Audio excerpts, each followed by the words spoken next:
Alright.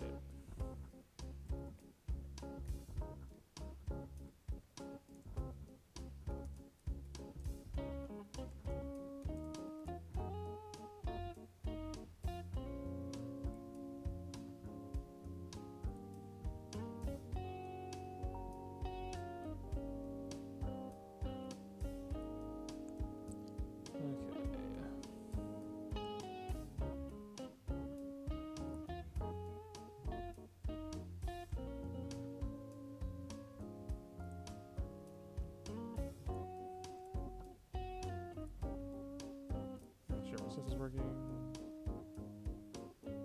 Excellent. Okay. Let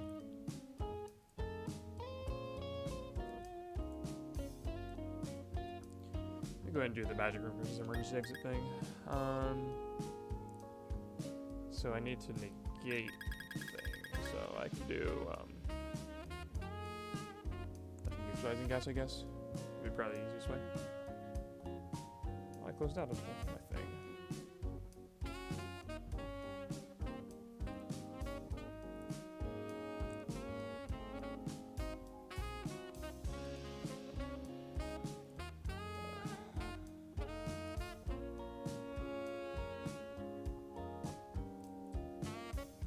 There we go.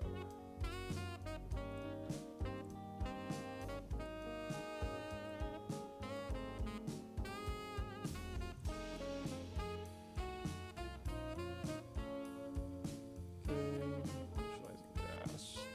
Nature's madness.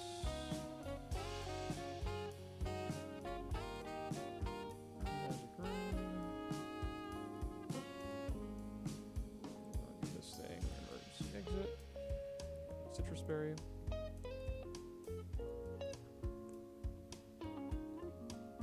Yes. In the jazz mood. Some chill streams.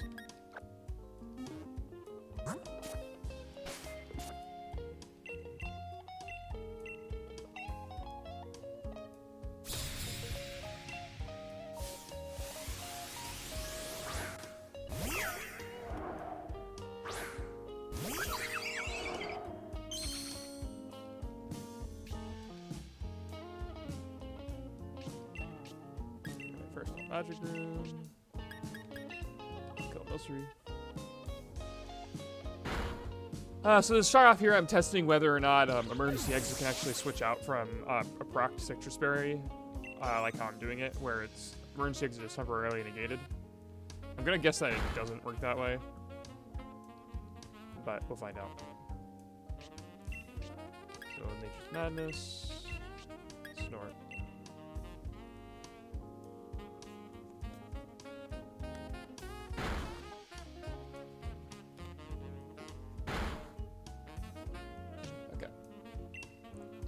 I actually need to hit it one more time.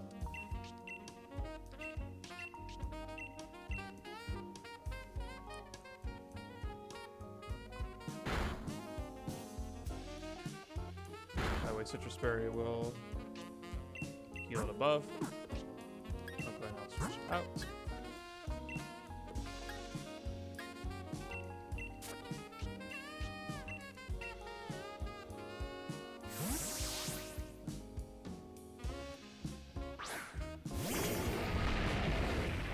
Okay.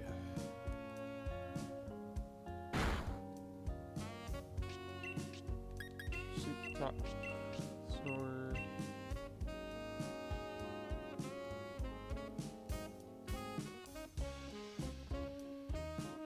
Magic Room wore off. I ate my citrus berry. I did not switch out for emergency exit. And that makes sense to me because I'm pretty sure emergency exit only works when you actually take damage from above 50%. I don't think there's an item that can activate immediately after Magic Room wears off that would damage me. Because it would have to not be an intern effect. I don't know of any other items that just like instantly damage you. So it's a pretty easy one to rule out. Okay.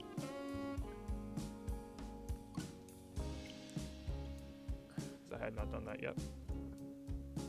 Oh, what are we on right now anyway? Mostly, let's see here. So we're in, like, this area right now. And then there's also one other thing I need to check. Fire gift ending here seems weird. So that would imply that, like, stuff happens well before, like, sun ends and stuff. Like, sun wears off up here, but then flower gift triggers? That doesn't seem right. I thought flower gift activated immediately in response to stuff. So, unless I'm mistaken on that, then that means it would have to be something else that, like, triggers sun. Which I don't think is correct. I'm pretty sure that just doesn't work that way. Yeah, I'm pretty sure it's immediate, but I guess I'll find out.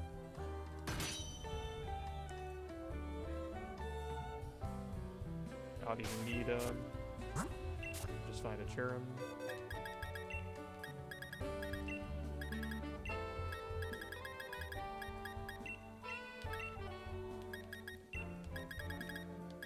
Just happen to have a sunny day. If I had a sunny day, that'd be handy. Yeah, we'll grab this one. That'll work. Hello, Aljakon. I'm so sad. Brightside didn't drop by and say hi. I asked him to say hi. He did not say hi to me. This is so sad. Can we get one like? Alright, grab sunny day. Sunny day.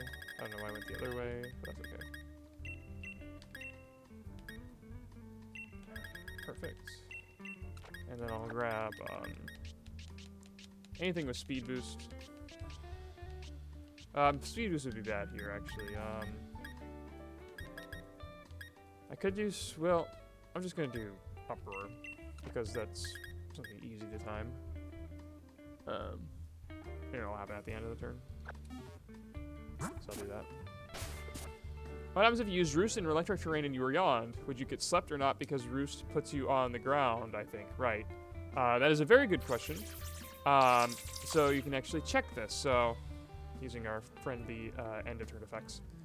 So if you are a flying type, then you can see here that yawn here happens before Roost. In the sense that this is the Roost flying type wearing off. So that means first the yawn effect would happen. It would be prevented from being put to sleep, and then Roost would happen. So there you go. Now you know. It's a pretty basic example of the applications of the end turn resolution order.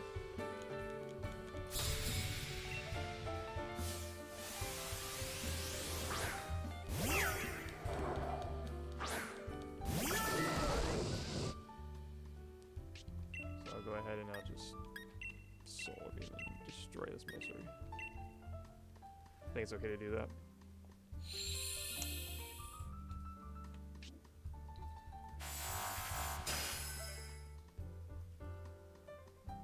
Yeah, it would really surprise me if Cherim is activating its stuff here as an end of turn effect rather than a like reaction to sun leaving the field. Like it just would really surprise me. So I'll go ahead and I'll switch back to Pyukamuku. Pyukamuku!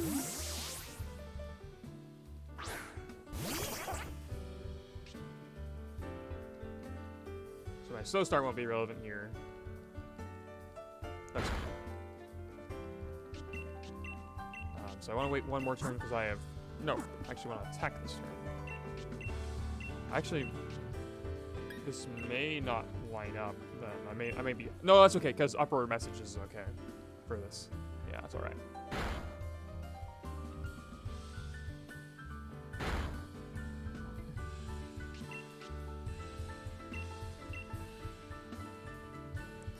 So what I would expect to happen is, like, sun wears off first, and then, like, Cherim does not stay the way that it is. find out, I guess.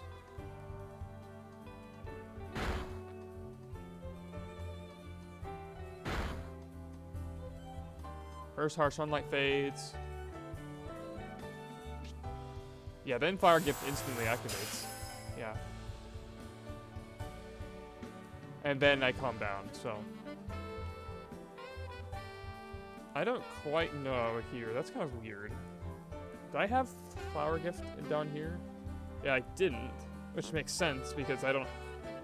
Because it activates at a particular time.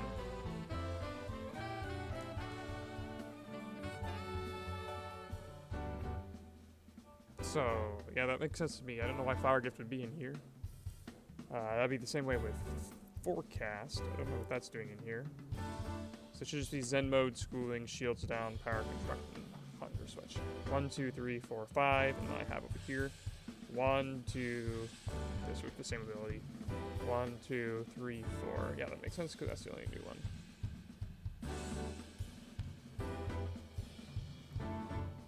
Yeah. So I'll go ahead and make a note of this. So Sun faded over Cherum transforms over I'll put Flower Gift just to be as clear as I can. So I don't know what could cause it to activate there. I'm trying to think of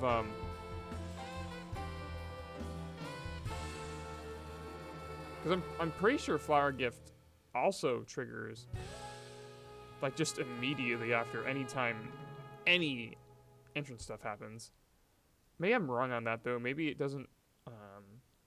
So Flower Gift transforms, and then upper messages. So the only way I can think about how I could like negate that would be like having neutralizing gas on the board with like Sun active, because I think neutralizing gas negates Flower Gift. I'm pretty sure it does, because you can Gaster Acid it. It's one of those abilities that you can Gaster Acid. Let me see if we've got that on there. Flower Gift. Let me check. Well, another one that isn't. That's like. Okay, we don't list that here.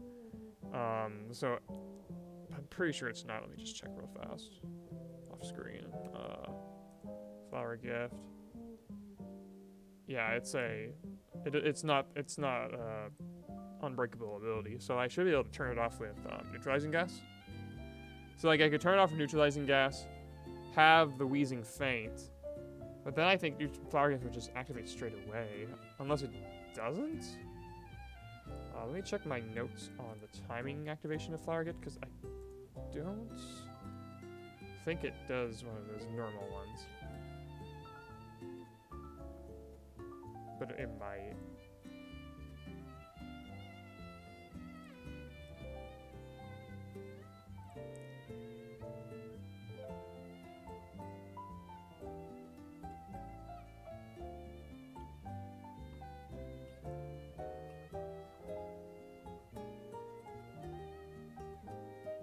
Yeah, that's what all that is.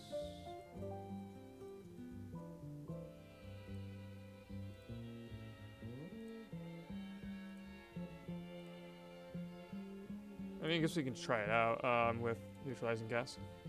See how it behaves. So what I'll do for that is I'll set up... We'll have to kill off the neutralizing gas Pokemon, though.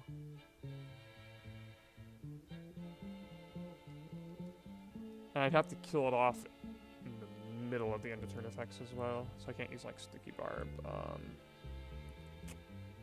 So it's something I can leverage for that. Perish Counter would be very easy for that, actually.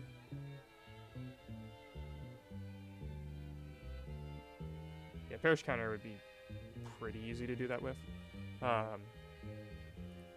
Okay, I'll do that.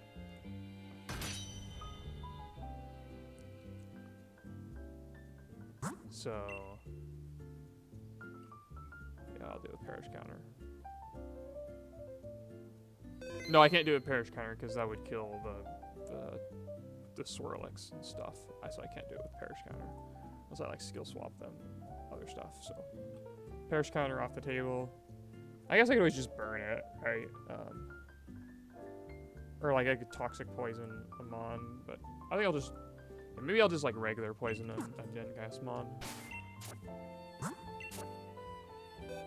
Did I turn on the I'm pretty sure I did. Let me check.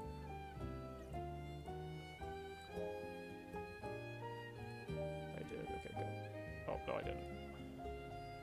No, I did. Okay. All right, so I need to grab my random Cherum.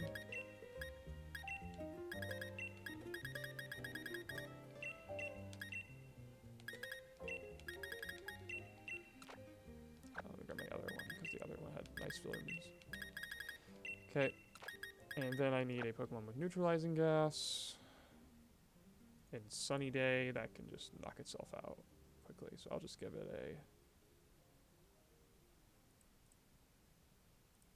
I'll just do my Azelf.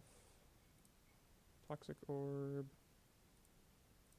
Sunny Day, Belly Drum. That should be good enough.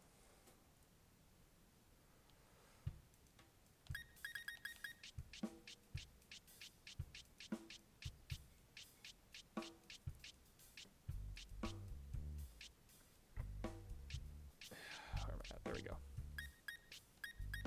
One more.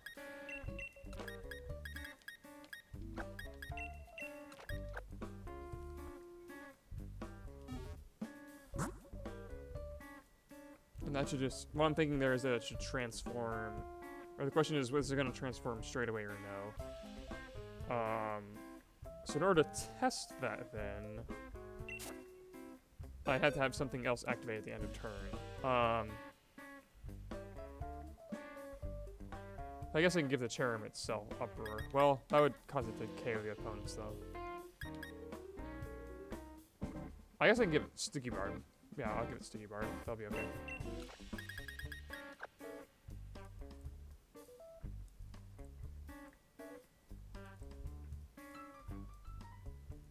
And then that'll way it'll damage itself. And then I can just knock out the opposing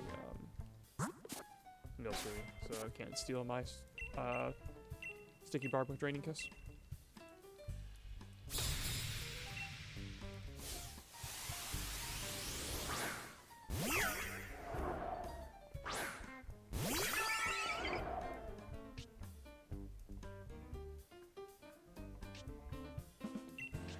Okay.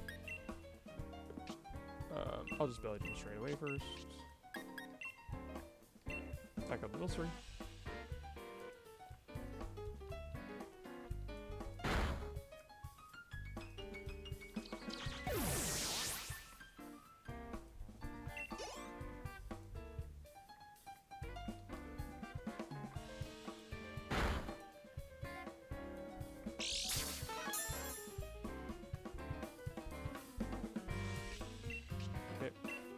Belly. Oh, I already clicked Belly Drum. So maybe we'll play just Sunny Day. And then I'll slow beam myself. I just need to KO myself as fast as I can.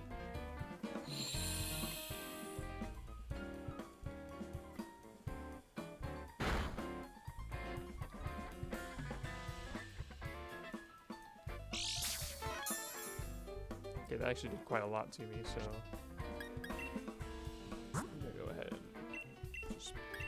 Spam potions on my Cherum and wait for the Azelf to die to poison.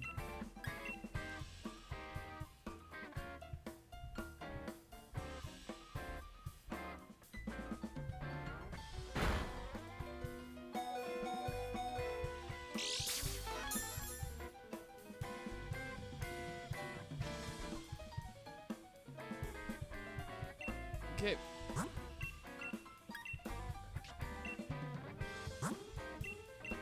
So what I would expect to happen here is first Neutralizing Gas will wear off, and then Cherum's Flower Gift will instantly activate.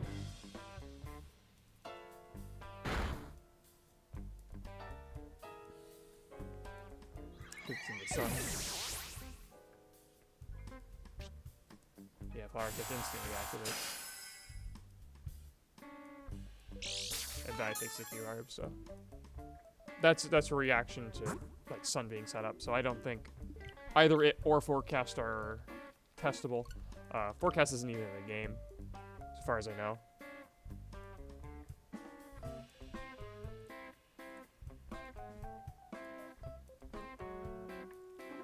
Okay. So I'm not even gonna bother to note that. So it's just not the same timing. So we have all these effects that we can test next. There are Zen mode, schooling, shields down, power construct, and hunger switch. We already proved that that power construct was later than this block. From another different things, we saw that it happens before like switches from emergency exit, and then if Pokemon die, it wouldn't trigger that either. So we know for sure power construct is late. So that means that if I can show that anything is after power construct, so I can do simultaneous transformations, and that'll be sufficient to prove it. And then I can prove it the other way around too. Now, shields down is not actually... It technically is in the game. Like, if you hack in a Pokemon with the same index as Minior, it will work. But I don't want to do that for a number of reasons. One, because I actually don't remember what actually happens on that transformation, if you just crash or not. Or if it doesn't work. So I don't think shields down even functions correctly. I'll check it just for the heck of it. But I'm pretty sure it doesn't work.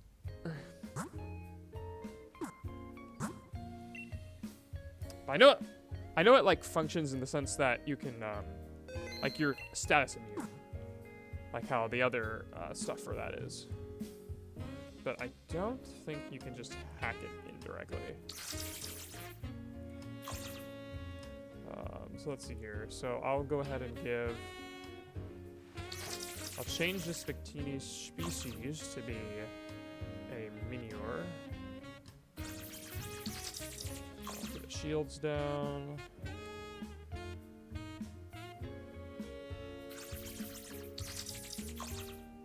And then I'll give my Azelf some effects to potentially see how it behaves.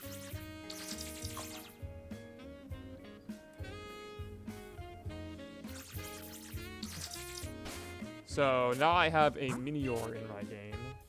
It doesn't quite work right. All the hacked Pokemon like this don't really behave very well. You can see it says it's shiny. Oh, it is actually shiny. But you can see it displays as a Pikachu. I actually don't have my audio right now, but I think it, yeah, it's normal type, so it stopped pulling data absolutely correctly because it was a Victini previously. So some of the data in here is mistaken.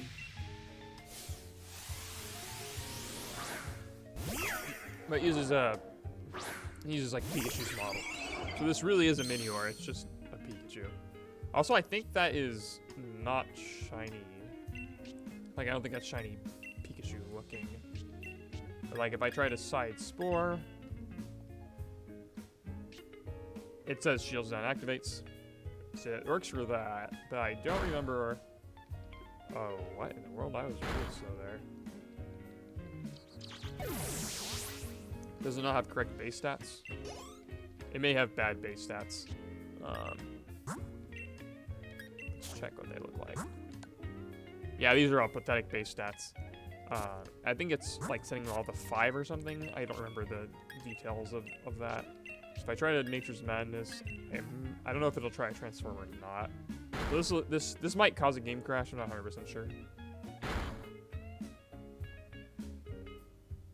So let's see here. Oh, it did try. Okay, and it did actually transform. So I'm actually surprised it did that. So now I can see. It seems like it's doing something right. So then if I heal back up past half, will it also activate that?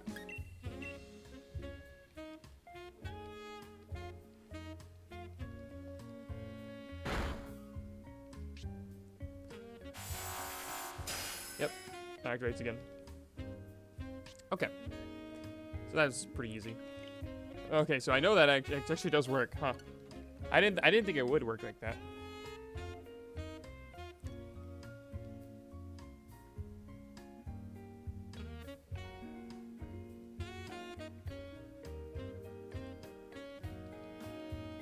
So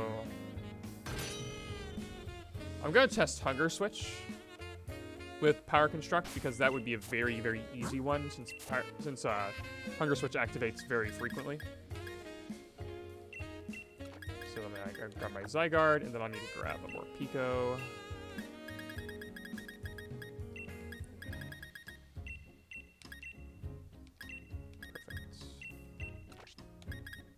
So I need a Zygarde that's actually faster and slower than this guy. Oops. Uh-oh. I softlocked PK-Nix. That's not good.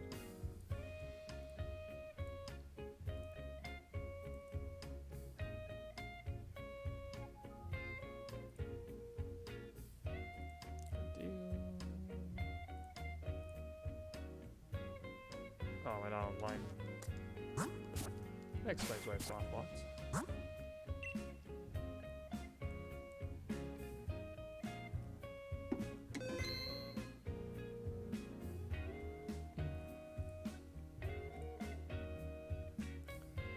Okay, so let's go ahead and make Morpeko level 100. And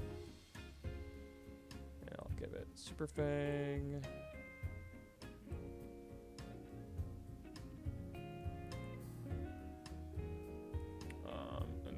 Okay, so right now it's slower than Zygarde. So then I need one that's faster than Zygarde.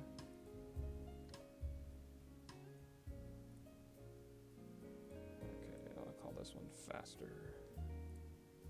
Oh wait, no, I don't need two that. I need two Zygardes. So I need this one to actually just be slower. This one is slower. This one is faster.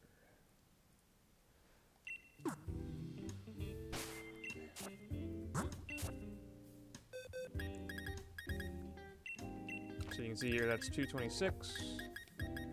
And this one is 195. So I'll do these two.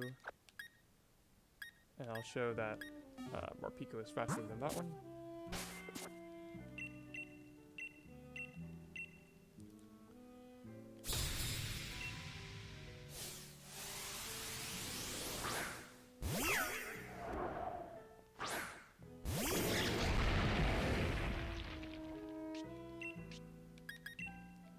Sleep Talk, then Super Fang.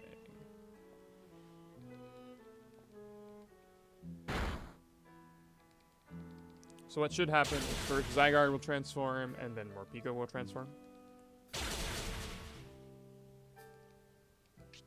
Yep, first Zygarde transforms. Also notable is that Zygarde is the one transforming first. So, Zygarde, after its transformation, it would be slower than Morpeko, but it's doing it based on Morpeko's, or it's doing it based on the speed pre-transformation. It's faster. So now if I switch to my slower one, and then I use Super Fang again, I'm actually going to kill the Milcery first. Now note on here that this is faster Power Construct over slower Hunger Switch. And now we should see the same thing.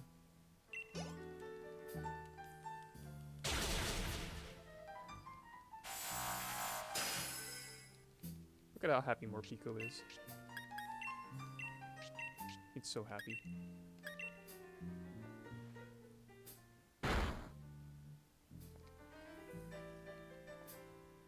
I feel so lonely without Discordial in the chat.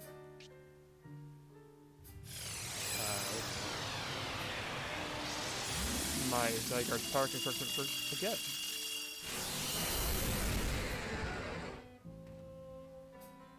Did he eat a cotton spoon or something? No. Well then, why did that happen? Because that is definitely slow.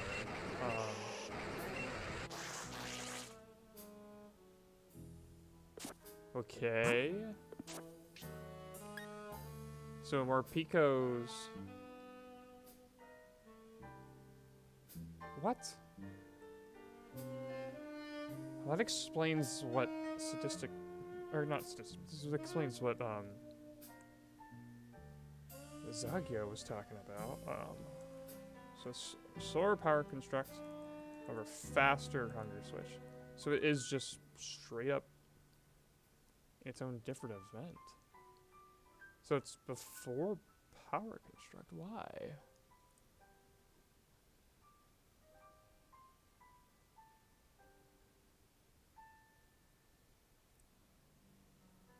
What? Why would it do that? Okay, so Hunger Switch is apparently late. Is Hunger Switch later than a jetpack? Well, I don't think it'd be later than a jetpack, but that's really weird. So if I give like, if I do like double lock, double like two more picos with sub, eject, not jetpack. Oh no, it is with a jetpack. Well, you can't do it with a jetpack actually, can you? Because the jetpack will always be the faster one. So you can only ever activate one jetpack. So I can test if that's a block level event.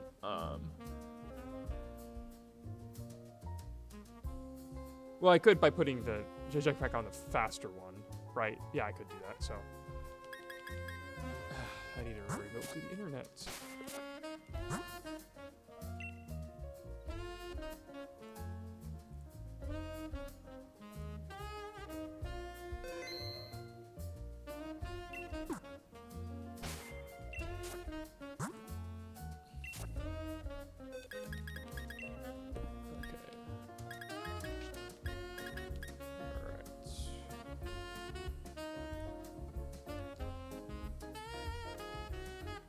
Substitutes. Oh, I can't do that because they both have to have Hunger Switch.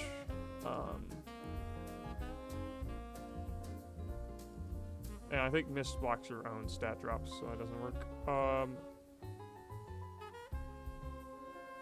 Is there some other way that I can get around that? No, not that I can think of. I guess just get lucky. Alright, we're just gonna get lucky. Eject pack. I'll make this one level 100.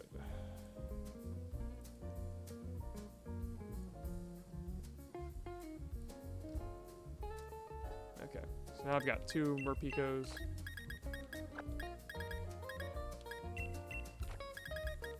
And ideally what happens is... Oh, actually, I could give the other Merpico follow me. No, that wouldn't help. Because it could still mess with me. I need a double dock lock anyway. So it's basically just gonna be... hope that they go for attacks into Merpico.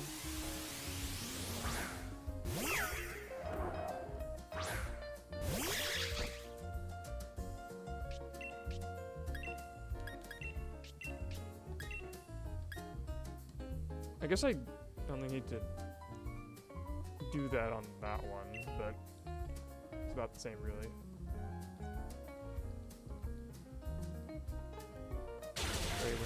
Okay. Drink is perfect. Alright, so first, defense fall, special defense fall, special defense fall, hunger switch, then a jetpack? Oh, interesting. Yeah. It's in the same block. Huh. So for some reason, Hunger Switch and a jetpack are in the same block. Why? Game Freak.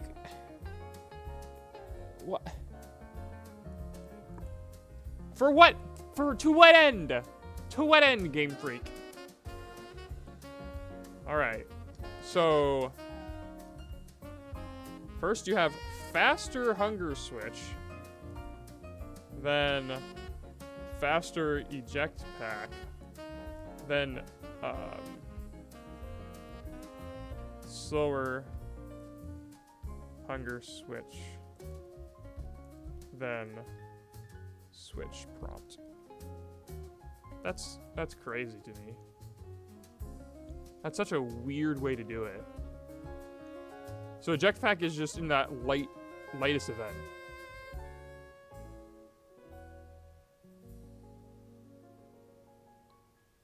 Why? I legitimately cannot think of why they would do it that way. Okay, well, that does actually clear up some stuff, so that's good at least.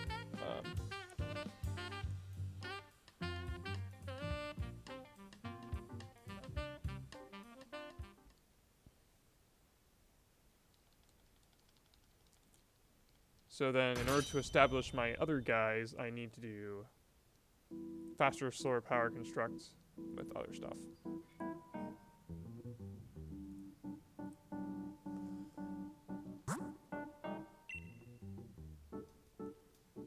So I've got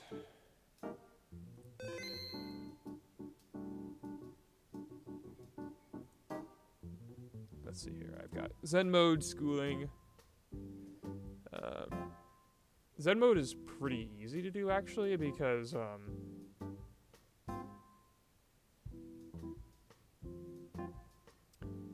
I've got because I can transform either way. Schooling is also easy because I can do either way. Shields down is easy because I can do either way. So hunger switches. I still understand why hunger switches later than that. That's so weird. That's so weird.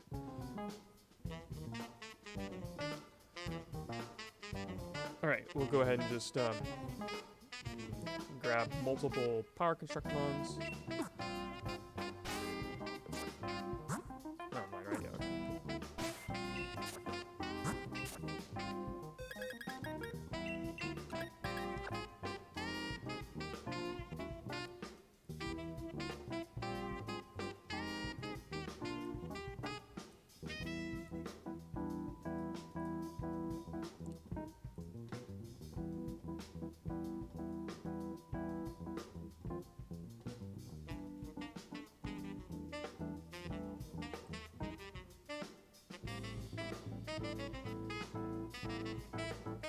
Okay, so I need faster, slower Zygarde.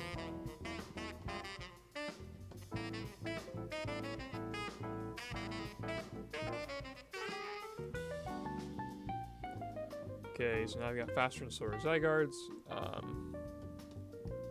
I guess, I'm trying to think if there's I guess I would do a third Zygarde, and then I would do 3 at a time. Yeah, that's I think what I do. So I do 3 Zygardes. So 2 are one is fast, and I have 2 are slow. I'm actually gonna label these as well, just to make them explicitly clear. This one's slow. This one's slow. This one's fast.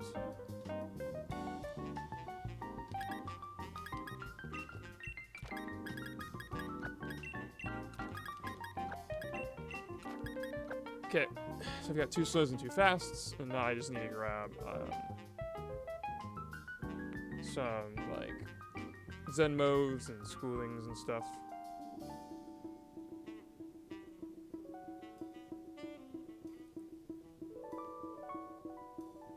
Actually, I should be giving all these like belly drum or something to more easily trigger their effects. Caleb Riviera 12, thank you for the follow. Alright, so let's go ahead and make all these pretty looking at least. Okay. So I'm gonna give all them belly drum just so I can trigger their power construct a bit easier. Okay. There we go. I need to find a Zen mode mon.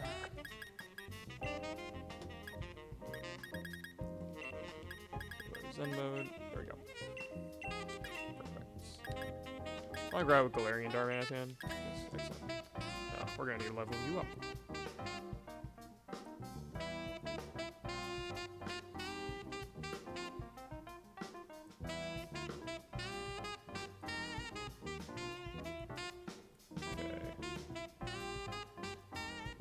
So this is 248 stats.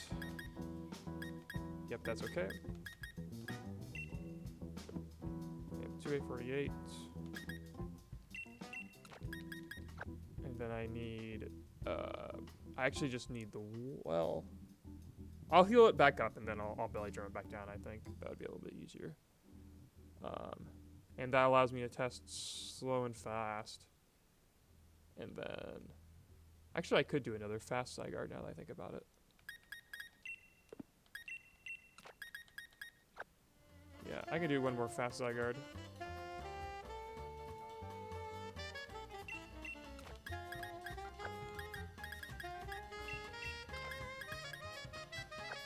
Because then I can do another one of these Darms. Well, I don't need another Darm, that's the thing.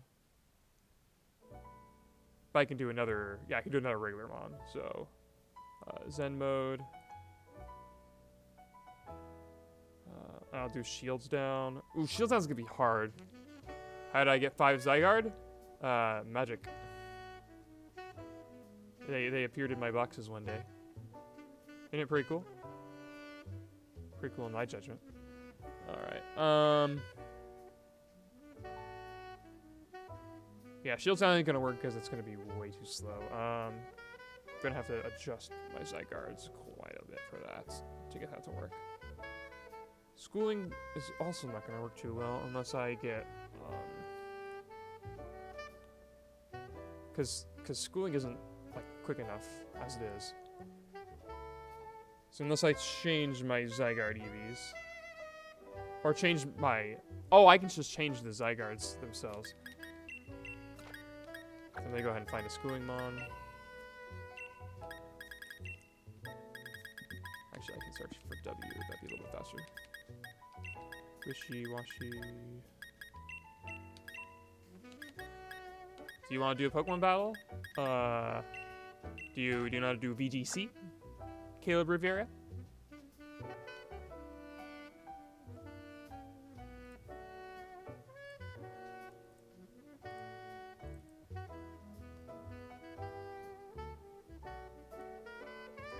So I need to like max out this guy's speed.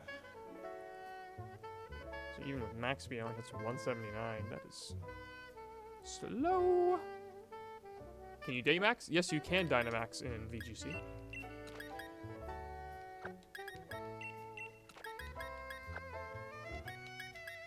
Okay.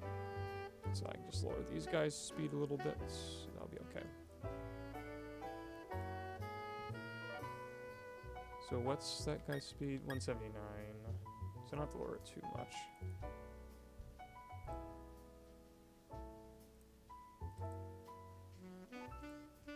Yeah, that looks like that works pretty well. Level 75. Yeah, that works great. Single battle? VGC is not single battles. So if you want to play,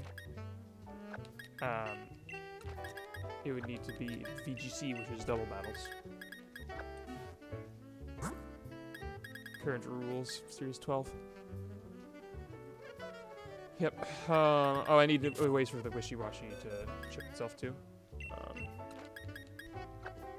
So probably the easiest way to do that would be just give it like Clanger Soul.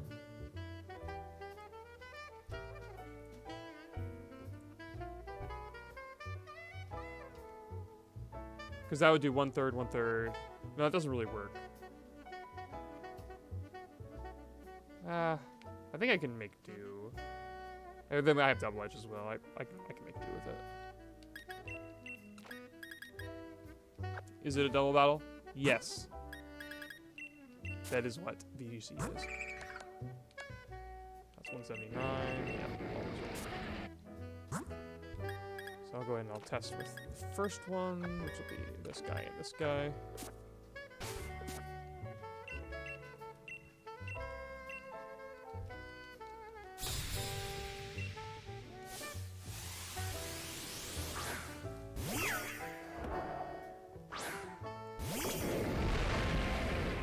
Alright, I can double battle you after I finish with this round of tests, Caleb.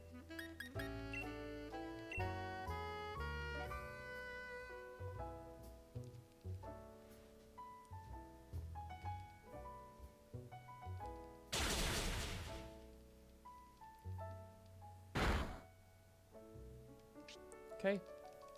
First, faster power construct.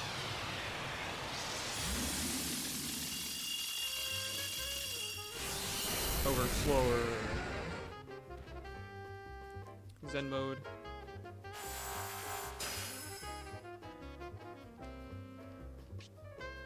Oh, I can actually just switch this out. That's kind of nice. So I'll switch into my other slow guy. I'll just attack.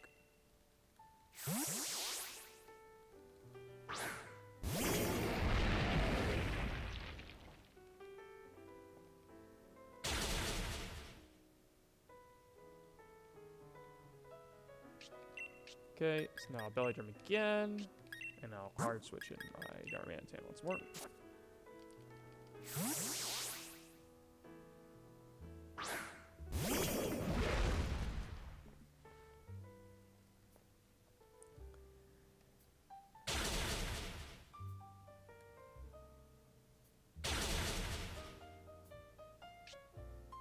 Alright, first Darmanitan Zen mode, yep.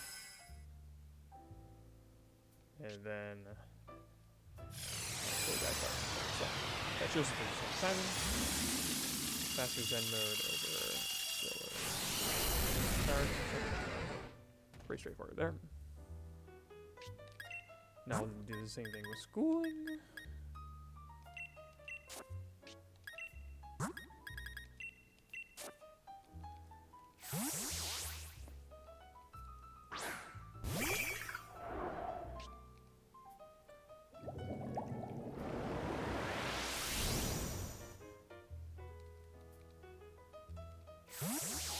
Caleb Riviera, just so I know, or basically they just ask a good question. Well, no, I'll leave it at that. When we get to it. Okay, so I'll sit talk, then I'll cling your soul. That'll deal a third of HP to myself.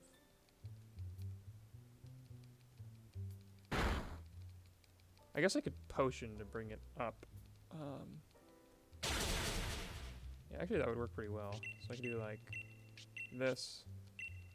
Klingro Soul second time. And then like super potion.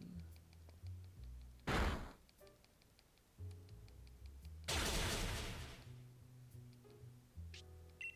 so I'll like... Or even just regular potion should work. I'll do regular potion. Never mind. I had a question, but it's not gonna be relevant.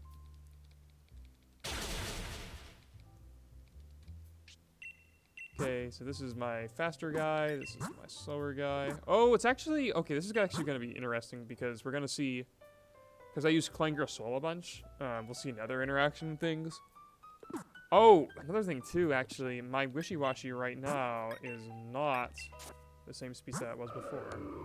That's right now 159 speed, which is faster than even my slower one. So this is actually going to be interesting. I'm expecting what would happen here. I'll go ahead and I'll do it, but I would need to do a retest on that. Yeah, I forgot to account for Wishy-Washy's real speed there, like what it actually would end up being. So I'm going to be at +3. So normally I would be way faster, but my Zygarde should still transform first.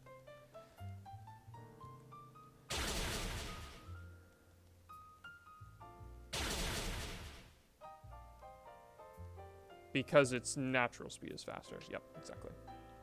So I'm going to put like... that's faster. Power construct. I'll just put like naturally faster power. Naturally faster power construct over +3 naturally slower Wishy-Washy. Or so I should say schooling. Okay. All right. Now I'm down to battle you, Caleb Rivers. 6-0'd, not too bad. GG, Caleb.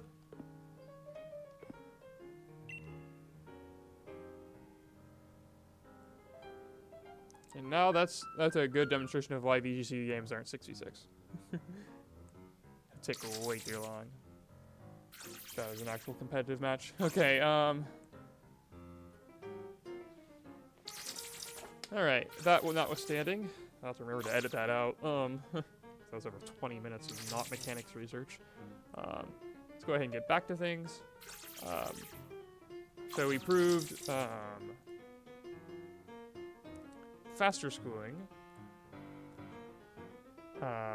worked this way, so that's okay. But let's go ahead and go to we need to do an actual faster schooling. So that will be very easy. That'll basically just be the same thing, but with that. And then I'll have to think about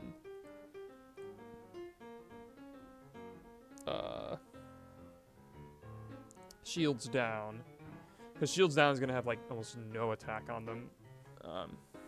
That's okay. I think I can work it out. So let's go ahead and do this.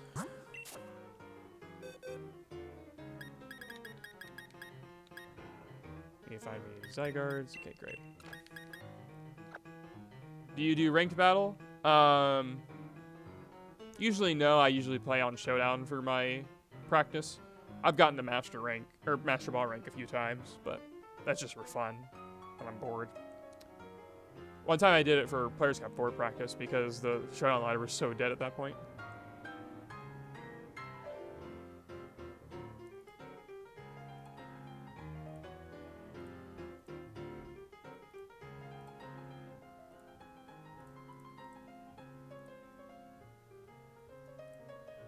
Okay. So I need to get this guy belly drum. And then I need to lower its speed significantly. I need to grab a wishy-washy and give it like max speed.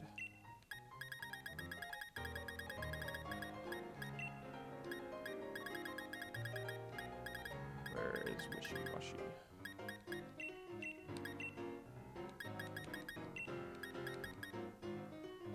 Okay, box 15.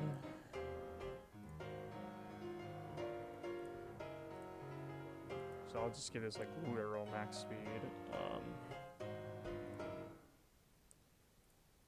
Timid.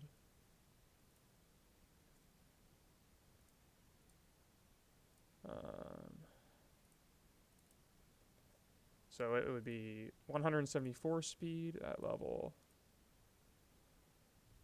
100. Man, I need to find more stuff already.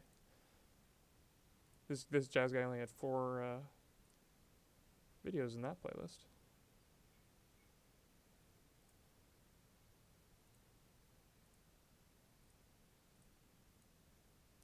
Don't see any more either.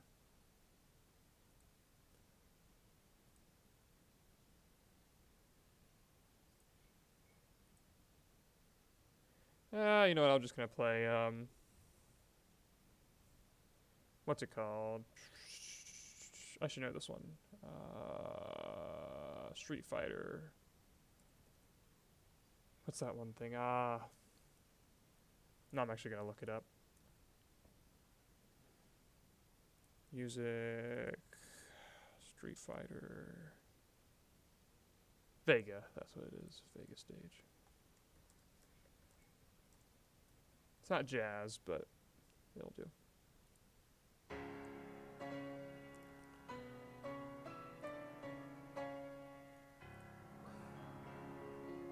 I think I'll still give it Clangris Soul because I'm making it faster than Zygarde in every world, so.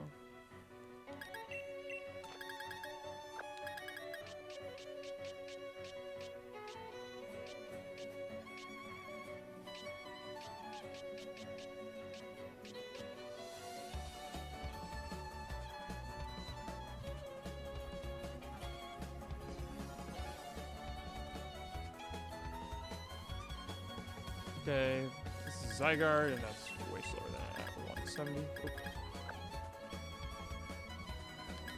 Now it's way slower than at 170. This is significantly faster. I'm actually gonna, just to make sure.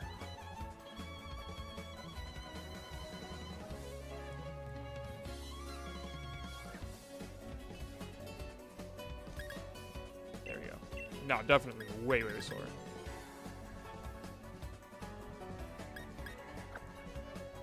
Okay. And then I need to do for the other one, for the hacked Minior, I'm gonna have to do like a very slow Zygarde. I'm gonna give it like max def. Hopefully stave off the Swirlixes and stuff. Okay. 43. I think the base stat's 5, so let me just pull that up.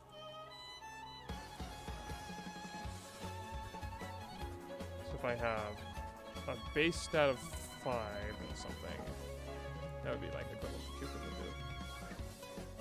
It's either base stat of 5 or base stat of 0. I think it's, yeah, something like that. So I've got here a 43 speed Zygarde. Oh, actually, I can have one of my Zygardes just be like super fast and not have any problems with it. Yeah, I suppose it's no problem to have this Zygarde be fast. This Zygarde being fast is okay. And then I need a very, very slow Zygarde.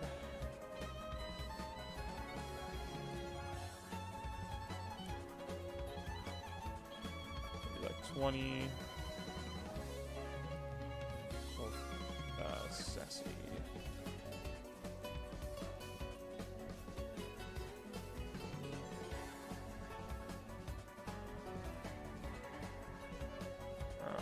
And then I'll do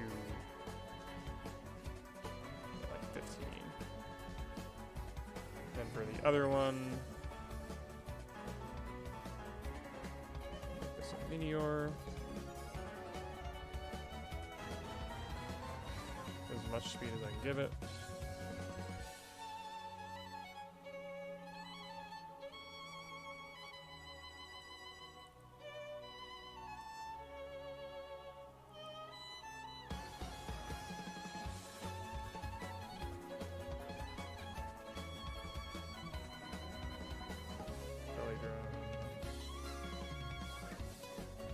Okay. I got our Minior again. So what's this Minior's calculated stats? So this is 108. I don't necessarily believe that.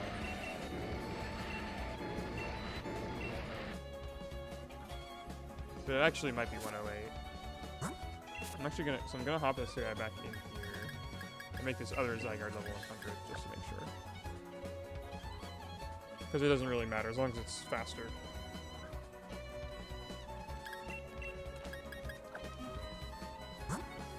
So first I'll lead with the Wishy-Washy and this Zygarde.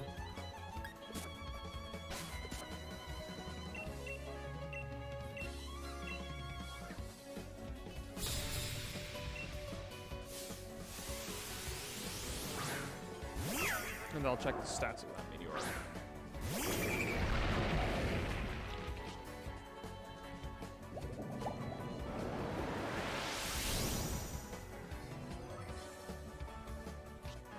Okay, so this is Zygarde and Wishy-Washy. 148, 174. So the Wishy-Washy is much faster. The Meteor is actually still 108 speed. Okay. So that Zygarde did not have to be that low level, but that's okay. If it comes up, then I can change that later.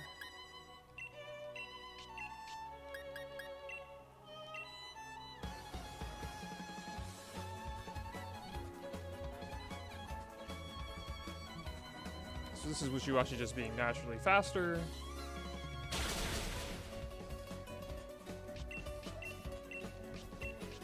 Oh, actually, I should do I just do my potion now. I should do a super potion.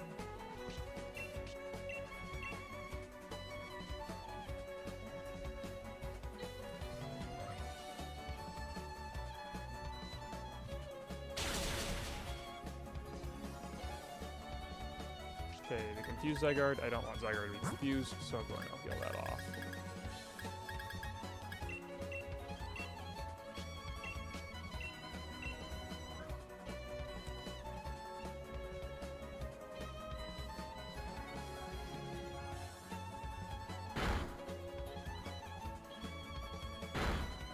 I too low?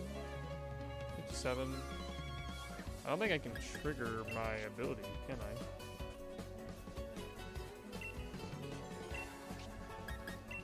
I'll just do a regular potion. Right, let me think about this. Okay. Yeah, 77. Yeah, that's okay.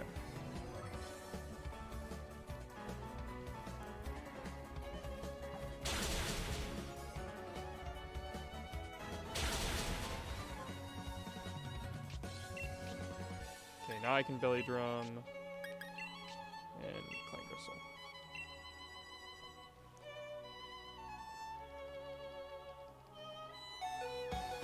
7 HP. Ooh, I hope they don't attack that. Fountain Spore is good. Bring Kiss into... Okay, to 1 health. Oh, nice. Okay. So first, Wishy-Washy Schooling, and then Fire. Which is all I really need to see there.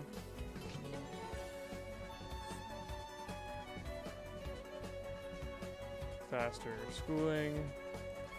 Or slower Power. Construct. Again, shows those are the same block.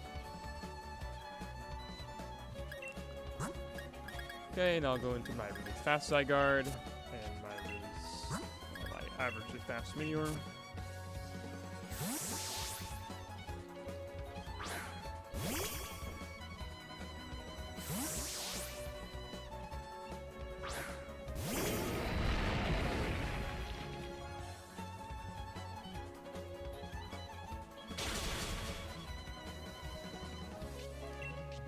Okay, double belly drum.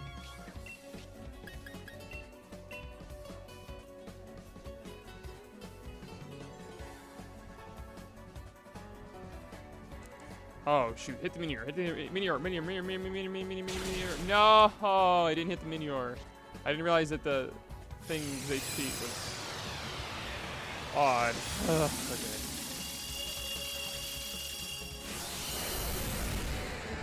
That's annoying. I can still test with the slower one, but the slower one is likely to get more attention as well, which is kind of annoying.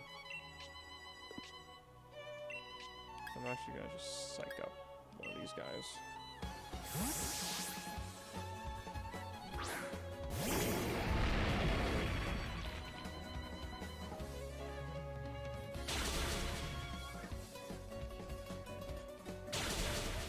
No, it's gonna transform too. Alright, well.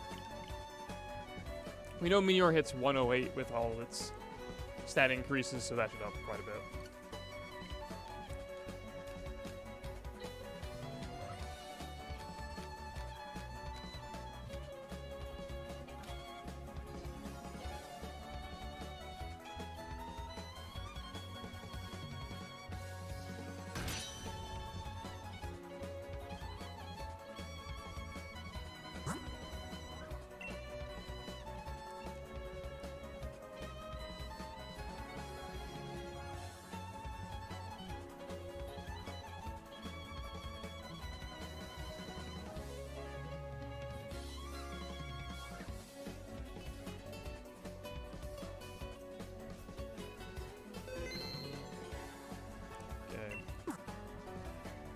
Now I just need 2 Zygardes, one that's faster than 108 and one that's fast. This one will work just fine as is.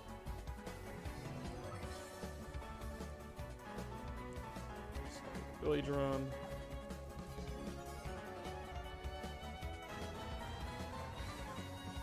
Now I'll give this one level 75. No, level 50.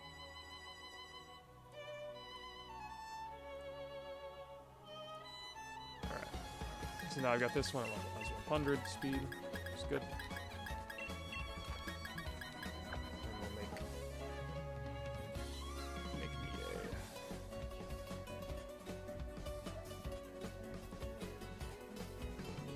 a Meteor.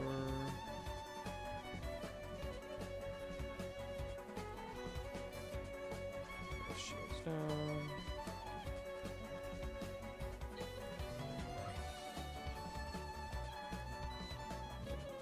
Belly drum. 100.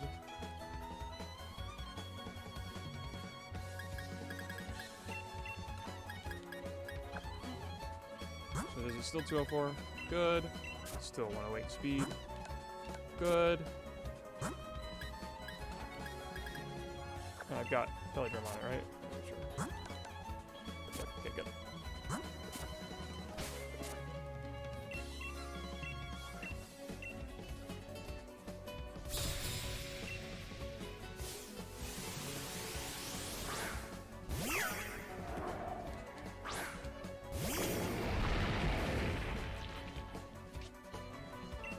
Okay, so belly drum, belly drum.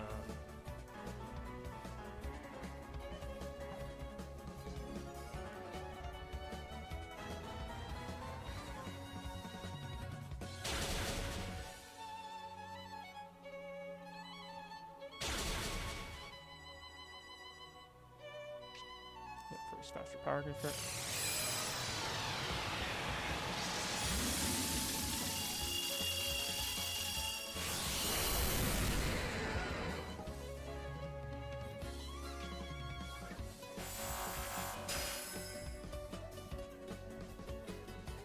Yep. Now switch out. Very cool, I agree.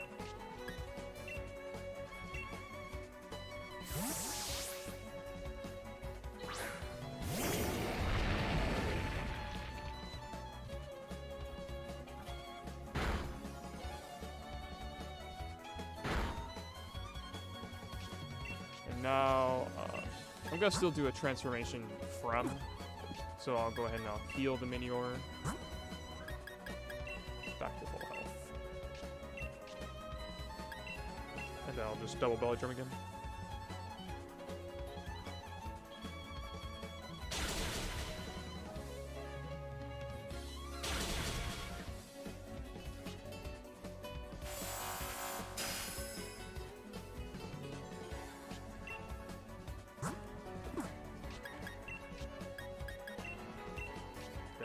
Belly drum.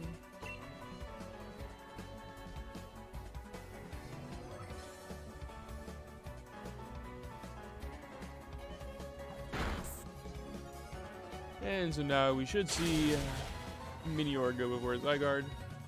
Yep. Faster shields down, over, slower.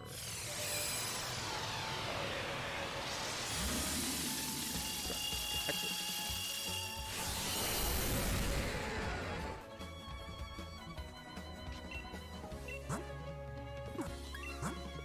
Okay. Excellent, excellent. So, with that completes all the abilities that exist on here. I'm not really sure what Flower Gift and Forecast are doing. And we know Hunger Switch is later than what we originally thought. We know Hunger Switch is actually in the same event timing as Eject Pack, which is interesting. I didn't expect that to happen.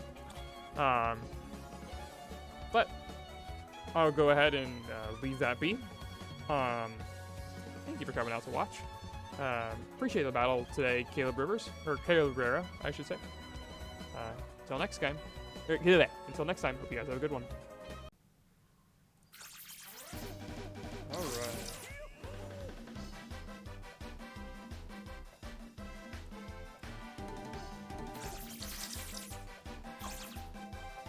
Alright, all my stuff's working. That's a good sign. Okay. So the first thing I want to test is Ball Fetch. I actually don't really know how this ability works, so this is going to be fun. I don't think I have anything with it. Not like I really need it, because I could just gen it on, but... I think what I want to do is, like, trick an opponent Sticky Barb. I guess what I want to do. And then throw a Pokeball at it. And I think that's how that just worked. I think you just get it immediately. Yeah. So, I'll go ahead and do that.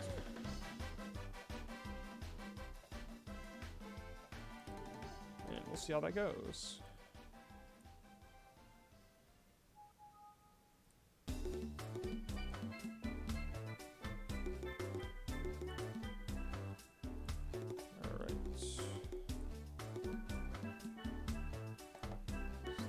Barb. Okay, that's ball fetch. Trick. No pulse. I'm gonna upper as well and see if I can get all three of them at the same time, but I don't expect I'll be able to.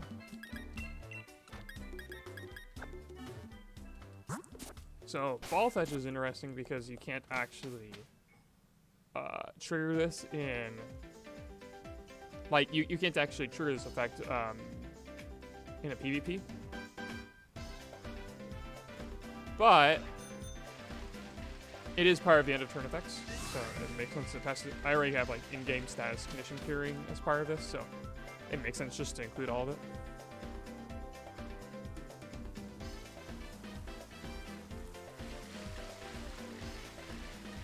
I need to have something that I can easily mess with.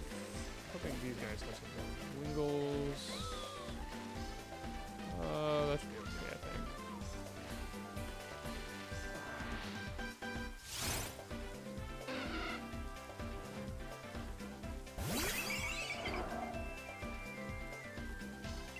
So first, pop a trick.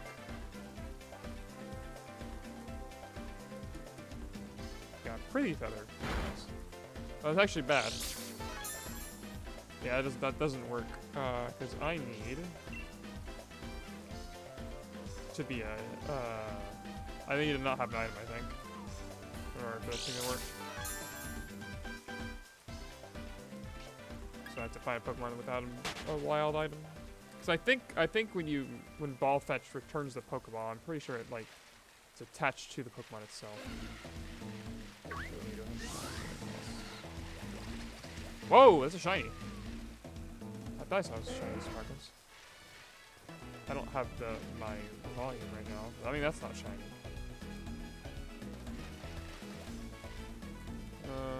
Maybe it was just my bike.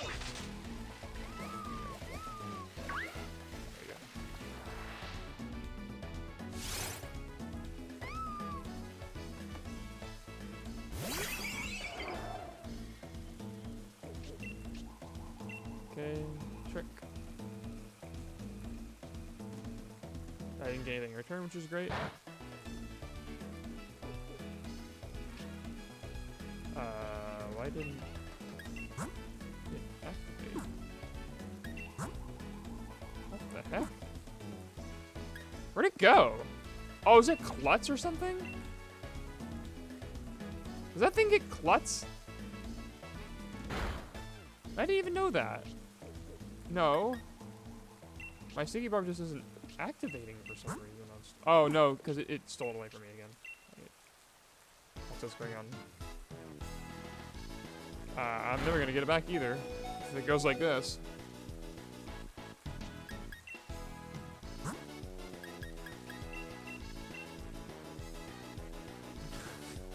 It's so awkward.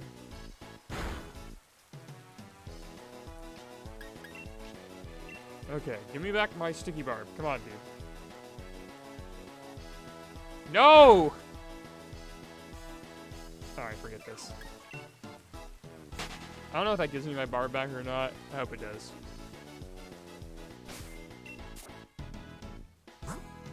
No, it takes it away. Alright. They aren't messing around. Well, thankfully I have as many of these as I want, so... Alright, well, let's try fighting something that's not of Wingull and not of Stuffle. Yeah, I got confused by just this shininess in the grass. I'm so used to, like, Legends Arceus, like, getting a visual feel like that.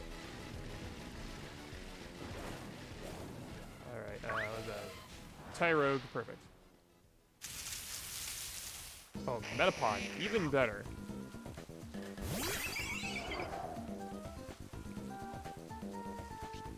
Electric current is rain? Okay.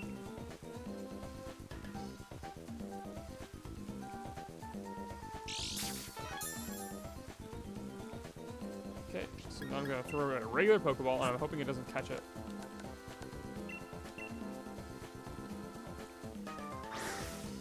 I think I critically with it. Oh man. No. Ah! a critical. That is super annoying. Alright, dude.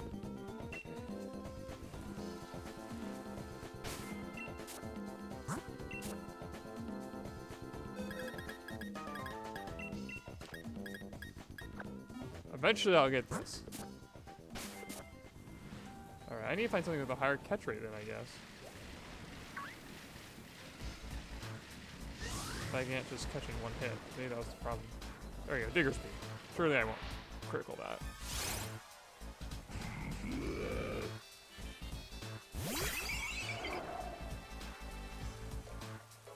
Okay, so now I'll trick this guy.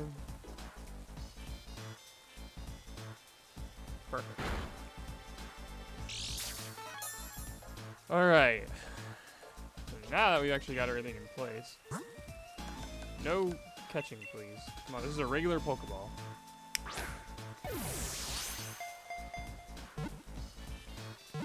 Dude, stop catching the Pokemon. There we go, finally. Okay, good. Earthquake. That didn't kill me. So first, Ball Fetch activates, and I find a Pokeball. And then it's hurt by Sticky Barb. So I do actually, yeah, I am holding the Pokeball right now.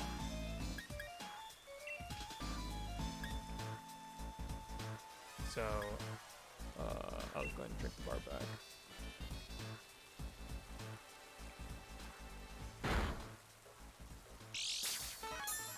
So we know that's how that works with that then. So now we just need to test with Uproar.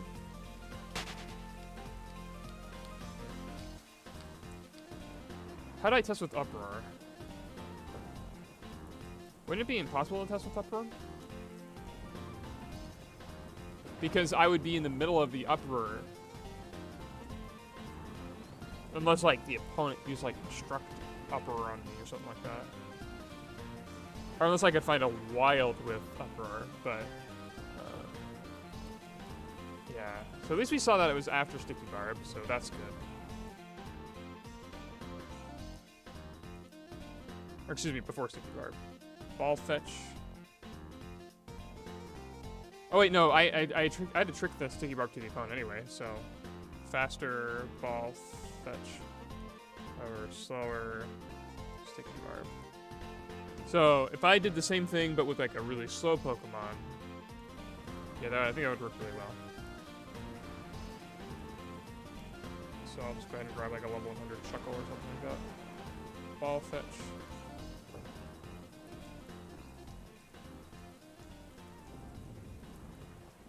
That'll be a good test for that. Trick.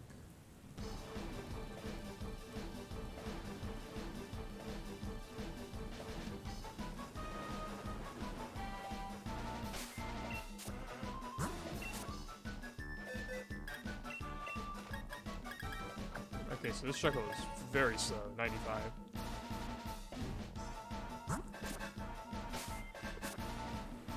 I need to put it first though, probably.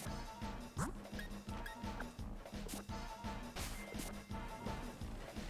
need to find something else that's a little bit higher leveled.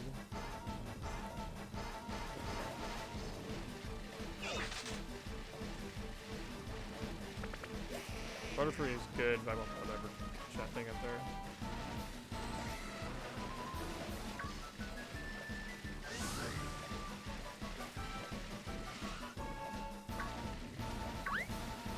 In the wild area. Getting my way around here. Yes, perfect.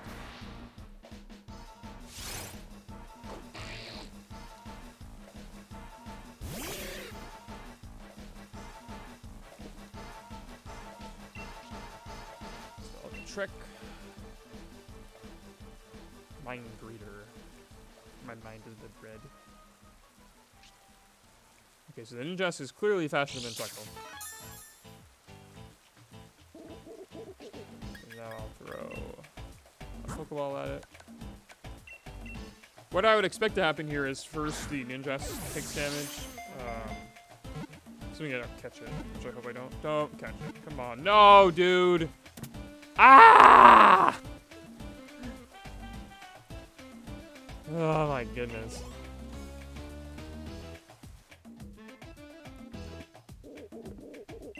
A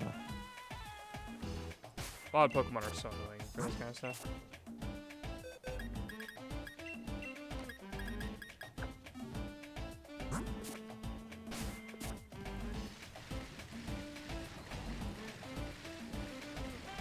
Perfect. Nectar. I am testing the ability Ball Fetch Tomato Soup, which requires me to throw a Pokeball.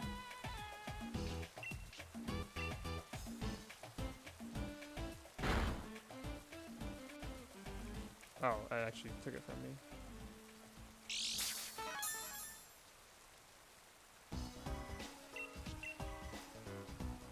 Alright, well, this thing keeps attacking me with contact boost, so it's doing my sticky barb.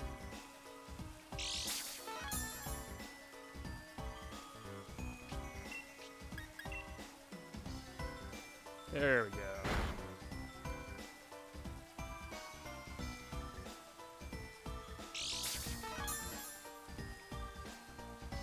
Alright, I'll heal the pulse this thing so that way it's at maximum HP.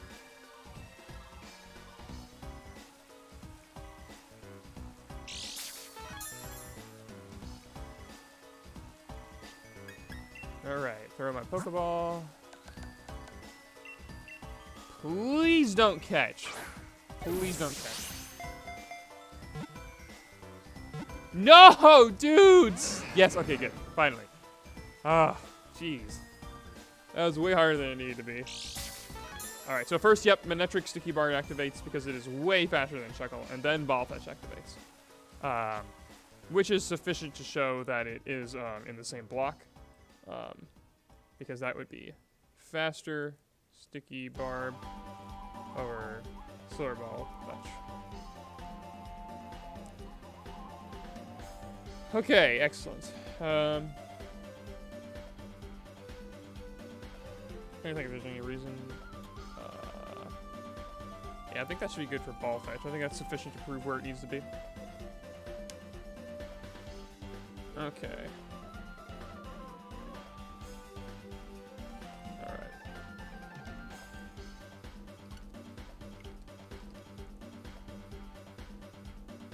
Now we'll get into some regular old tests that I can do in front of my my boy Dwight.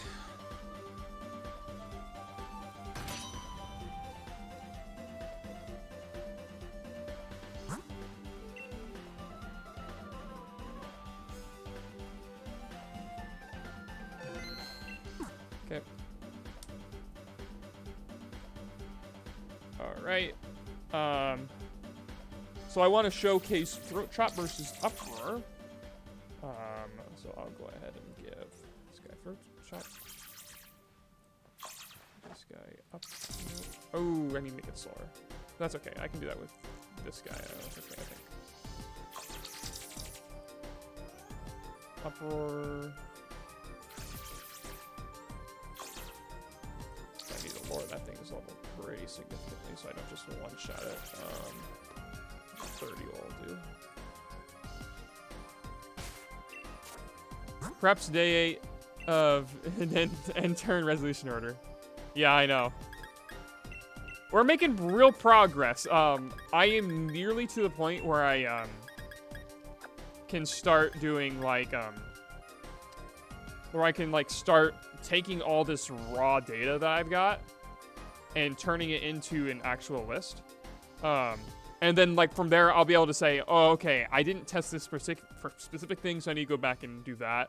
So right now, I have just, like, a bunch of one-offs that I need to do. And I don't know how many of them I'll need to do, but... So, this should be pretty straightforward, I think. This is Throat Chop versus, Snore, or versus Uproar. So this actually really... isn't a huge, like, I actually don't know if this is relevant or not. I'm trying to think of how much this even matters, but so Uproar is a sound move, and it will end.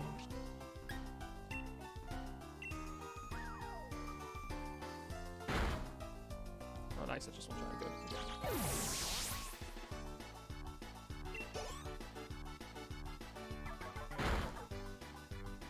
So if I use Uproar here, it does this. So if I use Throat Chop, then it should... I don't know if it stops, like, what timing it does to stop things here. Okay, stop me from using Uproar there. And does it calm me down? Yeah, it just instantly calms me down. Yeah, okay. I don't think that really... I'm trying to think if that's actually applicable now that I think about it. Because this guy will prevent it from actually being used in the first place as well. So, and if I, like, called it some other way, like if I like force it to be used by an instructor, actually I don't know if you can instruct Uproar, but like if I like sleep talked Uproar, you know, assuming you can do that, right? Just potion in the throat. That is true. That's what I do. Isn't that what you do, Norse Nort? That's personally how I handle all my problems. I just punch people in the throat. If they're mad at me. That fixes the problem every time. Anyway, but yeah, I don't think you couldn't ever have Throat Chop and Uproar. Like, you couldn't have Throat Chop wear off at the same time as Uproar. So yeah, actually, I don't think I could actually do anything with that. So I'll go ahead now. Yeah, I don't know why I tested that, because that's not really, I mean, it kind of is impactful at the end of turn effects. I guess I'll just make a note of it, but Throat Chop causes Uproar to wear off immediately. No, not immediately. Wear off at its normal timing.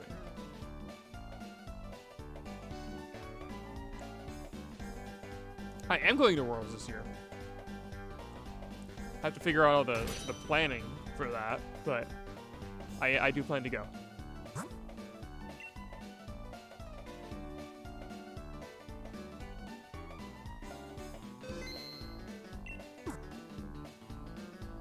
Okay, so the next thing I wanted to test was Mimicry.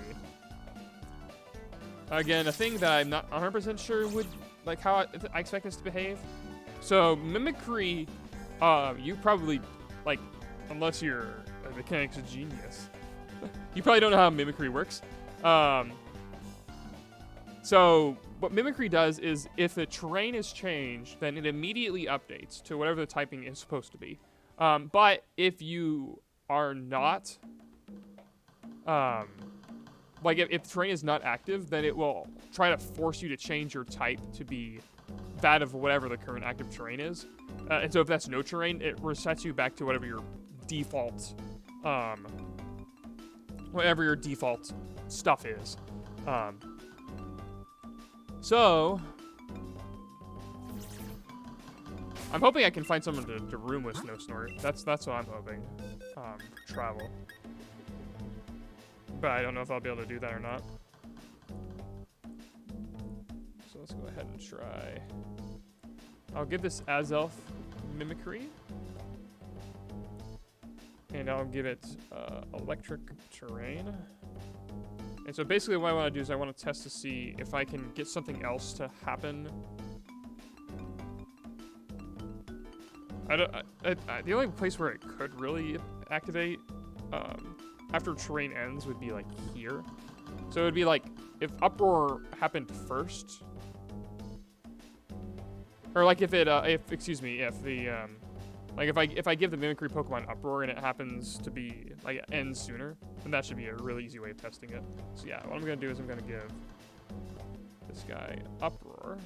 Actually, I'm gonna use my Shuckle. I'll do Mimicry and Electric Terrain and Uproar. Actually, I'll give it Misty Terrain because why not?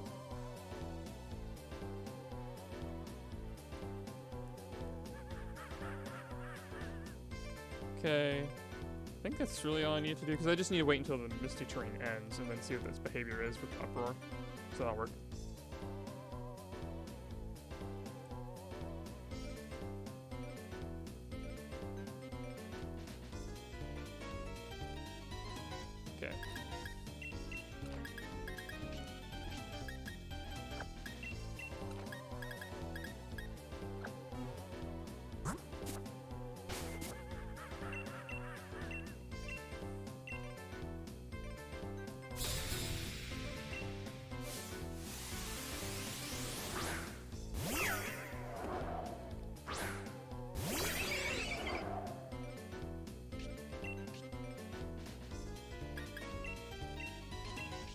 first I'll use... Actually, I will go ahead and kill the Milcery, because I can afford to.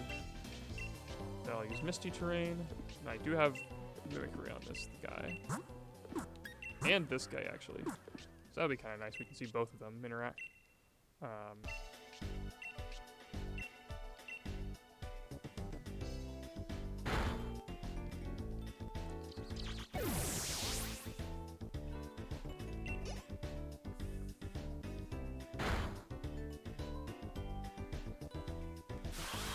So now we should see both of them transform. I imagine Azelf will go first.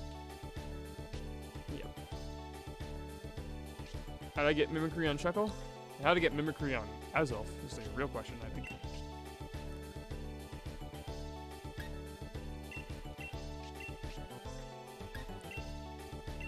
How to get Misty Terrain on Chuckle?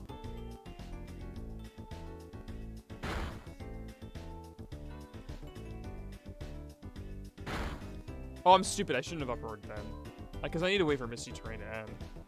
It doesn't really matter. But it is like... Oh. I should have just like killed a couple turns first.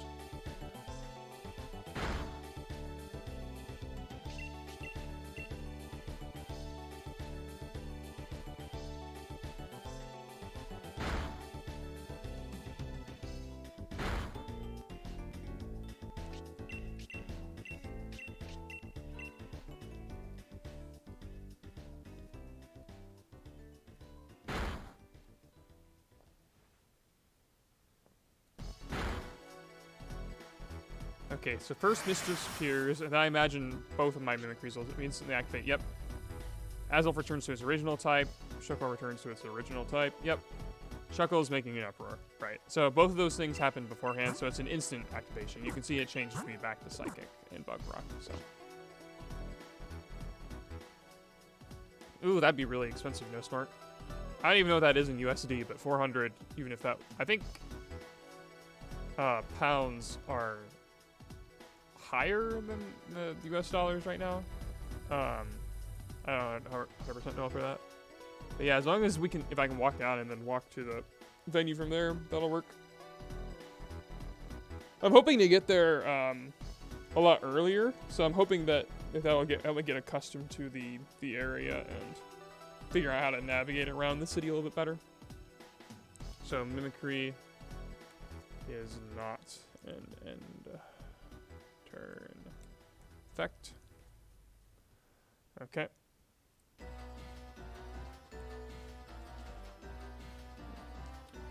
Next.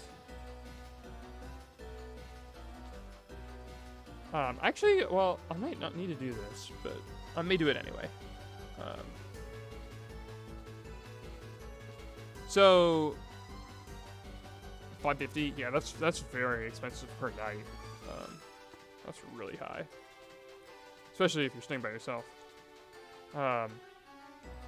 So I showed earlier that if you have a faster hunger switch and a deck pack with a slower hunger switch, then it does the faster over the slower. But I didn't establish exactly how that worked with the faster versus slower.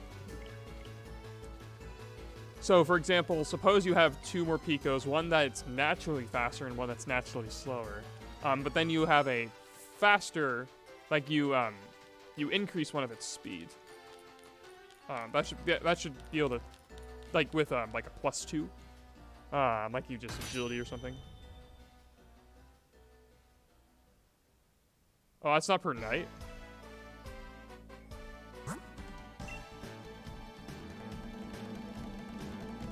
Oh, for almost a week. Oh, okay. I was like, I thought that. I mean, I thought you were saying that was like actually in the city. Like that didn't surprise me.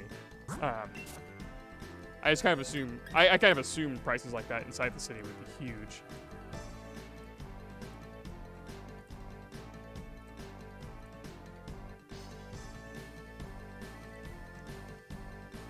Okay, so now I need to put one on Hunger Switch. I need more Picos.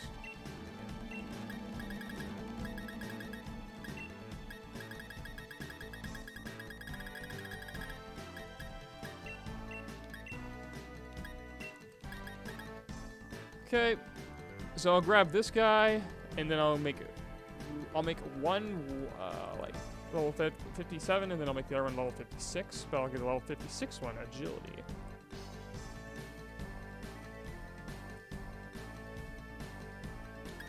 So I have these two guys. I'm actually gonna nickname this one slower guy, so that way I know the difference between the two.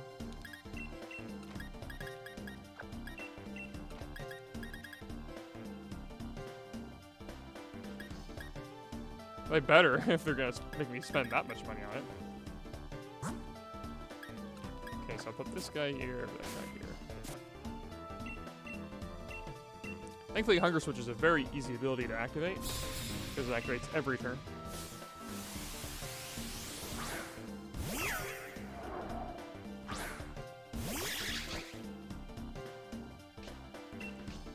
Okay, so I'll use agility. Actually, I won't use agility to start off with. I'll just,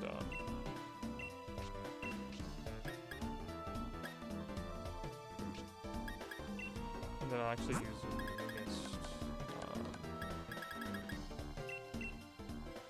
So that way I can't tab my stats be dropped. From the opposing throw, just like mining.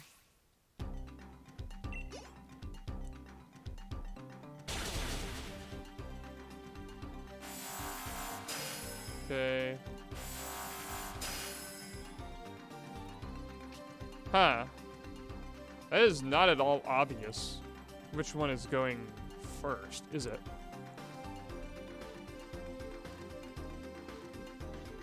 Because they both, like, there's no interruption between those transformation sequences.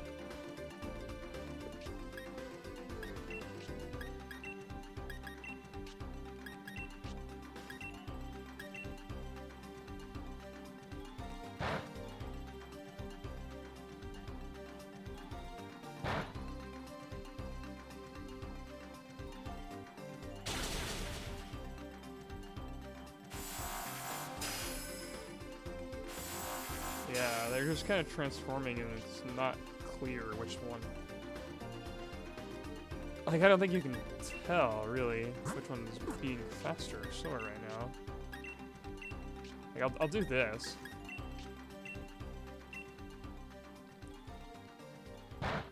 And then that'll make them faster.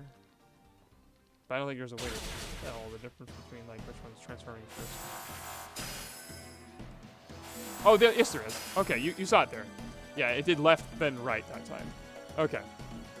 So it is considering speed modifiers. Which makes sense to me. Naturally, slower, hunger switch, +2 speed over naturally faster hunger switch.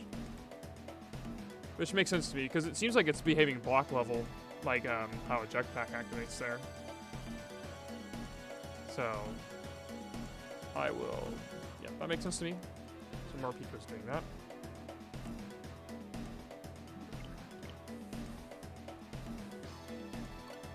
Okay.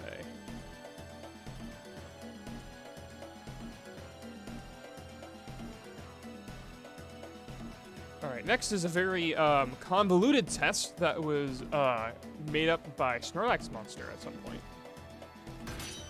This will let us know when Roost fades. So I'll go ahead and I'll... So for this I need an actual flying type.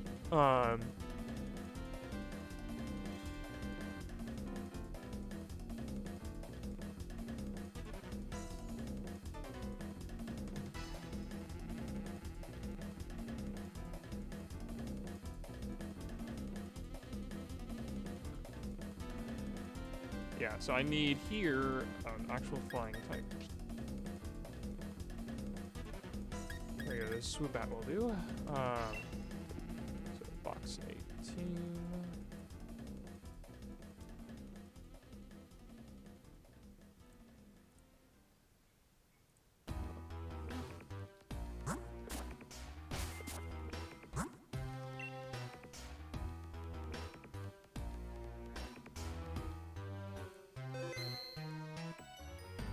Okay, so I will give this guy. So I need to do some pretty elaborate setup for this. Well, I guess I don't need to do too much elaborate setup, but I need to. So I need to give this guy.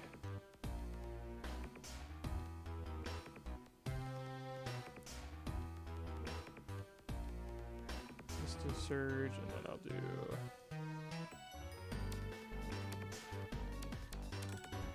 Magic room.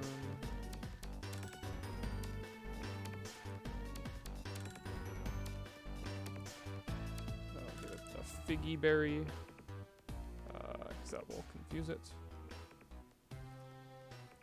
And then I'll give it. It's 266 divided by. Let's see here. 266 divided by 4. No. 268 divided by 4 then.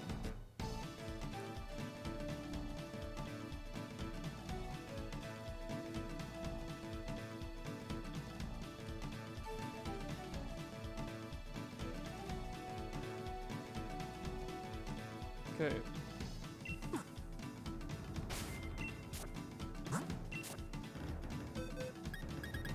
So we got Swoobat with Misty Surge, Figgy Berry, and I got Magic Room on it, and I need something else that can Super Fang me down.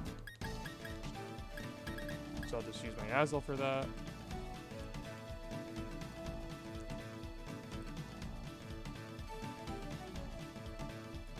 Of course, I also need to give the Swoobat Roost, because that's the point of this. Okay, so I'd have to knock them into KO range on the same turn. So I'd have to have my Azelf be faster. And I also can't really trigger the Figgy from that range, because the Figgy would be too low.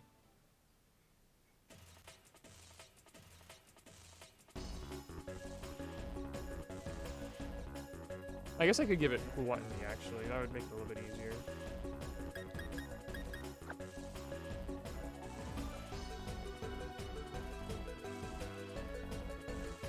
Yeah, so I'll give it Gluttony instead. That guy. And then I'll give Azelf Misty Surge.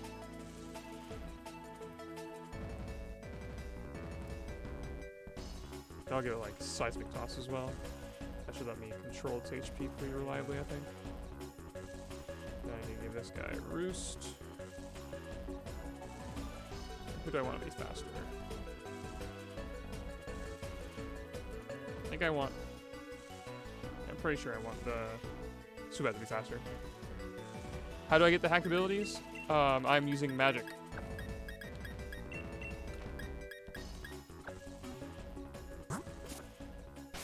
I'm using magic tomato soup.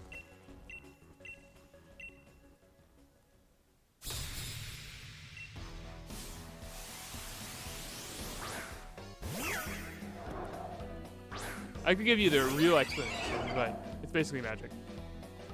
And all my years of playing, what has been my least favorite format to play? It's formats where I have very little motivation to want to play. So if I'm like out of world contention really early for some reason, or if the format has no actual playable formats to participate in, or if it's a very restricted, like, or not restricted, but very limited time on a format, I don't really like those much. So I do not care much for BGC 14.5. I do not care much for like Sun and Moon series. I really, really, really, really hated Series 6. I hated Series 11, I think it was 11. No, 10. The one with no Dynamax and one restricted. I didn't really like the concept of that format or Series 6 either. But since they didn't have any actual tournaments that you could play in, there was no point in practicing for them because they're pointless. You couldn't do anything with them. So it would be a waste of your time. There's no point in getting good at those formats if there's no tournaments to play in, right? I mean, you can play in some unofficial online stuff, but if I'm gonna do that, then I'll play in whatever format I want. I'll play in some OU, doubles OU, whatever. I can do whatever I want there. So that's my thoughts on that.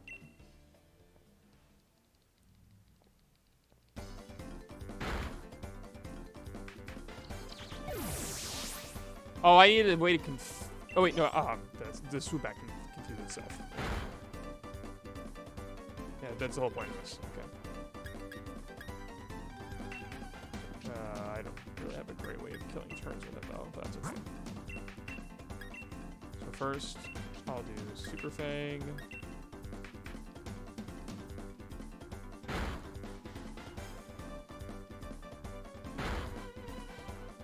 Yeah, potentially.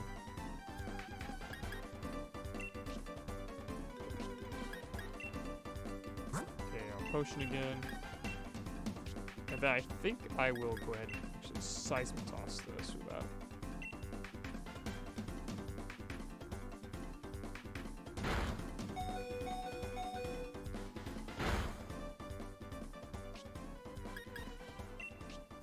Okay, now I just need to sit around here until the final turn of these guys. So not this turn, but next turn. Ooh, I love this theme. This theme's so good.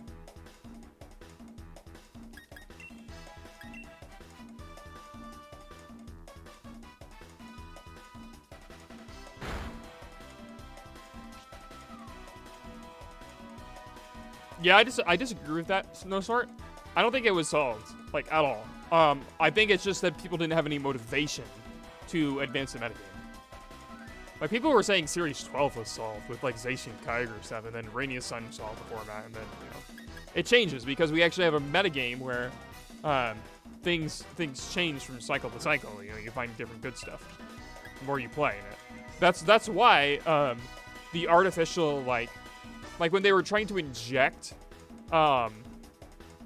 variety into during the COVID time, it just didn't work in my judgment because all you're doing is you're just making it so like the people who like figure out the best things at the start of the format do well instead of people who like play the format for a while and then figure out the good stuff.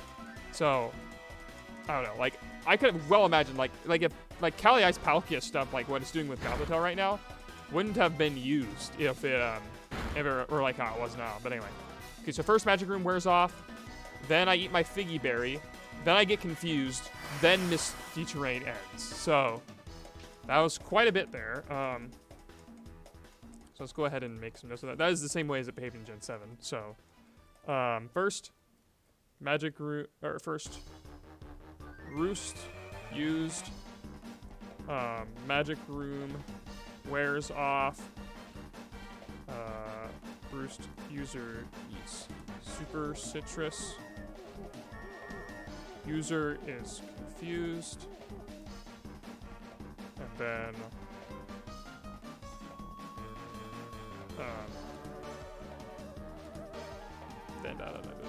then Misty Terrain wears off.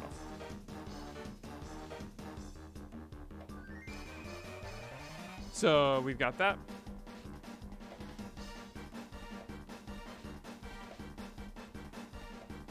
So that's the lower bound.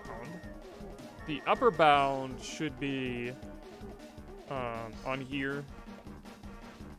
If you Parashong, you can prove that happens after Parashong. And the way you can prove it for Parashong is a lot more complex. And I need to actually make sure I read everything here correctly.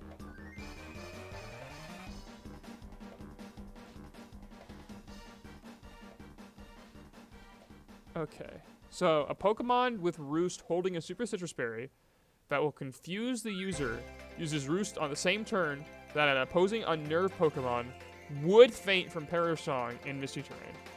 After using Roost, the user is knocked down into lower HP to allow the Super Citrus Berry to meet the HP condition activate. So what should happen is the opposing unnerved Pokemon will faint from Parashong, so the Roost user will immediately eat its berry, but it should not be confused, because it has not lost its flying, or it hasn't regained its flying type yet. So in order to pull this off without a testing partner, I will have to do some jank.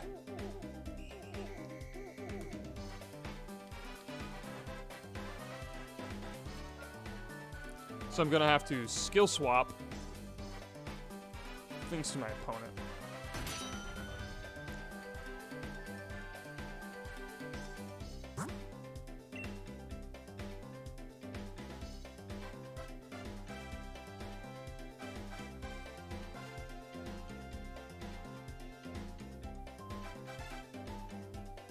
So I'm gonna have to skill swap both Unnerve and Soundproof to my opponents here. And then I will need to have a Pokemon with Roost, so I'll use my Swoobat.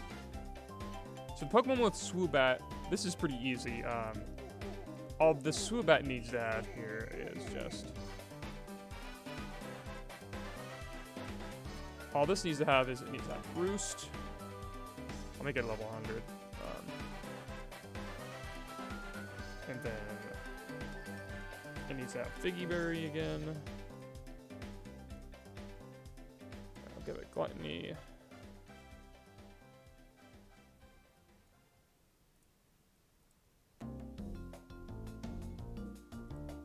Okay.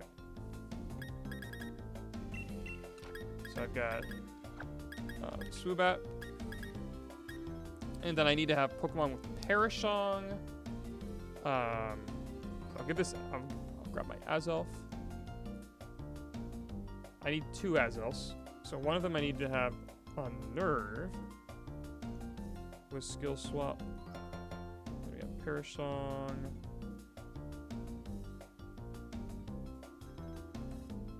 And then I need Misty Surge. Or Misty Terrain, I should say.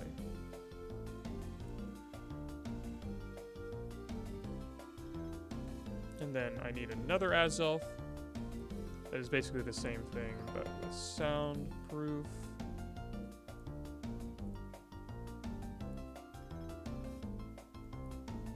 Do I need anything else? I should give them both Super Fang.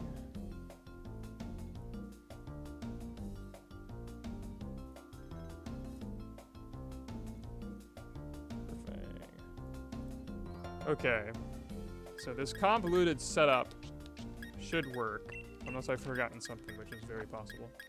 Do I need anything else with Skill Swap? I don't think so. So I've got this guy.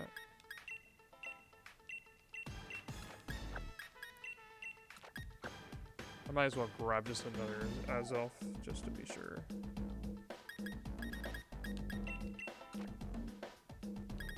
Yeah, that's fine. Actually, I'm going to give it Seismic Toss, because I think that's going to work a little better.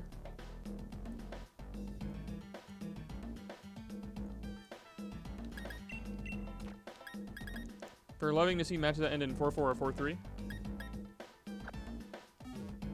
Oh, because somebody forfeits? I think it is funny. I wouldn't say you're a bad person.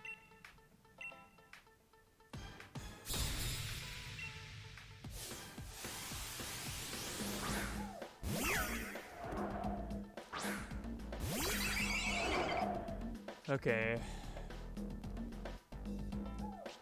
So I skill swap both of them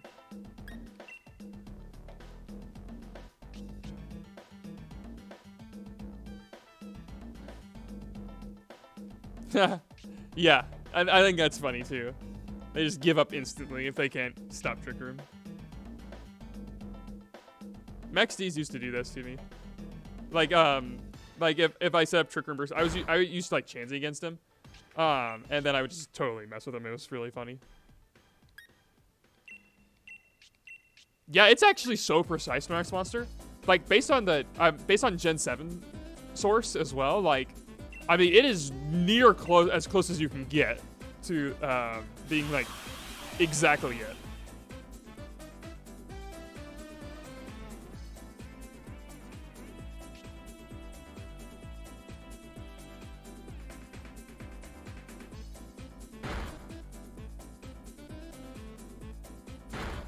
I'm actually glad you're here as well, Snorlax Monster.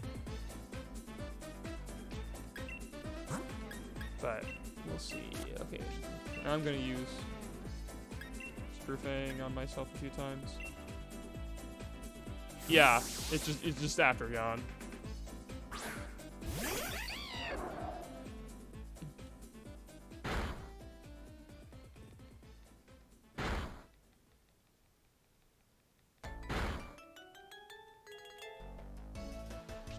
Okay.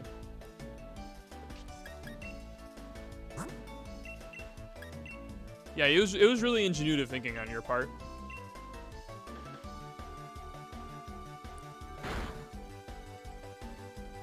that should... Ooh, I didn't adjust the Subat's speed to be slow enough, actually. Ooh, this actually might not work out. Because I don't think I'm faster. Yeah, I don't think I'm faster. Oops. With a Subat. I would need to be faster with Subat here. Oopsie. Yeah, this isn't gonna work out. Oh well. Oh, I am faster. Okay, good. Good.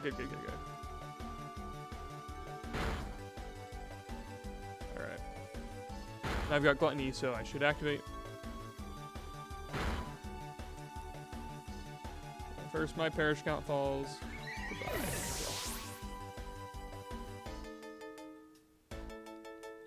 Then Milcery dies. Then I eat my Figgy. Then I gain EXP. I'm guessing that means I didn't...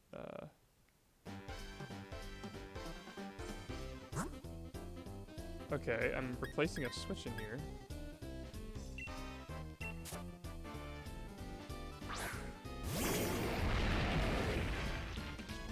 Doesn't... I mean, I definitely didn't get confused. And I ate a Figgy Berry while I'm modest nature.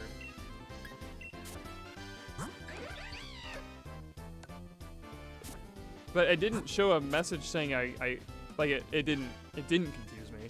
Is that normal?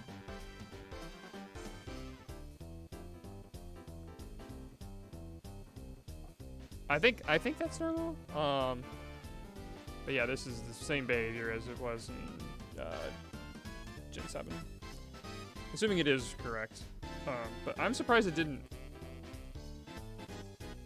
Cause Yawn has an explicit, like, I got stopped. I guess it just passively doesn't. Oh no, that is right. Cause it's cause Super Citrus Berries, they passively activate like that. Because if they would trigger, then yeah, you just miss the timing. Yeah, it's okay. So yeah, that's all right. Okay, that's good then. Haven't used Super Citrus in a while. Now they're not as good in Gen 7, or excuse me, in Gen 8. So first Roost used, then Unnerve, Faints from Perish, Song, Figgy Berry, Eaten.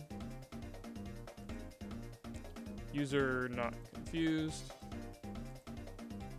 Misty Terrain ends. I'm gonna put no message just to make it explicit. No message.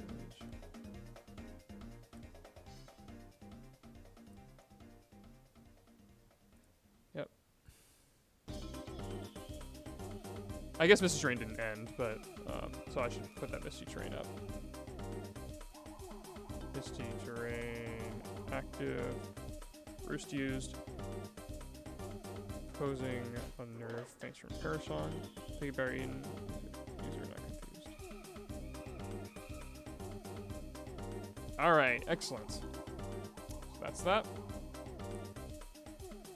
Alright, next is going to be the GMAX chips stuff. CFI and GMAX chip.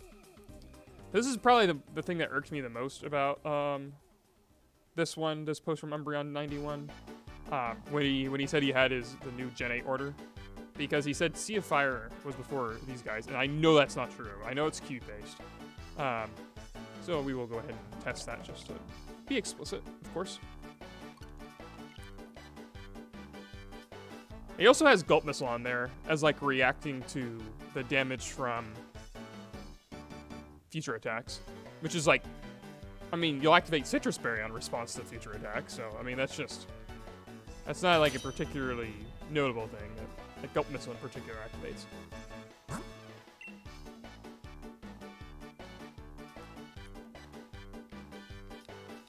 This is a response to the event rather than the event itself being a particular order. Okay.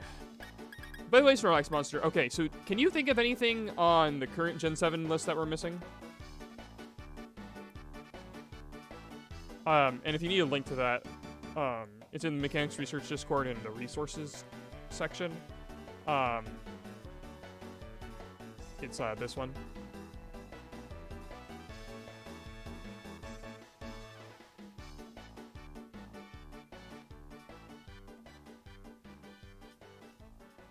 Anyway,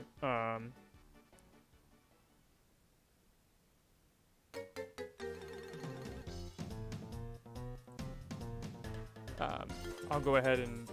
Actually, I'm going to need a migrate to save in front of the Game Freak guy. Because I will need to test at least twice with this, so...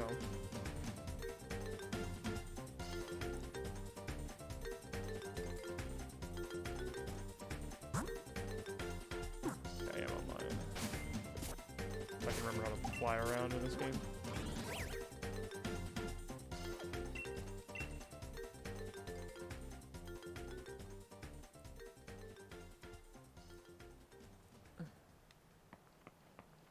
I didn't think so either.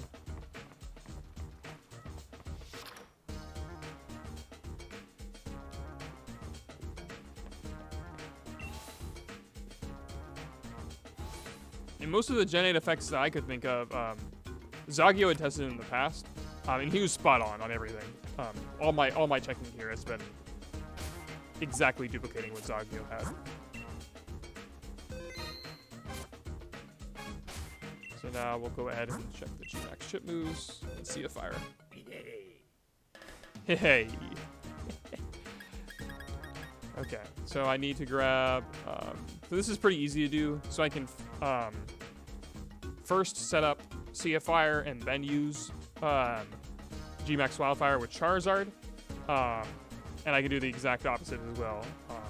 So I'll go ahead and grab a G-Max Charizard. I know I've got them here. Oh, perfect. Here's one. I think I've got one, yeah, that has Fire Pledge. Yeah, exactly. I need to level it up, though.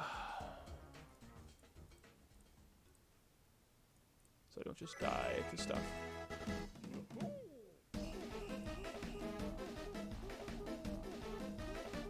Okay, Venusaur. Grass Pledge.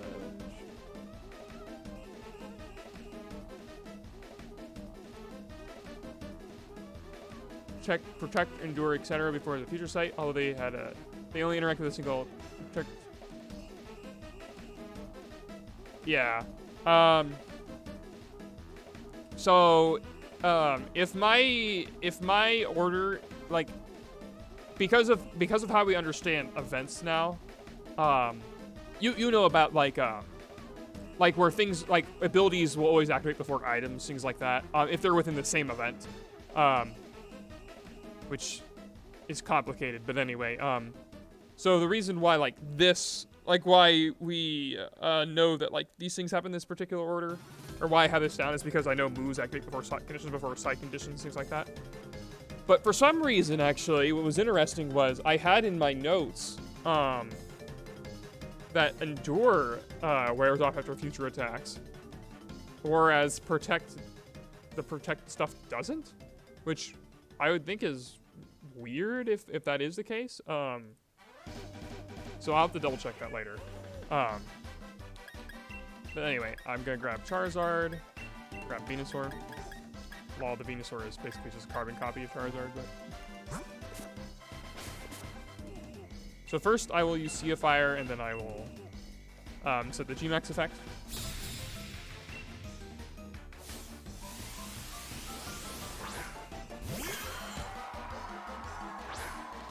I've also kind of been in agreement as well, Snorlax Monster, that they, since they only interact with Future Sight,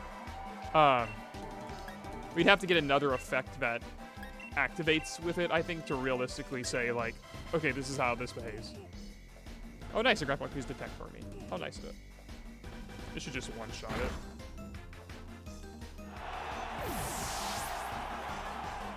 But this is going to be pretty easy.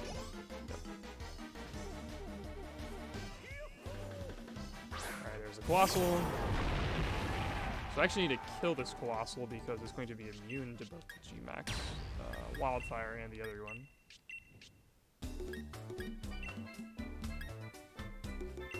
So hopefully this... I bet this actually probably doesn't kill it because it's level 65. It's kind of full on it.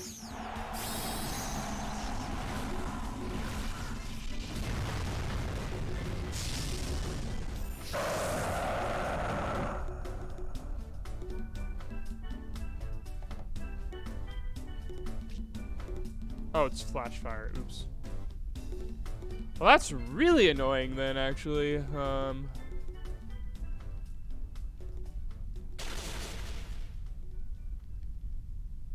It shouldn't be that bad, though, I don't think. The question is, can I one-shot the Colossal? I think the answer is yes. I can use Grass Pledge, and that should kill it.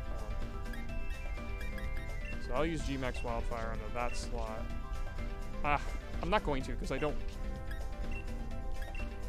want that to die accidentally. Like, I don't want to use Protect and then... Yeah, this is fine.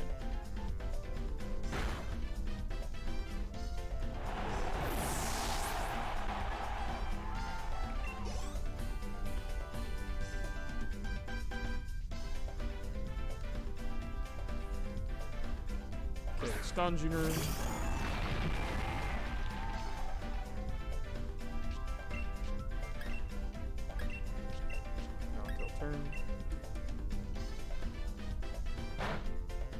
I actually one-shot. That's actually really bad, now that I think about it.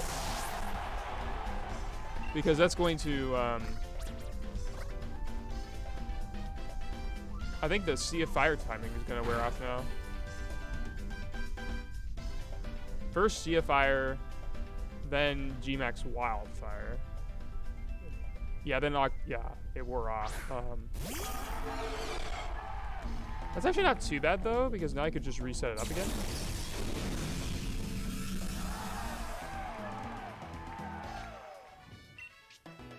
So I use Fire Pledge, and then Grass Pledge. Hopefully that wasn't one-shot the Dragapult. I think I used Protect. Don't get full parried. That's good. I keep one-shotting all this Pokemon. I'm too strong. But this is actually really good because now you should see G-Max. Yep, G-Max Wildfire, and then Sea of Fire. Yeah. So that's actually that's all I needed to do actually to prove that. First set up Sea of Fire, then G-Max Wildfire, Sea of Fire damage, G-Max Wildfire damage, then first set up G-Max Wildfire and Sea Fire, G-Max Wildfire damage,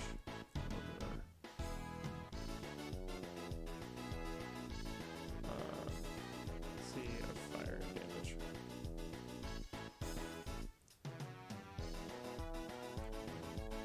Yeah, okay.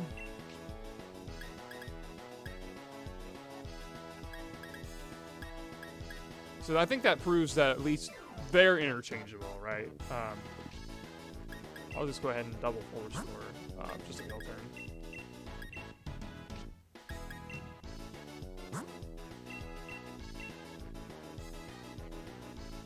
I'm gonna be... Oh, he might full restore the Graplock, actually. Yeah, nice. Okay, that's good.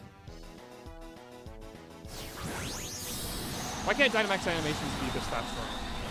It's so good.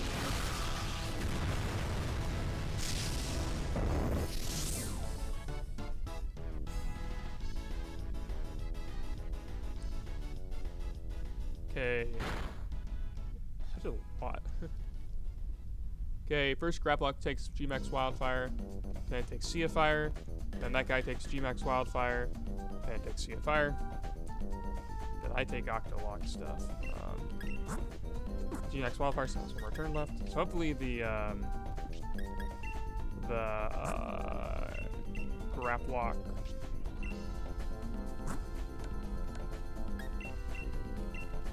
attacks this turn with like a neutral move, so we can see that it actually is faster, although it is, yeah, Graplock is faster. Don't know why I think raising a special attack is going to be a good strategy. But yeah, you can see there. Very consistent order there. And we see that it happens one after the other like that. So that's very nice too. So I can say that's faster. Type it in the right place.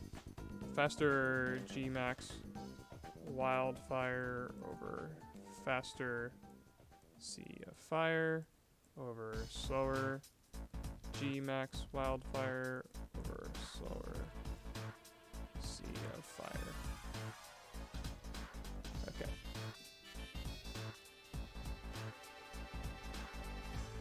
All right. I don't know if I had anything else on Sea of Fire or not. I know I had stuff on the grassy terrain, because I did a whole bunch of testing before then, so that should be okay. So I just need to now prove that it's after grassy terrain, which is very easy to do. So now I will do Sea of Fire in Gmax Vine Lash.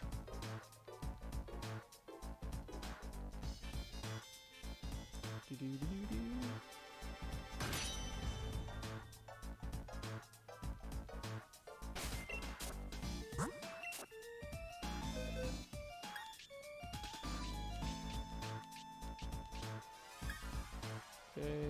Oh, I need to go online.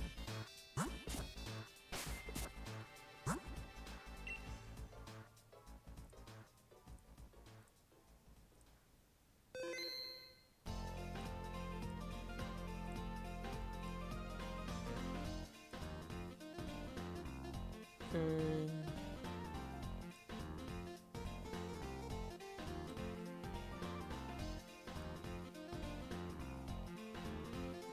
Venusaur as well.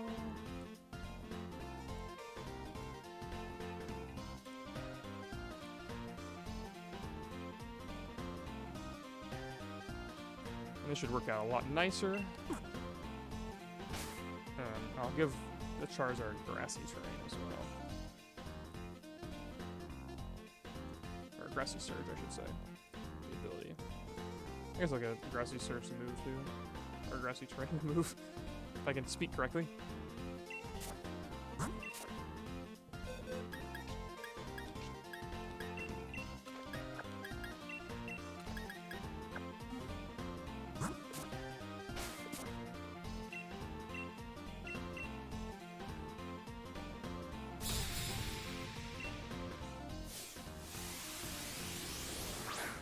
This will show its interaction with grassy terrain, and then we have grassy terrain very well established.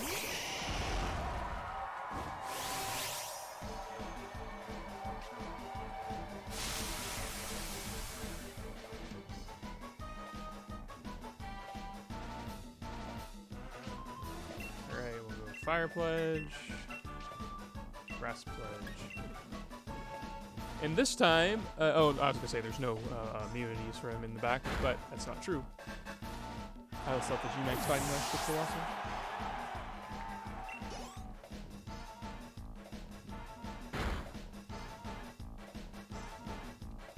See a fire, then heal.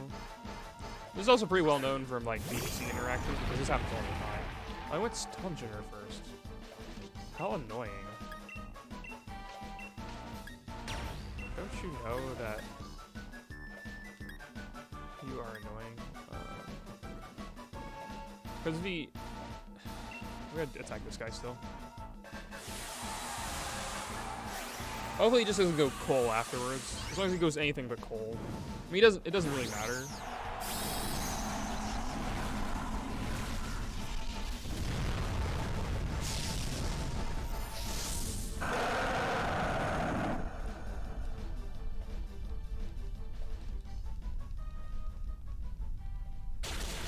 He's probably gonna go coal afterwards to be annoying to me.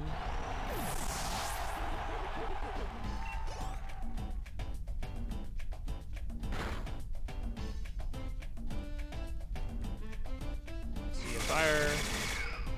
G-Max Vine Lash. Grassy terrain. Yep, there's. Of course you're gonna be annoying to me. It'll still work out, but you're being annoying to me.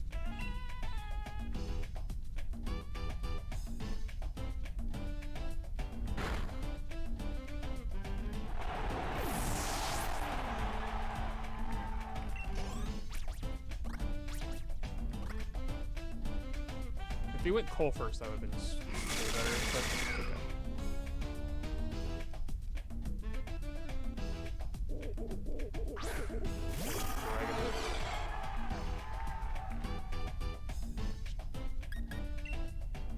okay.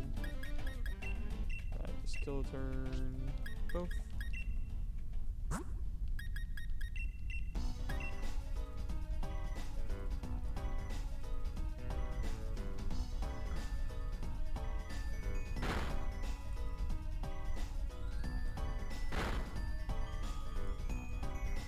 Alright, first Sea of Fire, then Vine Lash,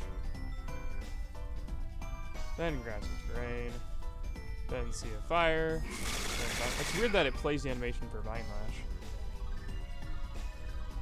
It doesn't play the animation for the other effects. Sea of Fire disappears. All that stuff. Okay, so first, set up Sea of Fire into set up G-Max Vine Lash. I'm actually going to put, because setting up Grassy Terrain happened before either of those things, which I think is important. Set up Grassy Terrain, and so it does faster, Sea of Fire to faster, G-Max Vine Lash to faster, Grassy Terrain to slower, Sea of Fire to slower, G-Max Vine Lash to slower, Grassy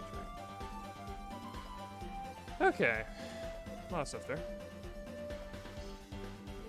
So I'll see if I can set up the other terrain effect, or I'll see if I can set it up again into that guy. And then I can, again, witness that it does the exact same thing, but in reverse. Oh, the Dragon Ball protected. Great. Excellent.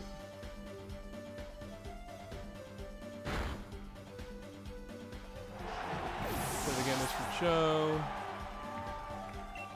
First, G-Max Vine Lash. Yep.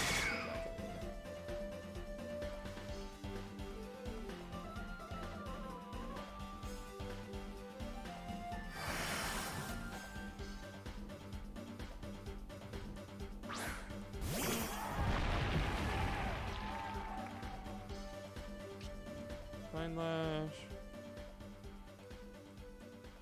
Set up Sea of Fire. Faster.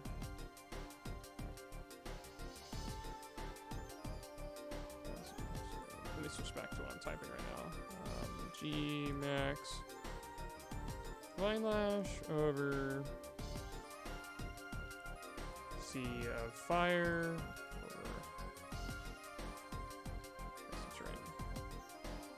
And then I suppose I ought to show that, so I've shown that Sea of Fire and the G-Max ship moves are interchangeable, but I ought to show that it's after Doom Desire and them.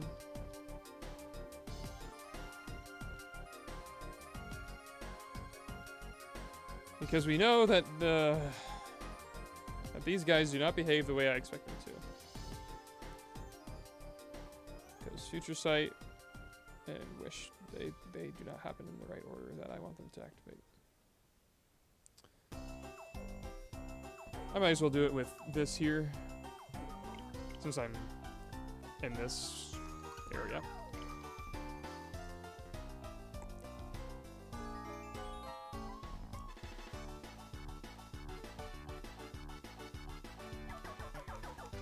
So this is going to be my wishes, though, which is a little bit awkward. I need one of my wishes to be slow, so I'll gen in a really fast Shuckle, or a really slow Shuckle, I should say. And I'll do Sea of Fire with it.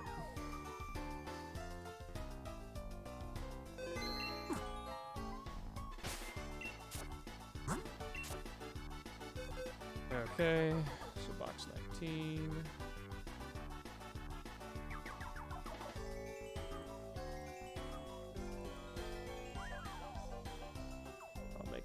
Very fast, and I'll give it Grassy Surge, and I'll give it Wish. I'll give it Doom Desire. I'll give it Fire Pledge. Grass Pledge. Other one. No speed at all. This is slower. This is faster.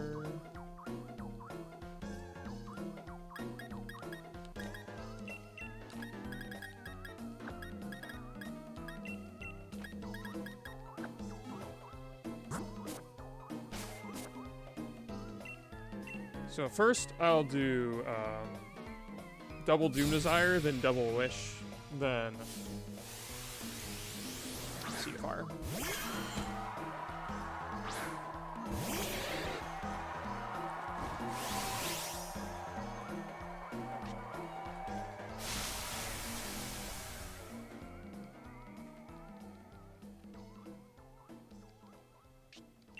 Okay, so first Doom Desire that guy, no, Doom Desire that guy.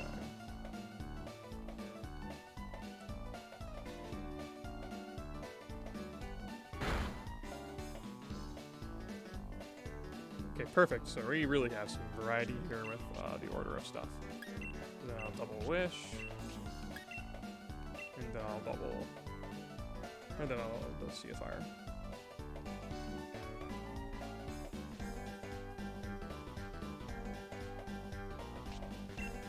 And I'll Fire Pledge, Grass Pledge.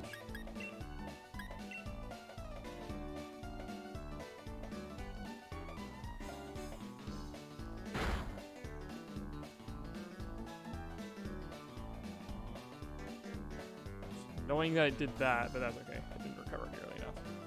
First, Doom Desire, then Doom Desire, then my Wish, then Sea of Fire, then Grassy Terrain, then Sea of Fire, then Grassy Terrain. So, I don't think that proved enough because they didn't take enough damage. Yeah, and I don't have enough turns of Grassy Terrain left, so I'm gonna have to switch one out. Oh wait, I can't actually switch them out. Aren't they both Octolocks? Yeah,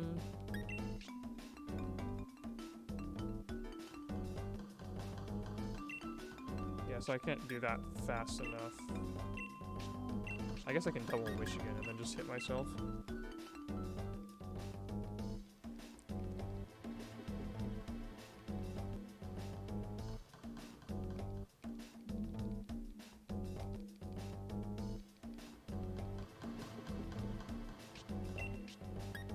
So I'll just side Fire Pledge. Scarfrilla. I don't know why you need Scarf on it. I can think of like literally 100 other abilities I'd rather use.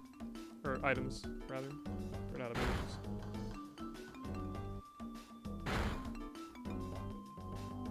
Okay, first my wish came true, then that guy's wish came true, then that Sea of Fire, then that Sea of Fire, then that guy. So it didn't recover from Grassy Terrain there.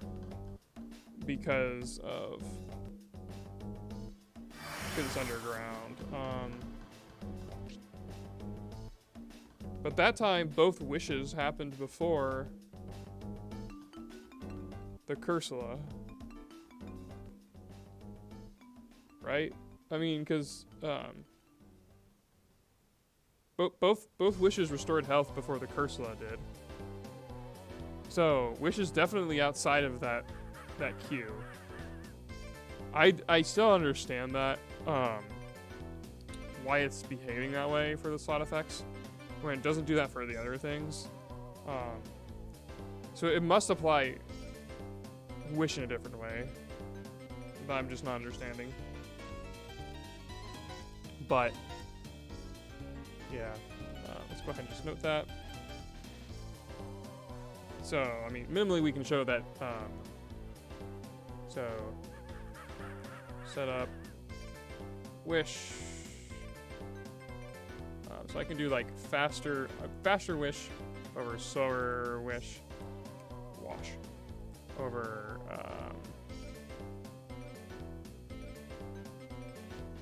middle sea of fire over grassy, middle grassy terrain. I think that's really all we can show with it. Which is a little bit unfortunate, but yeah, so I still don't understand wish, how it behaves. Wish doesn't make sense to me.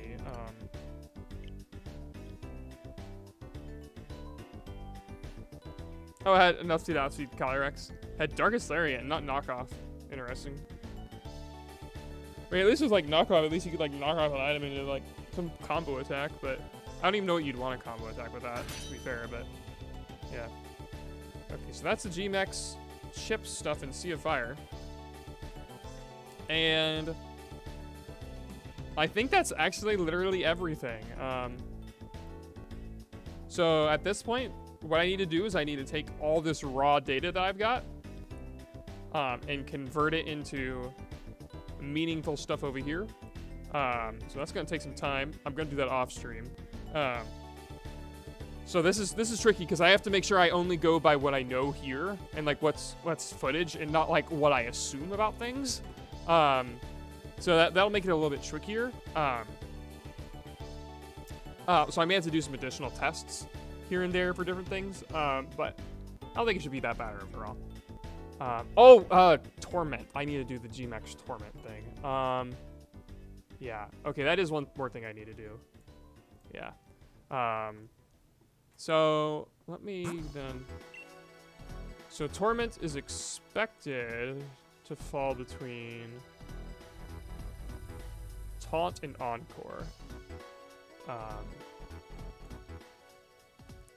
So I'm not quite done yet. I still have to do, yeah, I forgot about that. So I need to grab G-Mex Melmetal.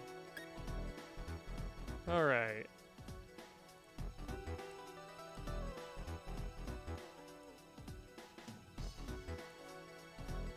Okay. And Taunt also wears off after 3 turns, so I think it's okay. Did you test speed changes during the end of turn effects to see if an early speed change affects the order later? I have not done that yet either, Snorlax Monster. That is going to be a thing I'm going to have to do. But some of those are going to have to be really concocted. So I'm going to actually have to, like, write out exactly what I want to test. Theoretically, I'd also like to test to see if, like, the effects can change literally mid-event. Since we have dynamic speed now. Here's an example. Suppose you have, like, a Pokemon with Unburden. And so then, like, say it takes G-Max, well, actually, how wouldn't that one work? Not Unburden. It has to be lowering the speed. What's an effect that lowers the speed in one of those block level events? None of this can lower speed, potentially. I guess Healer. Healer can increase speed, which is fine, actually. So, like, for example, say Healer cures a paralysis. So I don't remember in Gen 7 off the top of my head whether or not the paralysis being worn off will cause, like, another Pokemon to move first in the end of turn effect. So, like, if you have, like, say, your first Pokemon, which is fast and has Healer, and it heals what would normally be the slowest Pokemon for that block. So you heal that slowest Pokemon for the block. And then after that slowest block, and then you have a Pokemon that's on the opposing side that you would be faster if you're not paralyzed versus. So I'd have to check that. I don't remember how that behaves in Gen 7 off the top of my head. So I'd have to go through and check that. So that is something important to test. But that's going to require some concocted setups, and I may need a partner for some of those. Because it's going to involve probably at least, like, 3 Pokemon involved, and it might be tricky to do that with just the opponent. Like, I may need to know exactly what their speed stat is at every point in time. So that could be important. But anyway, back to this guy. So I need to do torment stuff. I believe it lasts for 3 turns. I'm actually not 100% sure offhand. So let me check. G max melts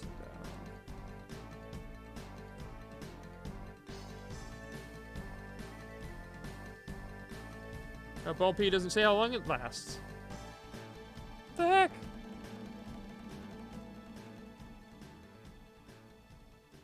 It's based on your current speed rather than your turn start speed. That's what. Yeah, okay, that makes sense. Yeah, I think it might be different because of dynamic speed. That's my hunch.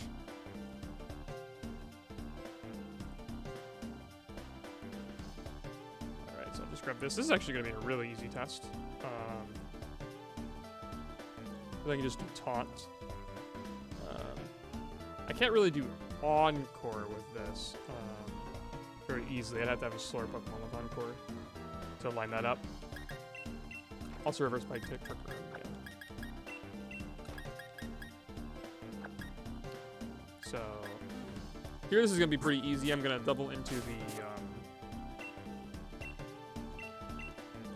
the other guy. But for Encore,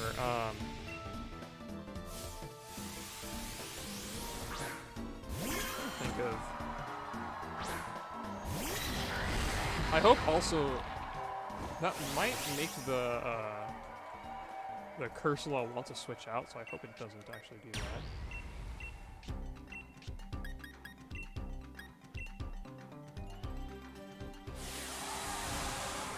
G-Max Melmetal is like the ugliest looking G-Max mon in the whole game. I swear. Look how bad looking this thing is. Like, it just doesn't look like it belongs. Like, its model is just so different.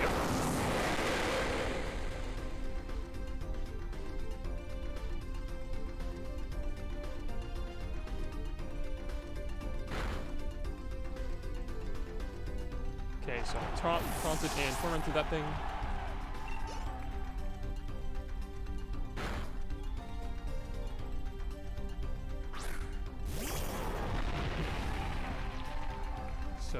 Should be synced up now. It doesn't actually say, but I'm pretty sure it's only 3 turns. So I'll just go ahead and help. Full restore. And like get myself special defense or something.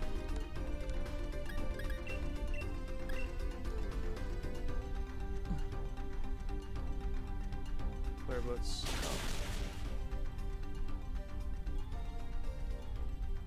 Mirror Coat. Oh yeah, perfect. Okay. Good. I forgot. Yeah, I got Mirror Coat. Okay, that's good.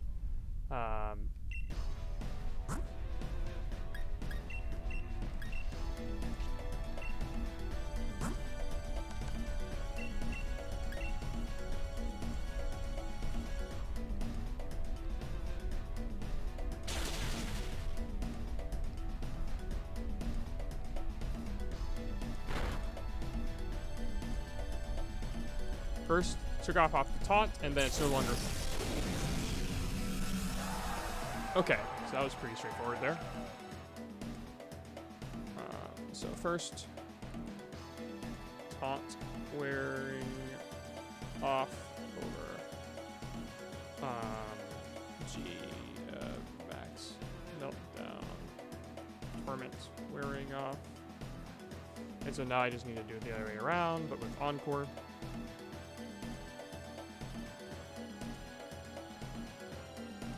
So for Encore, I have to have the thing use a move first. That's probably gonna want to switch out though.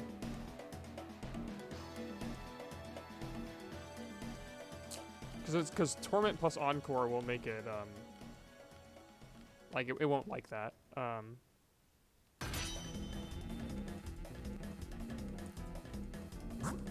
So maybe I could like give the Melmetal like Shadow Tag or something.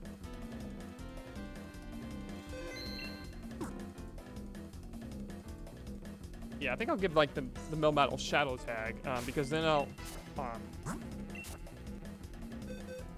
and then the thing won't be forced to stay in. And I'll give the Pheromosa. Well, actually, I'll just use Azelf this time because it'll just be a little bit faster anyway.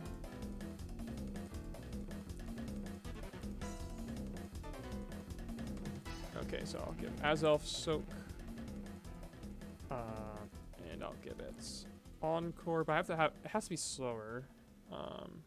So Azelf is probably not a good pick. Actually, I'll just use 2 Melmetal, and that'll be okay. Maybe not. Well, no, I'll use Shuckle. Yeah, I'll use Shuckle. Because we already know that Shuckle will be sore. So we'll do that, and then I'll give this guy.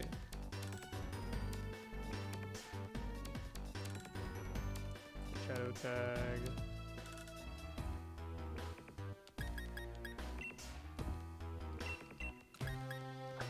So I got that guy, and then I've got my Shuckle, which I will make very slow.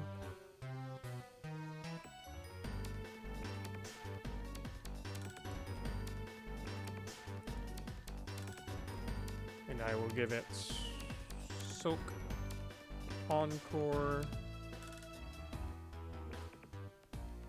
The reason I don't want to bother just doing this into the,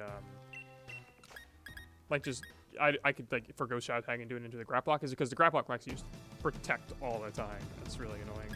That's why I normally don't fight it.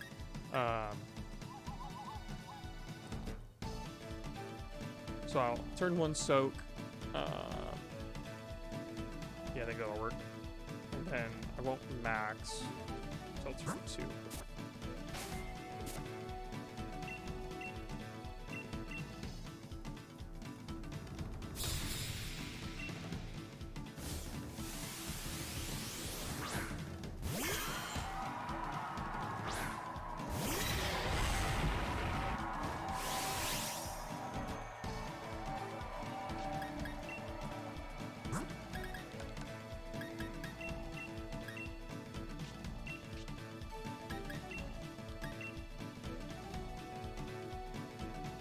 Dig.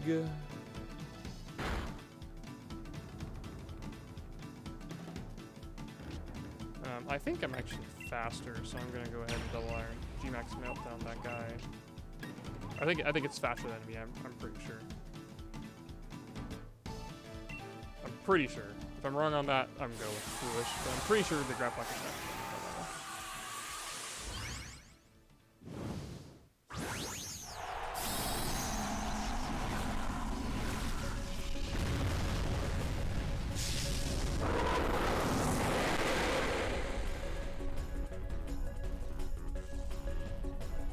Shoot, it's faster. I'm an idiot.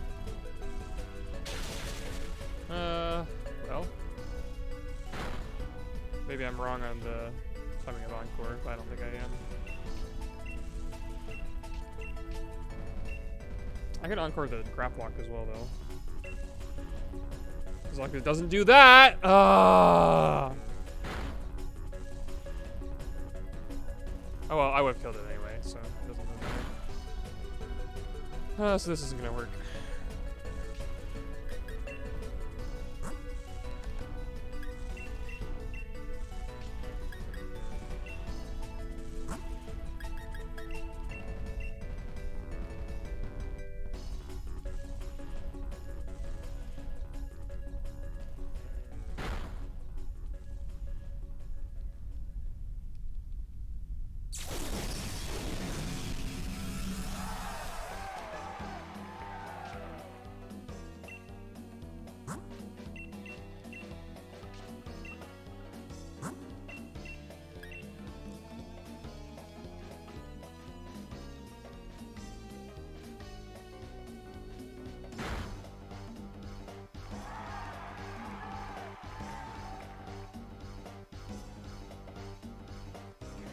Oh, okay, perfect, actually. That was great. Okay, so now we got to see that was Torment wearing off and then Encore wearing off. So I actually had the right timing then. Nice, perfect. My mistake was good. Okay, so G-Max, Meltdown, Torment wearing off over Encore wearing off. There we go. Okay, now I should be good to go.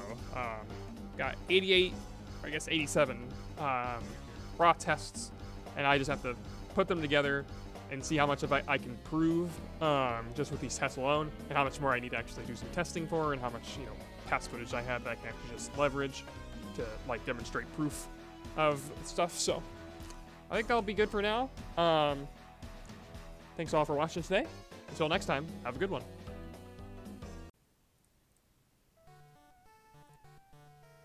Okay. Get my H's in chat.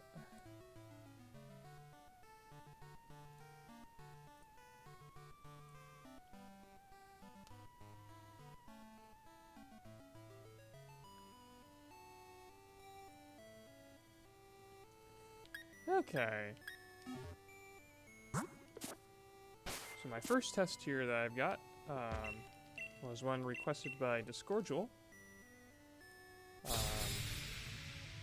And Discordial asked whether or not max moves count for the last resort attacking condition. So what that means basically, so if I do sleep talk here, and then I use last resort,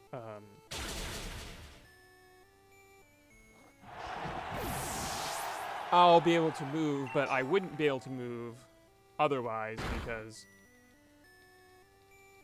last resort wasn't a, like, last resort fails if you haven't used all of your other moves at least one time. If I use last resort here, it will work. Even though sleep talk itself failed, I at least like click the move, and that's enough for last resort to work. You can see there I dealt some damage. So now the question is,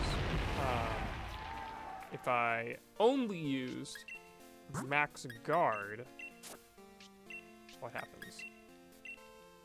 Which is kind of a good question if you think about it, because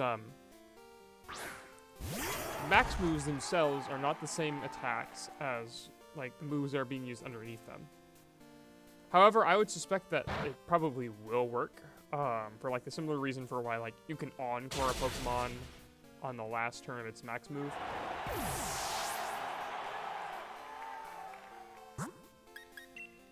Like if you use Encore in the last turn of Dynamax, you can Encore them into whatever most previously used base move was.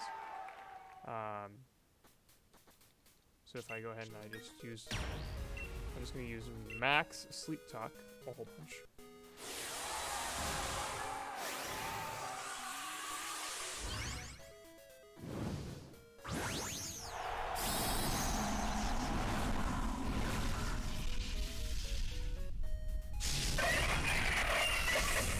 Keys out. I was like, I put one like tilt back, so they're like a. Let's see, what is that degrees? So if they're straight up and down is neutral. Oh, I try to use a. It's actually an interesting thing there. You kind of got to see an interaction. Even though I use a successful max guard, the weight-based attack that Stonjino used into me failed. But it didn't like actually hit the protect, but the colossal attack did. So, it's a fun fact for you. Happens first in the checksum before move 6. Okay. So now I have used nothing but max sleep talk there. So let's go ahead and use last resort.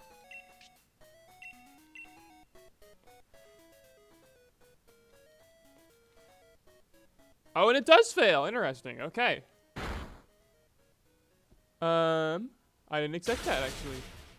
And the Cliffy just died, so that's kind of funny too. That's like punishment for failing its attack. Huh, that's interesting. Okay, so last resort fails because the move itself is not... Like, I didn't use sleep talk, I was using max guard. So that didn't count for last resort's purposes. Huh. Well, what do you know? Anyway, thank you, Discordial, for that question.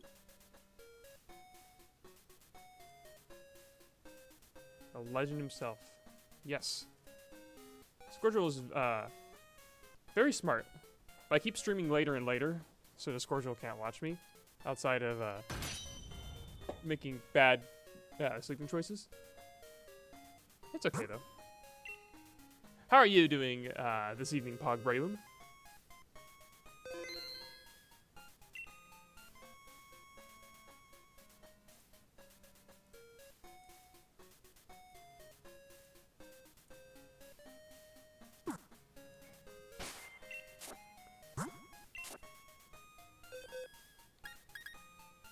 Doing great. I am also doing great because I have made some pretty significant progress here on my research.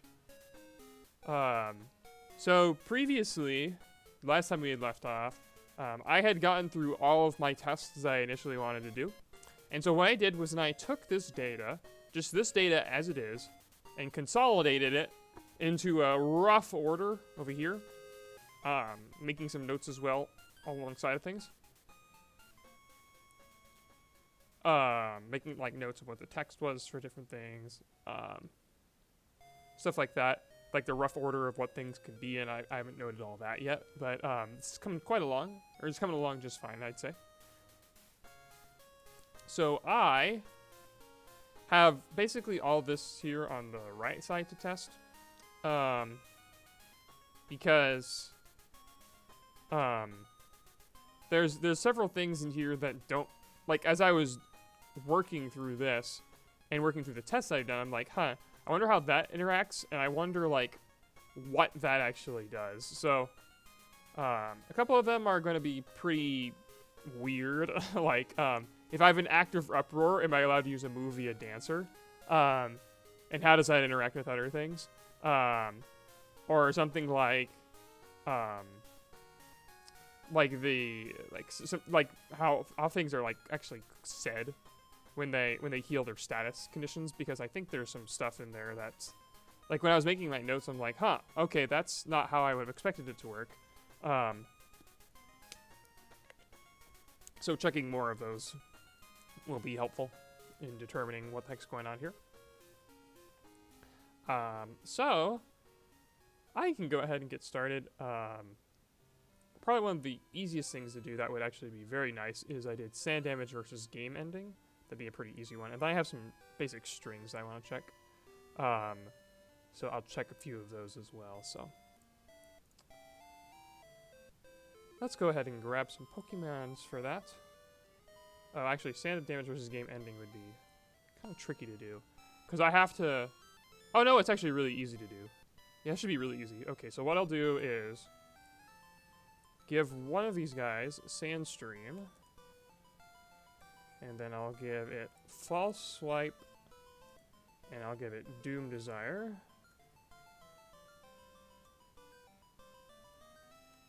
Okay. Yeah, that should be pretty easy, I think. And then that will be like... So what I'll do here then...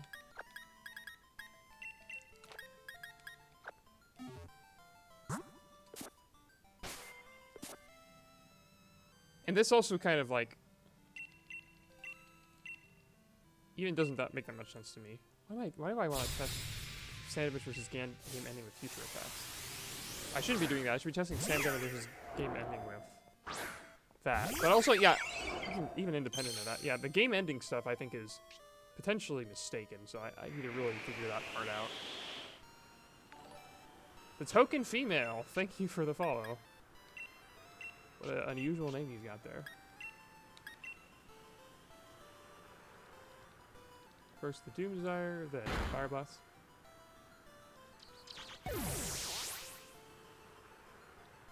And then next what I'll do is I'll False Swipe the thing. Oh wait, that's not going to prove anything actually, because I just used... Like, it's obviously going to go first and kill it, and so it's just going to end the game immediately. So that's not going to show anything there, so I should have done it on the other slot. Yeah, I don't think there's any way I can save this, so I'm going to have to reset it, dang it. But even then, like, yeah, let me go ahead and just do that other test first related to that, because I don't really think... Like, in my tests that or in my notes that I had over here, I had, like, various checks to see if the battle should end. Like, and they're separated out within these different blocks. But this doesn't make a whole lot of sense to me because, like, just intuitively, I would think that, like, if a Pokemon dies from poison, then it's not like burn happens afterwards and resolves. I'm pretty sure that if all ones die from poison, then that's just it. And you don't think, and, like, burn doesn't get resolved at all. Unless I'm crazy with that, which I don't think I am. But, I mean, I very well could be. So that one should be pretty easy as well. I'm just going to go ahead and poison and burn something. And then I will just poison and burn myself too. So that should be pretty easy. What's a single target poison type attack, though? Or a move that just poisons something. Obviously, there's Will-O-Wisp for inflicting that, but... Oh, I didn't go online.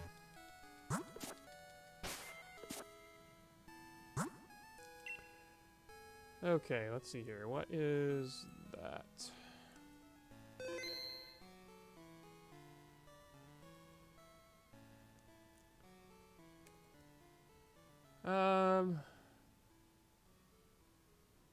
Poison powder. That'll work just fine. So we'll do poison powder for that. Pretty straightforward. So we'll do poison powder. False swipe. And Will-O-Wisp.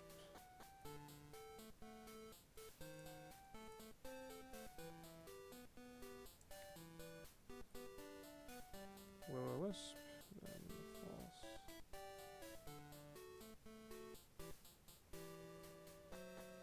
Okay. So now we've got these two guys.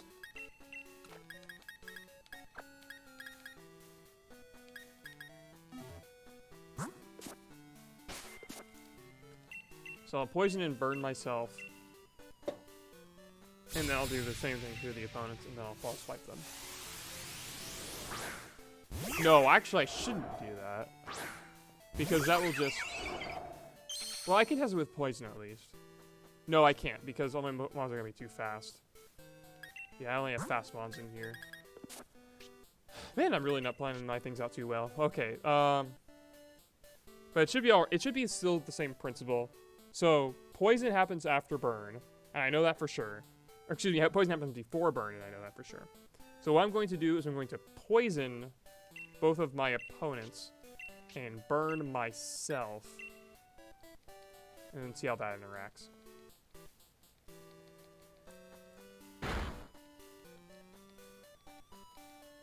Oh, it's nice and use Sweet Scent.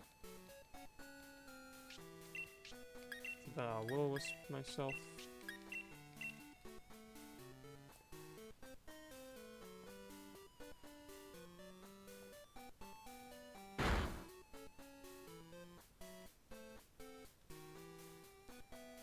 Yeah, first poison, then burn. So what I would anticipate to happen here is first I hit the Swirlix. It goes down to, yep, 1 health. I'm gonna hit the Milcery and it goes down to 1 health. And then I anticipate both of them to faint from poison, and then I don't take burn damage at all.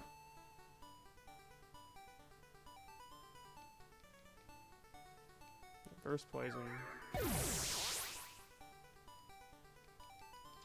But I shouldn't take burn, because the game's over. Yeah, exactly.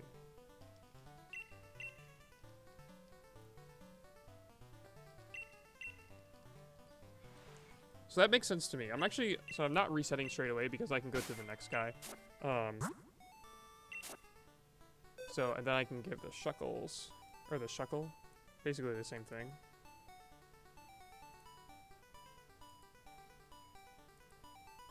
So I will give it Will-O-Wisp, Poison Powder, False Swipe, and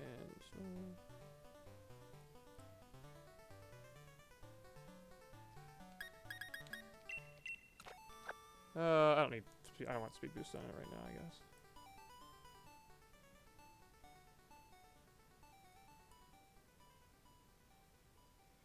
I'll just give it a real ability.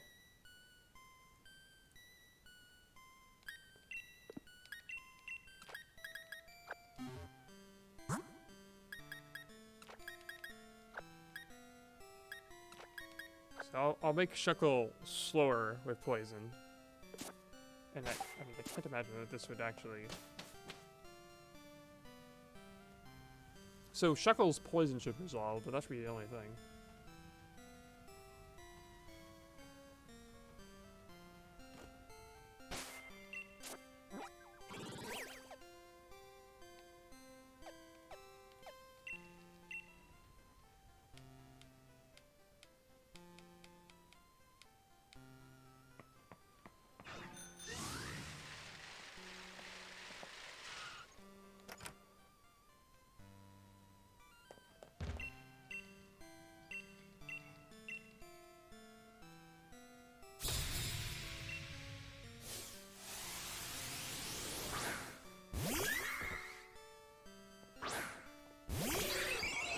Luckily my Azul is already burned, which saves a little bit of time, because now I can just poison powder, poison powder.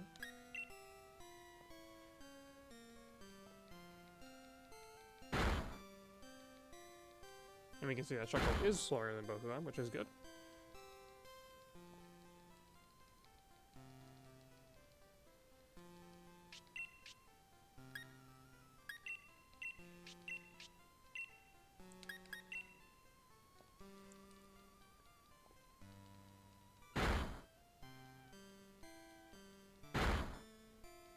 Okay, and now I can go ahead and just do double false swipe.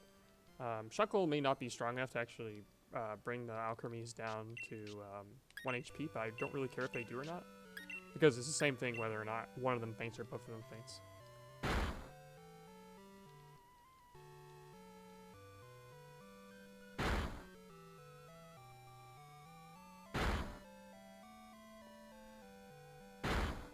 Yeah, it doesn't do anything.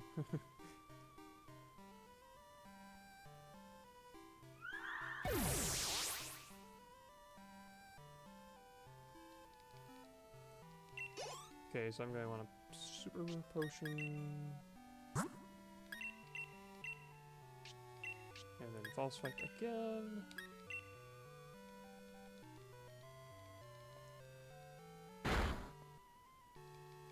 Okay, so now what should happen is Alchemy takes poison, and then Shuckle takes poison, if I had to guess. So Alchemy takes poison. Then Shuckle takes poison. But my Azul doesn't take burn. Now, my main question with that then is...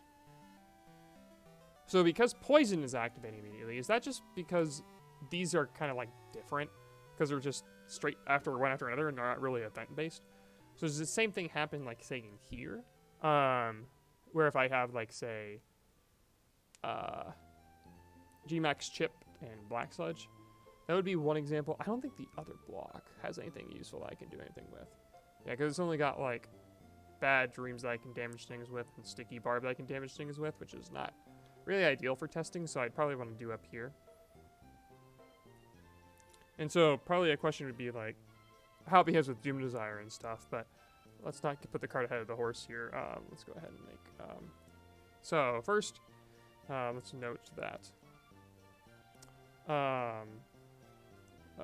both are faster opponent poison over slower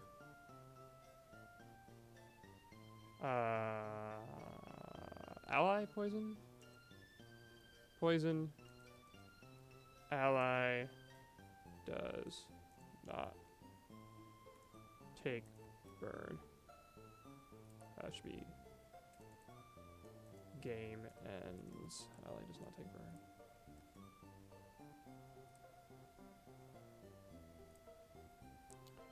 So then, the question is, what happens in the middle of the end of turn effects like that? So I could use like Sea of Fire actually. Sea of Fire would be okay because I could set that up here and then like false swipe myself. And put like grassy terrain up as well. Yeah, I can put grassy terrain up as well. That'd be really simple to do, I think. And then I'll get both my Pokemon damage and Black Sludge. I'll make one faster and one slower. Okay. So, I'll grab Shuckle.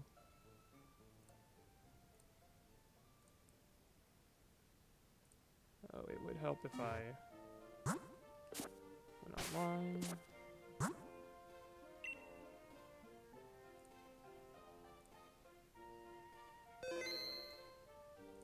Okay.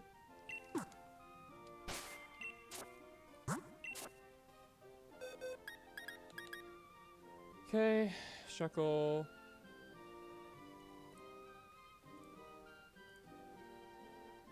I'm gonna give it I'll give it Fire Pledge.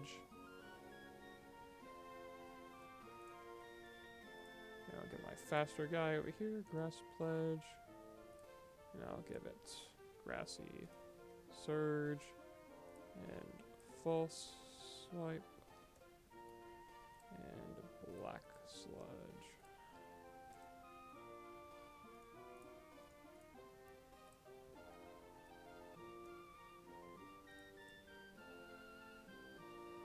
Is there anything else I can trigger in the meantime there? Not really. So I think this will work.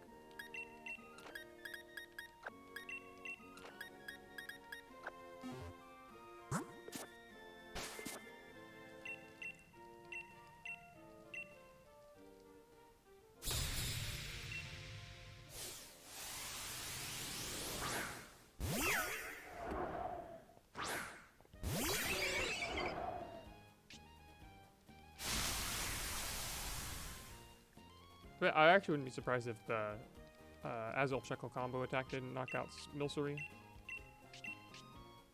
Because I think it's going to use Shekel. I'm pretty sure, yeah, it uses Shekel's stuff. So this isn't going to do... it did enough, okay. Alright, so Sea of Fire. So first, yep, my Black Sludge. Then it'll be things... Sea of Fire, then Grassy Terrain, and then my Black Sludge. So now I'll go ahead and I'll use False Swipe to bring this thing down to 1 health.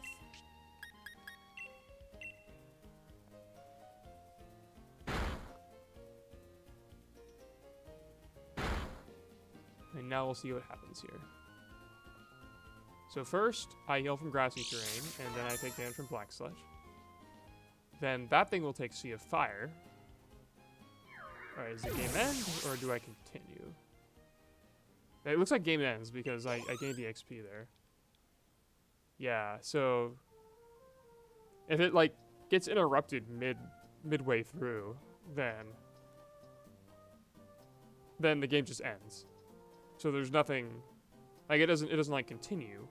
It would be only if it was the same... level of event, I suppose. So if they all held back Black Sludge, then it should presumably work that way.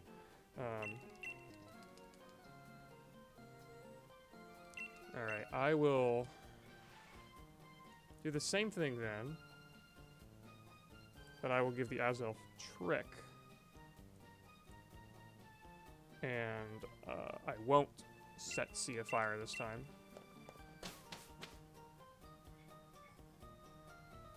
And then we can see if Shuckle heals from Grassy Terrain and then takes Black Sludge. I don't think it will. I'm pretty sure it'll just die.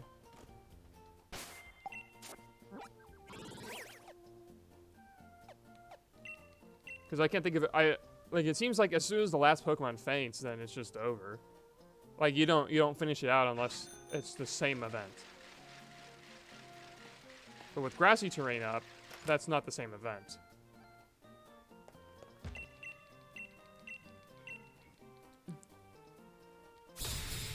Oops, I don't think I should put the right Azelf in there. Yeah, I didn't actually put the Azelf in my party.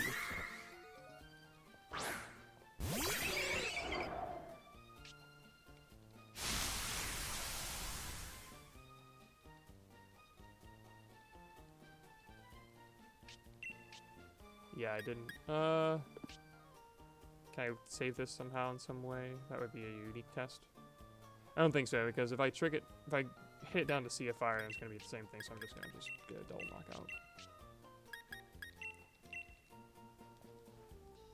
Forgot to take out the correct Azelf. But that's okay.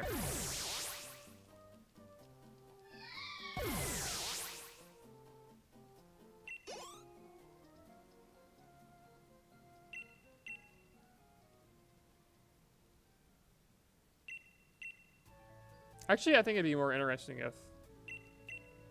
Because we kind of already know... Well, not necessarily.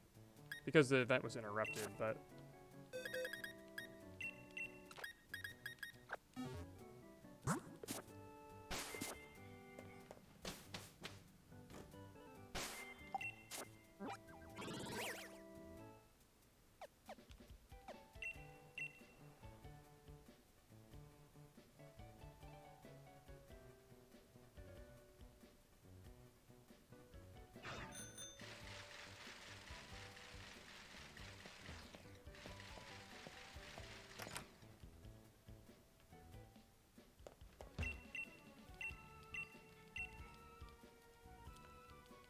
Nah, I got my proper Azelf.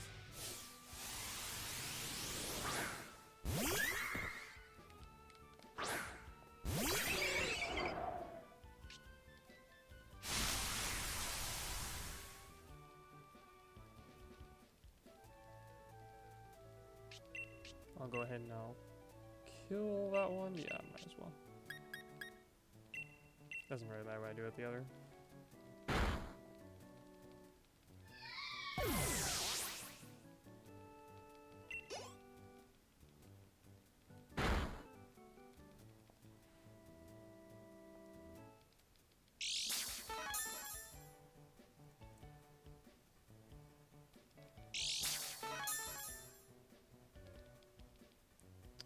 Okay, so if I go for now the trick.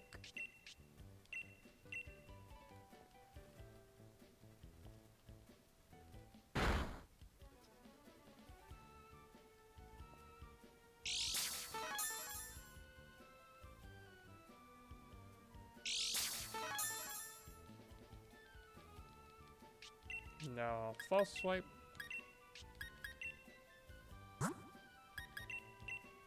And he'll shuckle back to full. Oh, I should not have healed it back to full. I should have only healed it a little bit, but that's okay. It looks like it didn't die anyway.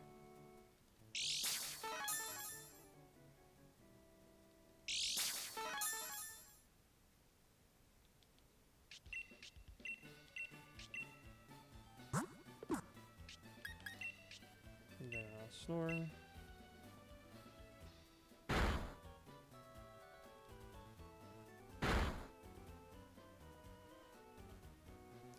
So first that guy, then that guy, that guy. So now, do I heal grassy terrain at all, or take spot sludge at all? Nope, same thing, and immediately jumps to EXP gain.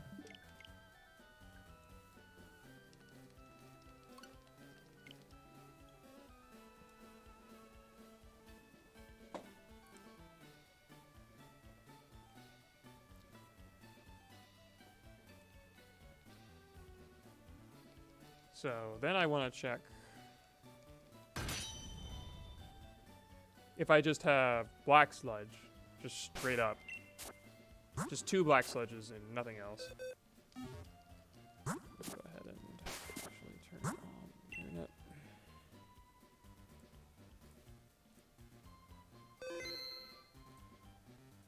Okay, Azelf, false swipe. Trick.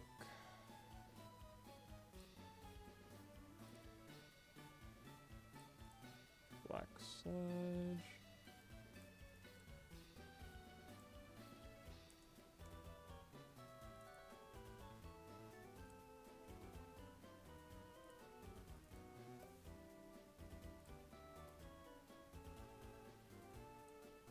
Okay.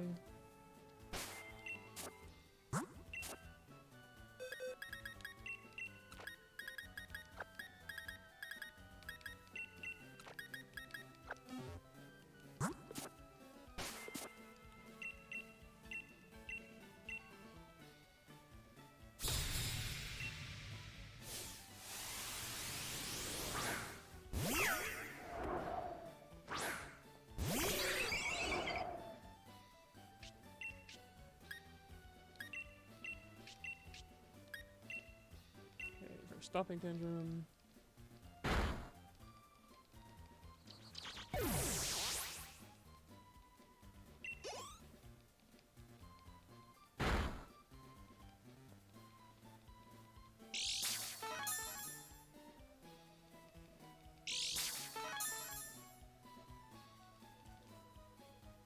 Okay, and now I will skill turn that way. And then trick this to Swirlix. And then I'll false swipe and I'll see if just like, just between the Azelf and, or just between the Swirlix and Shuckle with just Black Sludge. That's the only event. There's nothing else that could potentially interrupt it.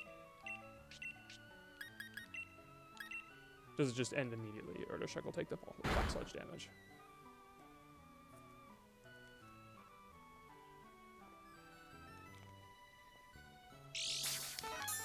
Okay, for Swirlix 6 Black Sludge.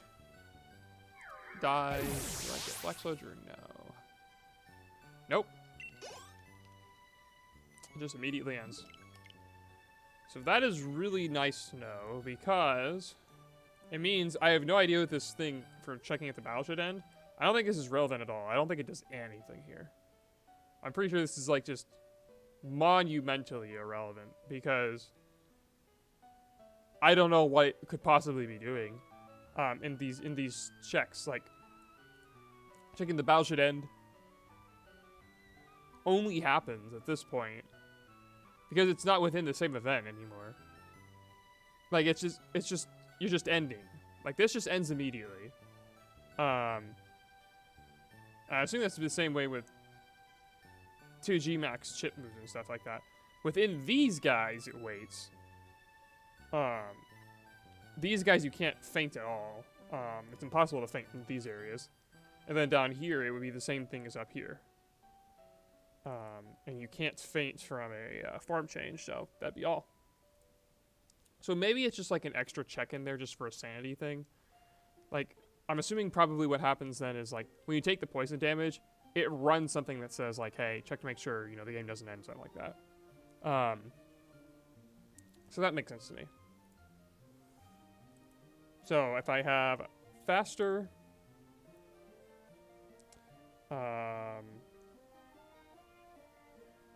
faster opponent, Black Sludge to slower ally, to that would be game ends, ally, slower ally does not take Black Sludge. So that actually answers quite a few questions there, because that clears up exactly how that behaves. So if they're like one of these guys, they won't continue activating, but if it's one of the other ones, they would continue activating. Yeah. That makes sense to me. Okay. So that nails quite a few of these tests. So that is irrelevant now. I don't need to check that. That doesn't matter anymore either, because emergency exit, like, unless it couldn't switch out if the game were to end.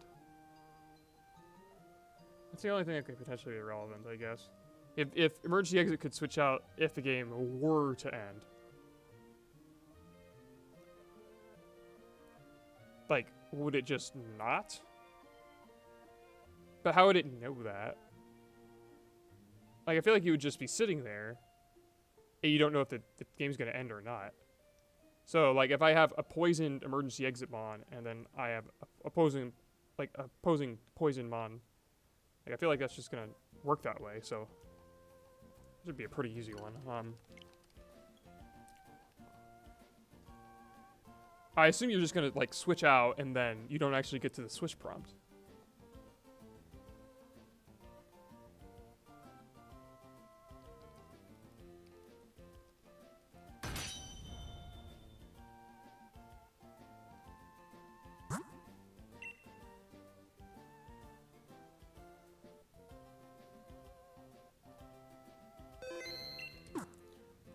Okay.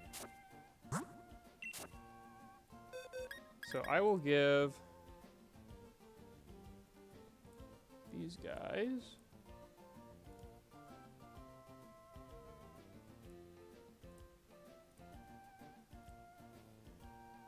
So I'll give a... I guess maybe it would determine, like, emergency exit wouldn't switch out if the game were going to end. I guess that could be another thing too. So, and I know you can't have multiple EEs going at once, which I actually need to check officially anyway. So,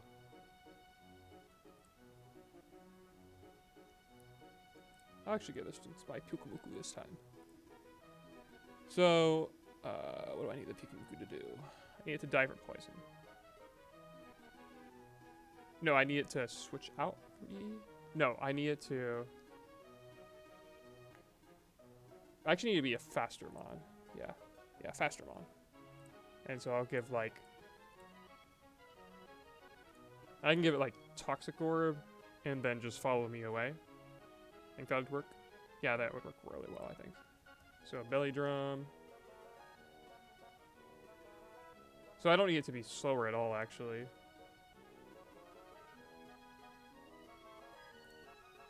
I'll give it Toxic Orb. False Swipe. And then I'll also give it Poison Powder.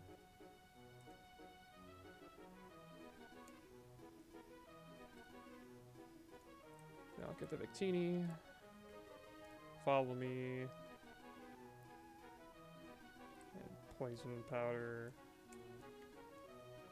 That should be good enough, I think, to be able to do everything. Because then I'll do, let's see, alright, so I'll do first kill Swirlix, then turn to heal and belly drum, and then do that. So Iself needs emergency exit, that's right.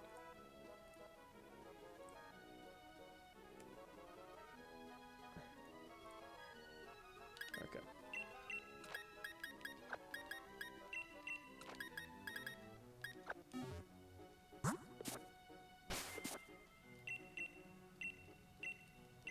I believe this should be good enough. Hopefully.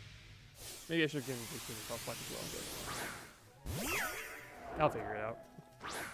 I can just spam Polar Swords until I get my Azelf in the right timing. So first I need to kill that guy. Then I need a Poison Powder.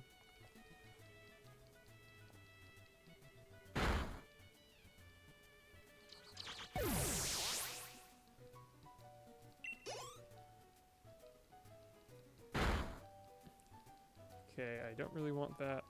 So now I'm going to follow me. And then full restore. Can I do that? Because that's just going to re-poison me. And then if I belly drum... Oh, wait a minute.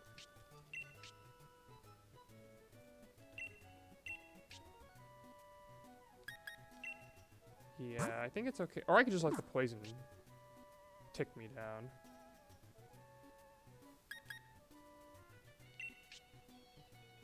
Yeah, I can just let the poison tick me down. That's fine too. Because that'll add up more quickly anyway.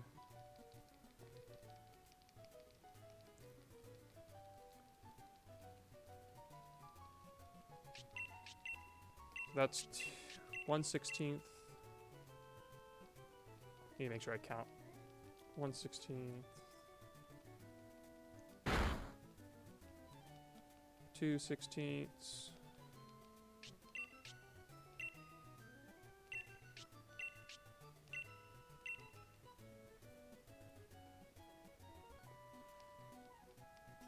3/16. Okay, next will be 4/16, so I can go for the follow me here. So I'll do follow me and false swipe.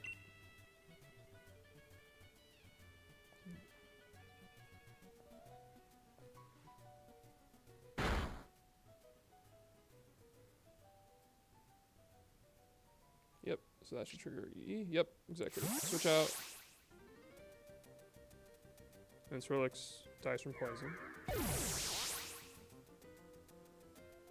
Yeah, then just EXP and then it's gonna end. I just don't proc a switch in. So, that makes sense to me.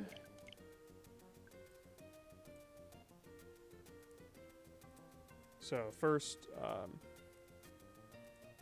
faster poison, emergency exit switches out, and then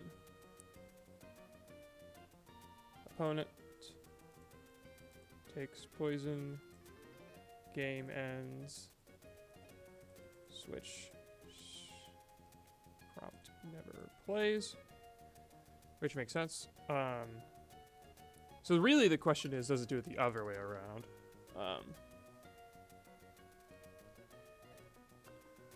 Where if, like, say my Shuckle is poisoned, so if I poison my own Shuckle,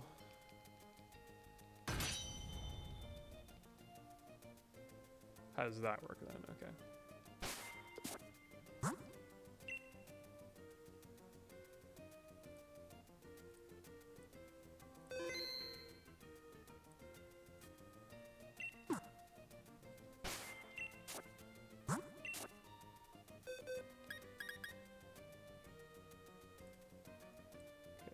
Give my guy here poison powder, false swipe.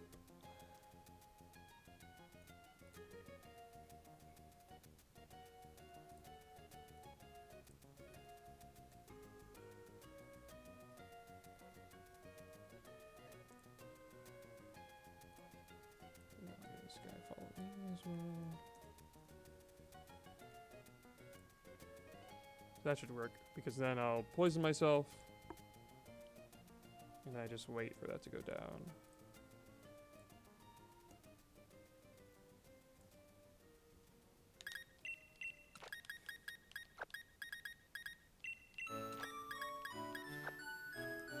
Okay. Let me think if there's anything else I'm missing here. So use Toxic Orb, then Snore, a whole bunch. Poison Powder myself. No, I don't Poison Powder myself. I can stomping the other guy, then Poison Powder. And then False Swipe just on the last turn.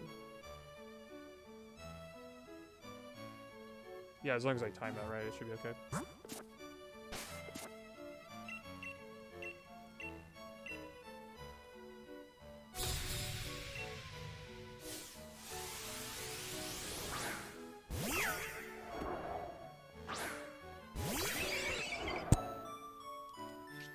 First, a stomping.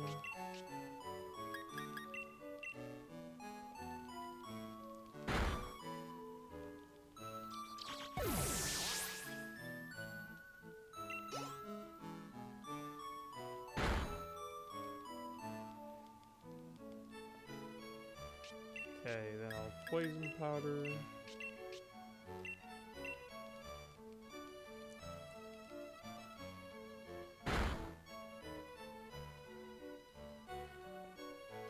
Poison, poison. Alright, that's 1/16.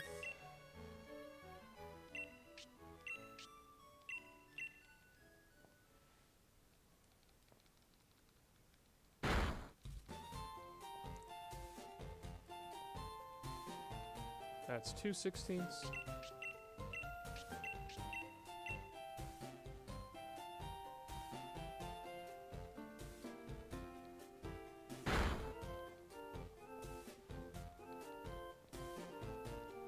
That's 3/16. And so now that should be 4/16, so I will die. I do that. Alright, I would switch out if I don't, like, I don't know if it'll queue it up or not. That's the real question, I think.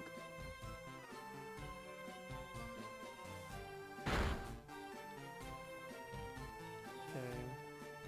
Yeah, first Swirlix takes damage, but then Shuckle should also take damage. Oh. I didn't trigger EE. Come on, dude. Ugh.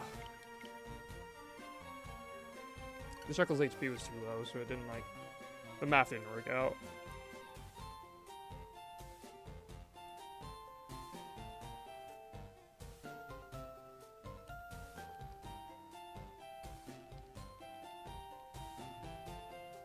Because that should have worked out, because it would have been 1, 2, 3, which is 6 plus 4. Should be 10, 16, so it just, the numbers were bad.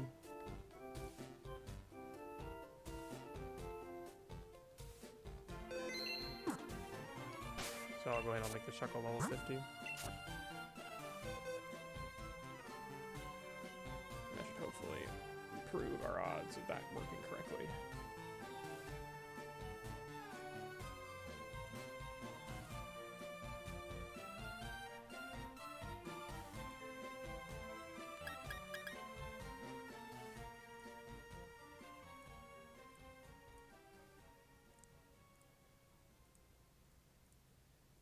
Okay, make that guy level 50.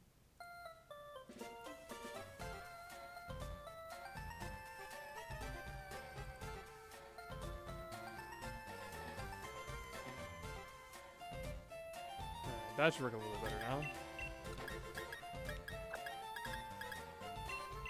Oh, let's get it. Yeah, something easier to kill turns with.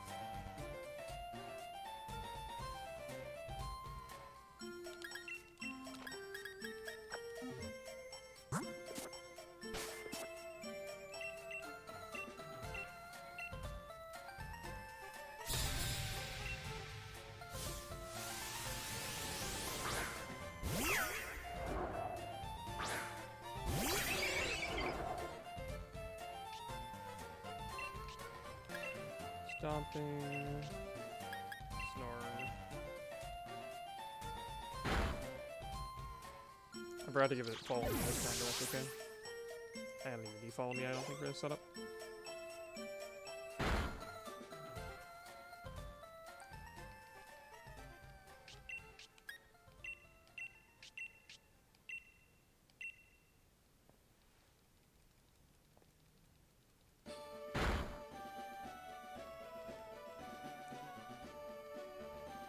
Turn 1 of poison. I did give it that. Nice. Okay.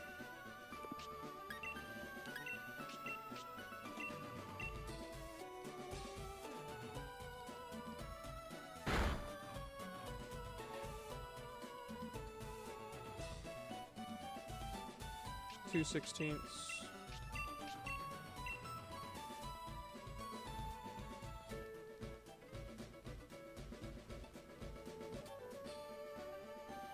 Three 16ths. Okay, hopefully it will actually die now. If it doesn't, I'm gonna be very annoyed. That was weird, it kind of like froze for a second.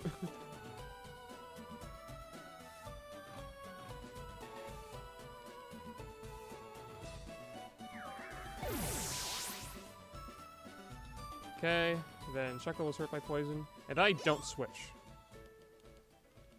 So it must know, like it must have some sort of stuff set up to say like, hey, if the Pokemon isn't like gonna be switching out, then don't do that. And I do have emergency exit just to verify. Yep, you can see there I've got emergency exit. So if we have faster, I'll say faster ally poison. We have faster opponent poison. Opponent faints. No Pokemon remaining. Then ally takes poison. And game ends. No emergency exit trigger. Okay. This makes some sense to me.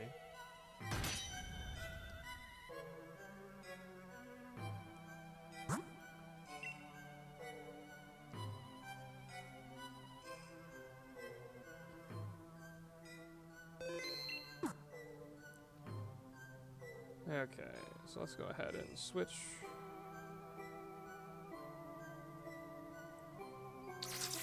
this back over here. Because that answers a couple of other questions, I think, too.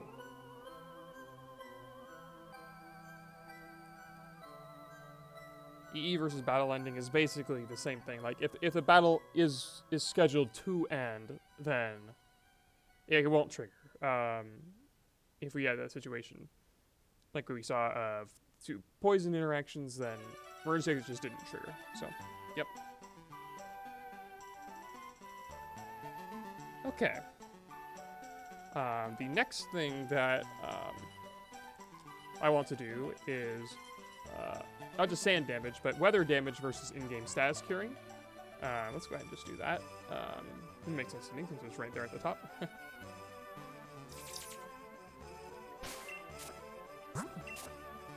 So before, we previously established that sand damage happens before in-game status curing, but not necessarily like the timing of it.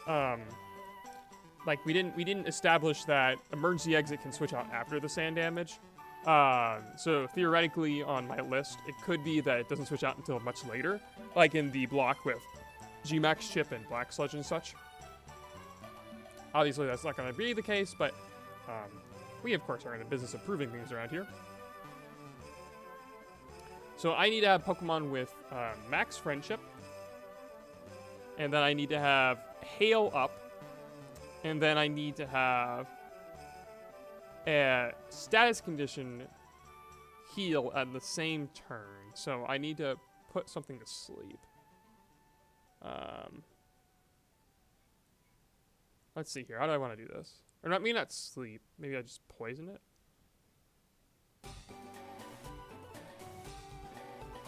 Yeah, I think poisoning it would be a little bit better. So I'll give a Victini.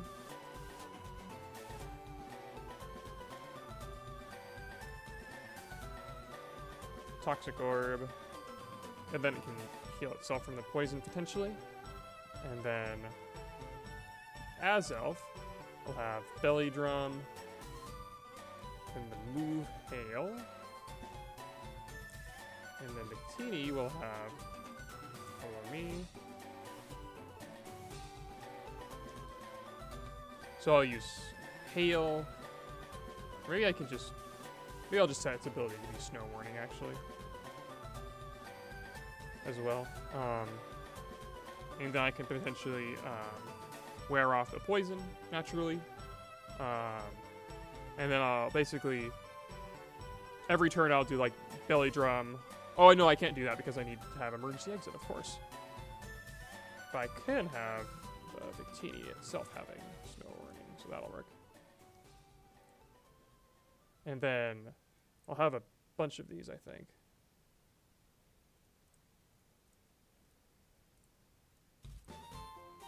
So I'll, like, put this guy in there, and then a whole bunch of copy Victinis. And then I'll just wait for RNG for the Victini to heal itself.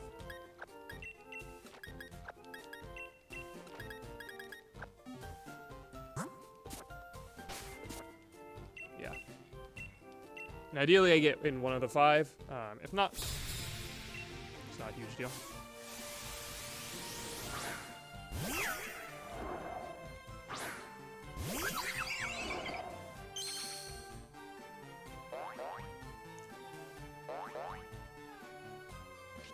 They're so happy.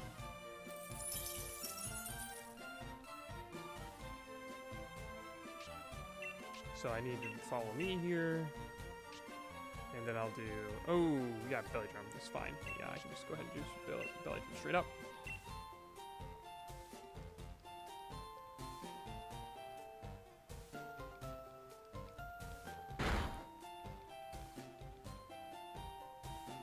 Nice. Good work, Victini. Not particularly helpful here. Oh yeah, it's also not very helpful that I did it this turn because there's no status conditions for me to cure. So, I mean, we will have to see hail damage tick everything first. And then I get to switch up the game before Toxic Orb triggers, but that's really not very interesting because we already know that's way before then. So now that I'm badly poisoned, now this will be a little bit more relevant. So I'll go ahead and use Belly Drum.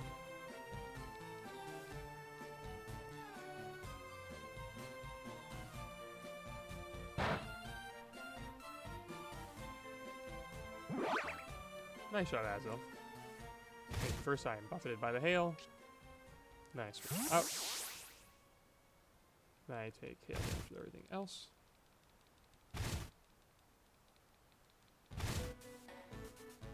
Now I'm going to do another Azil. And let's see if I hit the 20%.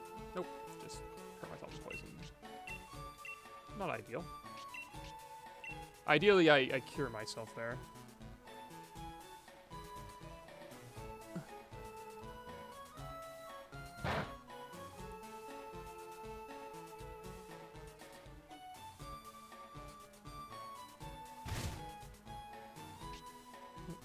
Switch out. Luckily, this is also pretty easy to like cycle through again if something does happen. Exhale. Guys, and now this guy. I take poison again, so not getting very lucky with my poison turns. Actually, is this last turn of hail? It might be. No, I took one more. Because healing is a necessary condition of this.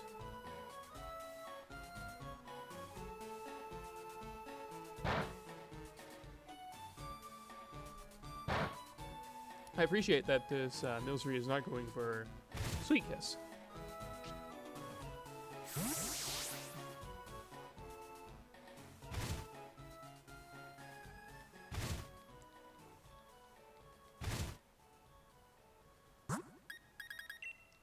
Okay.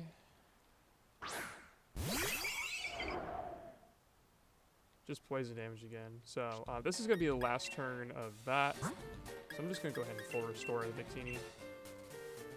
And I will not kill that one because I can't. And I'll just full restore the ones at the back.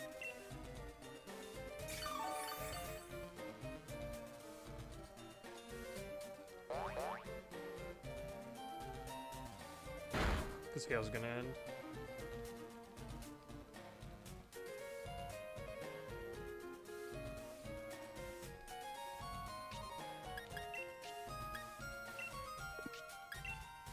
Kill that guy because it's being annoying.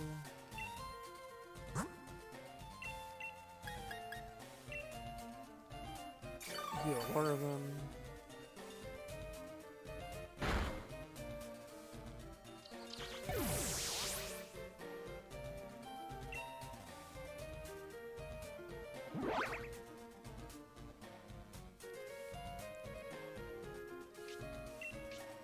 Okay, follow me. Actually, I don't need to do that yet. I can just double them. Full restore these guys to the back.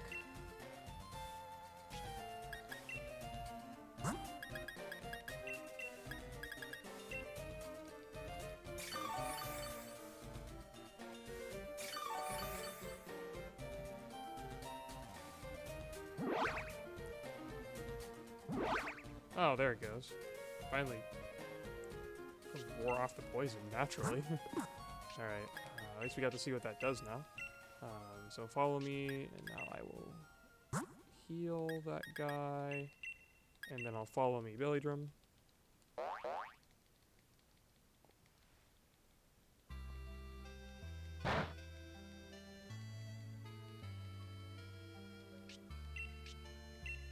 I'm actually going to skip Sinnoh, because I've listened to Sinnoh pretty recently in the background music.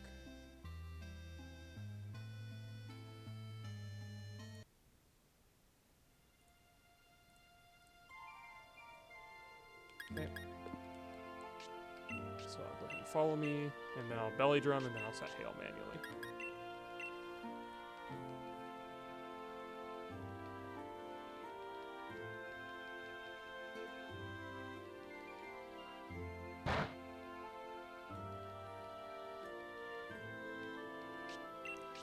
Okay, follow me in Hail. I didn't bring anything to kill the Swirlix, so if I kill the Swirlix, then that would suck before like all this resolves, but that's how RNG works sometimes. Okay. It's actually kind of nice to see that because Victini is faster on that one occasion. It's gonna be slower always now, but I'm going for this.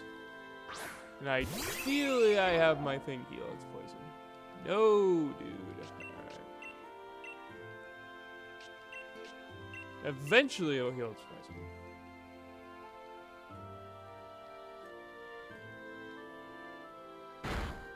It's 20%.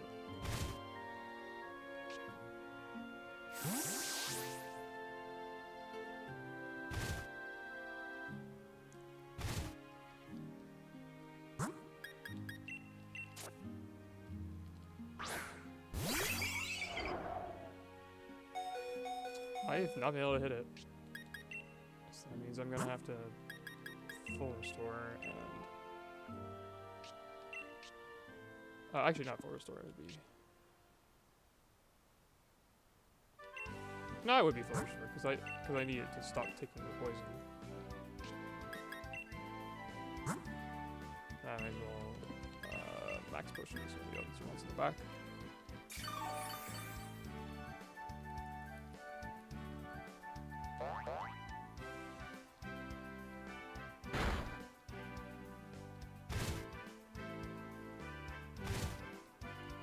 Unfortunately, here I have to rely on RNG that it attacks the Victini.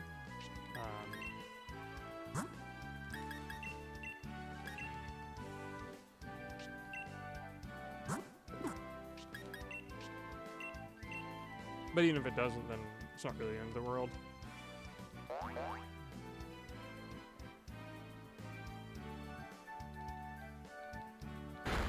Good. So we're back on our usual cycle.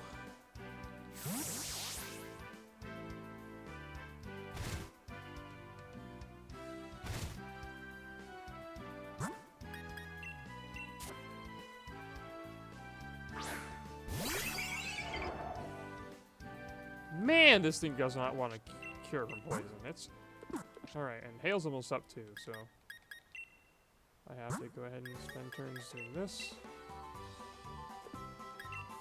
Actually, I'll just double back potions in the back.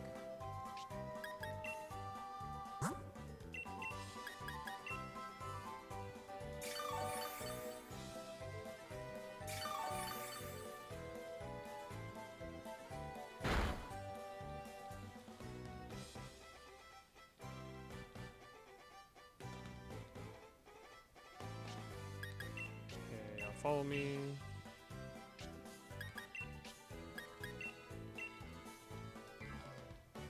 My Victini is not loving me very much when it comes to the curing of its poison.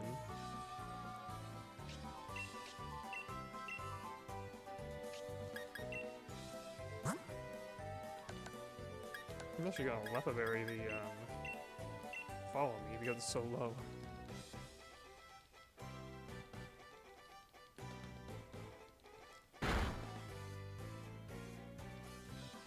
I guess 20% isn't really that high, really.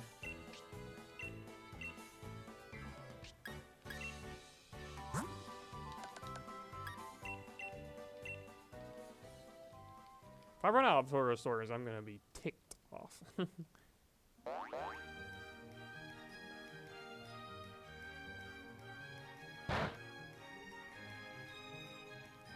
Okay, now I can follow me in Hail again.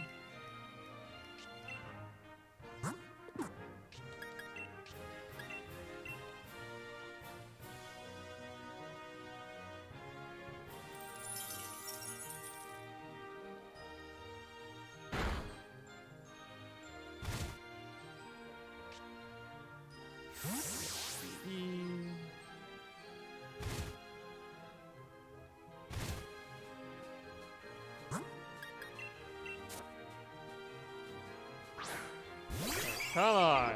Heal, you stupid. Yes! There we go. Alright. Perfect.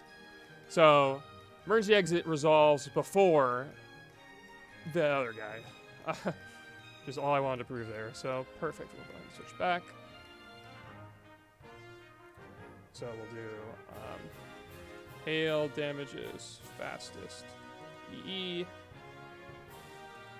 EE triggers, then slower. I'm just gonna say faster. Slower. Takes hail. Switch prompt. Switch. New Pokemon. And then in-game status. Curing. Excellent. Okay. I'll stay away from emergency exit stuff here. Yep, we already know that one. Yeah, I wanted to check in-game status. I want to check a few strings here. So, one was if toxic poison and regular poison had different ones of those, and then hydration strings for healing all sorts of different statuses. So I'm actually going to go ahead and just reset.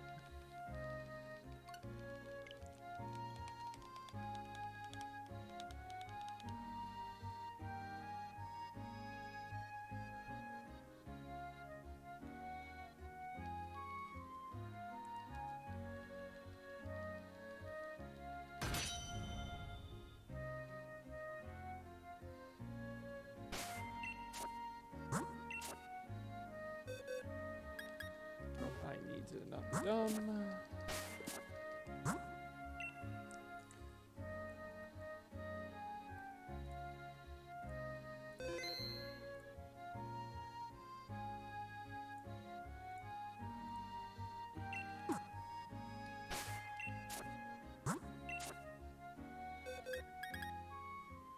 So then I'm gonna grab my status freezing Chansey. I'm also going to give it Glare, Will-O-Wisp. What other things can you status someone? Freeze, Poison, I guess. Poison Powder. And then we've got, what else? Sleep. Sleep would be easy.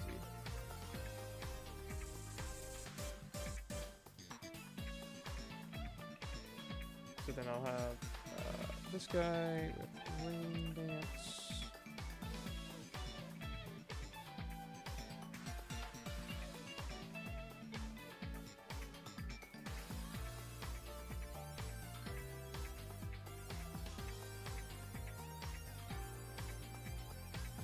And then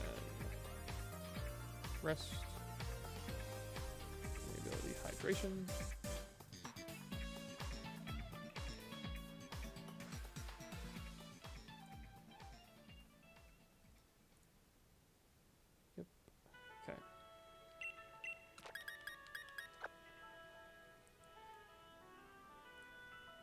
I'm gonna have these two Chanseys here. I have Rain Dance. The Azelf does not have good recovery there anymore. I'm actually gonna make these Chanseys. I'll make one of these. Little 90. That's one is explicitly faster than the other.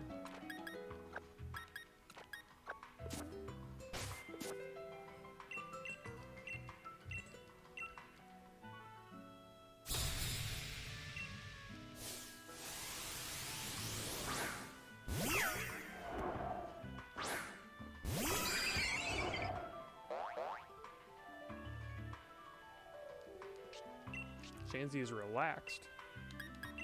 It's never a good sign. I don't want to do that yet. So I'll just do regular poison first.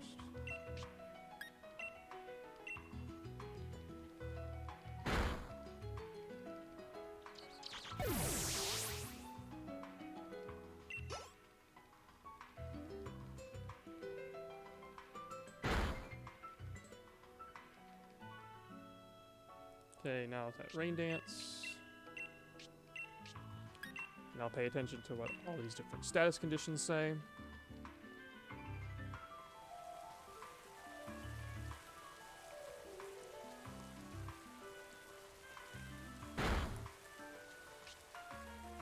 Hydration, cured of its poison.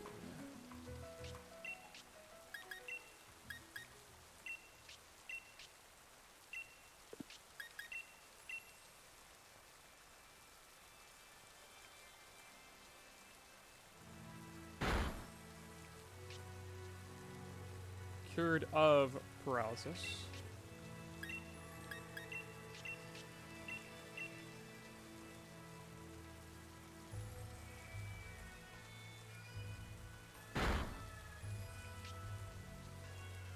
Burn was healed, yeah, so it definitely uses different messages.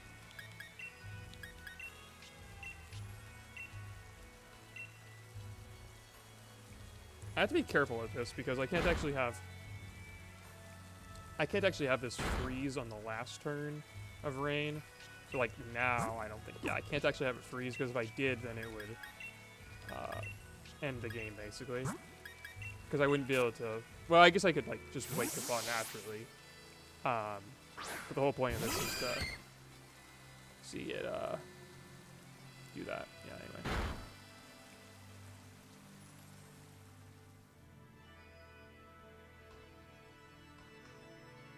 I'm actually going to poison myself as well because I'm partially hoping as well to see if there's a difference between toxic poison wearing off and regular poison wearing off from the in-game status curing. I don't think there is. Oh, well, perfect. We already just saw it there, so that was the same. So I'll just go ahead and then full restore because we already saw the poison effect activate like we wanted. So now it's just basically a matter of waiting for rain dance. I should have given this thing the damp rock item. That way I would have extended it to 8 turns rather than 5. Would have made it last a little bit longer.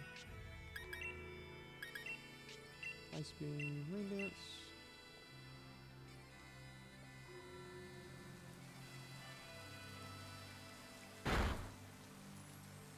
Perfect. Got an instant freeze. That's really nice. Hydration. As all thought out. Yeah, just that's all it says. Now if I use rest, then this will be the same thing. It'll just say, like, I woke up, I think.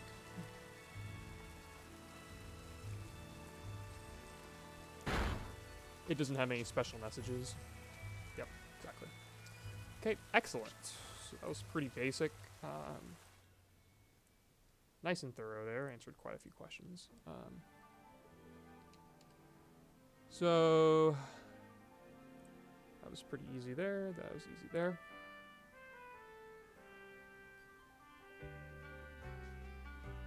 You have the detailed weather checking. Active Uproar versus Dancer is one thing I want to check. That maybe I'll say that a little bit for later. I don't know. The EE switch timing versus Roost could be a little bit tricky, so I might as well just knock that out of the way.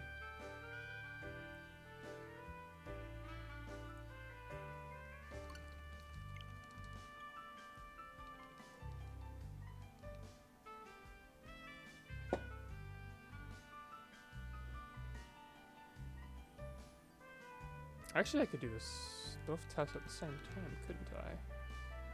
Because we're just checking here if Reflect will switch out.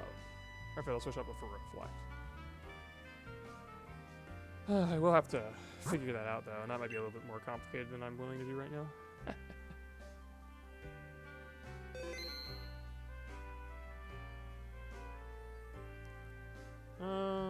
Trapping move ending strings would be very basic right now, so I'll just go ahead and take care of that.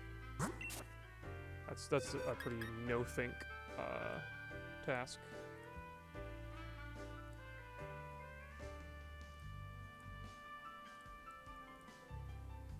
So I'll just give it a whole bunch of different effects.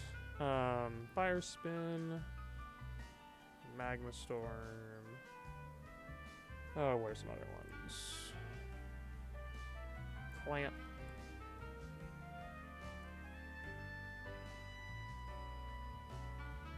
Sand Tomb.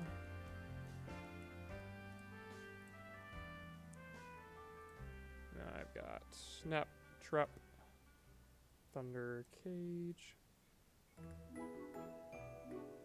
Whirlpool, Wrap.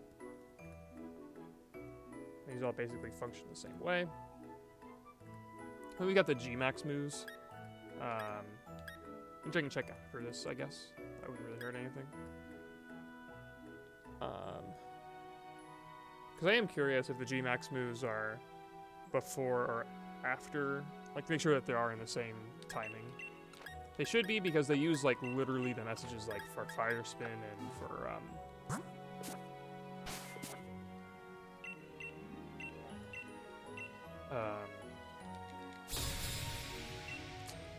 why can't I think? For fire spin and sand spin. For G-Max Inferno and G-Max Sand Blast.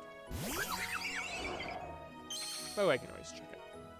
So basically I'm checking here what some of the messages are when they actually get trapped. And then, oh, Clamp is unselectable. I did not know that. Lol.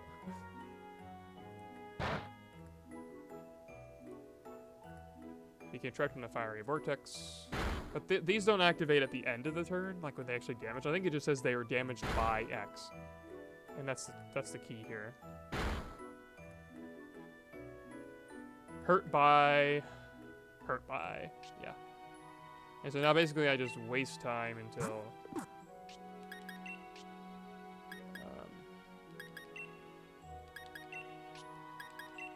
this stuff wears off. And then I can see what the messages say.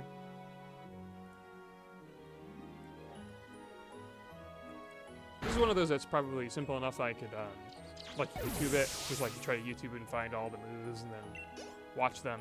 But they don't typically will all run out like that, so.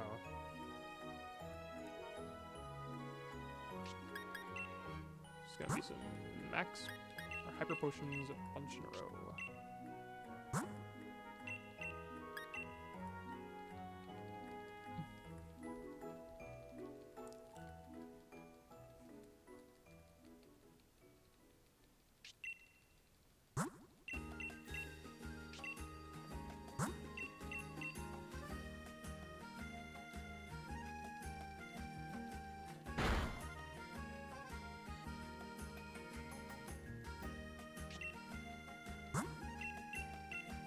Does it say how many turns I have left? No, it doesn't. I don't think so.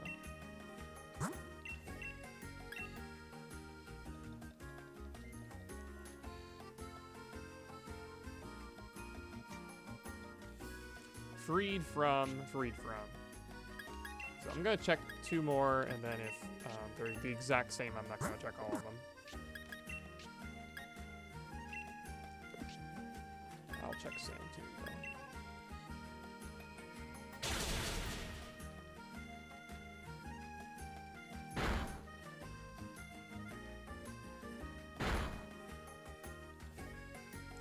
Hurt by again. So these seem to all be the same. It's just basically they just replace the move with whatever the effect is. Which isn't really too surprising to me.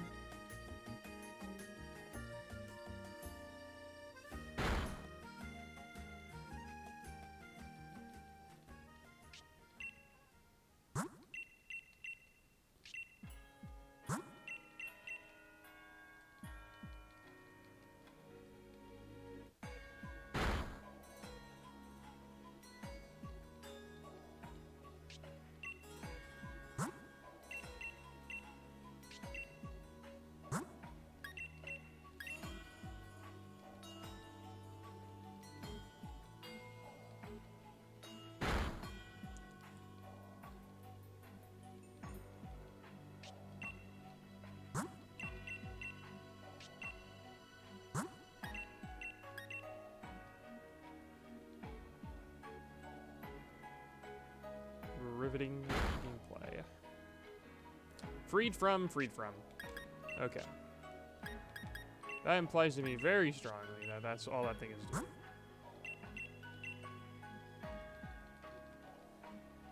So, all the messages are the same. It's hurt by and then freed from. So now, important question is, are G-Max Sandblast and the other one in the same tier? So, the easiest way to test that would be by grabbing myself a Sandaconda.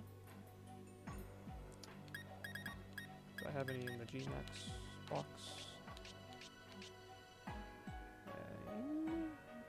I do. Okay.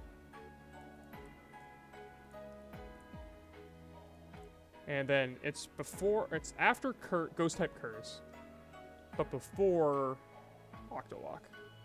So I'll want to grab this, make it 100. That's G-Max, okay? I'll just grab any Pokemon with Curse. This Gengar will work just fine.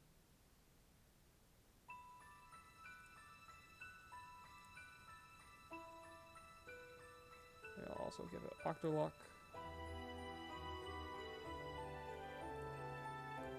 I'll give this guy Octolock as well.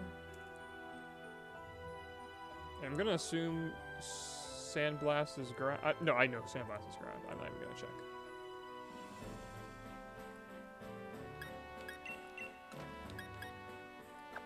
Okay.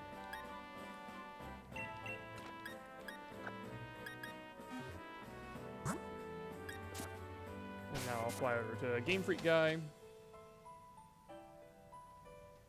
And I'll check that Curse is in between those two things. And I'll also check. It'll be a little bit harder to check the ending message just because I'm doing Curse right now. But I might be able to pull it off. We'll see. Depends on how willing he is, I think, to use full restores on his Pokemon. Now, Octolock isn't going to work on his Cursula because it's going to be immune. Well, it might just be immune to the trapping effect. I don't remember if Octolock just straight up fails on ghost types or not. I don't think it does because it's probably independent. Like, the trapping effect is independent of the Octolock.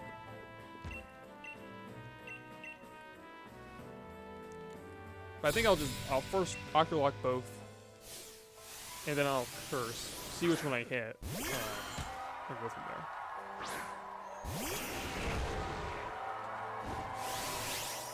Maybe I should Curse first. No. Ooh, I forgot to level that thing up. I'm gonna Curse first. Otherwise, I may not get a shot at it.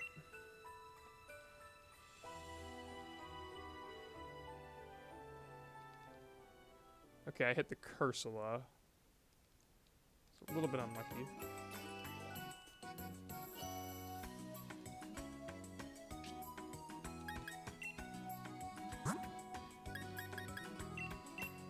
Gonna do this. Also X special defense.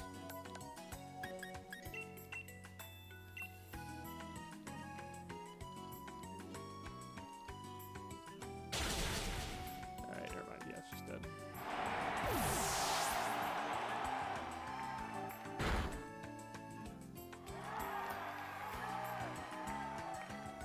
Okay, so the tricky thing is hopefully the Graph Block will protect on this.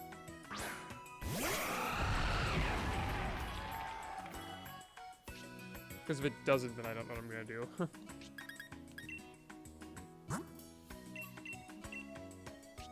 Actually, I'm gonna do it the other way around.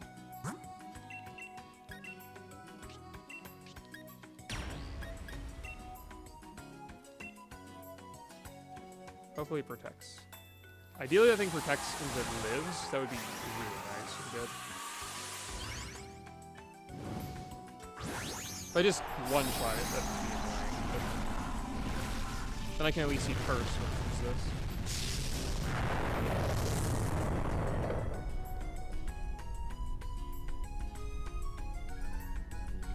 It didn't protect. Of course it didn't.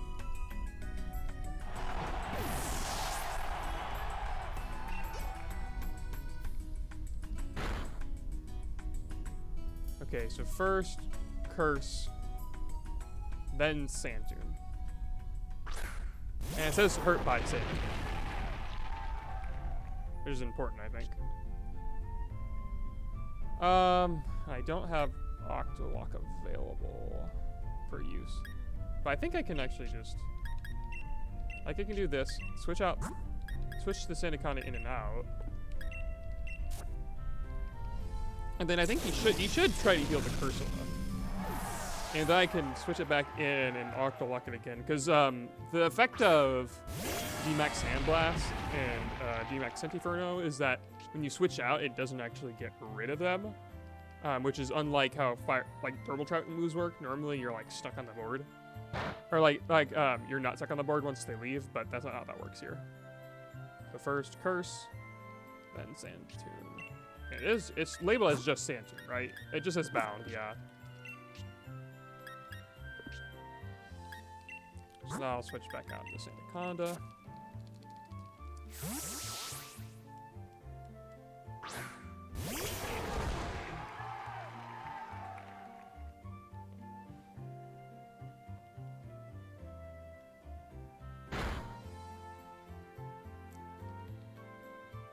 Oh, perfect strength stuff. That's excellent. Heals all the way back to full. That's exactly what I want to see. Heal as much as you want, brother. So now I'll Octolock the Ursula. It should work, even though it's a ghost type. No, it doesn't. Okay, shoot. I thought it did! On the plus side, the Colossal is faster. So that's good at least. So I'll Octolock the Coal.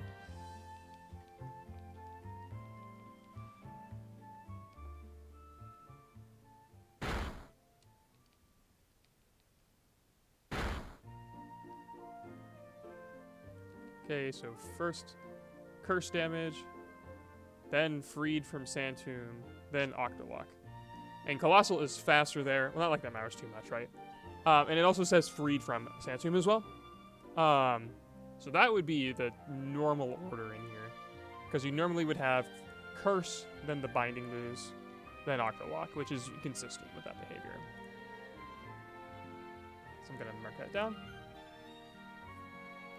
So I'm going to put the ghost type curse over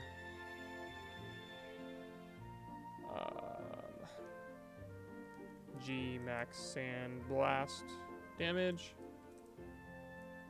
over Octolock. Because we know that Octolock is independent, because we know all that stuff's independent. So we know that it is sandwiched in between there, just like the other ones. So that's really good to know. So that's G-Max Sandblast. I know the trapping move strings now, which is good. Next thing I can test, but I can so what I'll do is I'll do the Fire Spin with G-Max Inferno.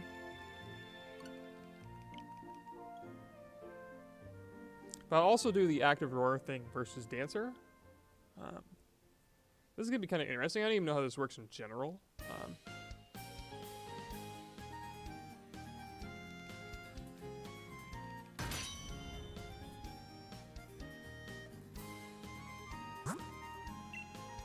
So what I'll do for this one, this is kind of a dancer mechanic, and I think I know how it works, but I'm not 100% sure. So I will give this guy Uproar and Thrash. I'll give it ability is Dancer. I'll give this guy River Dance, Heal Pulse.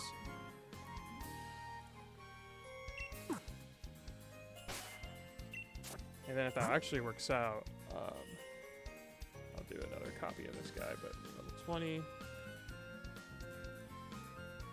Throat Shot.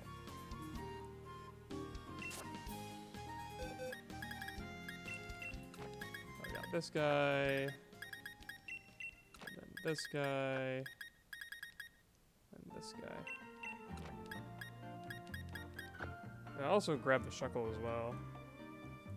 I'll make it like min speed. I'll give it Throat Chop.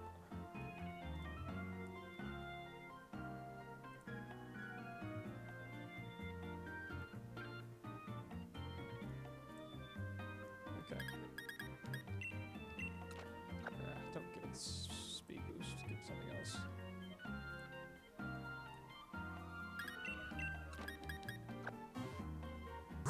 Okay.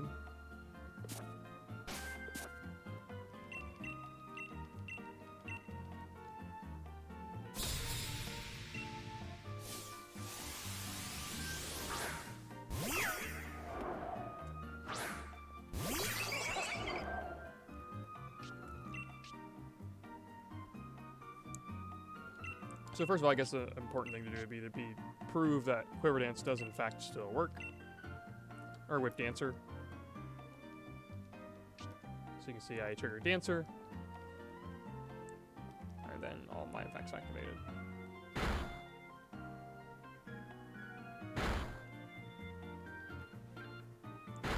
So now I use Thrash. Okay, so now the question is, if I use Quiver Dance now, am I allowed to do that?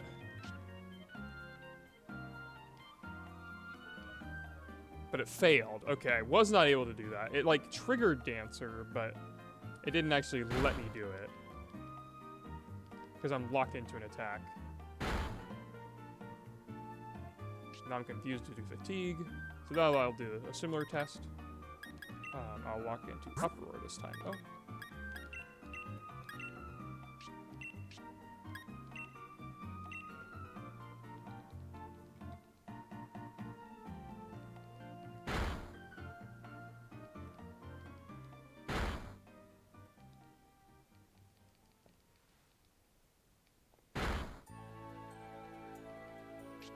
Okay, so now again, if I use Quiver Dance, I'm assuming what's going to happen is, yep, Dancer activates. I try to use Quiver Dance, but it failed. And the reason why I can't do that is because it's already locked into another attack.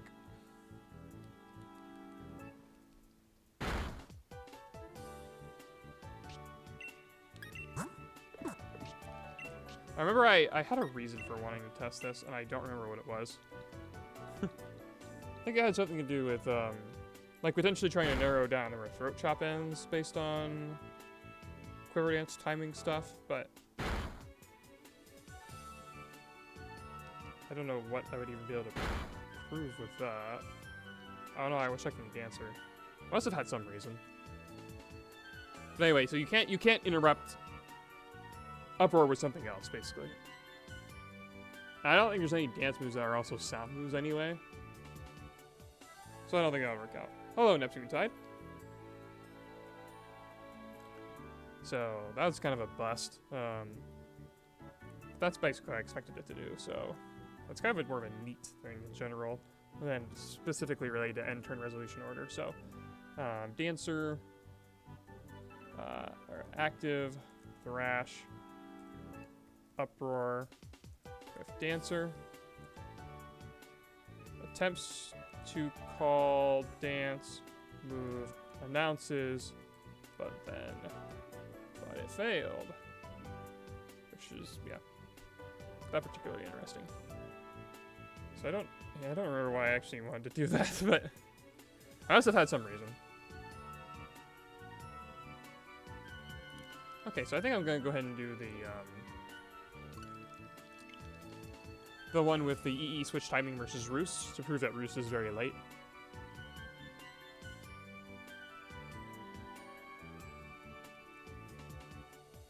So this one I'm going to have to actually really think about in order to set up in single player. I'm gonna have to. Tail Dance feels more appropriate than Thrash. It does feel more appropriate. Yeah, I had something in my mind about, like, Snorlax Monster about, like, tracing down throat chop timing. My thought process was, like, you could prove that maybe throat chop ends before Uproar. Because it does, in fact, end before Uproar. But you can't ever, like, if a Pokemon uses Uproar, then you use Throat Chop on it, then it will end, like, Throat Chop being active. Like, there's okay, this makes sense at all. So, so Uproar lasts for 3 turns, right? And if you use Throat Chop on it, then you immediately can't use, like, if you use Throat Chop on it, then you immediately cannot use Uproar again. So if it was the final turn of Uproar, then it's going to wear off anyway. And if it's not the final turn of Uproar, I think you can, actually. but I don't know, and I'm not. This isn't a dancer video, and it doesn't really help anyway for this situation because pedal dance isn't really relevant for this because what I was trying to do is figure out if there was a way I could prove that where throat chop was at in here, because throat chop obviously doesn't have a message I can wear off, but throat chop does apply. Like we know that if you have an active throat chop, then uproar will end. Oh wait, oh you could just you just have to not attack with some other way, like I just like flinch it or something. So I would do like, let me think about this. So I would do like uproar, active, flinch, uproar, mon, and apply throat chop. So then it doesn't trigger at all. And then I would just need to and then it should end. And so you could then time that by doing multiple flinches and prove that, like, so you'd have to use uproar first, right? So uproar has to be used first. So step 1 is use uproar. Then step 2, I think, would be use uproar, then throat chop, same turn.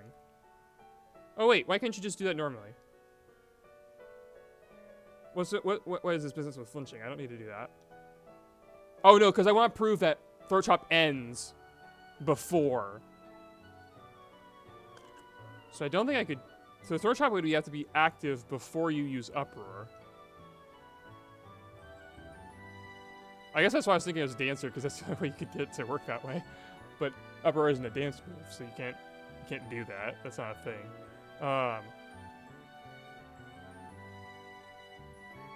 So if uproar is in use, is there any way you could do that where you have uproar, where you have both uproar and throat chop simultaneously active, but throat chop was active for a turn longer? So throat chop has to be not only the initial turn, but also the following turn. And then you have to somehow use uproar.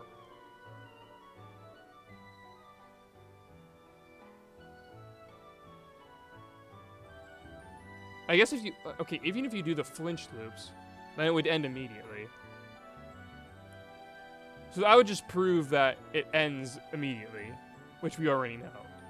But it wouldn't prove that throat chop could wear off and then uproar could, like, continue. Because there'd be no way, you can't bypass that check.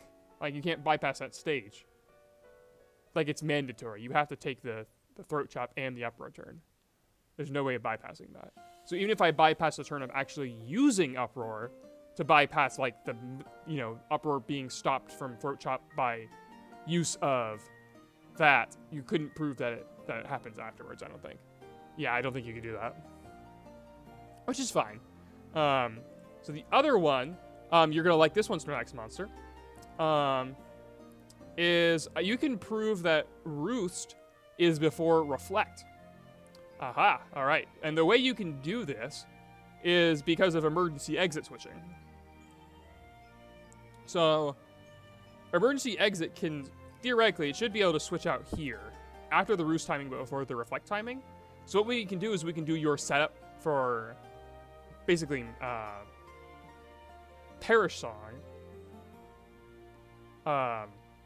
Well, could we do it actually?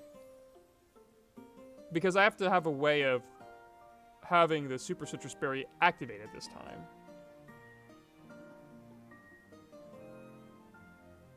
Okay, I just need to think about this. So let me pull up your 2 situations that you had. And let me see if I can leverage this, because I should be able to. I remember I thought about this yesterday, and we should be able to leverage it. So the other Pokemon would have to be emergency exit. So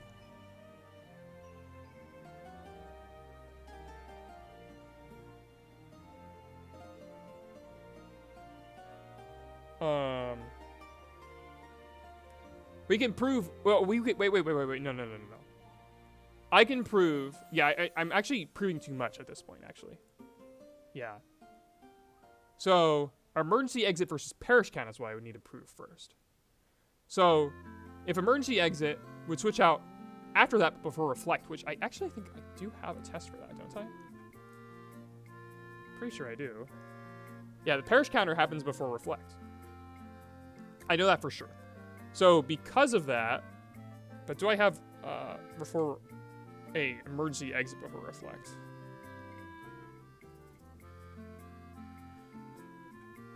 I do not have an emergency exit before reflect, so that's what I would really need to do. I would need to prove that emergency exit can happen before reflect. Then that should work. Okay, so that'd be my first step. So prove emergency exit happens before, or prove that it goes like emergency exit can switch out and then reflect. So I would need to ideally provide something that's very close in timing to those two things. So parish count and reflect are at the same time, and then from there, I know roost is after parish count. And then I would just need to figure out whether or not it's before emergency exit, which I think I should be able to do. It's gonna be tricky, but I think I can do it. I'm just gonna have to put on my thinking cap. So let me just ignore that bit then. So I just need to check parish song versus reflect versus emergency exit. So that's going to be a pretty simple one. I just need to have reflect wear off. I don't need to have anything die from parish song. I just need to have something switch out. So I can just belly drum and then... No, not belly drum. I don't want a belly drum. So actually, well, no, I can't... Because parish would have to... Yeah, you can't trigger from parish, can you? So it'd have to be something else. Yeah. Yeah, there wouldn't be.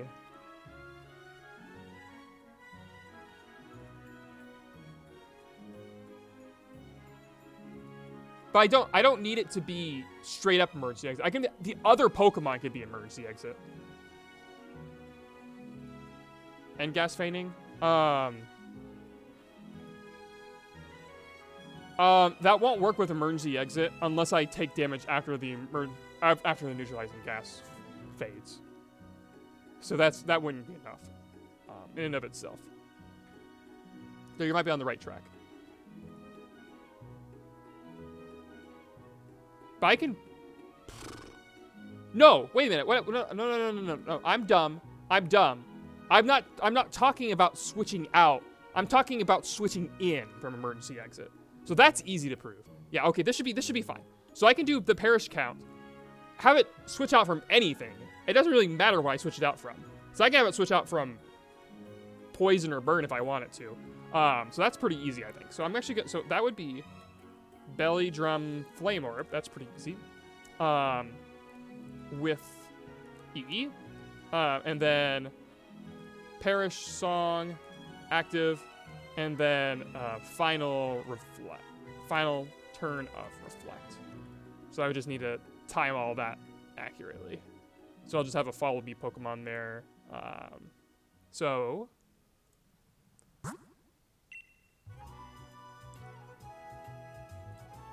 yeah, this will be okay. Okay. So my Azelf, I will give it the Flame Orb. Emergency exit. Belly Drum.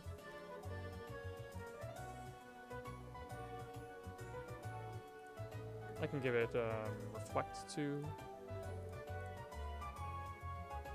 That's fine. Then my Victini just needs to have Follow Me. And Parish Song. And that'll work just fine, I think. Because then I'll switch out. Yeah, that'll work. Okay.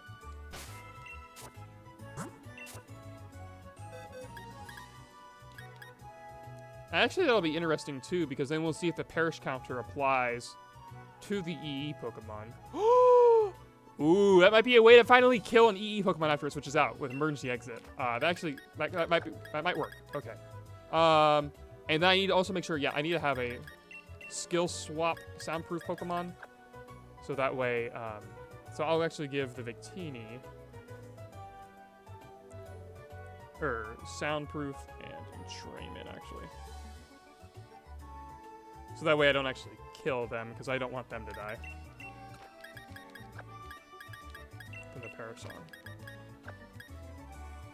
No, I can't actually have it in the entrainment, because I need my own Victini to be statused. So I will give it skill swap.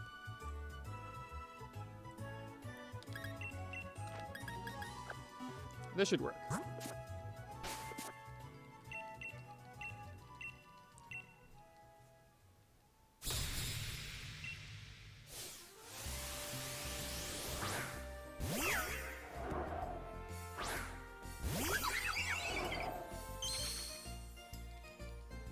So turn 1, I'll set up Reflect.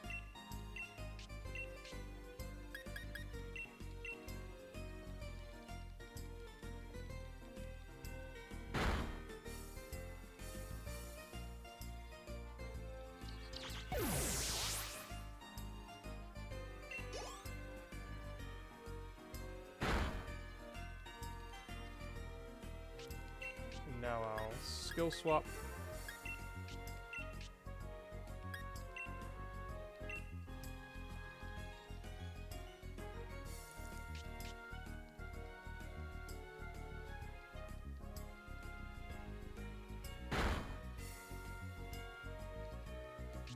And then I'll Parasong.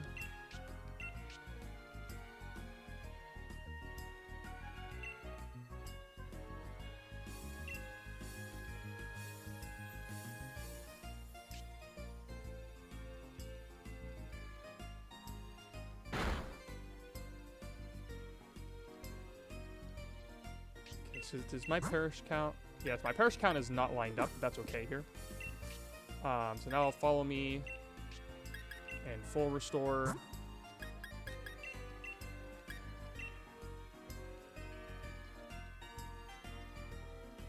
And that will re-trigger the burn. And this should be last turn reflect. Yep. So now I can follow me and belly drum.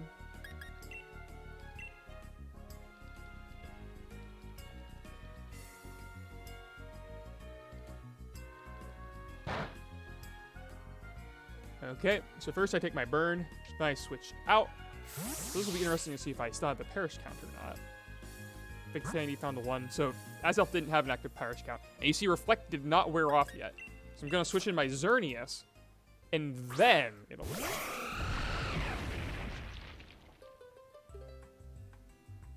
Yep, and my team's Reflect wore off. Perfect.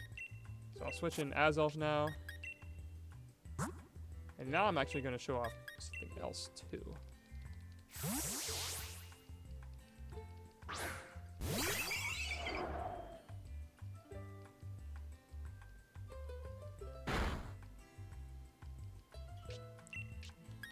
So I'll snore and switch in Victini. So now I'm going to time the parish counter this time with my daily drums. I'm expecting what will happen is first I'll get an emergency exit switch, and then I'll get a Victini switch. I don't expect I'm going to get 2 active switches at once. But we will see. So, I'm actually... Yeah, actually, you know what? I'll do Reflect again, because that could be handy. So, Reflect.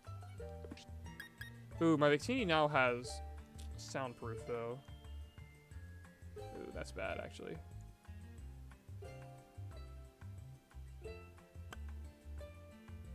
I can make do with it, though.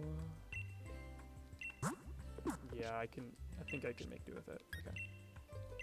So I'll skill swap first. Yeah, this is kind of a cheeky way to do it, but...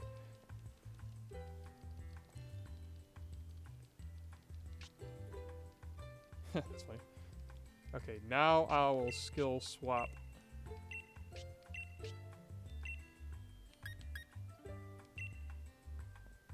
Oh wait, no, I don't want to skill swap it away from Swirlix. Why'd I do that? Yeah, I still want that thing to have soundproof, but now I need to have Azelf switch it. Yeah, right. So switch Azelf in and out.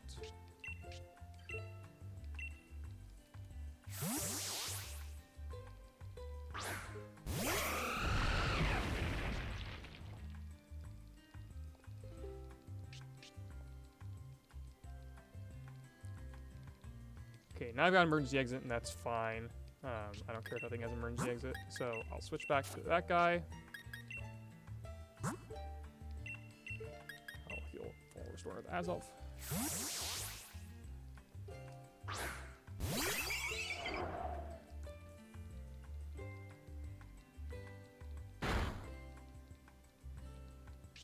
Okay, so now I will actually time the reflect and perish song to happen on the same turn, basically.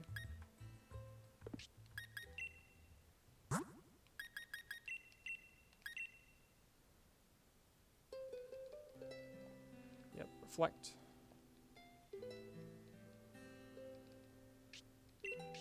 Okay, now let me think. Do I want to click perish this turn or next?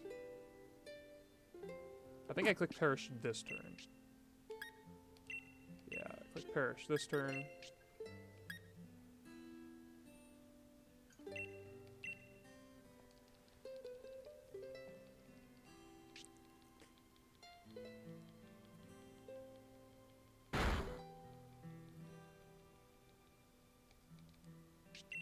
Okay, yep, now they're lined up. Perfect. And now I will just be doing follow me full restores.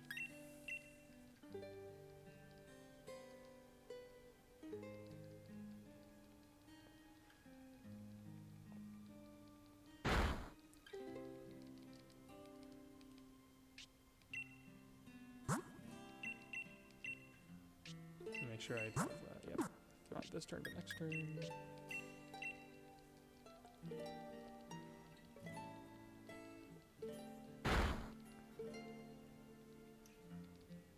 Okay, and now I go for follow me belly drum.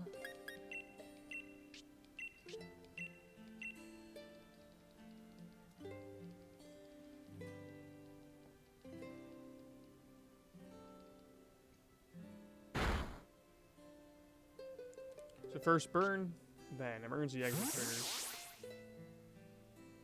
Then Victini dies. So do I get 2 switches or just 1 at a time here? I'm not quite sure if I'm being prompted. So first I replace the Victini that fainted. Oh, I replaced it on the left-hand slot. Then my reflect wore off. And now I get another switch in. Because that... Okay. Yeah. So that's what was happening there. So that was my emergency exit replacement. And then my reflect wore off. And now this is my end of turn perish song replacement. Yeah, that's what's going on here. Okay. So that that is sufficient to demonstrate quite a lot here. So that means, so I can say first burn damages EE Pokemon, EE triggers, then perish song counts to 0 on ally, then ally faints, then switch prompt for EE, then reflect wears off, then end turn switch prompt for perish song. So that is important for a number of reasons. So that's actually a pretty complicated test. And it proves that EE is not just switchable here, but EE can switch here, which is exactly what I already knew, but it's okay. Because that's a proof. Or actually, I don't prove that. I prove that it's at least here. And so now, it's the question of, can I prove Roost wears off here. I know it wears off after Perish Song. And so the question then is, well, when Perish Song faint, actually, I don't think you could prove that it's before then.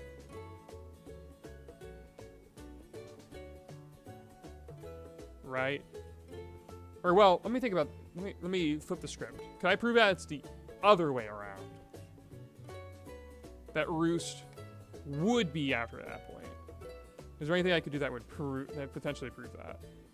I don't think so, because you can't get to that point without hitting Magic Room, and then Magic Room is too late at that point. I think intuitively, it makes sense that Roost happens after the Perish counter. Because it's just so similar to the other effects. And unlike all the rest beyond there. So that's intuition. Is there anything else I can do that would be able to prove that? So because if Perish activates a Nerve, and sets off on Nerve to allow my Pokemon to eat, then that's gonna be before. Then I've already proven that EE switching happens after Perish counts all fade. So I don't really gain much from that because I'm already off the board at that point.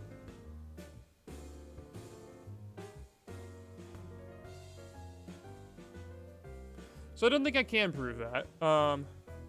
But you can't prove it the other way either. So like you couldn't prove that Roost would be after EE can switch. Well, actually, you potentially could, because you could switch in a new Pokemon from Emergency Exit. It does bypass Arena Trap. That's good thinking, Mr. Expositor. You're on the right track. I think because EE can bring in any new Pokemon, is there another Pokemon I could bring in that would cause something to eat their berries?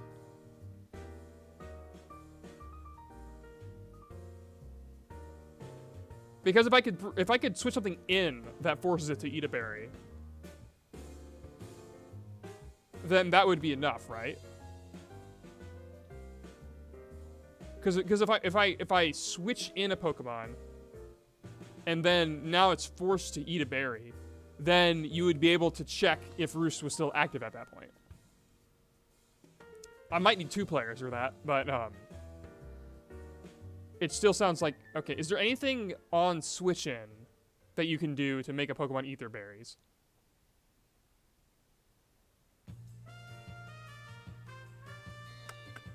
Trying to think. Neutralizing gas to negate Unnerve.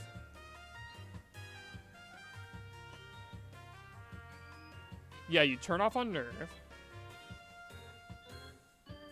Yeah, that would work. Yeah, because Unnerve would be active. Then you switch to neutralizing gas. Yeah, that would work. Okay, we can do it that way. Yeah.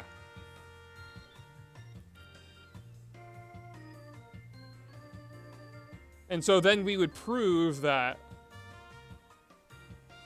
actually, at that point, Roost should be off the field. Yeah, so that would be a proof it would be a negative proof. So that would work. Okay, so you have opposing Unnerve, and then you have EE. EE switching out, and you have switching in N-Gas, which turns off Unnerve, triggers Super Citrus with Misty Terrain. Yeah, so I think that would work. And then what should happen is I should get confused because Roost should have worn off by that point because it's after all the EE switch-ins. And so that would prove that Roost is prior to that EE switch-in, but it's after Perish Song. So that would work. Okay. This will work. And I can do that in single player because that doesn't involve Perish Song at all. So that's pretty simple. So I need skill swap on Nerve, and then I need like my belly drum, flame orb stuff, and then I need an active Suture Citrus with Misty Terrain. So all of that is pretty easy to do, I think.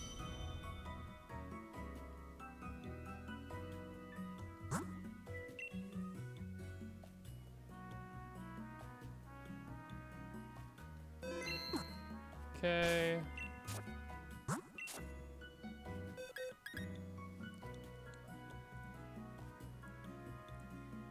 This is exciting. Okay. So first, we'll have Azelf. Yeah, I'll get it on Nerve. And skill swap. Try to give it held item of skill swap. That doesn't work that well. I'll just give it none. Okay. Okay, that's pretty straightforward. So I got my Azelf with skill swap. Then I need to have my emergency exit Pokemon. So it's gonna be the Azelf, emergency exit, and Flame Orb with Belly Drum. And then I need a neutralizing gas Pokemon. Then I need something to follow me, so I'll just grab and continue with follow me. But I need any Pokemon with neutralizing gas. So I'll have actually I'll have this guy and this guy, which I can leave whenever I want. I just need any neutralizing gas. Oh, then I need right, I need my... No, I can't do this. I need another Pokemon that I bring down. So I'll grab my Swoobat again. I need Misty Terrain too. I forgot I need Misty Terrain for all this.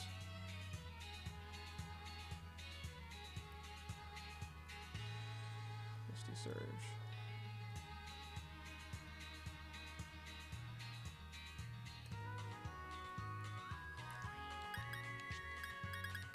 So I'll grab this guy. And I can make this guy go as low as I want, so. So I don't want to give it Klutz, so I'll give it Gluttony. And then I'll give it like Belly Drum. And Roost. Oh no, because that's right, I have to trigger Roost on the same turn.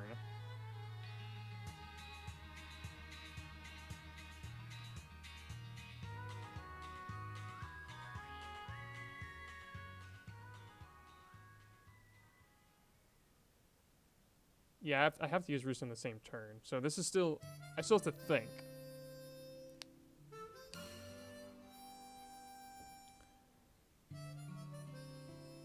Yeah, because I need to get with the Super Citrus Berry.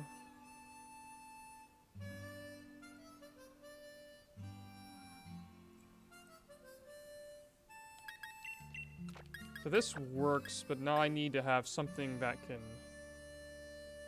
activate my Roost. Or I need to like be able to put myself underneath half health on that turn. So that's realistically gonna have to be the emergency exit Pokemon itself.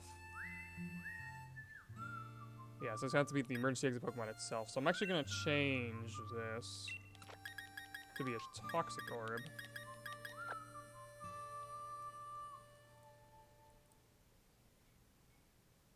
And then I'll give it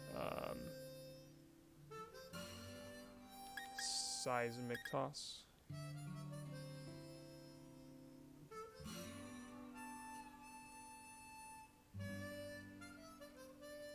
And then I'll see if Imposter copies the Roost typing. What would that... That's a wholly independent thing from Next Monster. I don't think... Well, I definitely can't do that in single player. And even if I could, I doubt that would work. Because I'm pretty sure transform, like, it will copy your real typing. And, like, it won't... Like, I mean, you could do that with, like, U-turn, right? Or you could do that, I mean, you don't need imposter for that. You could just roost and then transform into yourself, right? And see what happens with that. I mean, you don't need emergency exit. You just roost and use and manually set transform to see what happens. I mean, I know what you're saying with potentially getting the timing, but I don't think that works that way. Okay. So with this setup then, let me go back over here because I just like keeping my things in order. I'm actually gonna lower this thing's level a little bit. 40. I mean that low, 45.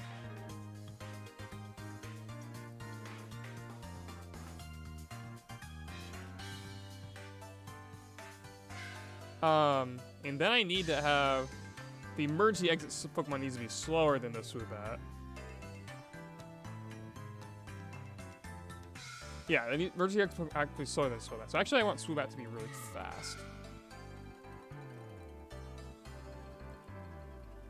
Yeah, so I can actually do this. And then use actually Super Fang instead with the Azelf.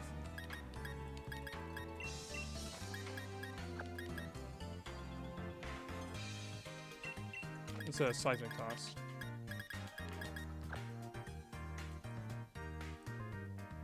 I'll put Super Fang on there as well.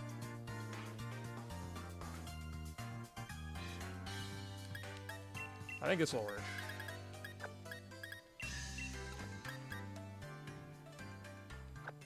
Anyway, the first step for sure is going to be skill swapping on Nerve. Oh, I need to set Toxic Cord before I set Misty Terrain.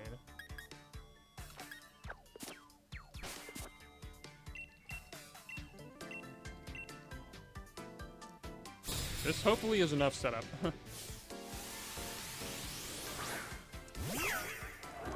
I forgot neutralizing gas! No!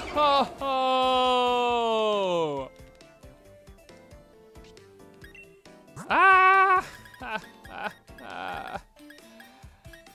I had everything but the neutralizing gas.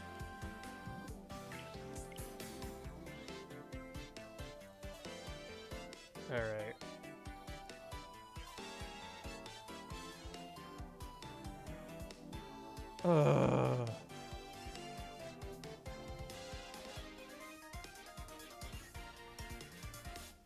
Alright, well, I still want to do this. This'll work. I just need to remember all the pieces. Ugh. Ugh.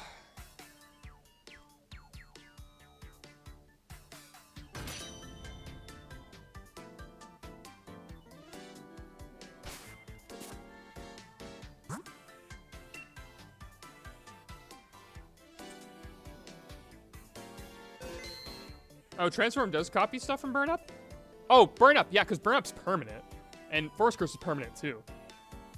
But I imagine, like, even if you copied like, the only way that would work is if you copied... Like, if while you were roosted, you copied a different typing, which... I just can't buy. I would be shocked if that happened. Maybe with, like, Pure Flying types, because then you become, what, normal type, I think?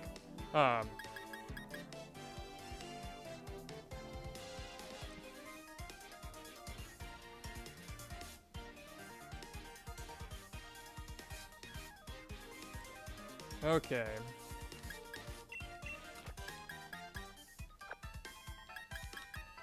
Okay, so this Azelf is really simple. I just need to give it.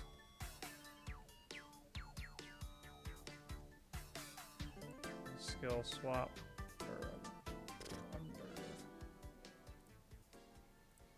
Skill swap.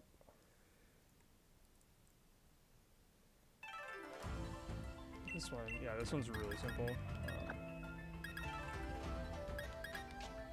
This guy.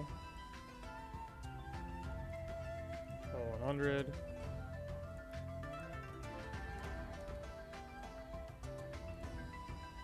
Roost.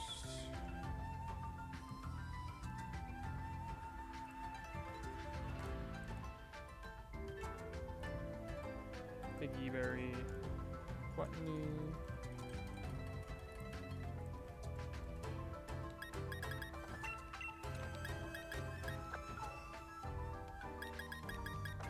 Okay. Now I'll grab my Victini with Misty Surge. I don't need to hold an item. Follow me. Misty Terrain.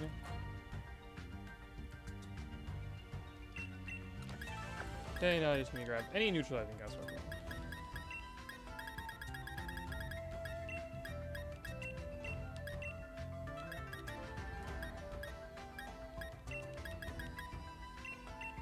That will work just fine. Okay. Let me pause and make sure I've got everything. So I've got opposing on nerve. I've got EE switching out, because this is emergency exit. I've got the Figgy, and this Swoobat is faster than the SF, right? It's not, I need to make it faster. Otherwise I won't be able to roost.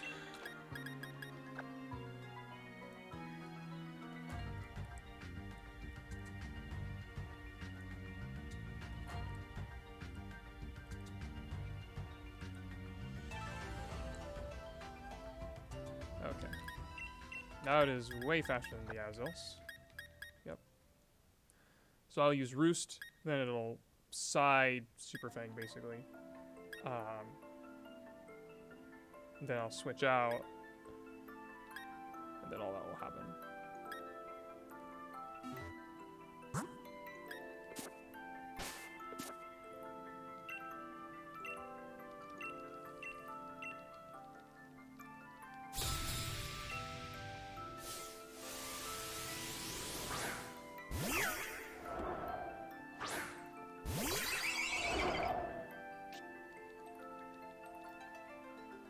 Trying to do this, like juggle all this in your head is just crazy sometimes.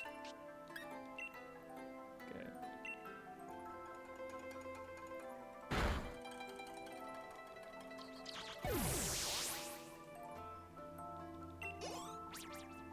Oh, good, coughing. Learn smog and smoke screen. Excellent. Okay, the nerve is now on that guy. My team is too nervous to eat the berries. Throx is pretty scary, to be fair. Got badly poisoned, which is excellent.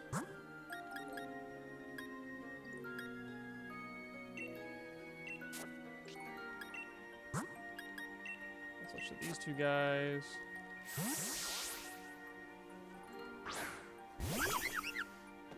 Ooh, I may have switched that in too soon, actually. Because I'm gonna need to have the Azelf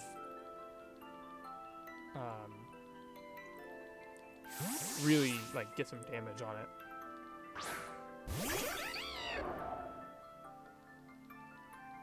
But we'll see. Let's see here. If I did 1, 2, 3, 4, that would actually not be enough. So I actually have to wait out this. I actually messed up. I shouldn't have switched in that soon. But it's okay. I get a belly drum off.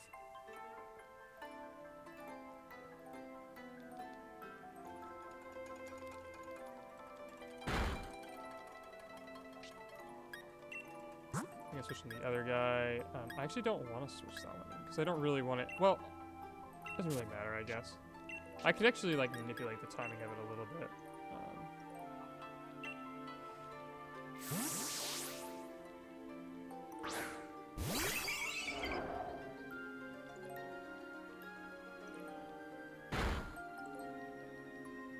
Because I can like side Super Fang here.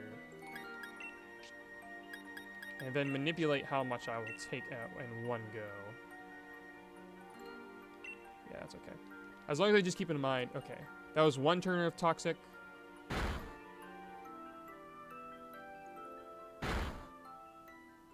Okay, this is 2 turns of Toxic. Actually, I'm gonna make a note of that. 2 turns of toxic.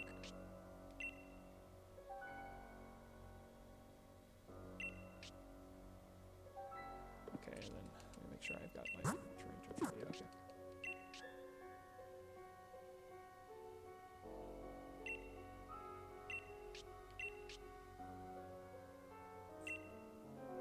Yeah, this is okay.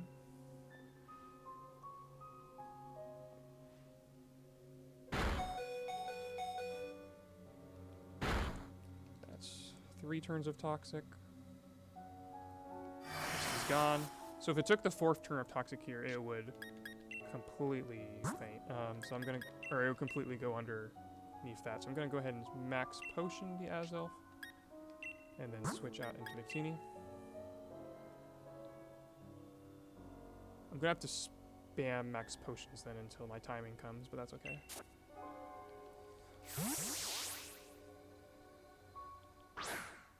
This is turn 4.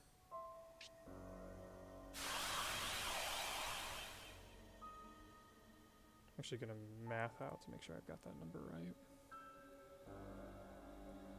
I'm taking 275 minus 207, which is 68.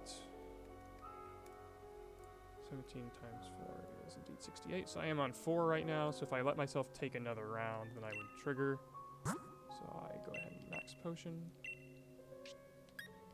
Switch back to Swoobat.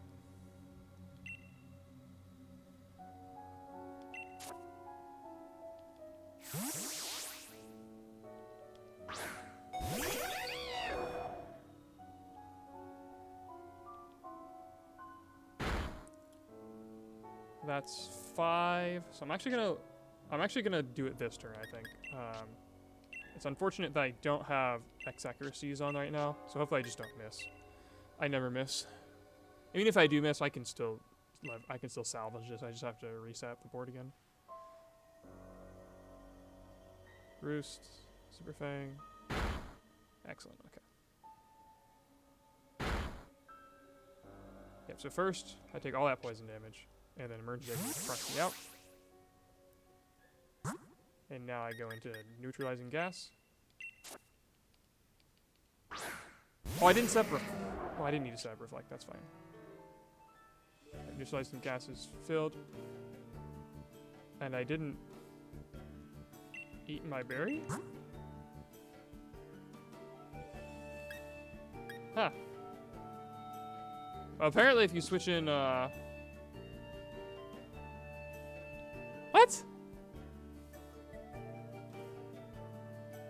So I didn't trigger that. Oh, I bet. No, I would think that a nerve being negated would be sufficient. So I didn't even eat my berry there. And I should have, because I have gluttony. So if that, yeah, I guess it doesn't. So if I like just switch out, what does it do? I'm curious.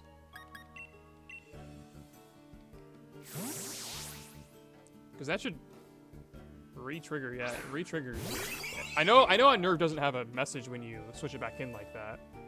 Or like when you switch out Neutralizing Gas, it doesn't have one of the typical, like, it doesn't let you go. Well, what the heck? That's so weird. Because like if I kill the end nerve,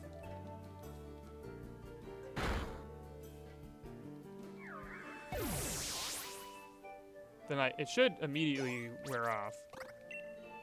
Oh, I don't need that. Okay, well, I don't know, maybe if just because I ended the game there, if that didn't trigger, but huh. Okay. Well, I thought we had something there. Yeah, I guess a nerve, because by all accounts it should have triggered, but it didn't. So Neutralizing Gas switching in must not like trigger a nerve in that way.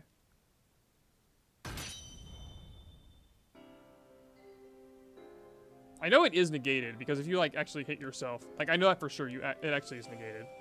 we tested this stuff like really early on in Sword and Shield. I remember how that worked. Well,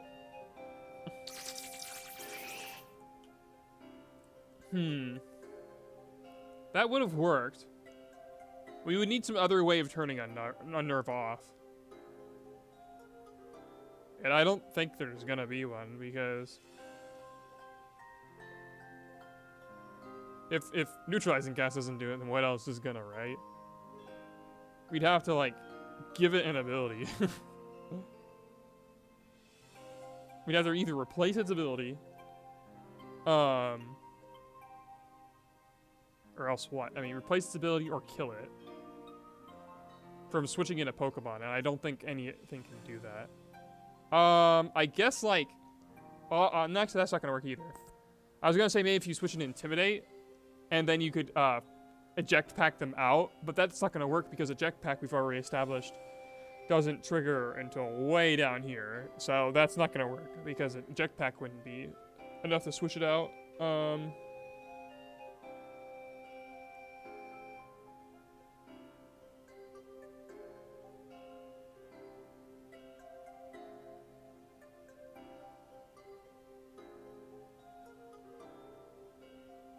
If a nerve is copied by receiver, is there a gap? There is, yes.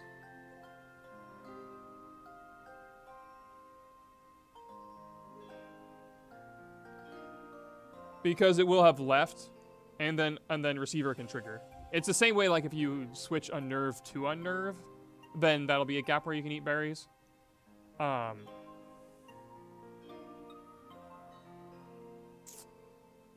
But how would that work with receiver? Because you'd have to kill the Unnerve Pokemon. Right?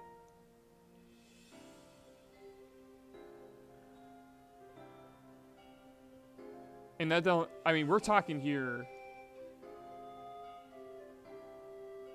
Like, even if you kill it with, like, say, Perish Song, and then receiver takes over, then you're gonna just be activating after Perish Song, which we already know. It's just gonna activate after Perish Song, but before a Reflect. So we can't prove that.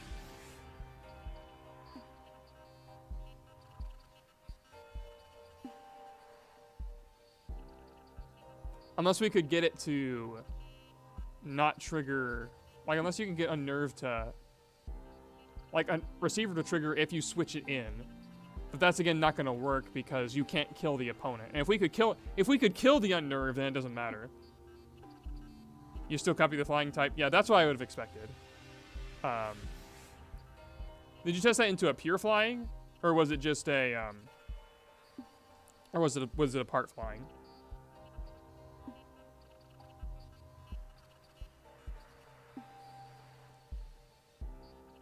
Because I would expect it still to copy the pure flying. Like, even if it was pure flying, like, not copy normal type.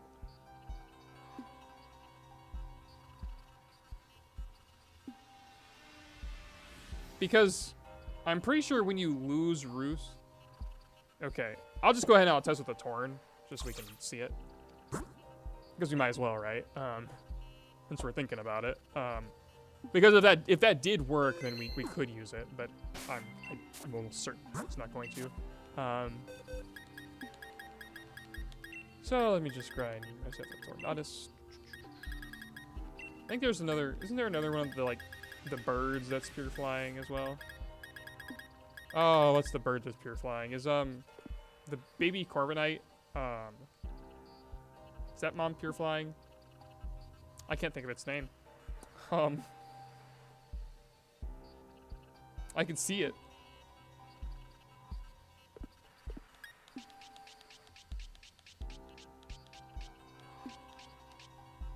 Baby Corviknight. What's baby Corviknight's called? Corvisquire? No, that's not baby one. I'm thinking the baby one that's pure flying. What am I doing? I should just look it up. I should just look it up. Wait, what am I doing? I don't even need to do any of that. I can just hack in a Torn. We have the technology. We have the technology. I can just brutally break the game and just hack in a torrent straight away. I don't need to worry about this nonsense. Tornatus. There we go.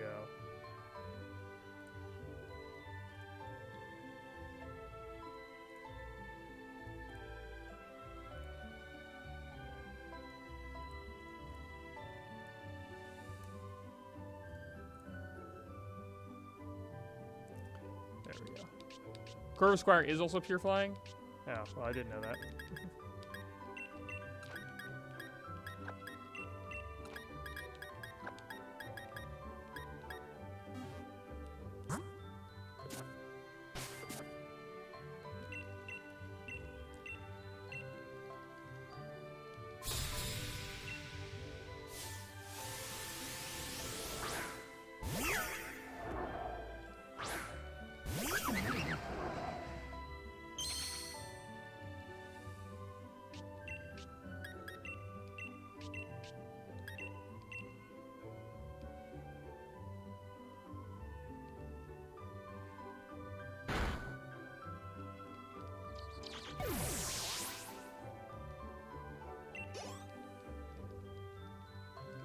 Cotton Swore. Alright, side transform. Roost.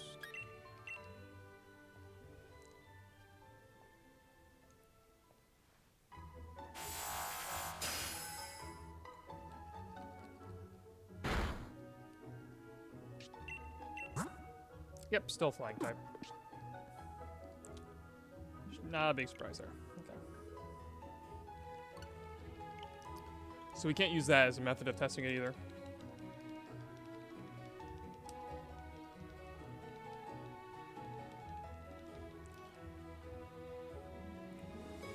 Okay.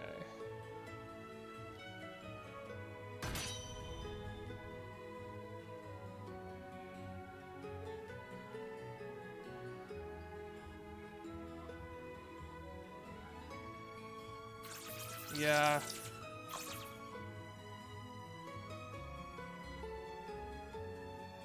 I don't think you can get Roost anywhere fine-tuned.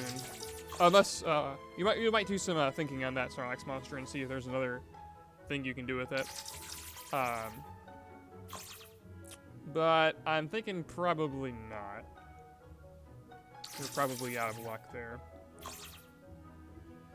So we'll go ahead and I'll just say we don't know for sure. However, from data mining, you know, quote data mining,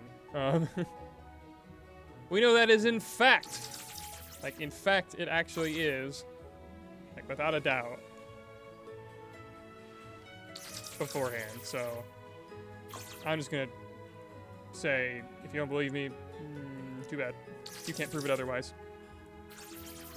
And if you can't prove it otherwise, like just intuitively it makes sense for it to be here anyway, right?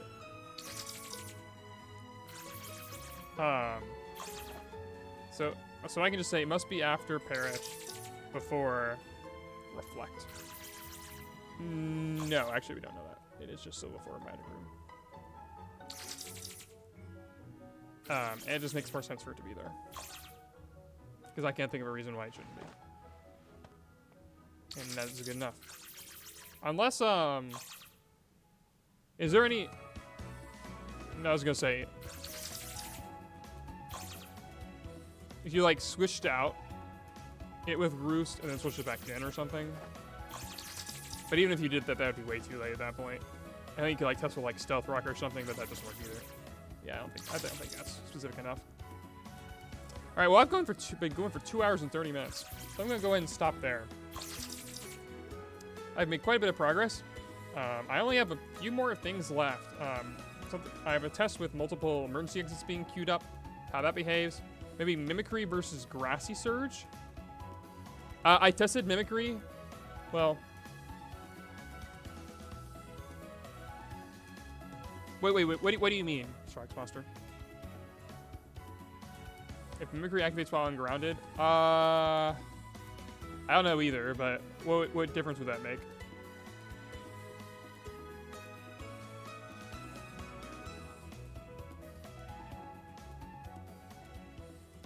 Oh, well,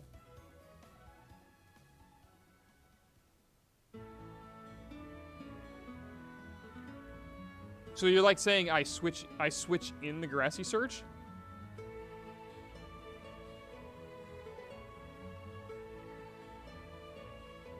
Pokemon with Mimicry's flying type uses Roost. Emergency exit switches in Grassy Surge.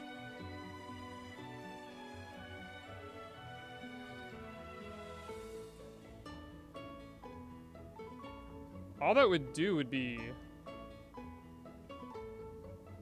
That would just turn me into Grass type either way, right? Unless you're saying that it potentially doesn't work on ungrounded targets. Is that what you're saying? Like, if it did, then... That's a good thought. I don't think it does, actually. We can test that, though. That is a good idea.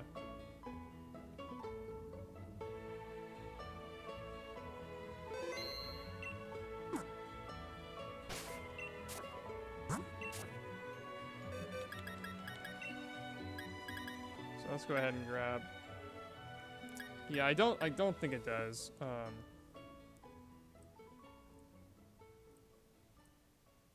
I think like it'll still work.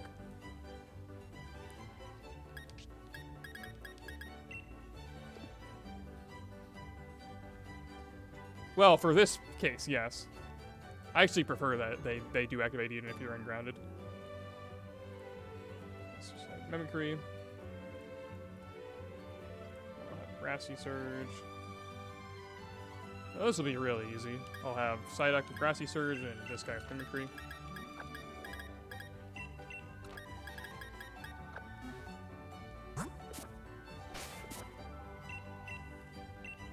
That is a good idea, though.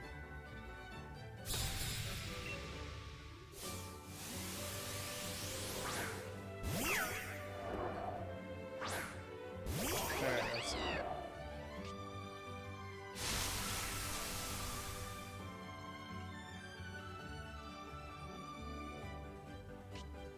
Yep, I do activate. So I'm not grounded, but but Mimicry still activates.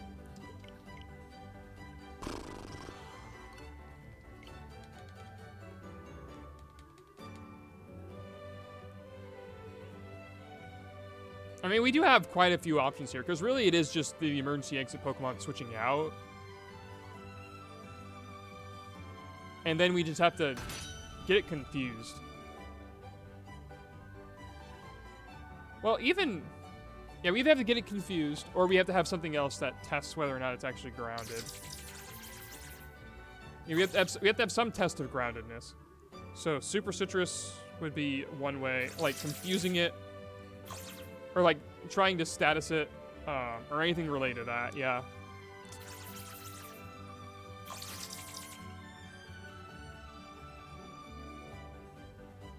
I don't know, I think it'll just be something we'll have to think about a little bit. Put on our thinking caps, and try to figure it out. For now, I'll go ahead and I'll end the stream. Thanks for coming out to watch. Appreciate it.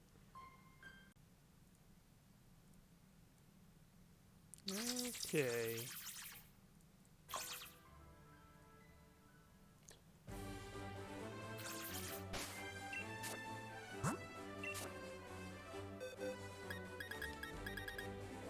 Let's get into things.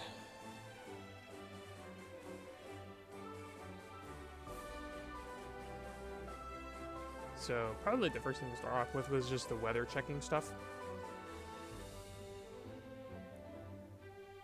The easiest way to test this would be emergency exit, switching out on the same time. But that's not always super easy to do.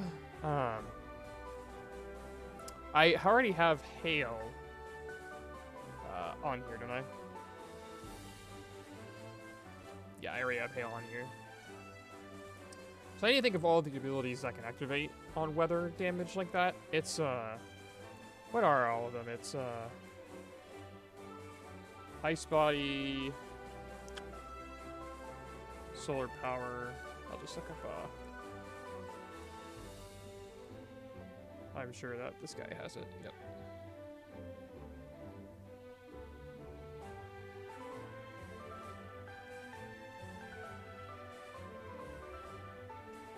Perfect, activated abilities. So we have Forecast, Dry Skin, Skin's definitely one.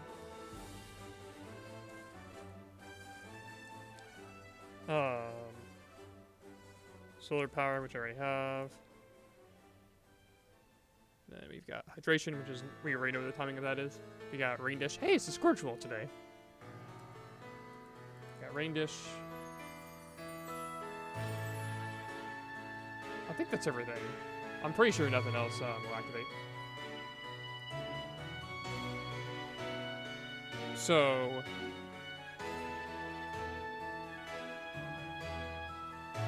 yeah, I think that's okay, because I can't think of anything else that activates in the weather block. Wow, this music is loud. It's like peaking. Let me just see if I can find a better thing that doesn't peak. Sword and shield. All route. OST. There we go. That's much better. Okay. Awake nice and late, so I'm here for stream. That is true. Anyway, so I think that's all I would need for this. Just these 4 abilities. And then Ice Body is the one that can be showcased within the block still, so I'll go ahead and test that all out. That should be really easy. So I'll go ahead and I'll grab this guy. And then I'll give Victini. I'll give I tested your question that you had asked me about Last Resort and max moves. They don't count. So if you use a max move, that doesn't count for Max Resort. So there you go. Not a whole lot exciting otherwise, just more cleanup. I'm continuing on with the checks. I have a very hyper-specific setup that I'm going to need actually a testing partner for. But anyway. So I'm going to go ahead and give Hail, Snow Warning, and then I'll give this guy Ice Body as well.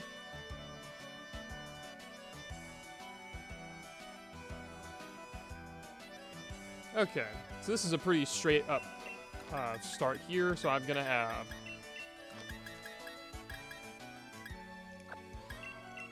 for the Nightmare Frontier. What is a Nightmare Frontier?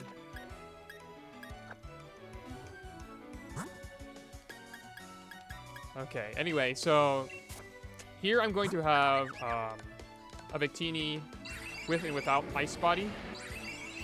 This size Ice Body, and this Azeltazel size Ice Body. So they're going to be kind of alternating in that respect.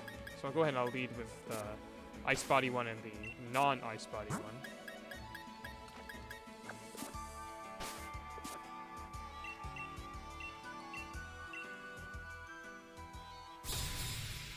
So this should be pretty straightforward then.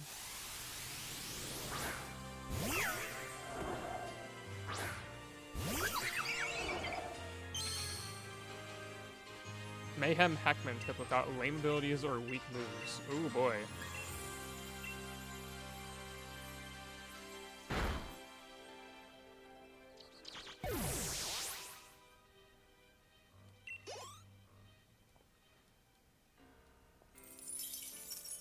Okay. Right front. Nightmare front. Here, okay. Yeah, burst hail, then nail. And then I will use Celebrate and just Stomping Tantrum myself into KO range. I like how Sword and Shield's been out long enough that I don't mind listening to the OST from it. Wild Area is still kind of mid, but it's okay. Okay, so first Azelf takes hail damage, then Victini heals from Ice Body, and then Swirlix takes hail damage. So that's actually perfectly straightforward, actually. So if I come back over here, so fastest hail damage, and then middle Ice Body, no, Icy Body, Ice Body, then slowest hail damage. So, with that, I don't think I have to do anything else with Ice Body because any other order that I send out in isn't really going to matter. I mean, I could do it just for fun, but like if I send out and have my Azal take damage, then it's going to be still the same thing. Snore Warning plus Ice Body plus Endeavor. Oh, so it was just so you didn't take the damage. Because it wouldn't be good otherwise, right? So you see first Ice Body, then the King takes Hail, then the Sorek takes Hail. Plus Scrappy plus Sticky Hold. I thought Shared Power was only 2 abilities.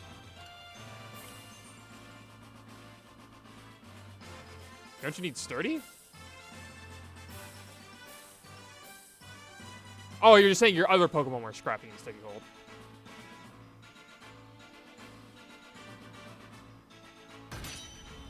Oh, that's true. You could heal from hazards.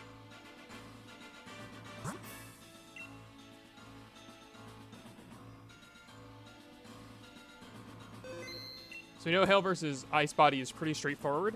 So that was pretty easy. And we know Sand, how that works. So the other effects actually... So none of these other ones are aligned with chip damage, so I can't prove that they're before or after based on that. So instead what I have to do is actually do it before emergency exit. Which I actually can't do. Now that I think about it, I can't do that before emergency exit because you can't have both one of these abilities and that. So I actually have to do that alongside alongside in-game status curing. So that's still not too bad. Is Everymon on your team? Oh, I must be thinking of, I'm thinking of Partners in Crime. Why did they allow 6 abilities on... I feel like that would break a lot of things on Showdown. But I guess it doesn't, so... Are you, like, limited in the number of... You must be forced to use a unique ability. Otherwise, you could just stack, like, 6 huge powers and then just kill with priority moves.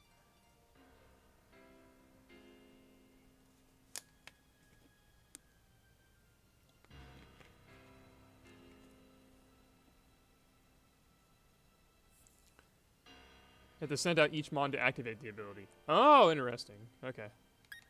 That's interesting balancing mechanic. Anyway, let's go ahead and...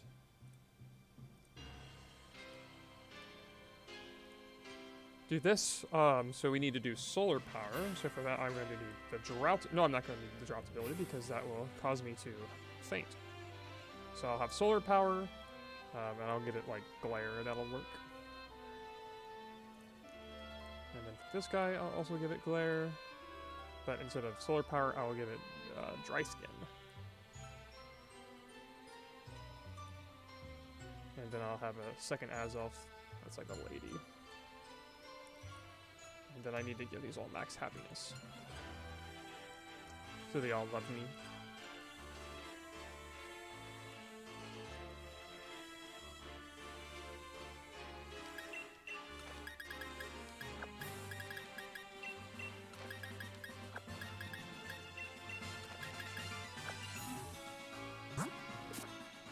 Huge powers banned. Oh, identical abilities don't stack. Okay.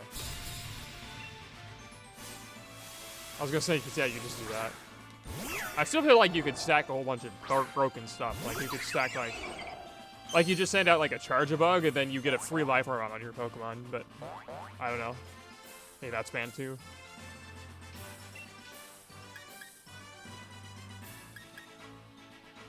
Oh, I forgot to put Sunny Day on AMV, but my Pokemon didn't I?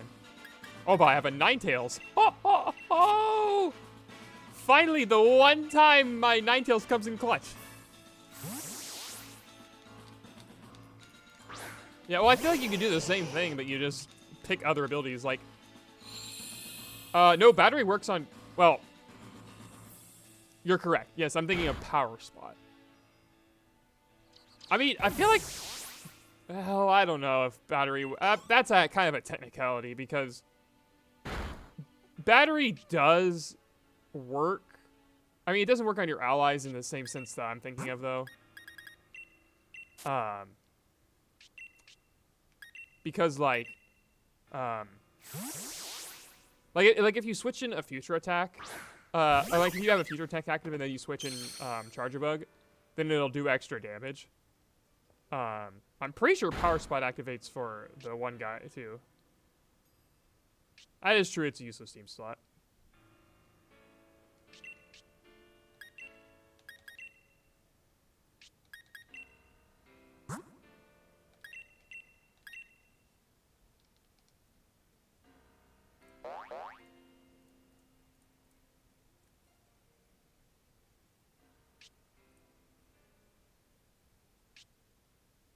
I got fully paralyzed. This is so sad.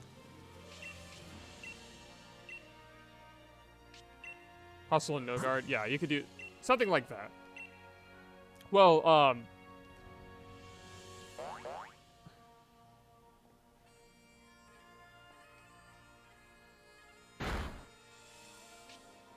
okay, so first Dry Skin, then Solar Power. Neither of them are being very nice. And wearing off for me. You also stack useful low accuracy moves like Dragon Rush. That is true.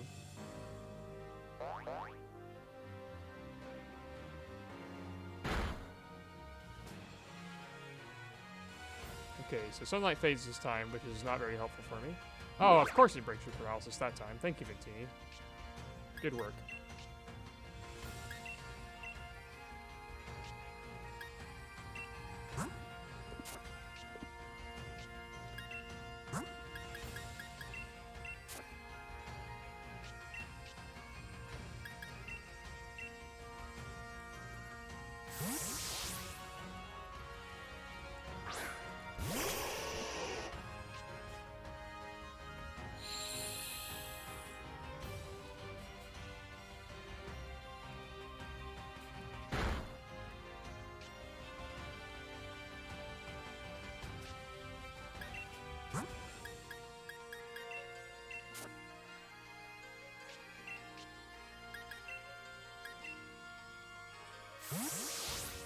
Heh. Shield Dust, yeah, just so you can't get hacked.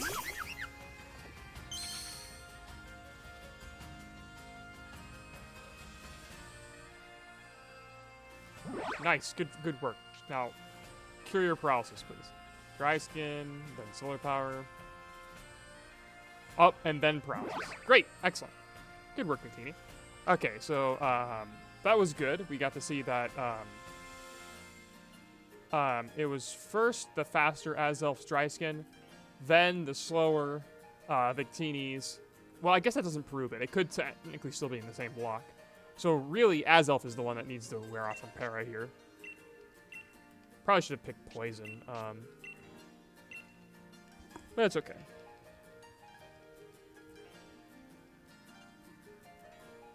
I mean, there's also, like, what, Ice Scales? That sounds like it'd be pretty good.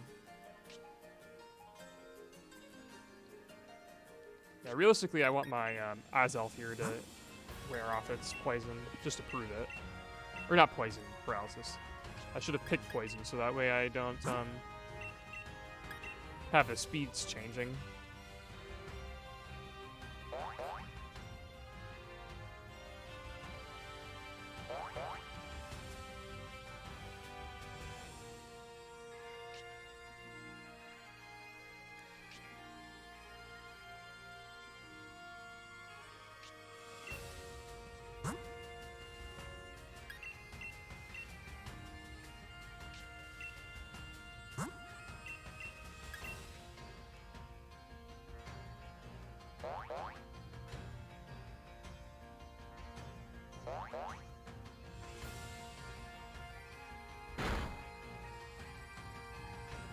Sun fades. Great. Yay, good work on that, Azelf.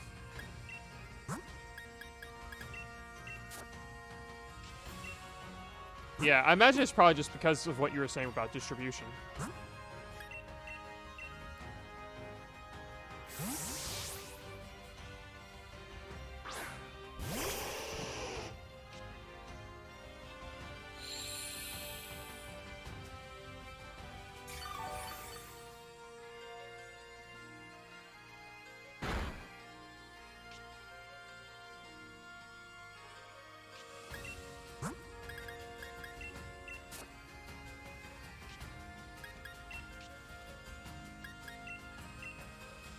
No, doesn't something else get it too? The sheep. I guess Persian would be better than the sheep.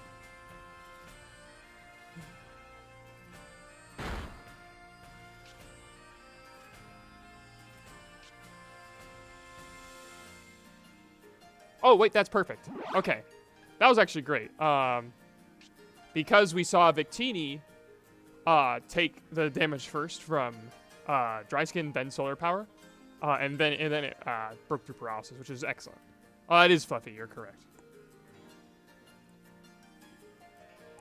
So that is perfect. So we saw faster, dry skin over slower. What's it called? No, that was actually solar power.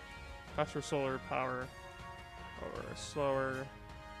Dry skin over faster.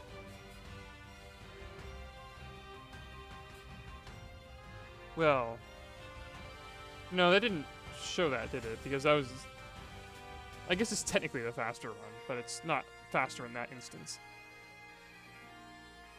And I know it's the order is correct, because it did that, and then faster. Well, because I guess it was technically slower at the time. Nah, no. I gotta put this down. I am very confident that this is a case.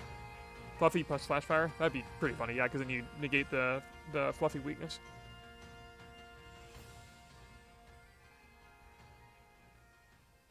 Okay, faster solar power over slower dry skin over faster. In-game status curing. Because it doesn't make any sense to me why it would be anything else. So I'm going to put that down. And if somebody wants to argue with me, too bad. The fact that I'm even testing this at all. I mean, I already know exactly what it's going to do is. Officially, I mean, I'll prove it with the other dry skin, like with the healing effect and with Rain Dish.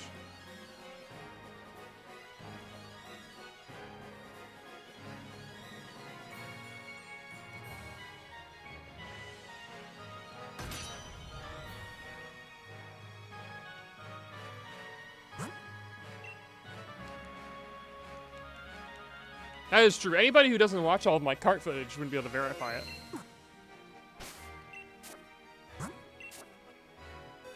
But, like, I am so confident. And like I said, I'm going to prove it here this time, because I'm actually going to use poison instead of the other thing. So I'll do... Make sure I put Sunny... Or not Sunny Day, but Rain Dance on this guy.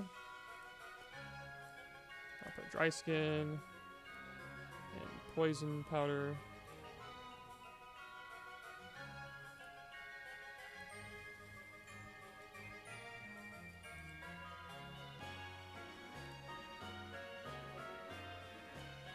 And I'm gonna my Azelf with Rain Dish,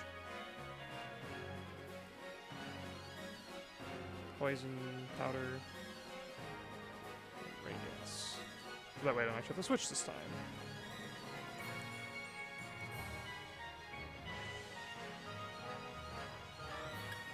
And the Vajra Lace.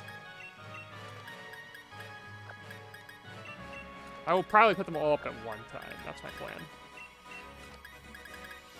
So I have this guy, which is sort of the Victinis and stuff like that. Okay. So I'll lead with Azelf and Victini. Now this is going to be a little bit more annoying because they heal. Actually, I'm going to give them all sticky barbs. Yeah, I'm probably going to do it all in one dump. Or I'll like split it up into a couple chunks if like YouTube is... It says like, that's too big. Oh, do I really not have sticky barbs in here? Sticky. Oh, there they are. I just didn't go far enough.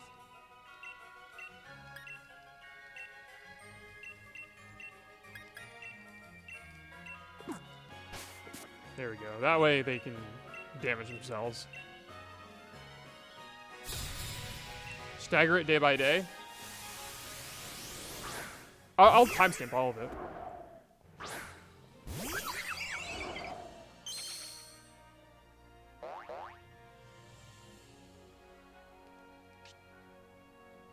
My Victinis are in perfect synchro. Oh no, I didn't make the Azelfs happy, did I?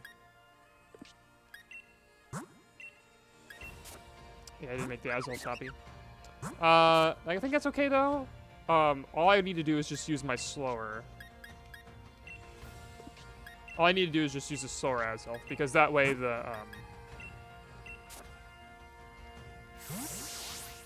Oh, being released in order each day. No, I'm not gonna do that. That's way too many. That is way too many videos. I'm gonna release it all at once. You've watched most of it anyway.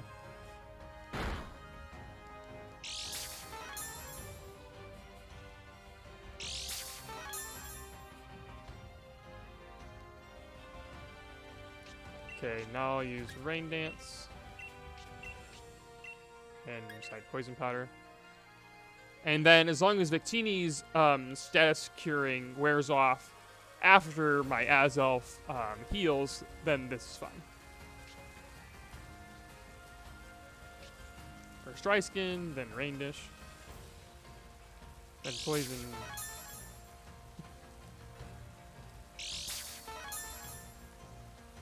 Well, that is your tough luck.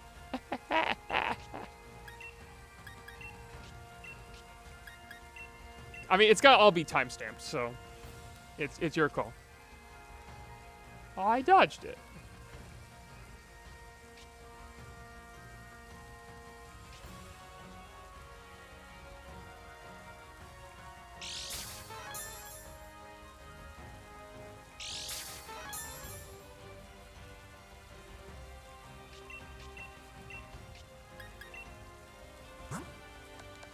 I use an X accuracy, so I can't miss.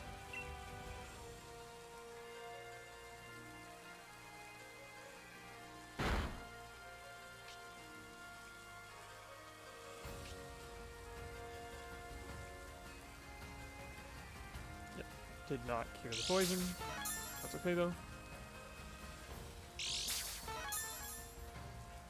I also probably should have thought this through, because the poison is also negating the rain recovery.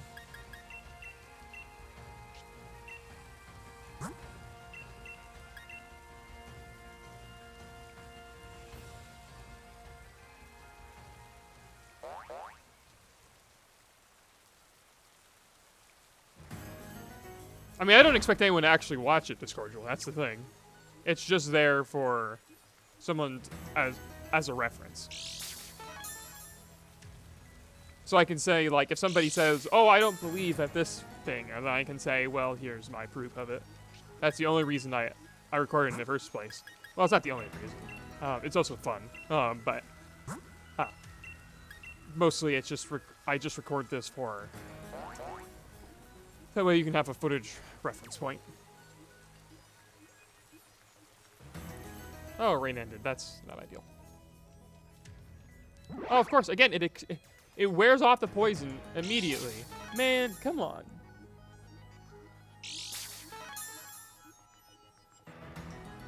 Alright, I'll set Rain Dance. And then I'll do Poison Powder.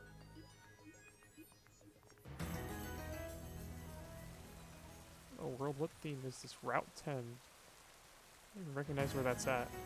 Oh, that's the Victory Road route.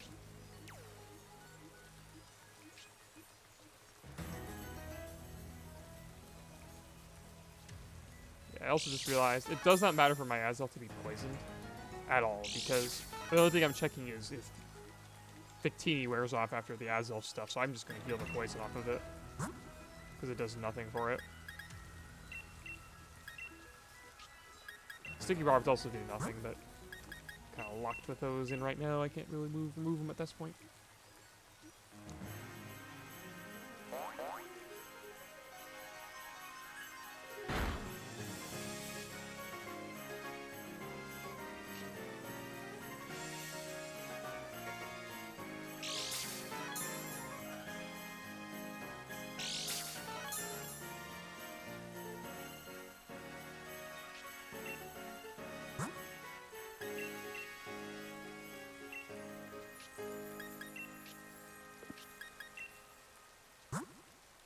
take this time to X accuracy on the Asel.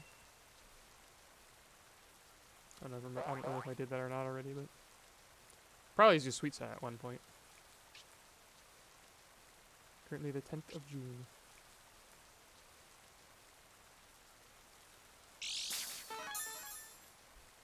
Wow, is that all the route themes that there are in the game? Jeez.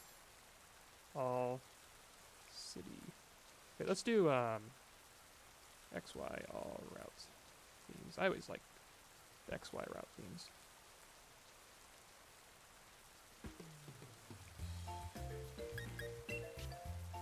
If anyone else is watching on YouTube, comment below, because I don't believe it. I won't believe it. Impossible.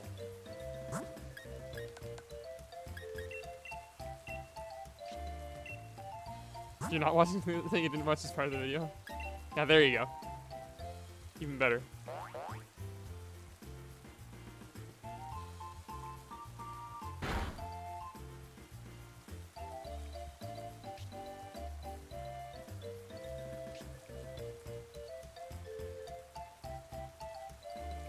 I guess this video is a nice proof that dry skin is 1/8 of your health when recovering from rain damage, but the other guy, rain dish, is not as much. Oh, let me use my Pokeball. You're not watching. Wait a minute, how could they do that? That doesn't work that way. You can't, that's backwards. Oh, a critical hit. That means I have to get good. No! No. Don't wear off poison.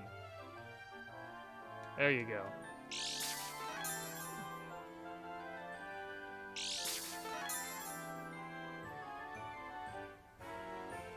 I'm actually kind of tempted to,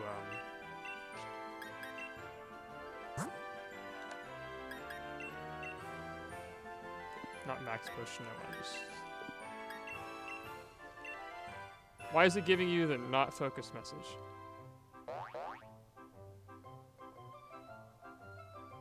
What not focused message?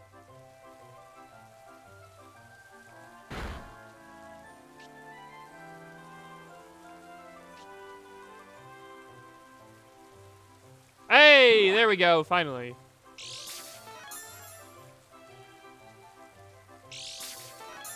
So there we go, that proves that. Okay, so we'll go ahead and switch back. And make a note. I'm just going to put this, because that's what we really proved. And then we have faster. That was... Who's the faster guy here? I think Teeny's faster. And it has... Oh, that. It's because I have 2 Pokemon. I don't know. It does that in wild double battles as well. Actually, are there any wild double battles in this game? I think there are. Having trouble thinking of any off the top of my head, though.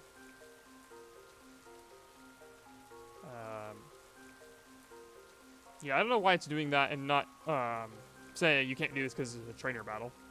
It does that. It does that when you actually throw the ball. I know that. So anyway, so that is dry skin. So my dry skin is faster. Faster dry skin over slower rain dish over faster in-game status carrying, because that actually proves it. Perfect. All the haters be mad at that. All right.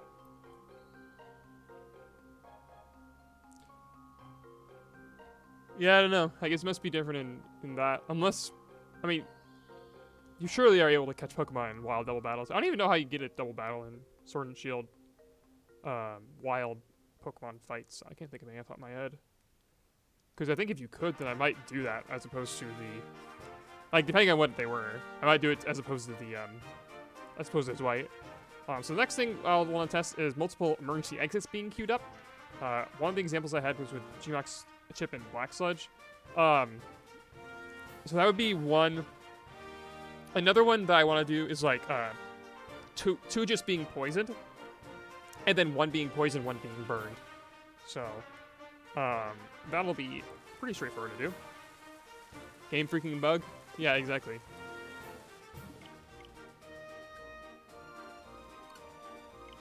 There are other Game Freaking... if Game Freak is watching this, how you doing? I want to become famous? Buy followers, primes, and viewers on mountviewers.com. Well, you don't know how to get banned? Bruska98 saying stuff like that in chat. Delete message. How do I ban that guy? Oh, I already accidentally. Oh, there we go. I want it ban. Ban that guy. There we go. He's banned. Nice. You did it? I'm not. It's. I love freaking. What's it called? Whatever my stuff is. Streamlabs. I think that allows me to pull my Twitch chat like this. And then it just removed their message. That's very nice. Clear that up. Of course, that way I can see only Discord rules messages, which is more important.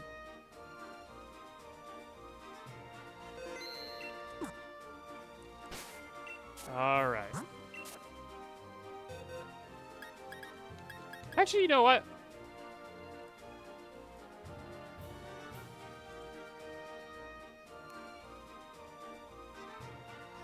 Did that work? Did that do anything? There you go. You're here enough. You can use that. I trust you. So yeah, now you have a fancy sword. It makes the chat a little bit more colorful, in my judgment.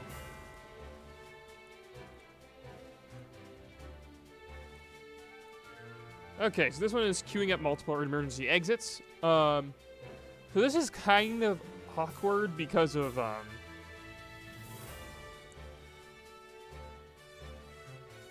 because the opponent can actually attack me. So I may, well, I can't do. I was gonna think I can't do Wonder Guard. I'm trying to think of any way that I can like block them from attacking me. I don't think it really is because they're gonna have a fairy and a normal type attack. I guess I could skill swap it normalize. That might actually be worth it, and then just use only ghost type emergency exits. I like that idea. So I'll do normalize with skill swap. Heal block isn't in the game. And even if it was, that wouldn't stop them from attacking with what's it called? Because Swirlix uses Round and Fairy Wind. It's the other guy that uses Drain Kiss. So that should work fine. And then I'll just grab some ghost types with Belly Drum.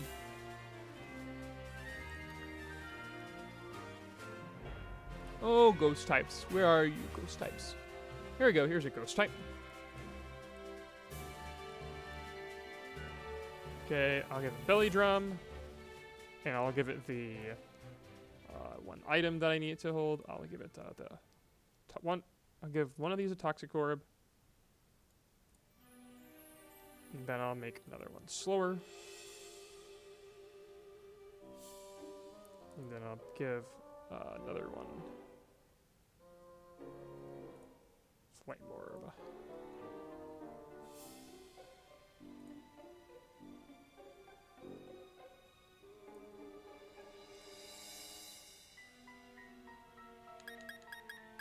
Yeah, I think I can handle that pretty well with this. I need a Pokemon that can just kill one of them, though. Lucario can do that, so that would work. And I'll put all these Dragapults in here.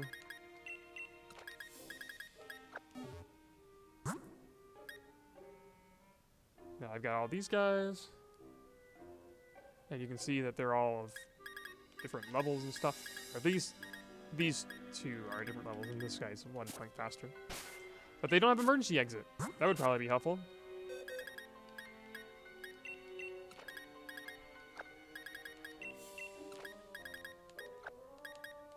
Oh, that looks like Pyukumuku. True.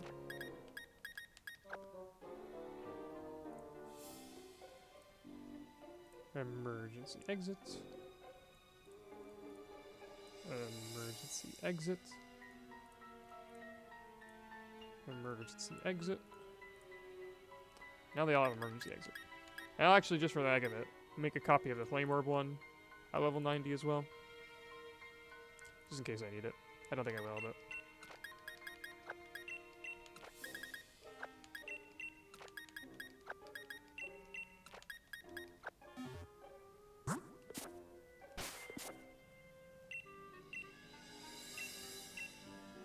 So now they all have emergency exit. And so this will be a good test within Poison and Burn. Basically, I'm checking to see, like, can you queue up multiple emergency exits within, like, the same section? Where's my entrainment normalize? I've got a skill swap normalize. So it's not entrainment, but it'll work.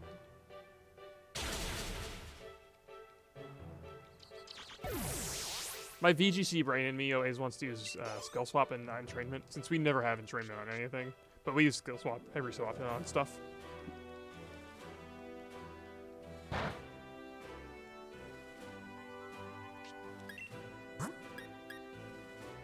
So now I'll switch into my level 100 Dragapult and my level 90. Which one goes first? It's...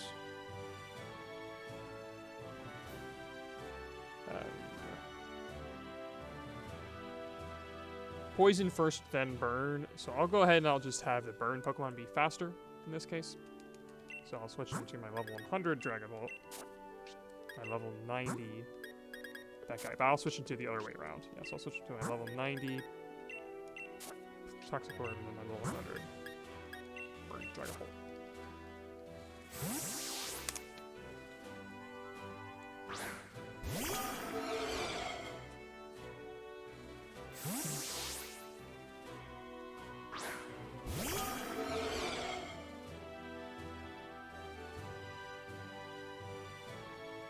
Flame Orb, Toxicroak, yep.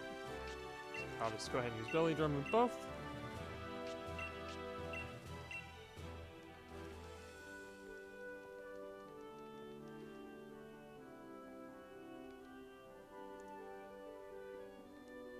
Oh, I'm dumb.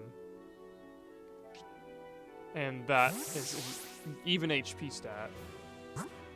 Yeah, that's an even HP stat on the Dragapult, so I didn't prove anything there. Oops, that was my mistake. Going to reset.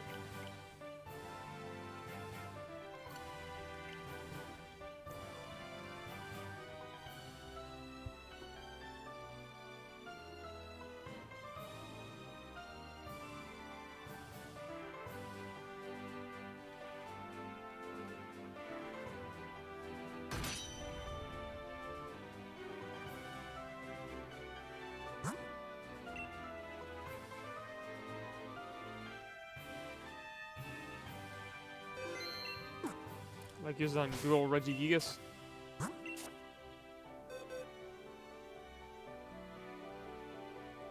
Yeah, you could. It's just that there's not really very many good entrainment mons in general. I think that's part of the problem with it.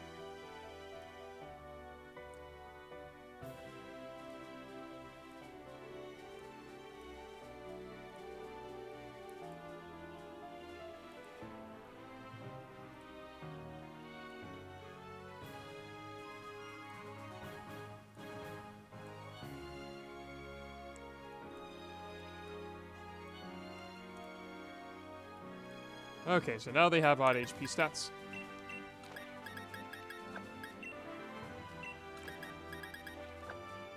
And I need to get this.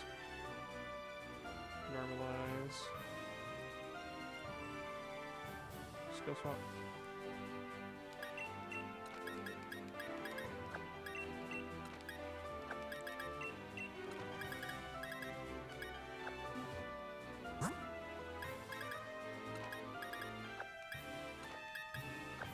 Regigigas is definitely pretty good. In VGC, like, you can definitely use it, but you have to use it with Weezing, with neutralizing gas. Because skill swap or entrainment is just too slow. Even though neutralizing gas isn't permanent, you can switch in neutralizing gas, which is a huge deal. Because it's just way faster than having to spend a turn on your move when you can just have it passively as an ability.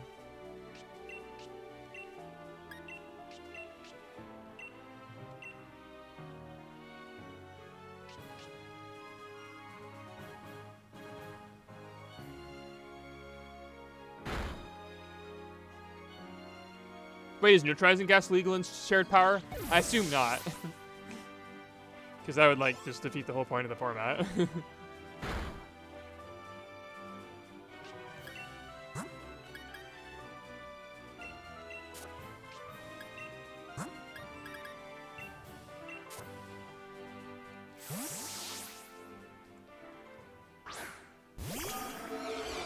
Yeah, I wouldn't think so. Just be like, yeah, look at this fun format we can play. Yeah, just kidding.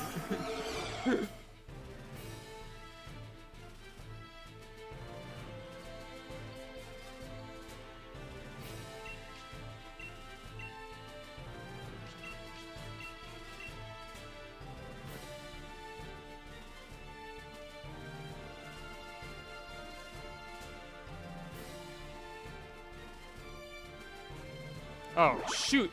The poison wore off. Are you kidding me? They have happiness? No way, dude. That's so annoying. Okay, well. Well. Alright, well. Okay, we'll just do this. This is still fine. No, actually, no, it's not fine, I don't think. I have to full restore and heal the poison. Yeah. I don't know why I'm going for the berries to do that, but okay.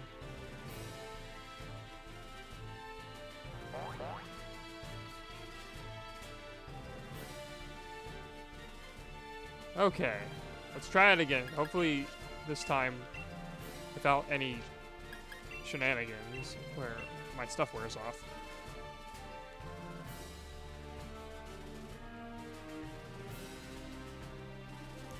I can't belly drum because I'm only at +6. Oh, and it expelled the poison. Yeah, forget that. Okay. Thunder Guard is banned? What?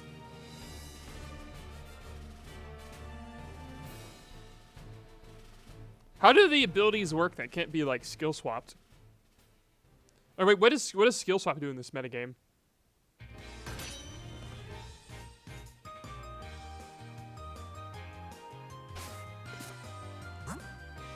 Like entrainment, are those just moves just banned?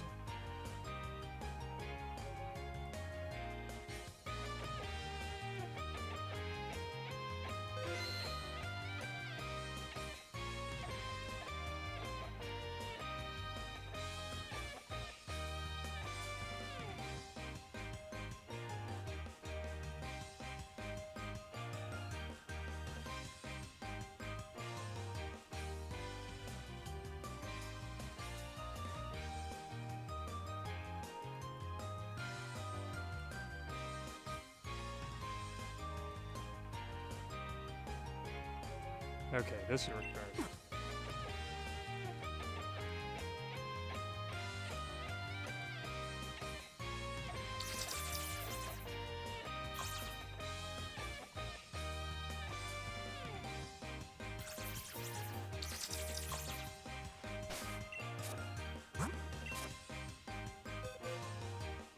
You take the base ability, but it isn't shared.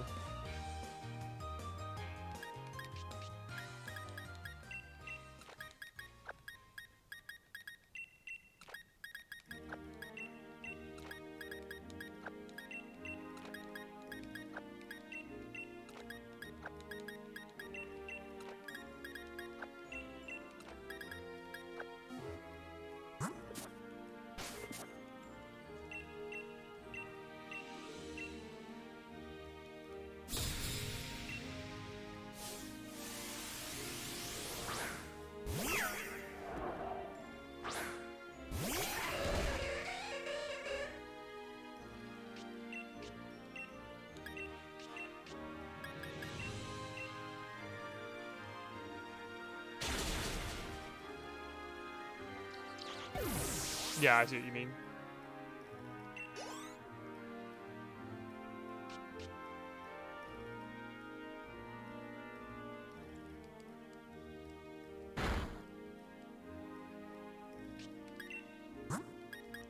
Okay. Now, after 500 years, we can finally get this mechanic right.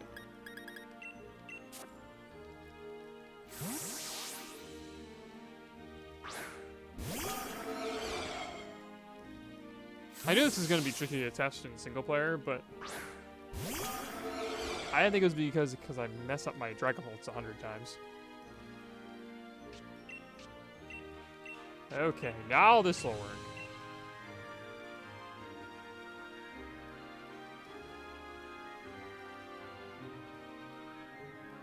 I could do that,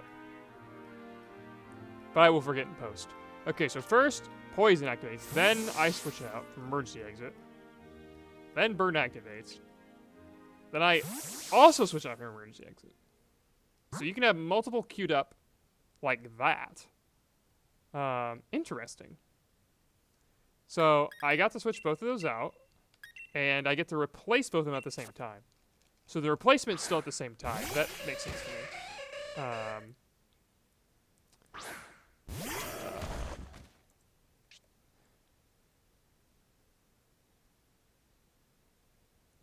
Let's see here. Alright, we're going into Sun and Moon now. So that's how poison and burn work. So they both switch out. So if I only have 3 mons in my party, I don't know. We'll test that. That's easy enough to do. The next thing I want to do is I want to full restore that guy, and then I'm gonna switch in and do it with double poison, and see if it's the same thing.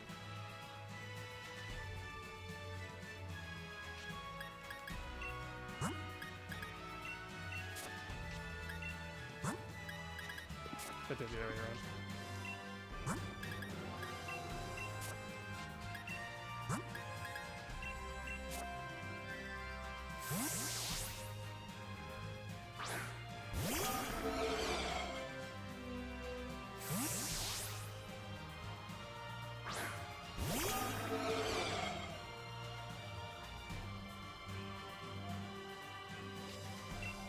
Okay, so I'll use belly drum.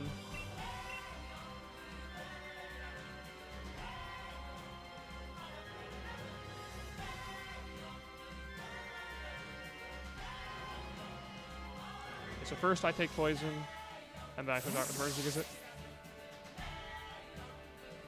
Then I switch out again.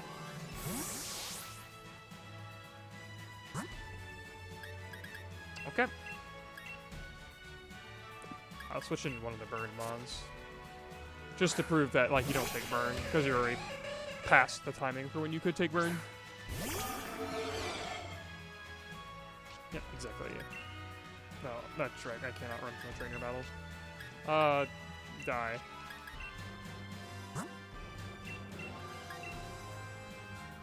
So I'll test if I only have 3 mons.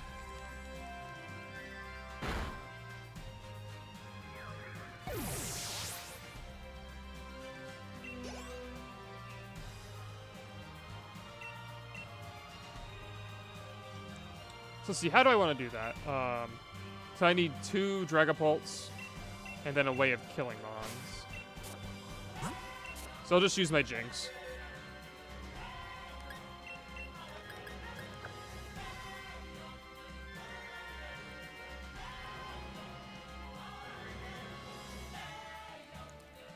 But I'll give it Ice Beam and make it like a level 100 so that way it won't die.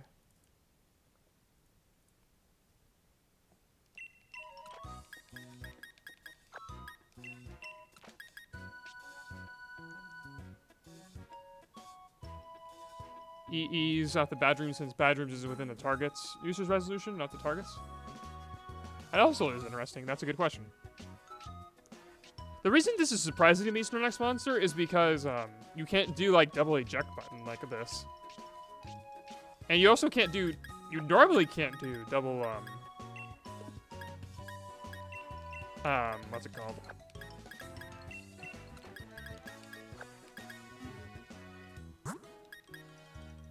that's 2 flame orbs. I want both toxic orbs here. Oh, where did I put that other one? There it is. Toxic.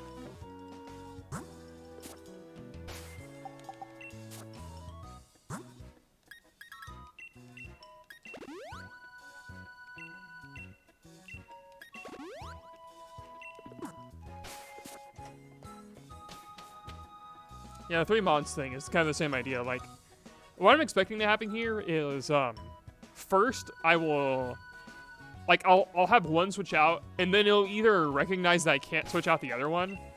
I imagine that's what's gonna happen. It's gonna realize that there's already a switch queued up. Either that or the game will crash. That would be much more funny. It won't crash. It definitely won't crash. But it does make you wonder, you know, if they've got the code to handle it for multiple emergency exits, I don't know why they don't for multiple,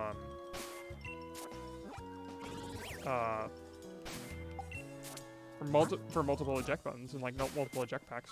If it can handle it. Because we always just assumed, like, the reason why it couldn't do that was just because it could only handle one switch out at a time.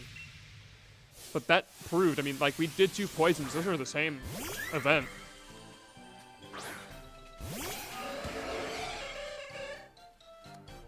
Yeah, it's okay, it does do that with, yeah, I think just hits as well, that's right.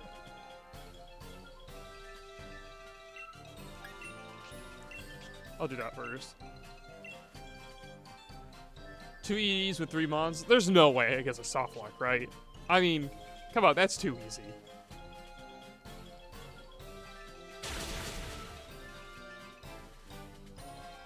Like, you guys are giving Game Freak a little bit too. Like, Game Freak does usually handle that kind of stuff pretty well. So I skill swapped that to that guy. So then I'll just full restore.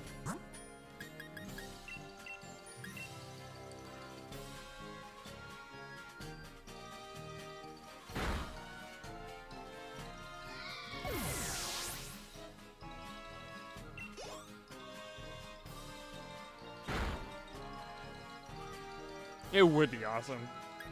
There is a 0% chance it's gonna happen. It's just gonna have unusual behavior, I think.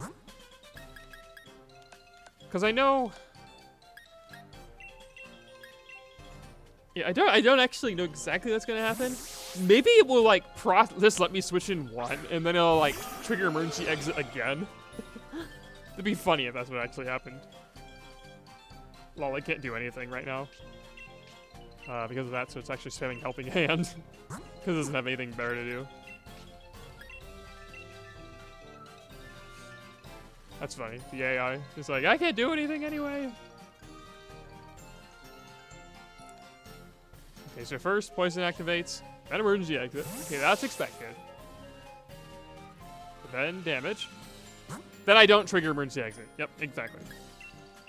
So it knows. It knows that, yeah, that wouldn't work out there, buddy. You can't double switch, so it just prevents you from switching out there. That makes sense to me. So that's the question. That was just within Poison and Burn, but Poison and Burn are a little bit different than some of the other stuff. Curious how it works with, for example, Black Sludge, because that's within like a whole block. Realistically, I'd like to check with like Gmax Chip and Black Sludge, but I can't do that, so. Yeah, it checks how many can possibly be switched in. So it knows that like, there's not enough switches pending, so I can't switch it in now.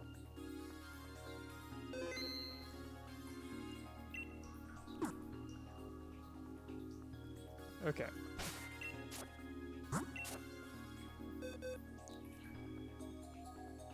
Okay. So, yeah, the next thing I want to check would be, like, maybe Gmax Chip and Black Sludge. I can't set up Gmax Chip on myself very easily. I'd have to, like, court change it and stuff, which would be really, I don't really want to try to do that. So, I'll just try it with the Black Sludge and see how that behaves. I'm gonna my Dragapult that I have over there, I'm gonna grab it and make it consistent. Oh shoot.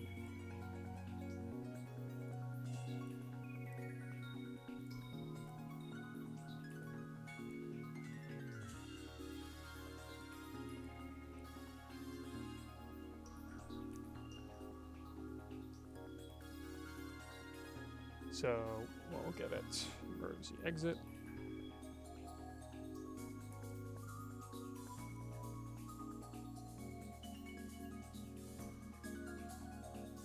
Gonna give it Black Sludge.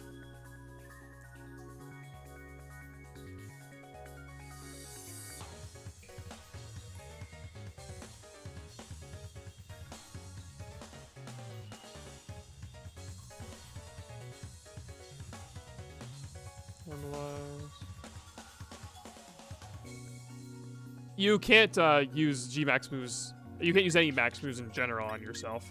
It's a very annoying restriction for testing.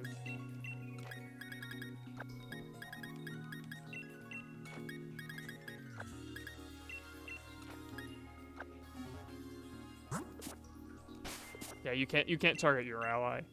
It's really annoying because like in VGC it could actually have some cool plays. Like you could side target yourself like on a protect to trigger some effect.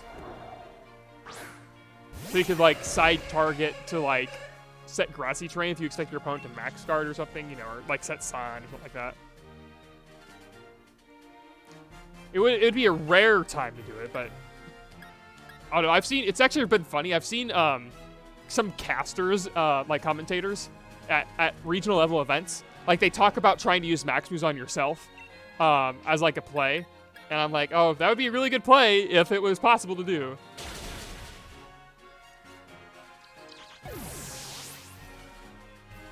You could use Z moves on yourself, but you can't use max moves on yourself.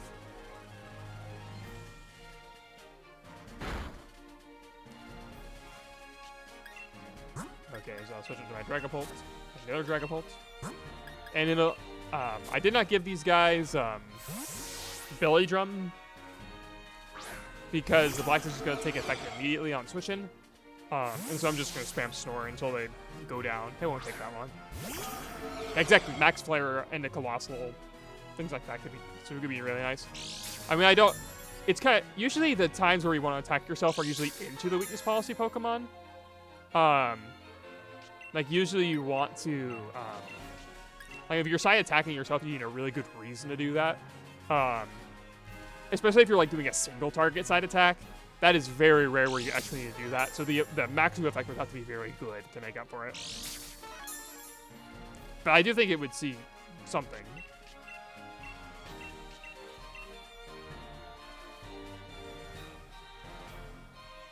Snoring away.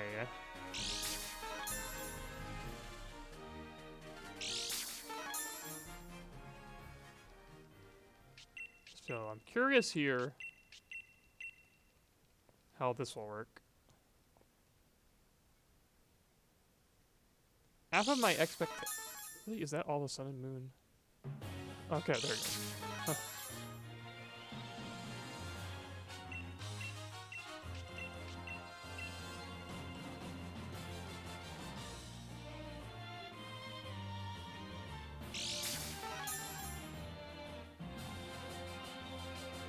Okay, first Black Sludge, then I switch out. Then Black Sludge. Does this guy switch out too? Yeah, it also switches out too. Wait, why didn't that one have your mod on it? All the other ones had your mod logo, but that message didn't.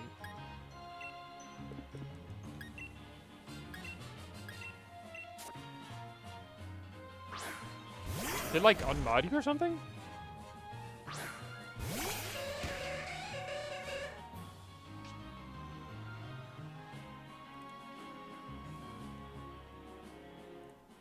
That happens sometimes.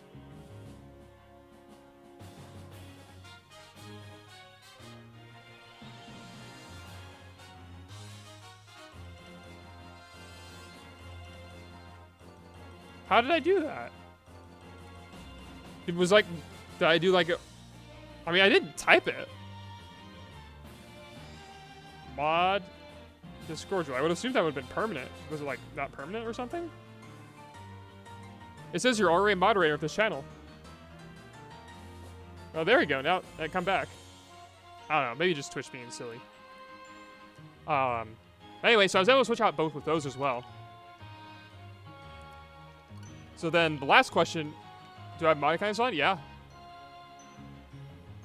Like on my side, in my in my Twitch dashboard, it also has the same thing where like the mod messages weren't there and now they're there again. I don't know. Who knows?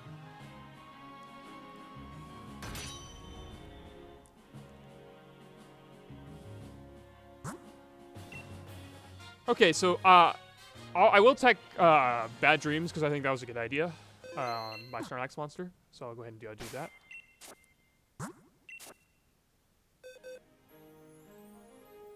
Okay, so how am I gonna do Bad Dreams? So I actually have to skill swap Bad Dreams to the Snorlax for that.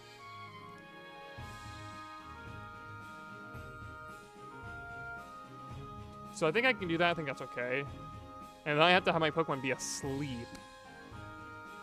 So that's not really ideal.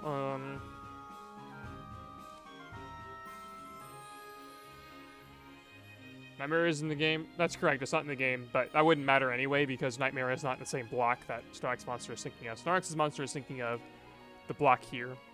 Because we tested basically this chunk here. We tested this chunk here.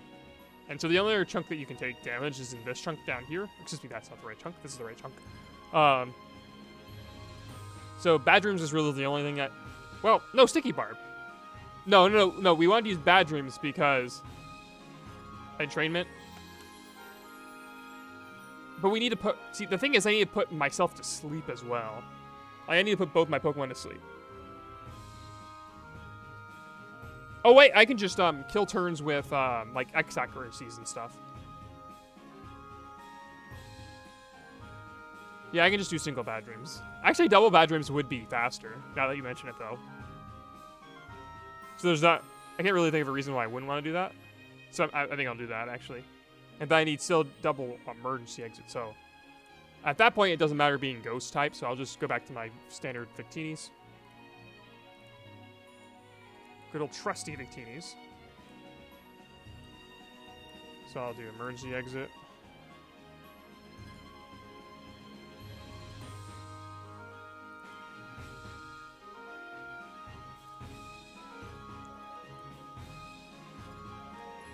Okay.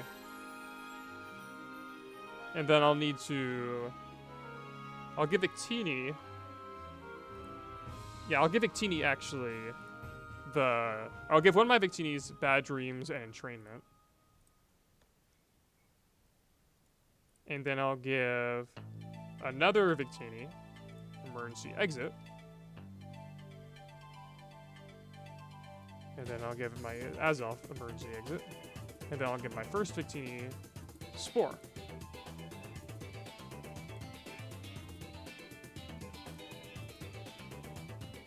Yeah, that'll work just fine. In treatment, because I won't get Sleep Bell. Which won't help that much, but yeah.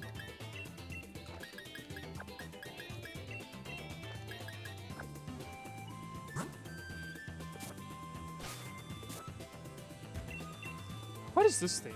This theme sounds familiar, but like a remix of it sounds familiar. Fast Pony Cannon. Ah, that's fine.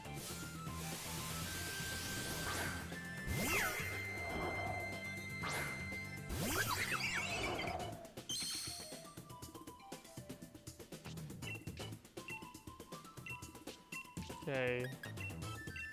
Trim. I have to make sure that I don't actually click snore here while I'm asleep. I always forget that kind of stuff.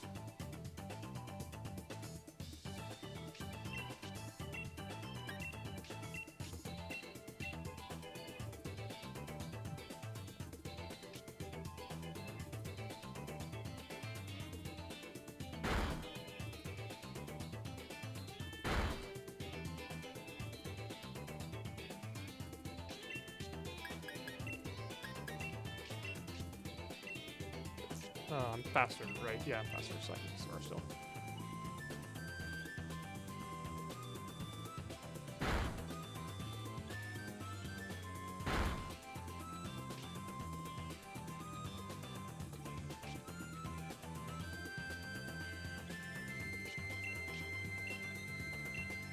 Explore this guy.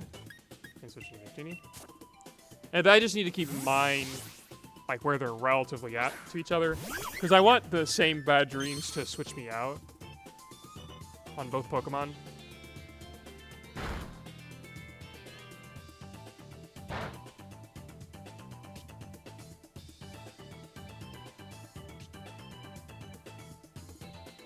Look at that happy little smiling piece of fudge or whatever it is.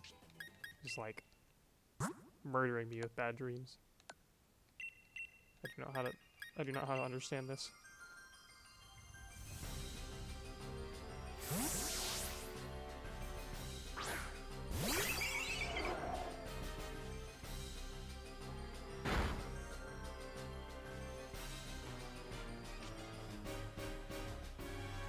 So first bad dreams, then bad dreams, then bad dreams.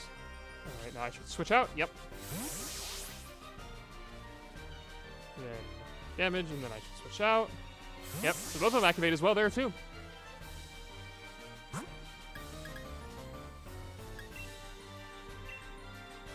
No, you can use it like just on Pokemon in the back. Like just straight up. You can use healing items. You can use whatever items you want on Pokemon in the back. They may not work at all, but like it won't stop you at the item usage level. Which is kind of weird, but like I can use an X attack way down here. I can use like a Pechaberry. Or I can use a Chestoberry on this Giratina, which isn't going to do anything. See, and it says, but the item doesn't do anything there. But it says I have no effect, so it's a little bit different.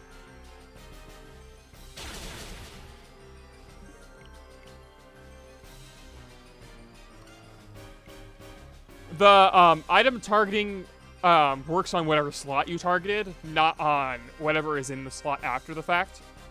So if I switch into Pokemon and I use Full Restore on the Pokemon switching in, then it will heal it. And if I use on the Pokemon that like the slot that would be replaced by, it won't do anything. Or well, it would heal that slot instead. So switching to second Sleep Pokemon, the Bad Dreams would activate on that guy, right? No, it wouldn't. It would Discord Roll because, as we already know,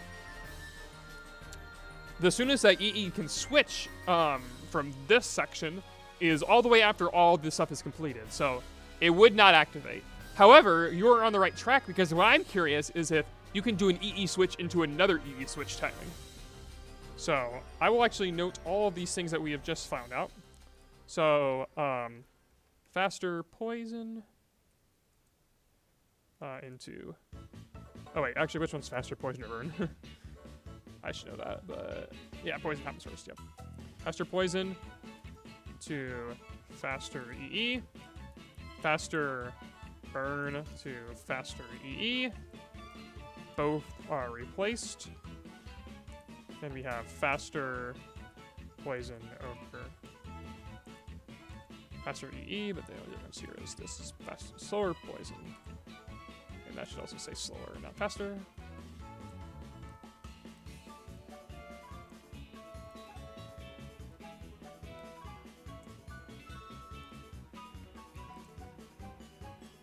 So then we had faster Black Sludge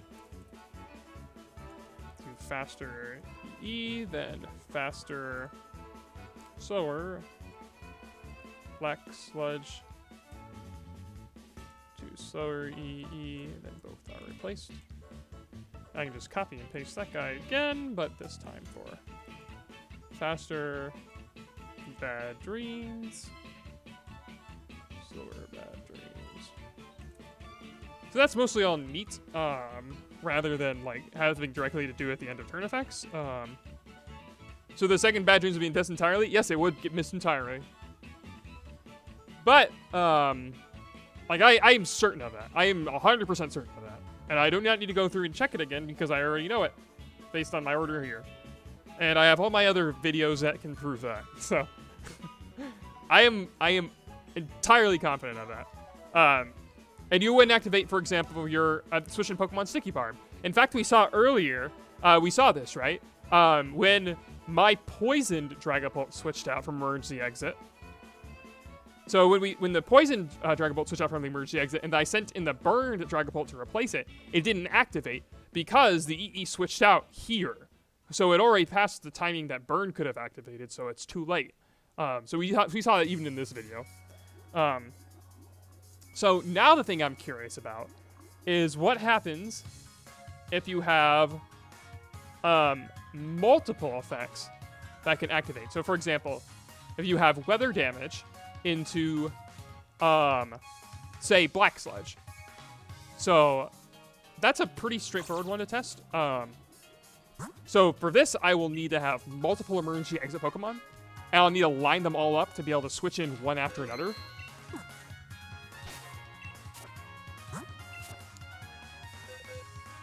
And so this is still tricky, because I need to have, like, let me think how I want to do this. Because I need to set it up in advance. So I should have, like, one follow me Pokemon, I think, and then one Pokemon that just sets everything else up.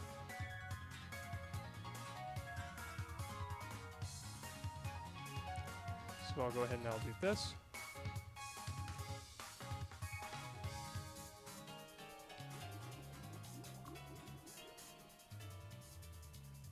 So then I'll get...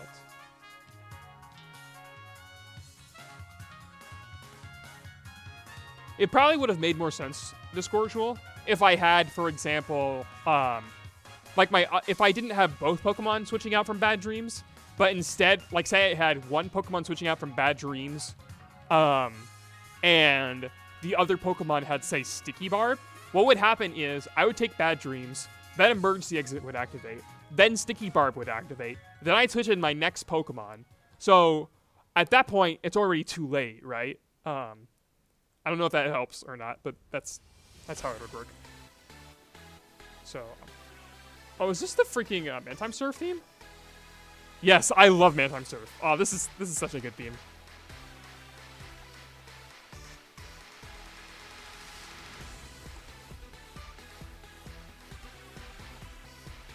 Okay, so then I'll have...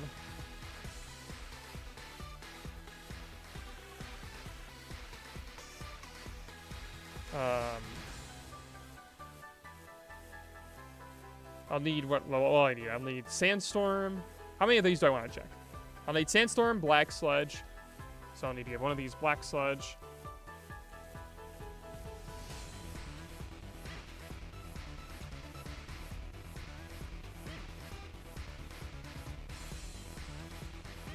Then I'll need another one to have Belly Drum and Hail. But this one does not need Black Sludge. And then I'll need another one. I can just do this one with Belly Drum and Flame Orb. That's a really easy stop.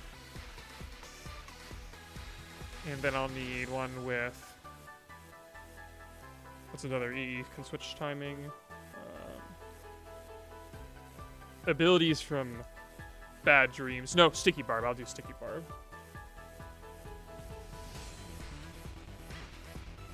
I'll do Sticky Barb, yep.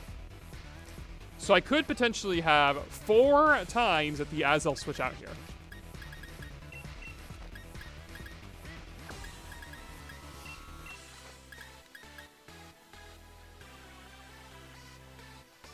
That's correct, the Squirtle.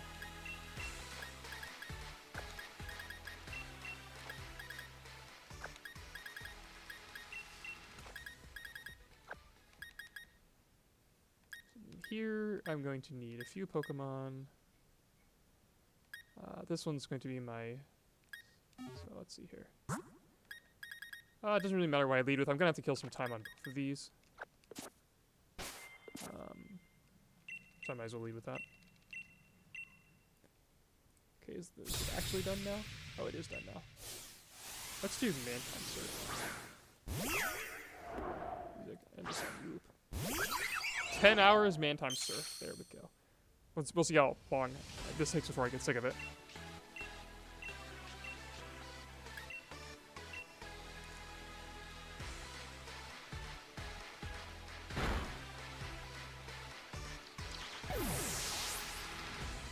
Yeah, I know Discordial. I think you could... I have a really funny potential setup with this, assuming this actually works. We'll see if it does or not. Anyway, so follow me, 1...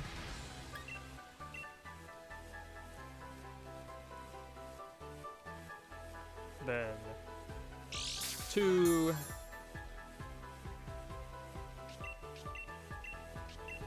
Then 3...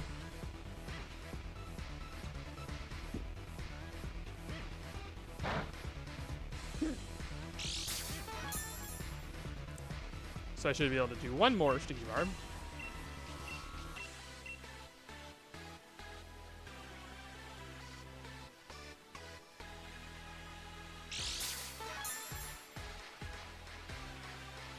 Okay, then I'll follow me. Yeah, especially since I have to do, like, if I were in a real match, I'd have to do all glyphopods, right?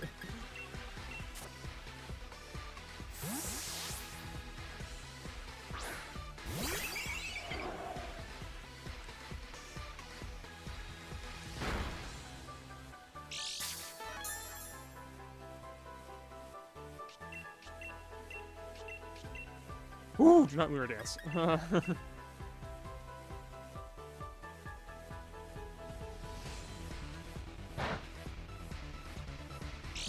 And also, you couldn't do it all in one turn because, well, I guess you... no, you couldn't do it all in one turn. Well, you might be able to, because you could probably, like, set up Stealth Rock or something and then, like, force yourself to switch out after other stuff. I'm not 100% sure. Okay, one more for these.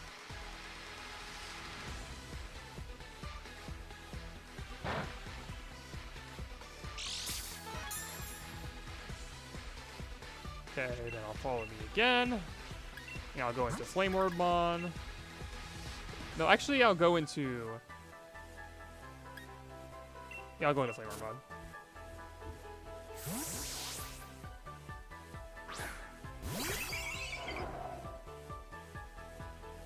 I don't know quite how I want to do this one. Because ideally, I don't want to actually be burned when I use this. But actually, I could do it like this. I'll do Full Restore, Belly Drum. If it attacks me, then I'll just switch it back in and I'll try again. Alright, well, that's annoying. Not the end of the world. Actually, I could just, like, heal 20 hit points and then be good to go. Like, I could use a potion.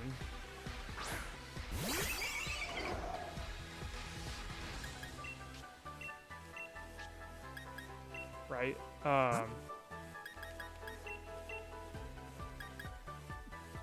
You can't enter, PvP, yes. I can enter, like, one of these battles without being fully healed. But I practically speaking can't because, I can't gen on a status condition. Or at least I don't know how. So let me calculate, how much damage the burned Azelf will take here. Because that might be enough as it is.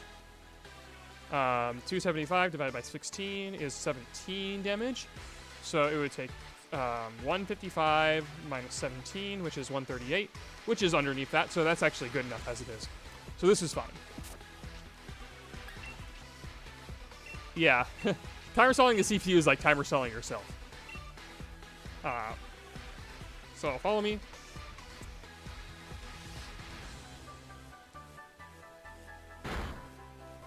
So now, putting all of this together, what should happen is, after I set my hail damage, first I should follow me, then I should set hail.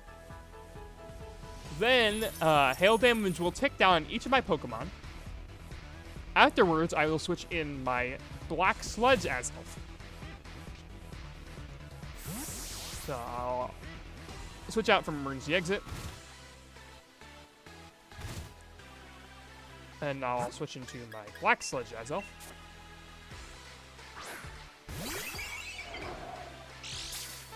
And then I'll take damage. And then I Emergency Exit out again. And then I'll switch into my Flame Orb Azelf. My Burned Azelf, I should say. Oh, shoot. It wasn't burned. Why wasn't it burned? Oh, because it switched out before then. Oops. Well, I messed up there. That's okay, though.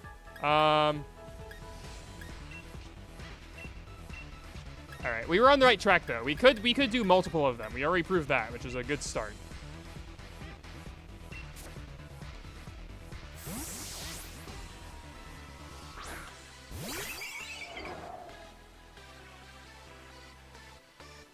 So now I'll just heal some Pokemon, so they're back on track. It didn't remove its burn. It never got set. Flame Orb never activated, and I missed it. So I'll potion the Black Sludge one up. That'll put it up to 125, which is not enough, right? Yeah, it's not enough. I actually need to do more. As emergency exit, it didn't trigger Flame Orb at all. It didn't trigger Flame Orb. I used Belly Drum, and then it hit me before Flame Orb triggered. So that heals 60, so that would be okay, right? Yeah, 165. The burn is already okay. And then this guy needs to go to full. Oh, yeah, Oranberry. That would have been smarter. But it's okay. Worked out.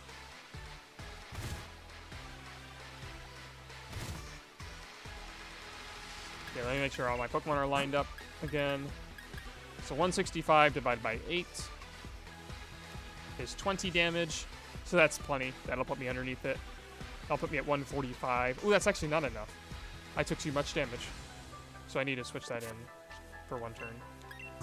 Which will kill it, unfortunately. Well, I'll do Follow Me. And then I'll Leopard Berry back my... Yeah.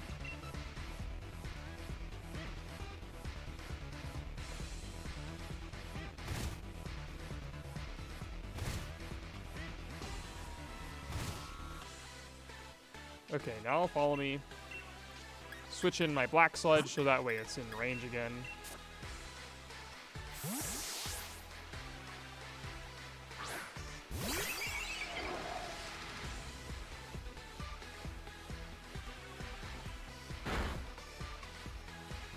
Okay, now Hail Stop, which is excellent.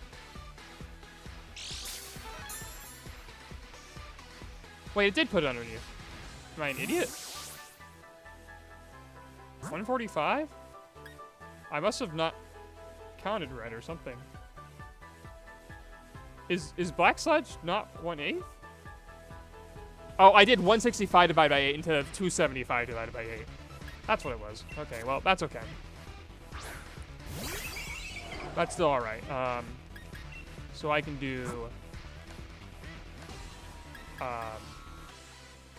just a potion, a regular potion. 21, so that'll heal back up to 151, which will be plenty. That'll be okay. That's more than half HP, but it'll deal more than half to me. Yep. And then I'll heal this Azelf back up. Ideally, it doesn't attack the Azelf, but if it does, that's okay. Nice, it didn't. Okay, now I can do Follow Me Belly Drum.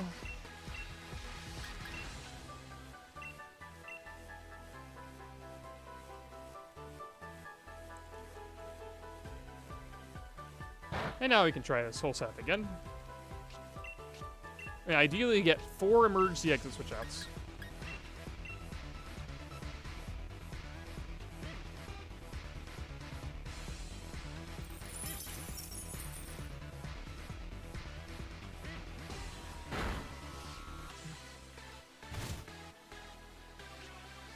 So first Hail, then I switch.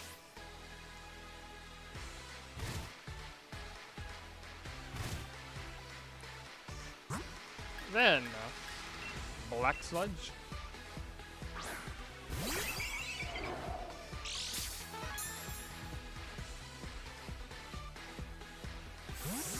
Switch.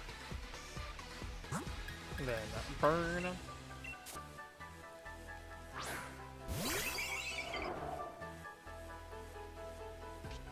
And it wasn't in Burn! Ah! It wasn't in burn KO range yet. Gosh darn it, dude. Ugh.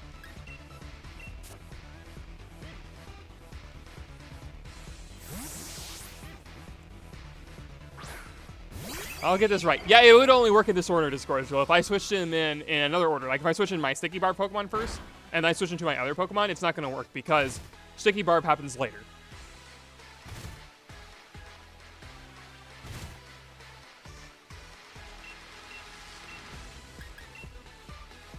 Okay, so this time I'll use a regular potion on that guy, and that will be fine. That'll put it to 137 HP. Right, that'll put it to 137. Let me make sure that's okay. Right, 275 divided by 8 is 34. 137 divided into 275 is less than that, so I can't use a potion. But I can use a potion into a Oran Berry, as you indicated.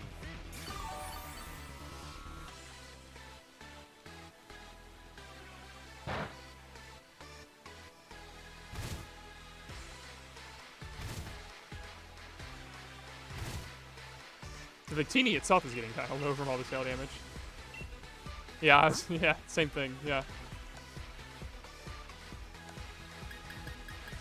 And I already know how it's gonna work. I just want to see it. I want to see my whole thing go through.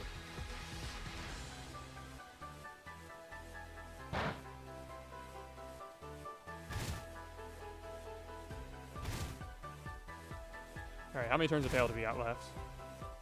Hopefully not too many more. One more, perfect, okay. Now I'll go full restore. Oh, I need to do follow me. And then I'll go full restore.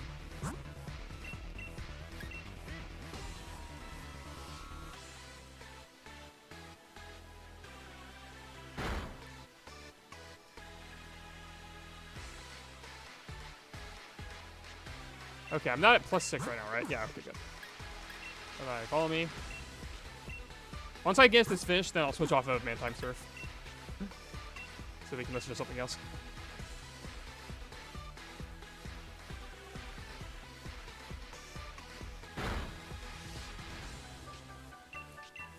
Okay, follow me. And hail.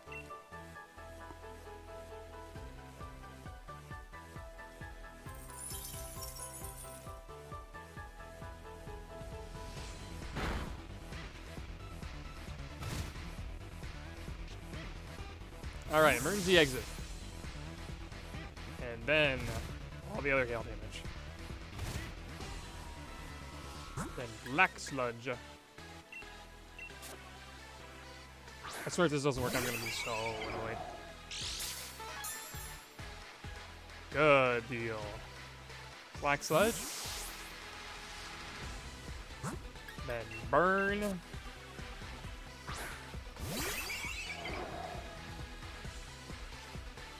Then I switch. Then Sticky Barb.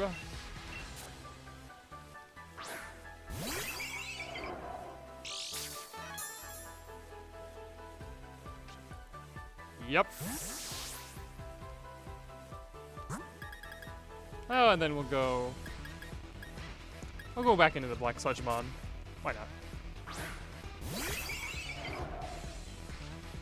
Okay.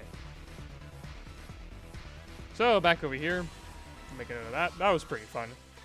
So, we have... What am I thinking of? First, we had hail damage. Then EE. Then Black Sludge.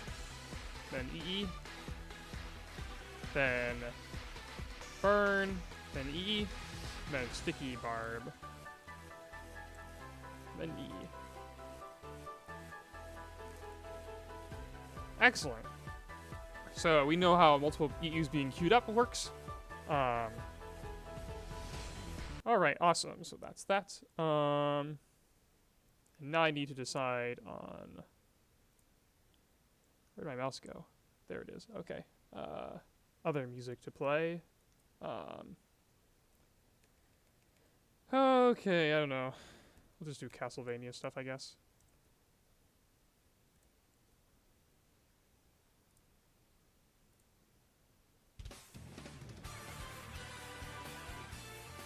That always work. I always love Castlevania stuff. Okay. So, I could do... Let me see if there's anyone online that I know has a Switch that would be willing to test with me right now.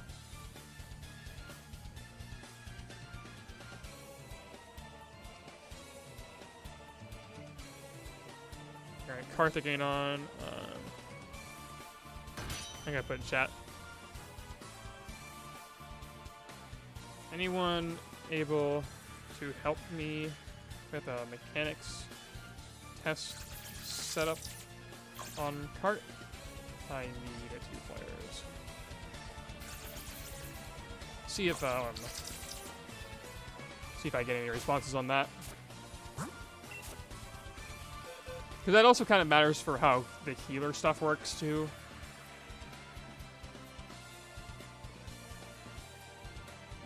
I guess not necessarily, but I would have to know exactly what the speed stat is of stuff. Oh, I got someone who said he was who said they were willing to help. Awesome. Awesome.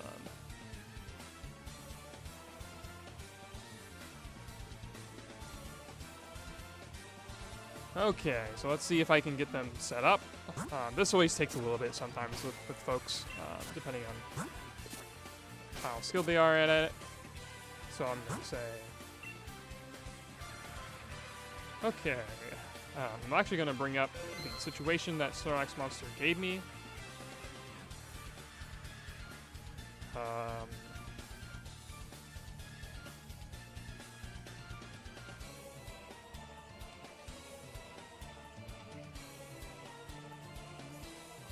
So let's see here. This is the setup. So what do I need my opponent to have?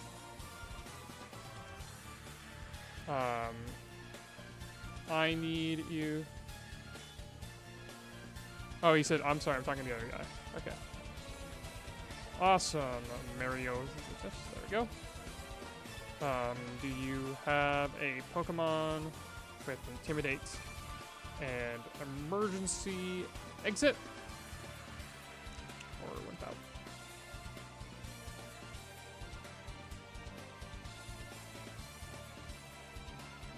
Message.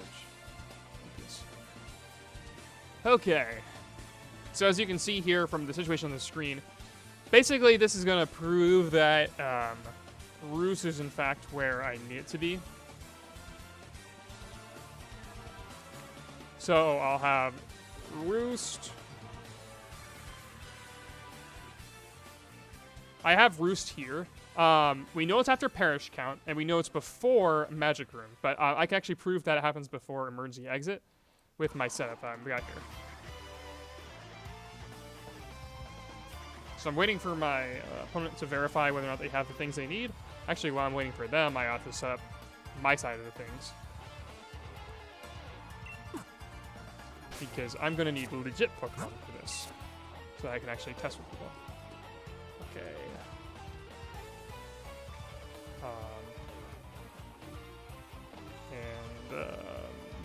Got Golisopod or Wimpod.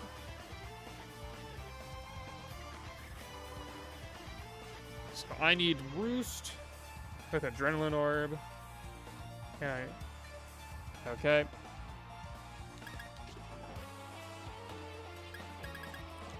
So I don't want to use Swoop Out for this. Ideally, I want to use something that has... So I want to use like a Pokemon that has low HP and...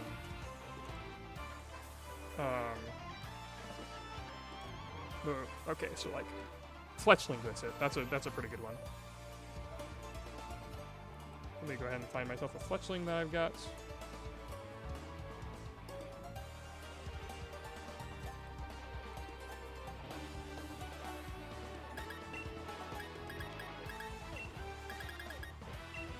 Oh, shoot.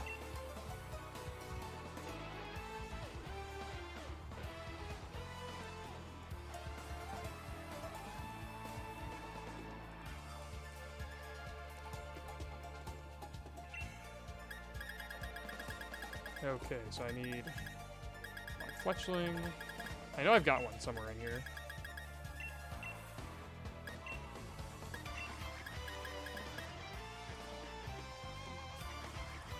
So, fletchling, box 19. Of course it's in box 19. Why wouldn't it be? I'll give it Gale Wings. And min HP. So that way I can roost and then deal quite a lot of damage to myself with Seismic Toss.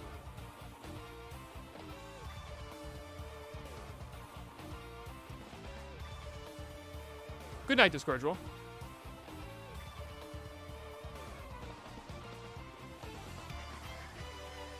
Okay, tail it, roost, all that stuff, that's fine.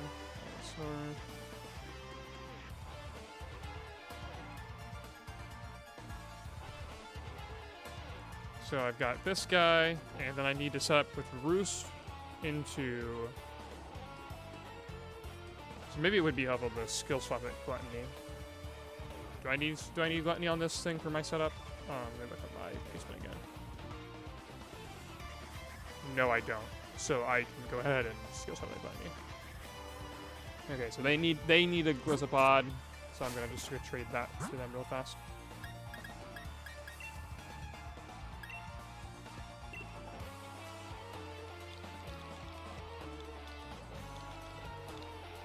I like that link code.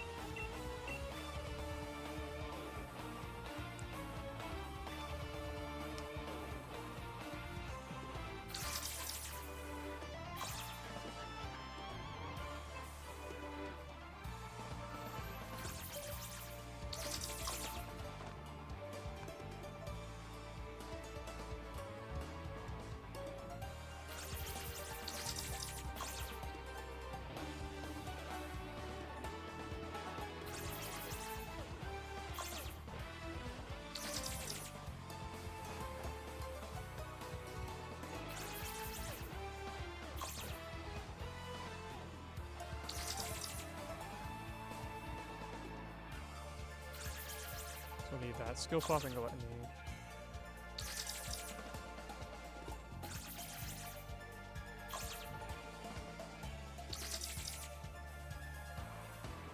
Actually, I need to give this Pokemon.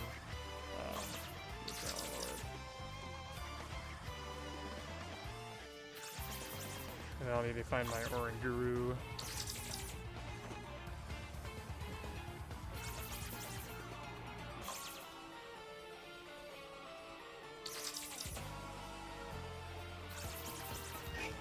I don't know the right. I'll find an Oranguru in here manually because I'm waiting for the search. I know it doesn't. I know the search doesn't like it if you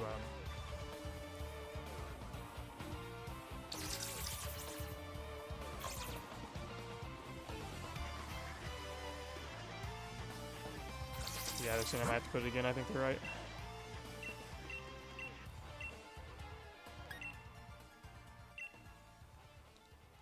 Okay, 8,000, 5,000.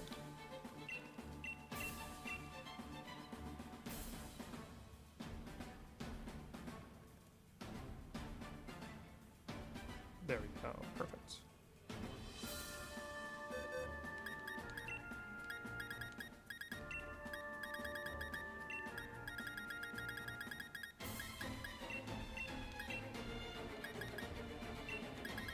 Alright, does Glyzapod in box 13 will work? Oh, this will actually work perfectly.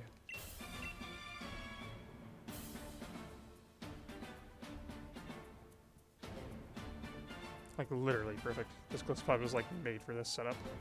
Because I need it to faint in the block with Burn and Roost, so... Beautiful.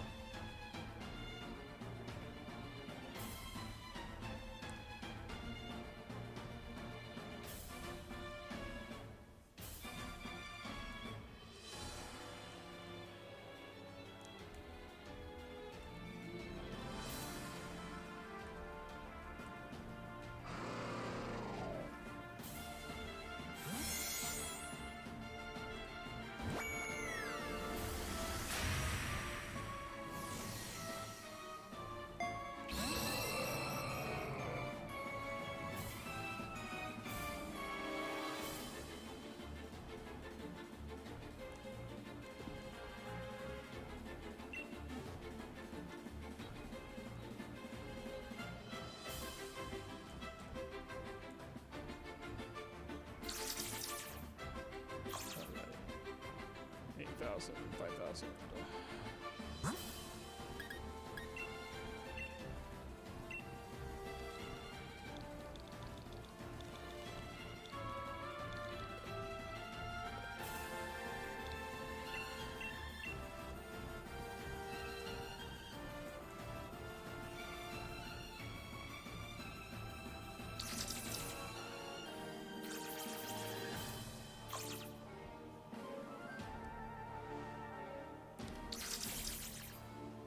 Okay, they're getting their stuff ready.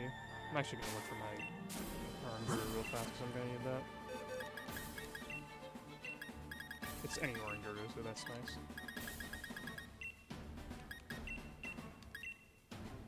Box. What's that one?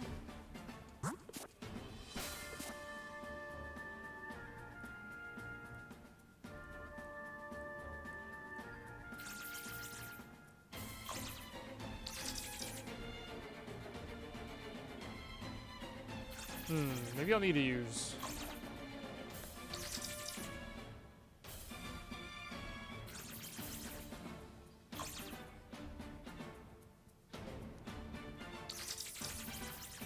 Or on Guru with skill swap itself.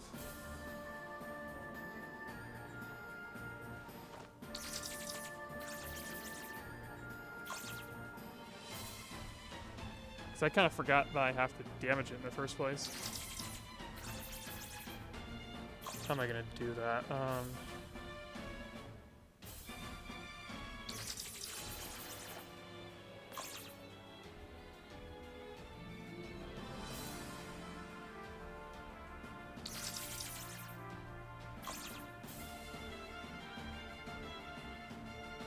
And Misty Surge has to be up as well, right? I am, and I'm realizing that this might be more tricky than I thought. Okay, I need to think about this.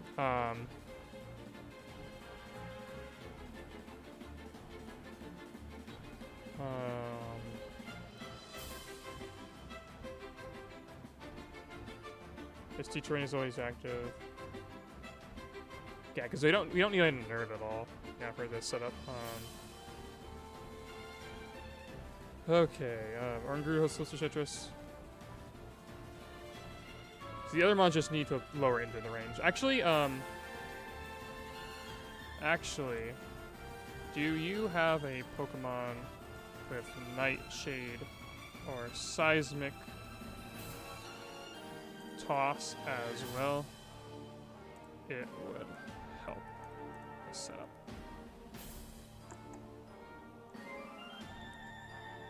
Okay. I'll back out and check. Because that would be really helpful. Yes. Ugh, they don't have a Seismic Toss or a Nightshade mon. This is why I like testing with the regulars, but it's okay. Oh, don't do that.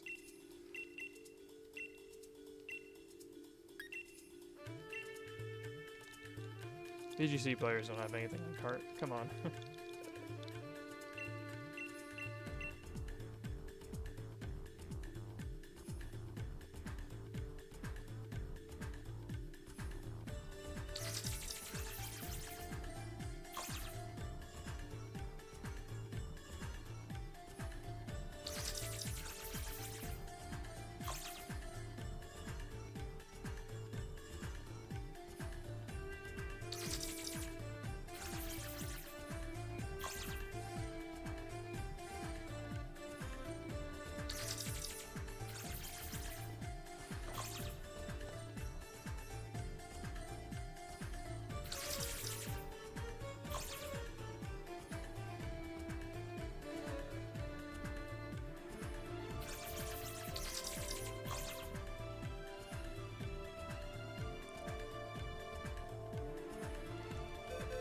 Okay, I need to try anything with some success.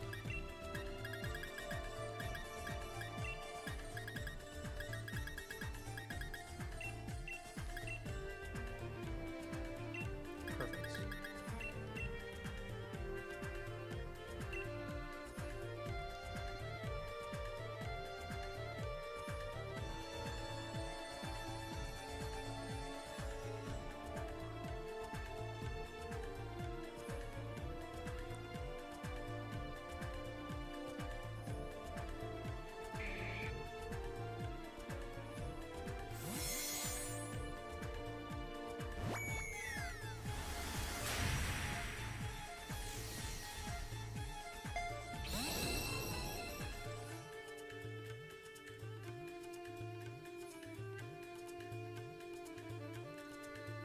Okay, so this should hopefully work this time.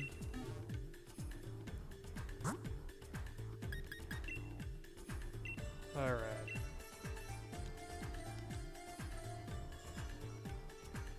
We'll set this up. 1,000. Maybe when you know, I'm tempted to like buy myself a second Switch for when Scarlet and Violet come out. No, don't do that. Tempted to buy myself a Switch for Scarlet and Violet so I can do a lot of self-tests.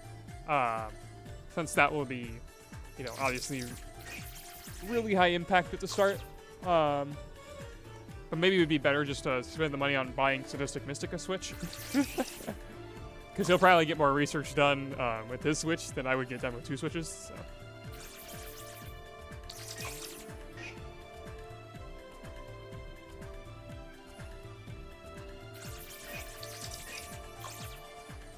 Okay.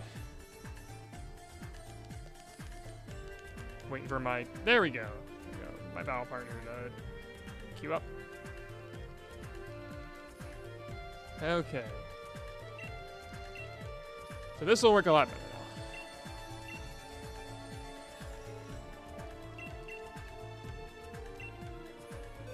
now. So I'll need to go back to box 19. And then I'll need my Oran Guru. Where's Shanzi? I'll add Shanzi to the team. Because that was a very good question, of course. Where the heck is my Oran Guru at? Where did I put it at? Brandon, where did I put my Oran Guru at? Where monkey? Where monkey? There, I knew it was right there. Okay. Alright, so this guy needs to be Symbiosis. And it already has Snore, so that's fine. And I'll give it the Figgy Berry. That should be all I need of it. There's Harambe. Oh, that's true. I need to make sure I nickname it.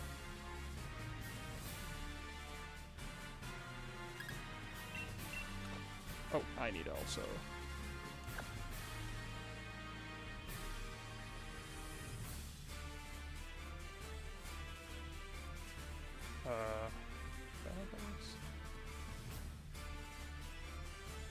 I don't know. Whatever. Hopefully this will pass hack checks.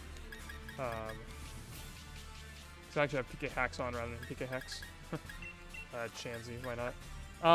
And then let's see, do I need anything else? I need Misty Terrain.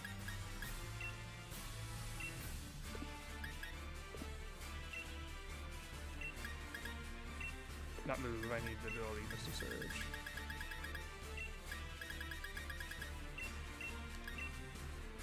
Okay. Perfect.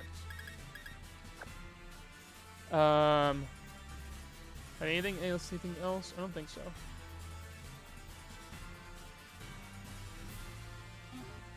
Alright. Okay. Please just work. Please just work. Please just work. Just work. Just work. Just work. Thank you. Okay.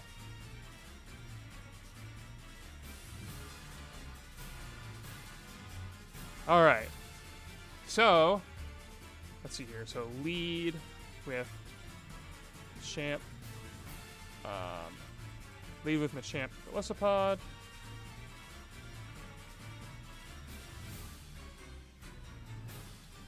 And just spam bulk up Snore until I tell you otherwise.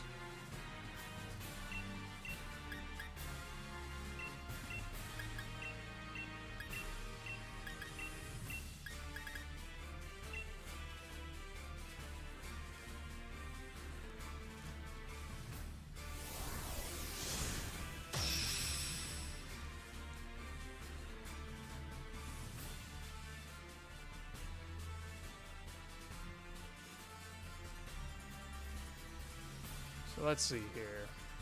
First Machamp Felicipod. So I have to wait for the burn to bring the guy down really low. So that's just gonna take a little bit of time. So I'll just spam snore. We gotta wait for the burn to activate.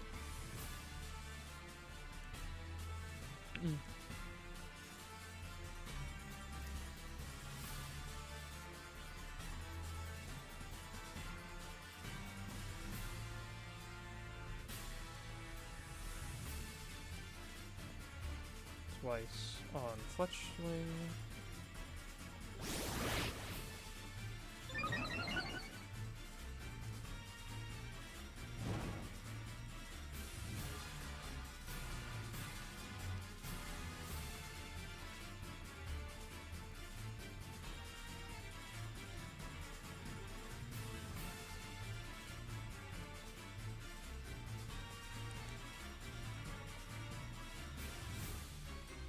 Okay, there's once.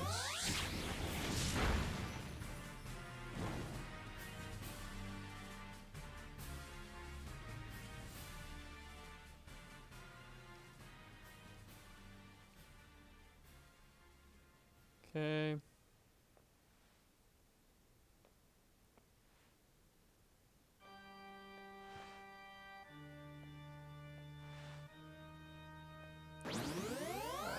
Let me ask you, what is Golisopod's total HP?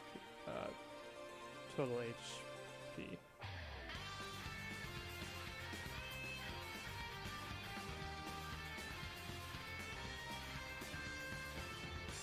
$151. And what's it at right now?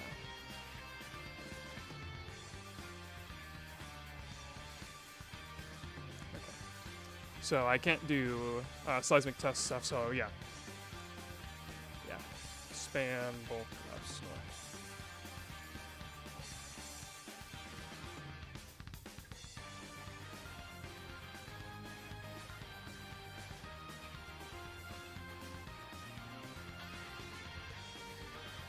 I forgot to grab a skill swap to skill swap through Gluttony onto this Fletchling, I just realized, but actually I don't want that because I have Galewings. And Galewings is a little bit better because I get a priority roost. And Seismic Toss should put me into range of Sticky Berry. Either way. Because I have Galewings. Okay.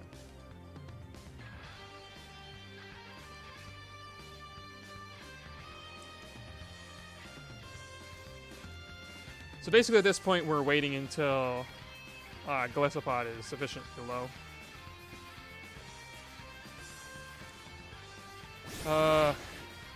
Few more turns. I want to time Golisopod going into emergency exit range or something. I believe it's been 3 turns. Let me make sure of that though. Right, because I've had... No, I've used it 5 times. Oh yeah, because it took that. So it's been 4 turns there, so that's okay. Doesn't Galewings require full HP? Shoot, it does! Thank you. Hopefully I'm just faster. Am I faster than this Machamp? I am faster. Okay, so this will still work. Ah, phew! Ah, that could have been bad.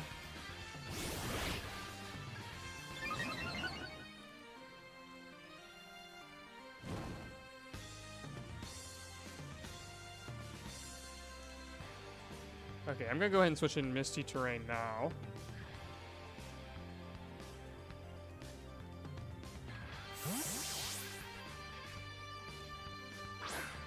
Oh, thank goodness the Fletchling was just faster than my in-game.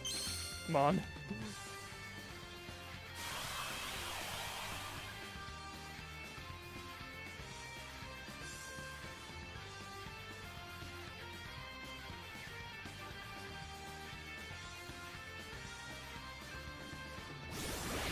There's probably some faster setup I could have done with this rather than having to use Flame Orb, but whatever.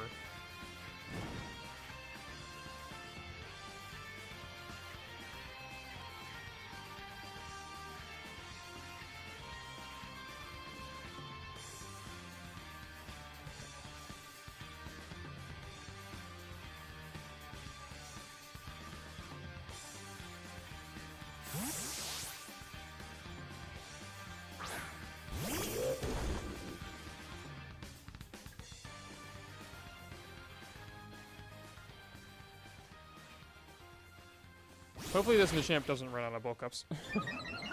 If it does, I can Seismic Toss the Oranguru. That won't be so bad.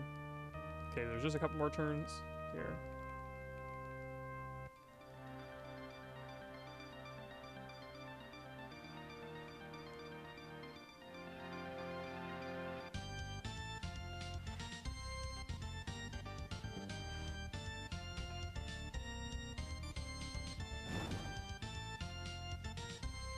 Okay. Yep.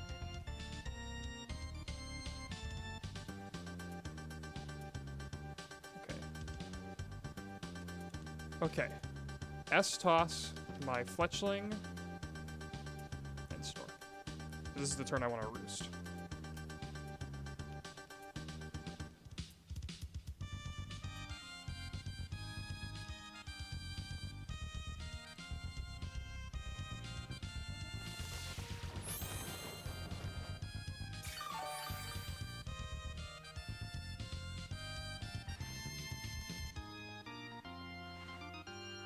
Okay, perfect size for toss.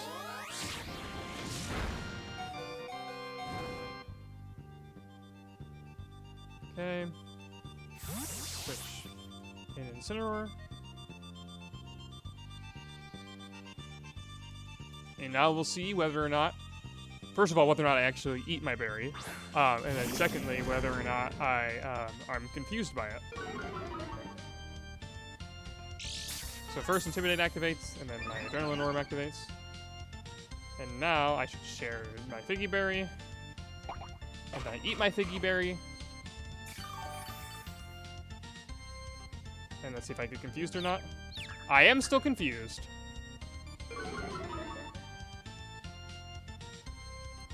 Wait, I'm confused from that. Okay. That's all I needed. Thank you. So I was confused, which is correct because that means Roost was not active, which, my friends, is consistent with what we expected. Because if Roost was active at that point, then it would have done that. Yep, exactly. It wears off before EE switching, which is exactly where we expected it to be. That's where we expected it to happen. Yep. They said, what's happened? Tested White Herb and E exit? A whole long story. Basically, this confirmed where Roost wears off. The exact timing. Okay. So that is excellent. All right. That is good. Because now I can put this in our tests. And it is completed. So, first, Roost used to EE, switches out, switches in Intimidate, or let's see here, say EE takes Burn, EE switches out, switches in Intimidate, activates, Roost's Adrenaline Orb. Yeah. So thank you to Ramsey there for helping test. That was very nice of Ramsey. Activates Roost's Adrenaline Orb into activates Symbiosis. Passes Super Citrus Berry. Consumes Super Citrus Berry. Gets confused. So that means Flying type active. There's a whole lot of stuff.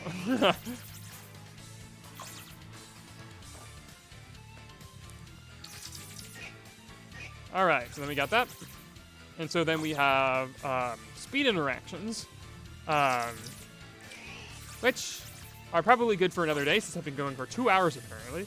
So I'll go ahead and I'll just stop it there, and I'll come back with speed interactions on another day. But we're making good progress. This basically gives the whole outline of everything, except for the speed interactions, so that should be good. Hello, Sea Soil underscore. A genius strategy in Gen 6 share card? Oh, you better share it quick because I'm about to end the stream.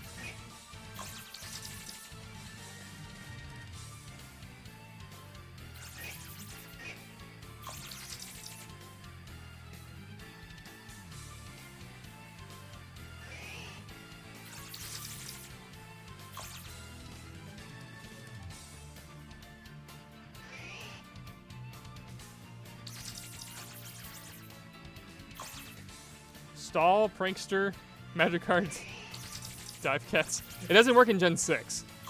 It only work with Gen 5 because Dive Cats is like you can't call dive in Gen 6. It's only in Gen 5. Yeah. It didn't work in It doesn't work in Gen 6 onwards. It only works in Gen 5. So that wouldn't work. Now that is a cool idea. It would be fun. Also, if there is a Gen 6 storage power, I will hate Showdown. Anyway, so I'm going to go ahead and end the stream for now. Thanks for coming out. See y'all later.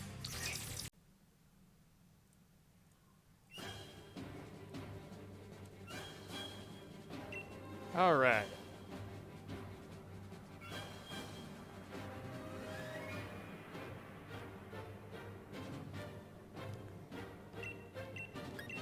Let's get it. Day 12. Time to show Eject Pack what for. People think Eject Pack behaves instantly after a stat drop, but they are wrong. Okay.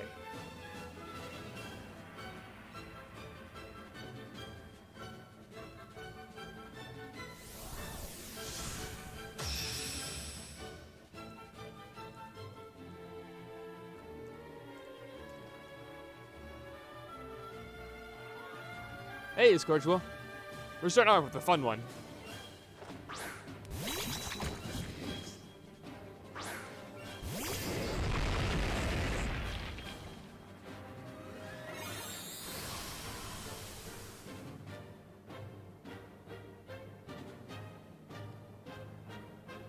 Alright, we got all sorts of abilities here.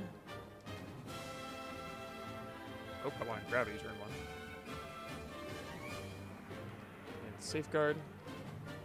And Karthik, you will switch Indeedee and Snore. I assume you can hear this, Karthik. I'm hoping you're watching the Twitch stream. You're not, I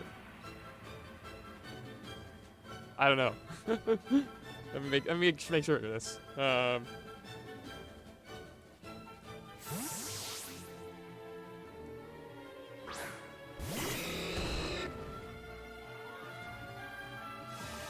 Hello, Tomato Soup 110. Oh, yeah, okay, good. Karthik is watching. Good. Okay, excellent. You know, I don't want to make any assumptions. You know, I'm like, Karthik, do this. And then there is no Karthik to do this. Okay. So we need to time our taunts here. I'm trying to think what... So not this turn.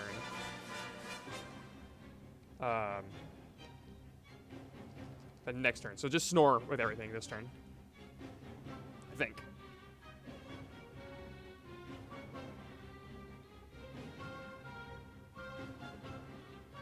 Thank you, Oryx. We're doing a fun one to start off with here. Which I'm being intentionally vague about what we're doing. So go ahead and double Snore here, Karthik. We'll time the taunt to be on the third turn, basically.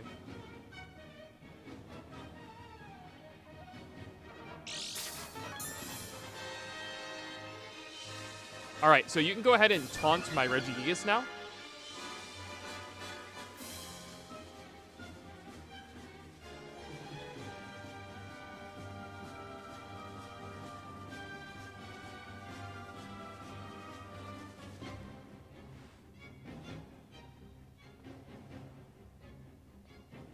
I'm hoping I'm correct that Snore is not a status move. I'm pretty sure it's not, so I think I can still use Snore. Yeah, okay, good. Alright. So, all sorts of things happening here. Nothing so interesting yet, but there will be interesting things very soon. So, not this turn, Karthik, but next turn, you'll use Octolock on the Blaziken.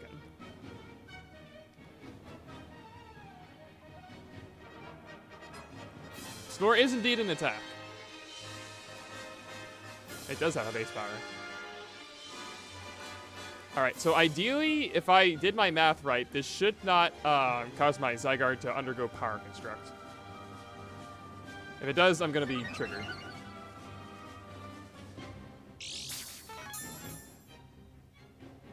Perfect. Okay, excellent. Alright, so now, Karthik, use Octolock on the Blaziken. So use Octolock on the Blaziken and you'll kill a turn again.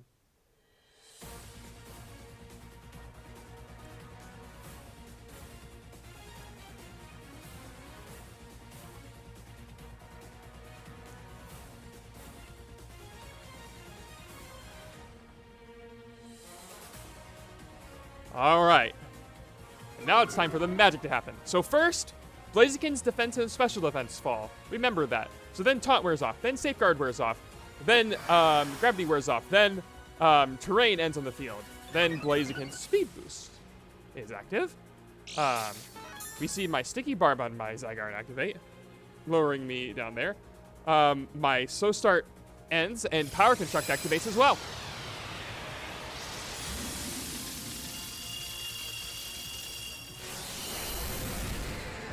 And now, fine, viewers, let's see what happens. Oh yeah, you remember that Octolock drop from before? You remember that speed boost happened in the middle of that? Yeah. Yeah. A jetpack switches out.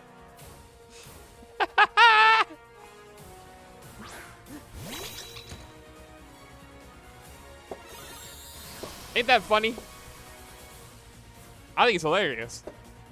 There's like 500 effects that activated before the jetpack activated. It's like, yeah, we're just gonna activate later. Anyway, that was just for fun. All right. Now we can get into some actual tests. I just wanted to do that. I'm gonna upload that as a clip to Twitch or not Twitch, to Twitter.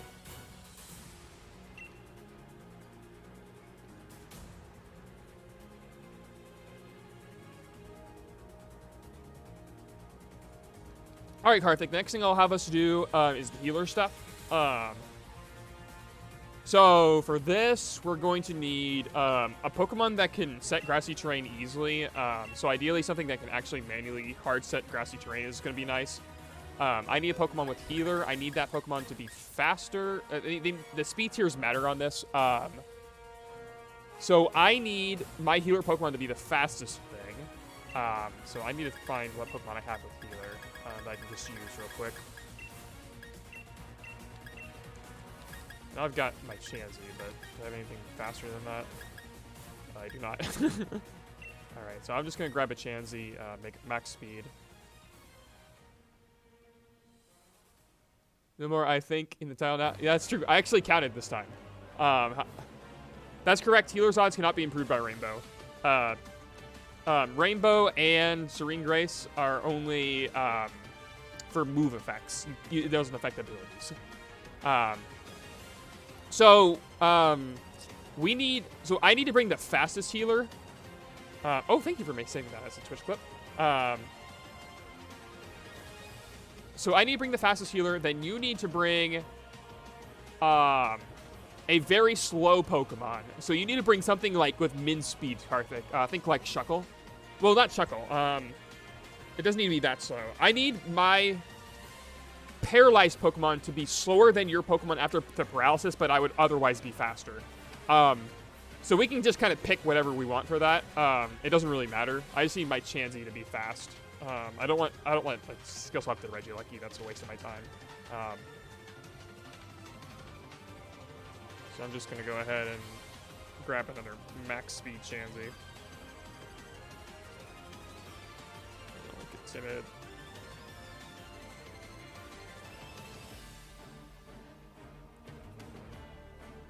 Okay, so I've got Timid, Max Speed, Chansey now. And then we need... And then we just need to pick Pokemon that kind of line up, Karthik. So, you just pick any... It can be any grounded Pokemon. Really? And I'll actually give this Chansey Thunder Wave.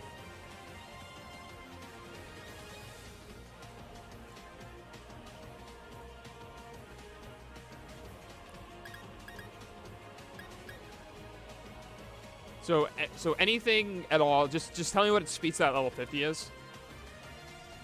My Chansey's speed stat is, let me look that up, just so you can have it as a reference. My Chansey speed stat is currently 112, so my Chansey speed 112. So you need to be slower than 112. So anything slower than 112 will work. Actually, at least, 110 or slower. That still happen for local battles? What do you mean for local battles? Oh, no, you can use whatever you want in local battles. But I don't have 2 switches. If I had 2 switches, I could do lots of stuff.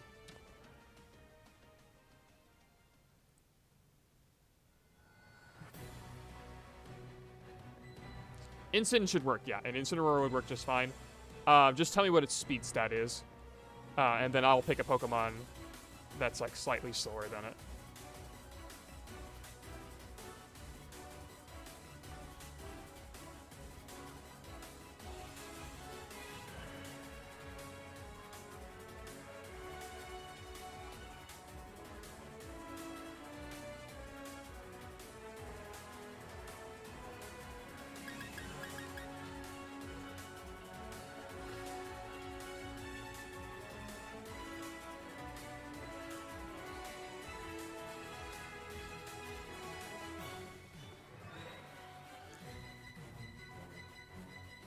Yeah, any Incineroar, I just need to know what speed's at. Okay, 88, perfect. So I'm gonna pick, then I'll make this Klefki level, I'll make this Klefki that I've got here, have 90 speed.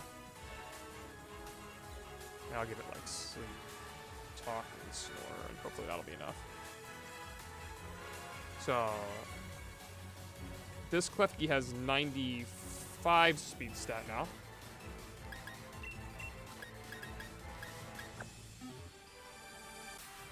And then you'll need, so the Incineroar will need to have a way of killing turns so you can spam Fake Out, and then your ally will also need a way of killing turns. And then you'll need a way of setting up grassy terrain. So you'll need, like, just 2 Rillabooms would be an easy way to do that.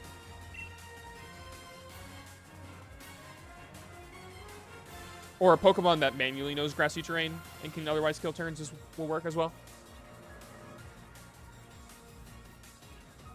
Oh, shoot, and we need a way of damaging ourselves. Oh, I've got Seismic Toss and Chansey. That'll work.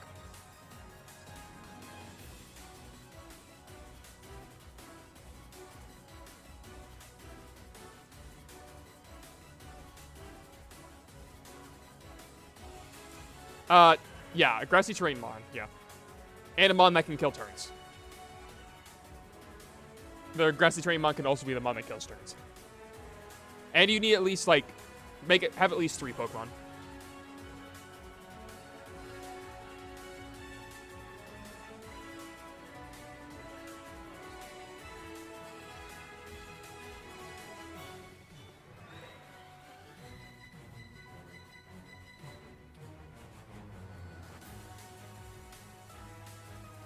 No, I don't care about the other Mon-specific speeds. They don't matter.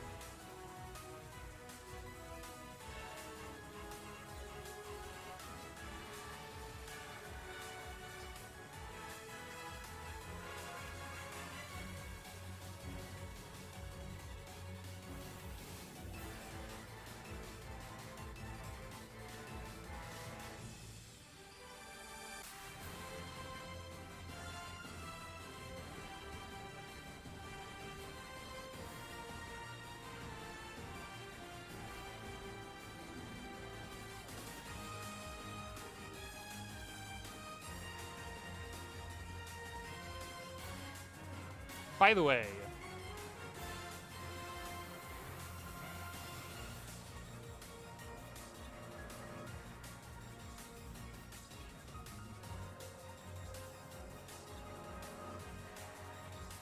Are Pika-hexed mons distinguishable from real mons in any way?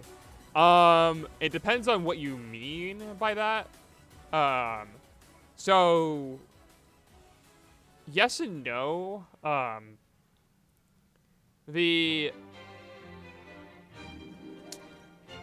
It's like sort of. It depends basically. So for the most part, they'll pass the same hack checks that legal mons would. And for example, if you have a Pokemon in Pika Hex and you just like clone it, like you just make another copy of it, then that won't make any difference. You are going to be. I mean, it's two legit Pokemon. There's no way around that. I mean, there's no way of like changing that. And you could, if you know what you're doing, make completely legal Pokemon as well. However, it is tricky to make like to know everything to do in order to make your hacks are actually good. Sometimes it's there's some obvious things that like Pika Hex doesn't tell you. Like Pika Hex's like own legality checker might pass. Now, if Pika Hex's legality checker passes, then TPCI's will. Like for sure, because Pika Hex's legality checker is like leagues better than what's in game, like stupendously better. But even it's not perfect. So if there's stuff that doesn't get caught, then it would just be shrug. There's nothing you can do about it outside of a manual review. And so if you are knowledgeable in what you're doing, then it'll work.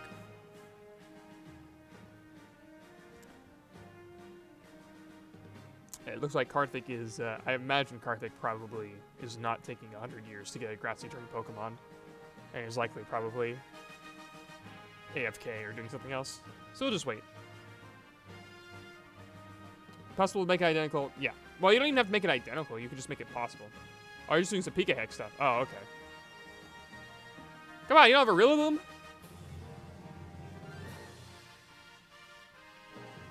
I was supposed to let you know that when I was starting to get back into DGC as prep for NAIC, the first time I built to learn the format was Chansey Chuckle. That was a terrible idea. Chansey Chuckle is not a good team. It's very fun, but it is not good at all in actual play, because the first thing, as soon as I see you sit down across from me with Chansey Chuckle, I'm just going to like ignore you. Oh, look, so why not? There you go. I appreciate that, Karthik. So I'll go ahead and I'll lead these two guys. And you go ahead and lead with Instant Rillaboom.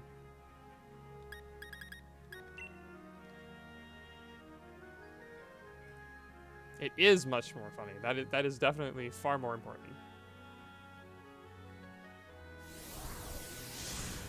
But yeah, the reason it doesn't work on card is because I'm just going to sit there and wait for you to not have any time left.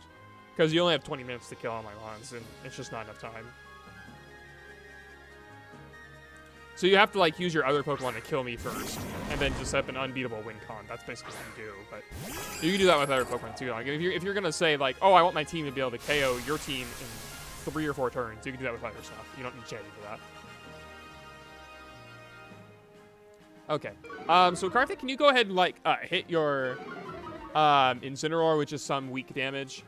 I'm gonna be Seismic tossing stuff just so I can do that as well, but I'll go ahead and paralyze the Klefki and just do like that. Or you can just like side fake out, that's okay too. To start off, or just kill turns. Because what I'm trying to do is have healer wear off on the same turn as Klefki stuff. Scratch. Oh, that's actually perfect. Scratch is actually like super perfect. So first Incineroar heals. Let's see if I get a healer proc. No, because I'm faster. That's right. Okay. Okay.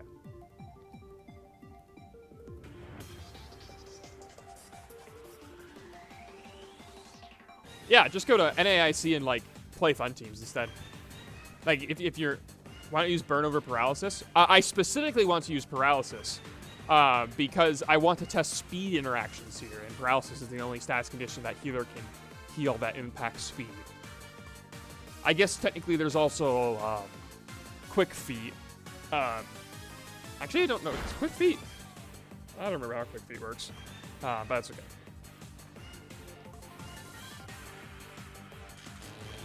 So first, you can see Incineroar heals, then my Klefki heals.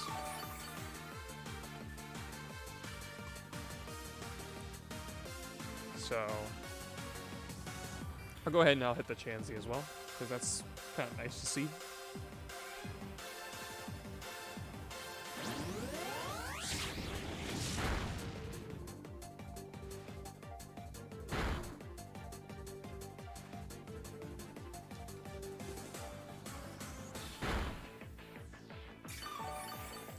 I'm hoping that I'm not hitting healer at all, which is kind of annoying, but you can already see that, you know, Incineroar right now, even though, like, what Karthik has said is that the Incineroar is 88 speed step, right?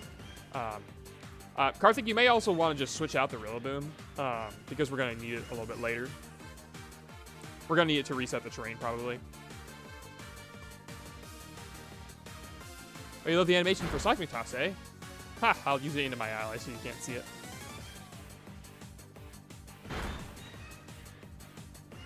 Oh, you gave it the move grassy. Oh, I didn't know it got the move grassy terrain as well. That's handy.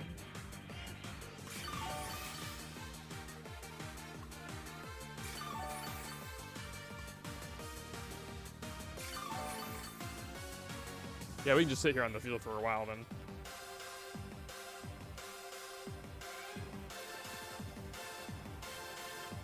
We're basically just waiting for healer to activate.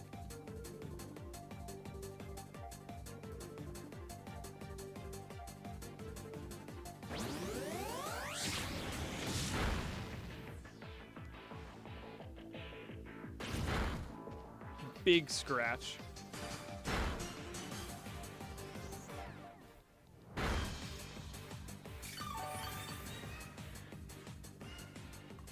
There we go. There's healer. Perfect. Okay, so Klefki was cured paralysis. Then Rillaboom heals. Now, does Klefki heal first or not?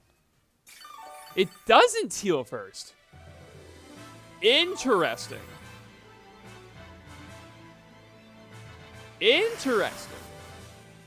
So it didn't do a dynamic speed update there. I didn't expect that to happen. So go ahead and set grassy terrain again, Karthik. I'm not going to side Thunder Wave this time, just to show that ordinarily my Klefki would be faster.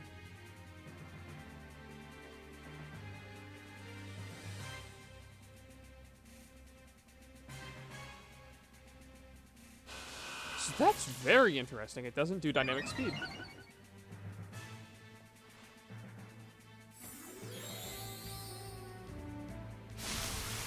Yeah, exactly.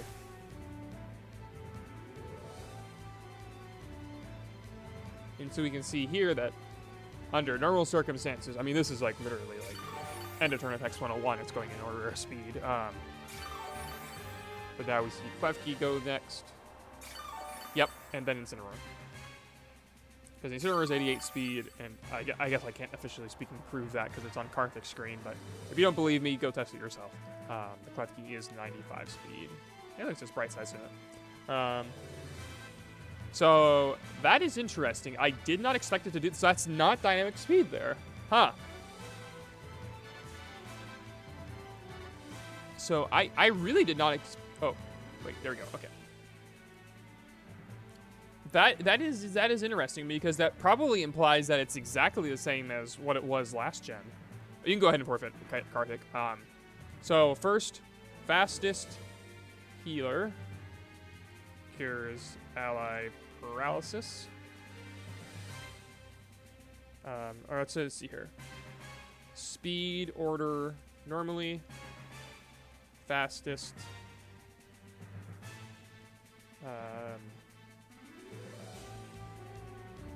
How do I want to word this? Because I have to word it in a specific way so that way I know, like, that it would have been faster. I'll just mark that down actually. So, fastest healer cures paralysis. Then,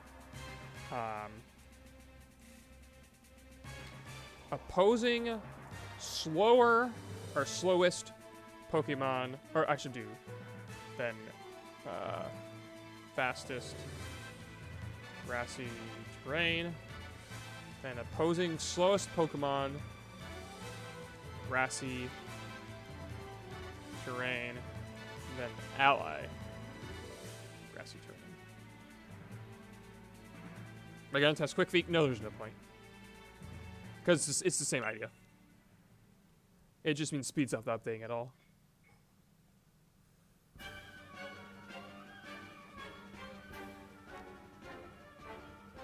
So, that probably knocks out a good chunk of testing because that means that it's behaving the same way that it did last gen.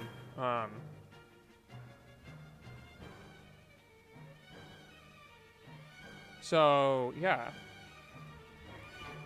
that seems to be behaving the exact same way. I don't think there's a way around that.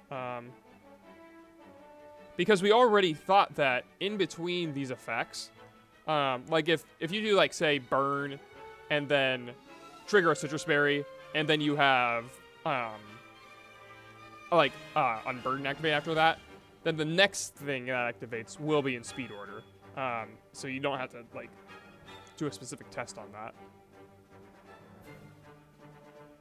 So I'm trying to think then if there's anything else that really is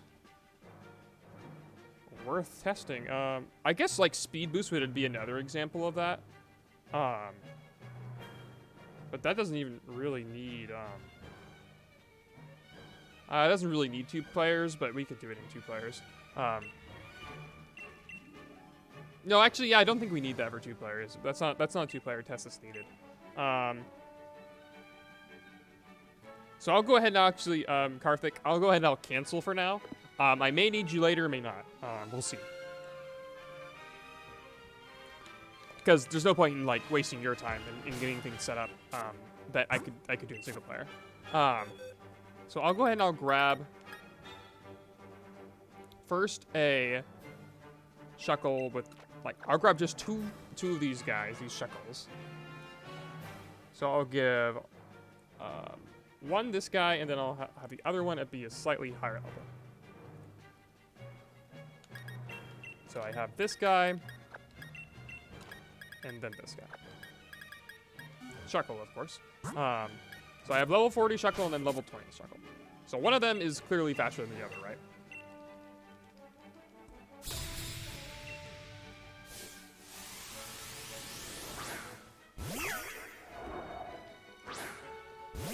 And that's easy to demonstrate. I can just double potion. Kill a turn.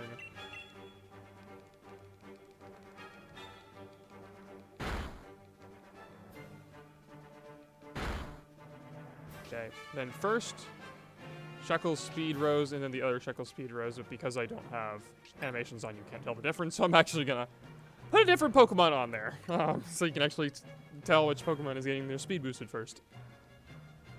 I think you can slightly tell based on, like, where the thing activates, but yeah. I'll just pick 2 different Pokemon. Because that is not especially helpful. Alright, let's go ahead and try that again. The HP stat is crazy low. Yeah, Shuckle has no HP, like, at all.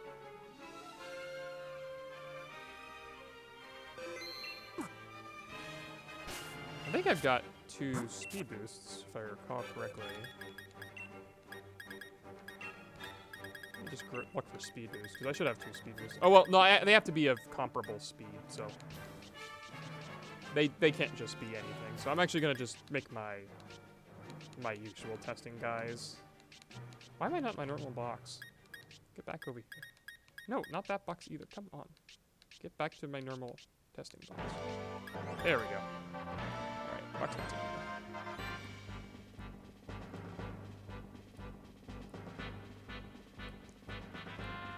Alright, so we can both these guys speed boost.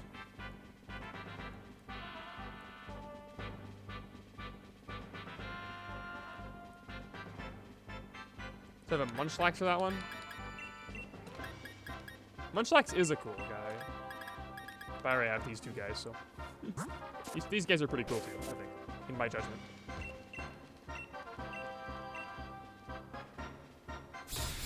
The Victini and Azelf have been very helpful friends. I wonder how much time I've lost by having this be shiny. Because I have to watch the animation every time. Someone can calculate it for me.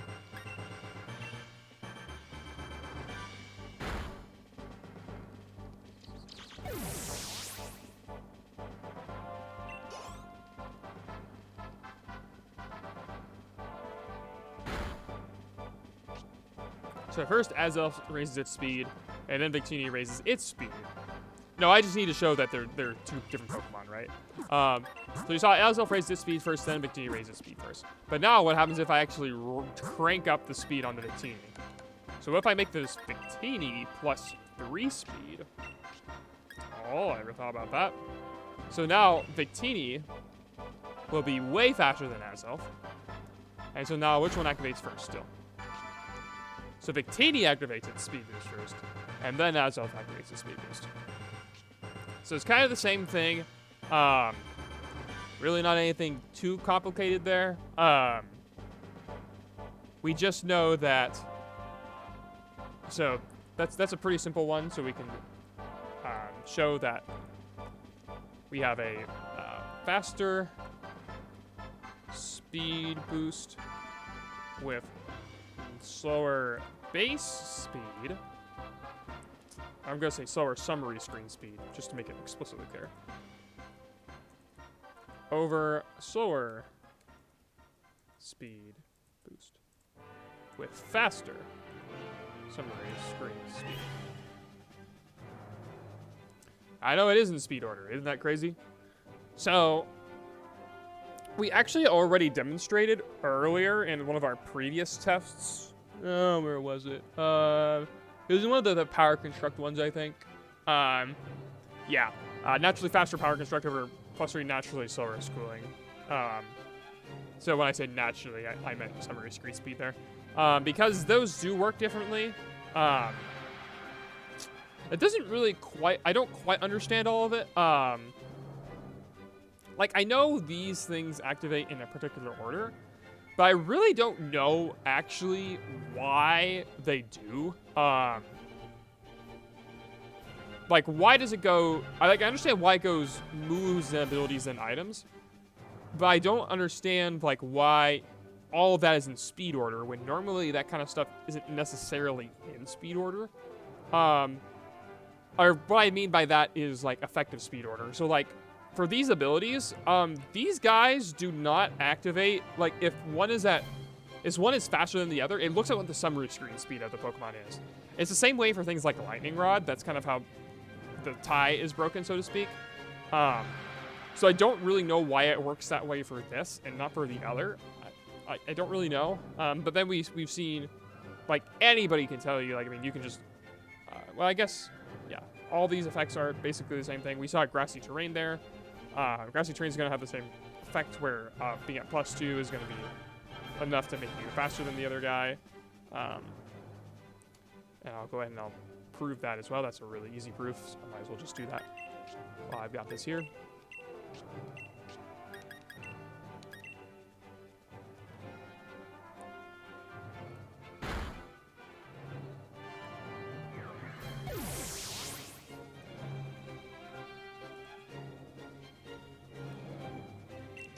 So now I've got myself the same Victini and the same Azelf.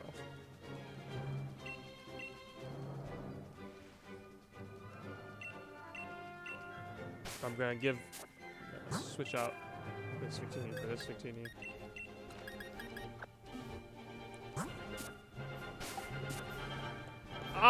It's not because of that Discordial. It's not because of those being form changes. It's because of how, yeah, it's not base speed in this, like, we want to be careful with our terms here, because when we say base speed, I don't mean, like, the 95 stat for Zygarde. The real reason is because, and I'll go ahead and I'll pull that up, actually, after I've thrown the Hammerlock.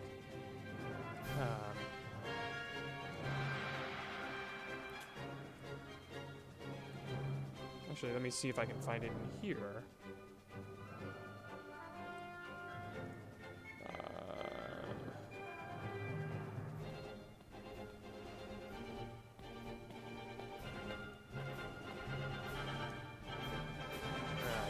very quickly. What's a good name for a fish? We are getting a new fish. How do you know we're getting a new fish? I guess we are I mean, summary screen speed. I like summary screen speed because it's like literally what's on the summary screen. I like that.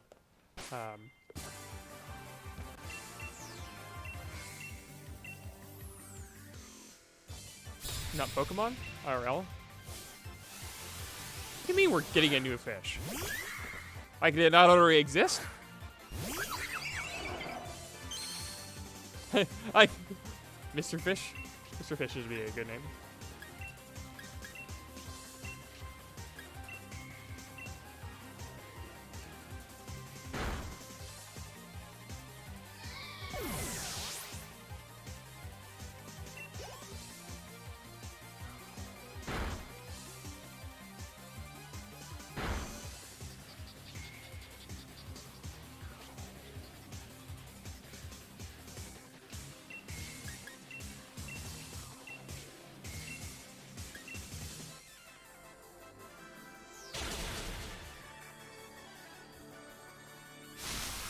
Hey, I said grassy terrain.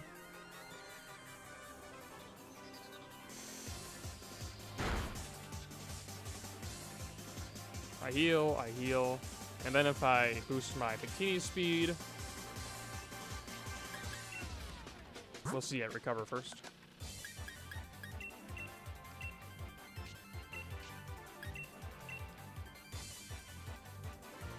Victory is a pretty good move on Victini, I think.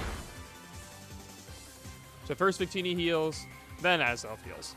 So again, you can see I mean, that should be surprising no one who's ever, who plays VGC, because we actually use this information, like, all the time. I will use Sandstorm, Grassy Terrain, whatever. I will see what the order that those effects happened in, and then that clues me on what the relative speed interactions of the Pokemon are, without actually having to see them, like, move during the turn, which is huge information. So if I go back over here, then again, it's the same thing. I'll do this. I'll say faster, grassy terrain. Slower, grassy terrain.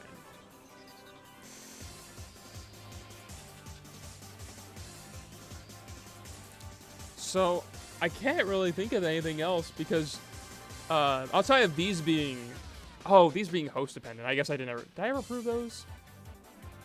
I don't remember if I ever proved that or not. I think I did, didn't I? I don't remember. Karthik, didn't we prove stuff like that? Yep. Host stuff. Yep. We did prove host stuff. Probably. I'll have to go back and watch it to make sure I did actually prove it, but we probably proved it. Yeah, exactly. You can do that as well there. It's pretty handy. So that, really, I don't see much else that I would need to test. Because we already know how each of those things interacts with each other. Which is kind of weird then, because not having dynamic speed within the end of turn effects with healer really surprises me. That really isn't what I would have expected to happen at all, honestly.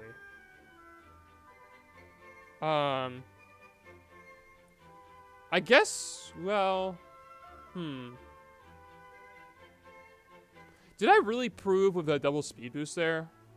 Did I really prove that the speed interactions are the way that they are? Yes, I did, because its summary screen speed was different order.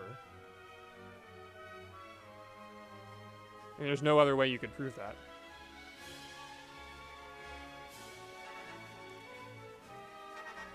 So I think then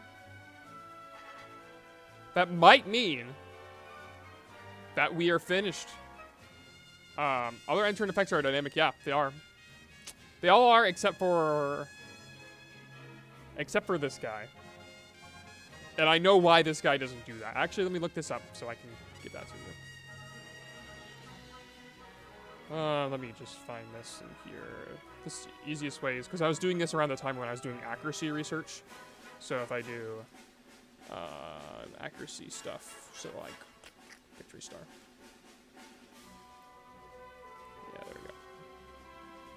Yeah, it goes in this order. And for abilities and items, it's based on the raw speed of the non-RNG speed tie, which we know how that activates with in run redirection or how the eject button stuff works. So we knew that before. I don't really know why it does. This is kind of a Karthik might appreciate that. Oh, you can't actually see the text on the screen. Yeah, sorry. Oh, you're on mobile. Okay, basically what it's saying is this is a post I made on the Battle Mechanics Research thread back in 2020. This was based on research from Pre. This was right after the Ultra Sun and Ultra Moon source code leak. Well, not right after. It was a few months after. And this is actually like huge because it impacts so many different things, and we just have not even begun to implement that on Showdown. So yeah. Anyway, stuff like that. But this spec over here with the end turn resolution order, I think it's actually done. I don't know of any other things, unless I'm missing something in here. Oh, I was going to test the thrash thing, I guess. That's more of a mechanics question. We'll see how it interacts. So, I could not understand why, from the Ultra Sun and Ultra Moon dump stuff, why thrash, like Outrage Pedal Dance, stuff like that, why these effects ended here. I didn't quite understand that. Like, why do they end? Like, is there a note here where their messages can end? So I was thinking about it, and I'm wondering if you stop a Pokemon from using Thrash on its final turn. I don't remember what happened. I think you still get confused. So I'm wondering if maybe that confusion message is what's happening here. I'm not 100% sure. But it should be very easy to test because I can just have effects activate in here that would normally, like, tell us. So like, I can give it, like, Aqua Ring, for example. So that should be pretty straightforward. So, like, I'm going to do, like, my Shuckle with Thrash and give it, what's it called? I'll give it Aqua Ring. Showdown is pretty good. Like, this is, like, the order of these things usually, like, 90% of the time, basically what happens is, because Showdown doesn't follow that general rule, because it's not following the general rule, what ends up happening is we implement all that stuff manually. So, like, we have the order correct for some of these things. It's just that we aren't doing it the same way that the games do it, basically. And that means, like, when new stuff comes out, then we have to, like, sort of fit it in our system. Like, it's kind of like we're, like, forcing the puzzle piece to fit in the puzzle. And it, like, works. Like, you can tell, like, it's okay there. Like, it functions the way it's supposed to. Like, you can tell what the picture is supposed to be. But it's just not the way that it was, like, the way it was originally done.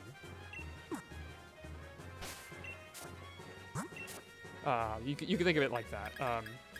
I really have to get my boxes to switch back over here. I'm actually going to just do this. So I don't keep switching back and forth. Okay. So now I'm going to give my Shuckle Aqua Ring with Thrash, and then I'm going to have Fake Out on a bunch of Pokemon.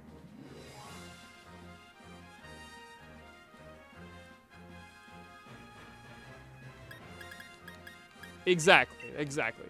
And it's not like we can just lift the source code, right? Because that's technically illegal. So, and also, I mean, it wouldn't even be that easy if we could do it that way. What? Why didn't I? Oh, I'm actually online. Oh, I am online. What? Oh, I must not have reconnected.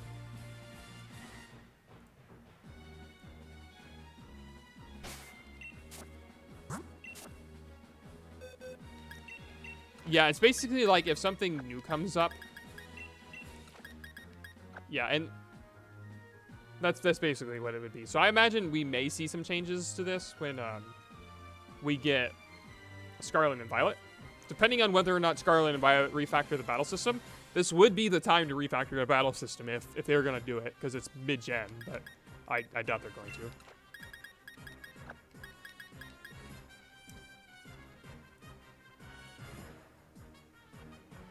Alright. Alright, so I'll grab this guy, this guy, this guy. I don't even need this many shuckles, but it's okay.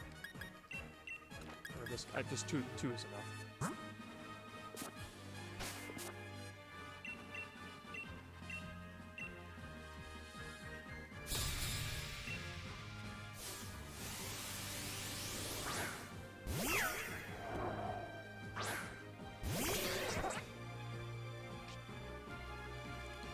So I think what I want to do then is like our first aqua ring for sure.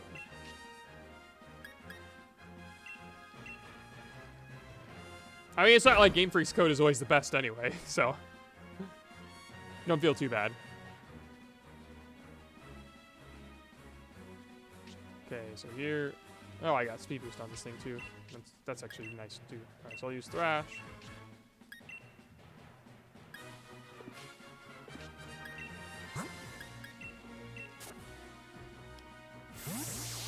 Yeah, I also don't feel too bad in some other ways because it's not like when the games come out, they dump everything.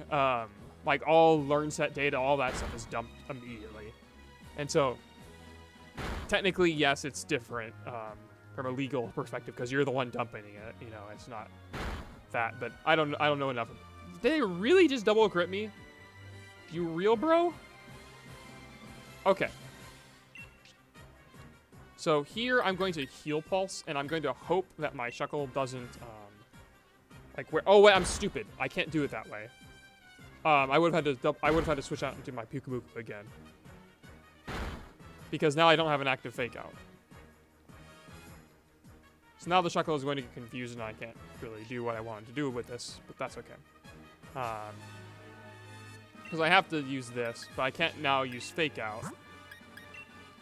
Dumped as in, not as in leaked, as in like they took the game's data, like the ROM, and extracted the relevant portions. That's how they dump everything at the start of the game. That's how they know, like, how Cerebi knows, like, what all the, like, chances are of encountering a Pokemon in the wild grass. You know, how we know, like, all the move-based power and stuff like that, you know, and it's in shutdown in 2 days. It's not like us furiously typing stuff in. It's the game getting dumped by folks like Aphotics, like Anubis, like Skyrim, who am I missing? Like Matt Yukana, by back in the day, who took the game's data. I don't know anybody. I can do that if I wanted to. Oh, nice. I forgot that thing had Sweetvale. All right. So anyway, so I'm going to do a switch out here. So I'm basically always just hoping here that the guy doesn't confuse me.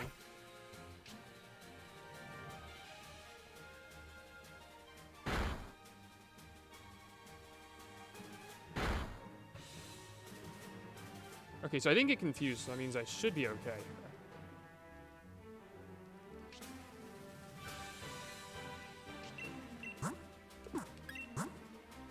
Yeah, I'm rampaging. Yep. So now I can fake out. Because source code is not the same thing as compiled code. Basically, that's what it is. I can be confused due to fatigue, yeah, instantly.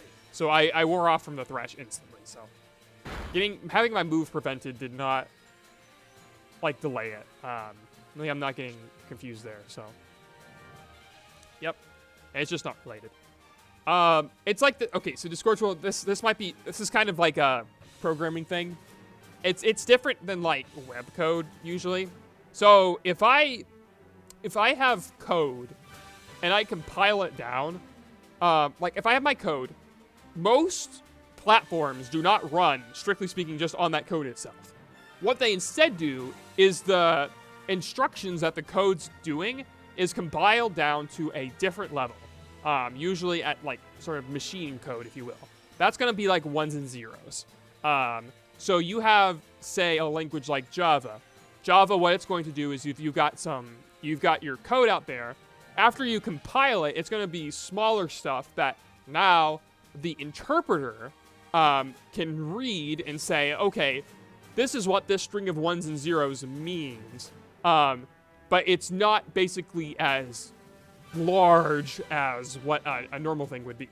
So when somebody reverse engineers the game, what they're doing is taking a look at those zeros and ones and trying to reverse engineer the functions that are behind them. Now, this is a little bit different for like move data and like Pokemon data, because those are usually stored in like just basically compressed text files. It's not as simple as that, but it's basically what it is. And so basically, once you undo the compression, then it's basically just like a CSV of stuff that you can just go through. It's again not as simple as that, but that's effectively what it's doing. So the reason why it's so difficult to go from the compiled code back to the source code is because when you compile down, it gets rid of a whole bunch of stuff that's technically not necessary for the function of your code. So if I'm like if I have, say, a variable, it doesn't really need to have that variable name in the system. Like, that's not really so important because nothing about the variable's name is impactful for anything. So instead, you care more about the, that is a variable at all. That's what you care about. You care, like, what its data type is. You care, like, for example, how much memory is allocated to it. That's something you can reverse engineer. But you wouldn't get what the name of it was called. And that is a huge deal when it comes to Pokemon, because otherwise, you don't have any way of knowing that this particular area that you're looking at right now in the decompiled code is, say, burn damage. You might be able to see that it has an 8 or a 16 in it. You might be able to see that, but that might not tell you anything. It might not be so obvious. So that's basically the gist of it. Yeah, it's unreadable. And yeah, I don't think header files are. Yeah, header files don't come down with that. Like you can't reverse engineer that. It doesn't work that way. It'd be nice if it could. But yeah, it's not that simple. Anyway, that's a whole lot of stuff to say. That was my last thing I wanted to test. I think I'm done. I've tested everything that I wanted to test. Why is it different from moves? What do you mean? Why is what different from moves? Oh, the reason why it's different from moves is because moves are they store a lot of the data themselves in just like their own file, basically. Like it's like a compressed text file. And then Game Freak, what they do is when they are using their actual code, what they'll do is they'll have basically a system that says, look at the compressed text file for this particular thing, and then get that information back. That's basically what it's doing. And so the compressed text file is a little bit easier mostly because somebody's done the work for it in the past. And so we just have to rerun our same scripts, and then we can reverse engineer everything again, and it'll work just fine. Anyway, I'm very happy with this. I'm going to go ahead and finish up these final tests, like noting these final tests over here in the order list. And then I can actually make a post on the Sword and Shield Biomechanics research thread. And then this set of research will be complete, which is excellent. And finally, I can show this guy. Where'd that guy go? Where's the guy? This guy. No, this guy. Who, like, had his own order. Sorry, buddy. You did a good job. You tried your best, but not quite right. So, yeah. I'll do that. And, yep, I'll be good to go there. Until next time, have a good one.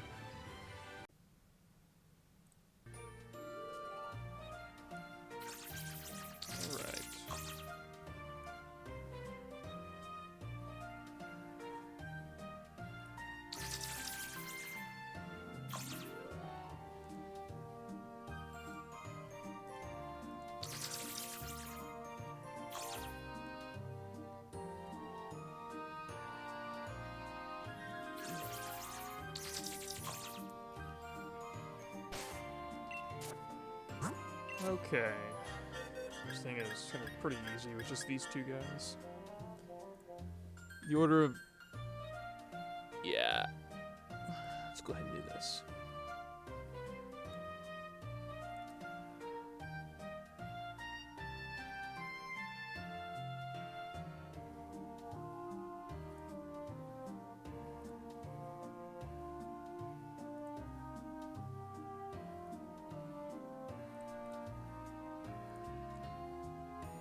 Okay. Set these guys to have max happiness.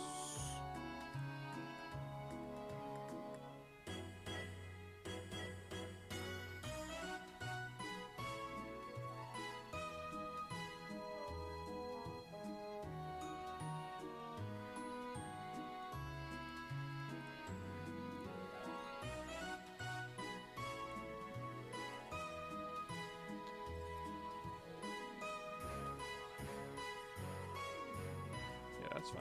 Okay. There we go. So I'll be testing the order in which these effects, like in which the in-game status curing wears off.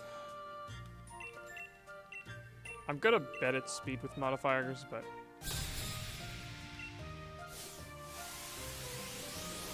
hello, Discord. So I lied. I had a few more things.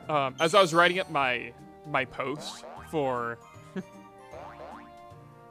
Smogon, I'm like, yeah, I need to actually do a few more tests in order to actually be to rule out a few things. So one of the things I never did was I never checked. This is gonna be comprehensive. I never checked if multiple like in-game status curings, how that works. Oh, good job. Well, that's why I wanted to happen there. I wanted you to dodge it. So for this one, it'll be pretty straightforward. It's basically just me paralyzing myself, and then I have to get really good RNG though, because I have to get both of these to wear off in the same turn, which is 1/5 times 1/5. So I'm gonna go ahead and bump Victini's speed up by quite a bit. And then I get to kill a lot of turns. So now, okay, Victini, breakthrough paralysis. Oh, perfect! Perfect! Literally perfect. I got the 20% on both of them first try. Excellent. Okay. Which is exactly what I wanted to see, because and then you saw there that Victini did go first, so that means it is speed with modifiers, so that is fantastic. All right, so let me see, how did I word this previously? I'll just grab this guy. Faster. In-game status curing over slower in-game status curing. Mathematical proof that model teams. I'm happy about this. That could have taken forever. Because that would have been what? 1 in 5 times 2. That's a 1 in 25 chance. That would have been basically the odds of getting a crit. So I could have been sitting here a while for that. That is excellent, because I actually have someone who's getting their... I need to do... One of these tests has to be with a partner, and they are getting one of their Pokemon ready, so...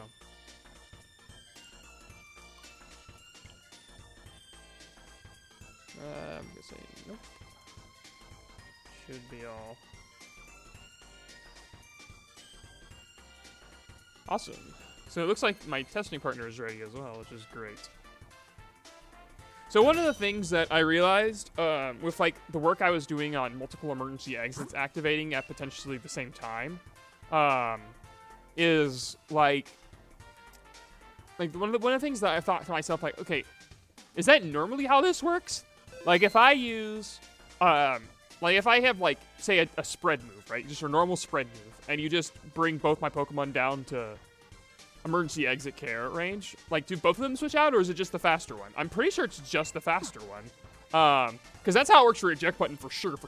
But I think that's also how it works for emergency exit as well. I'm pretty sure you only get one switch like that. Okay. So anyway, let's do 101 doubles. So what surprises me is, oh, am I already searching? No, I'm not searching. Okay. So my hunch.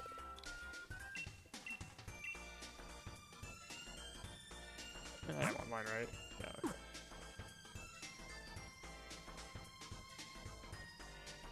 So it's kind of weird. So if the end of turn effects would behave that way, I'm wondering if it's the same way for eject pack.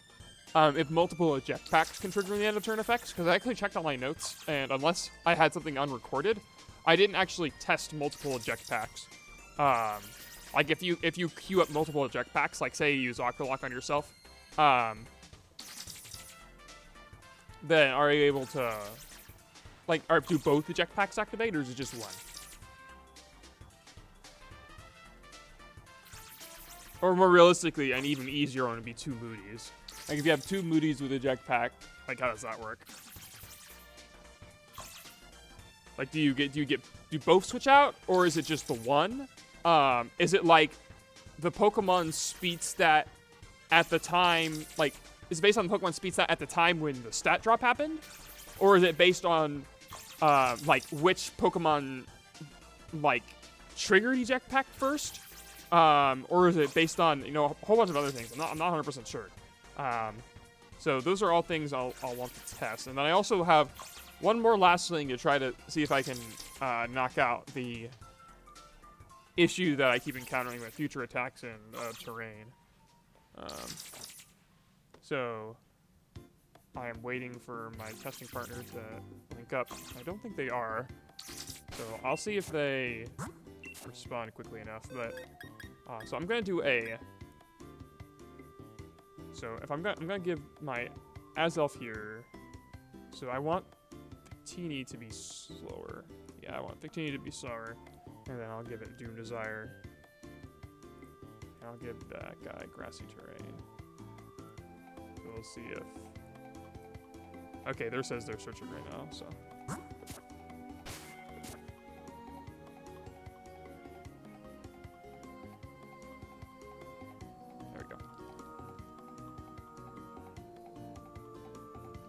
Human trash. Okay. That's interesting.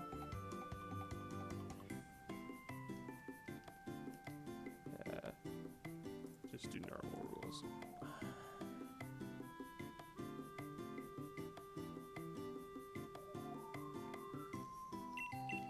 Okay. So now I need to grab a couple wind pods, which I believe I have. If I don't, I will find out very quickly. Wimpod. I do. Great, excellent. Alright, so I'm gonna just change these Wimpods up a little bit.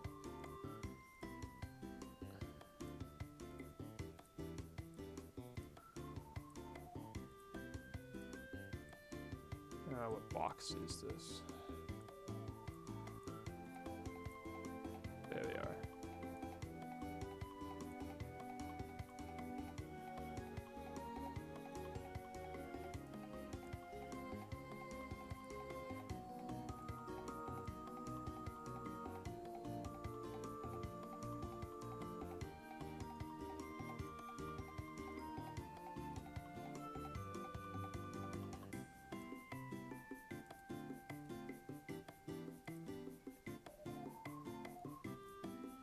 Alright.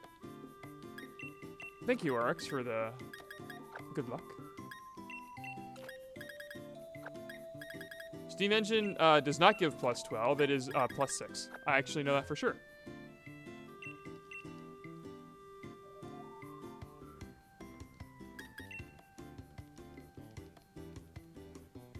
The research just grants +6. I know that for a fact because that's VGC relevant. It's +6. It's not +12. So it's actually correct in what it says because it's +6. It doesn't like max it out. So it's unlike the drum. All right. Yeah. Just use rock slide turn 1. So the first thing we're gonna check here is just like what happens if both my Wimp Out mons, which remember, Wimp Out is identical to Emergency Exit in every single way. There's no difference between Emergency Exit and Wimp Out. Oh, unlucky. My opponent has a trainer card that causes the things to work like this. So anyway, these are nicknamed faster and slower. These are appropriate because one is actually faster and one is actually slower. Okay, so I don't know if you're listening in on this, never once, but let's see here.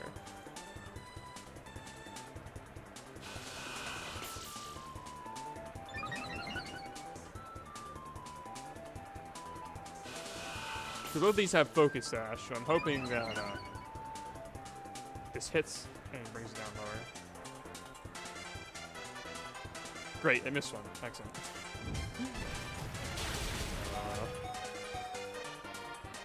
Okay, well, it missed that one, and it kind of needs to hit, so I'll just forfeit and retry again.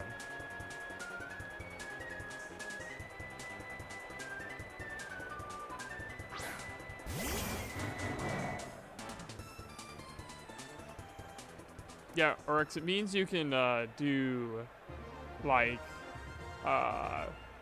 what's it called? Scary Face. And, like, the Cole will end up at +4.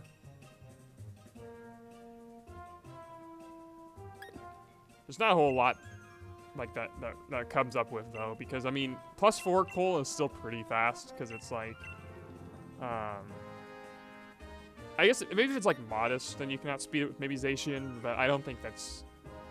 It's going to be really close, because I think Cole is 82, if I remember correctly, at level 50. So 82 times 3 is 246, which still outspeeds Zacian. So it'd have to be, like, modest or something. I'm going to leave the slower one as well, first, like that. Long reach stops your moves from being affected by Fluffy, while pads don't.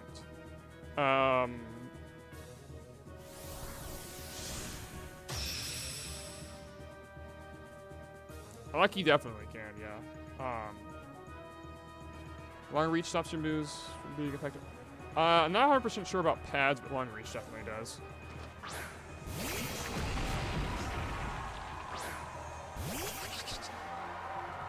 And you mean the contact effect of Fluffy, of course.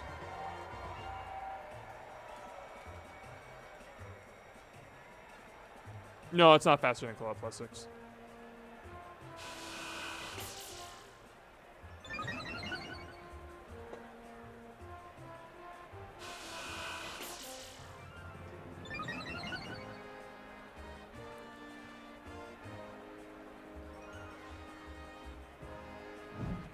Okay. So, yeah, Focus Sashes are going to activate left or right here. That's no surprise. Modest is 82, okay. So first my Faster's Wind Pod switches out. And my Solar Wind Pod also switches out. So that's actually not that surprising then. Because I get to switch out both of them.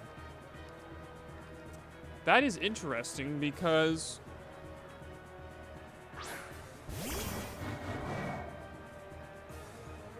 So that's just normal then?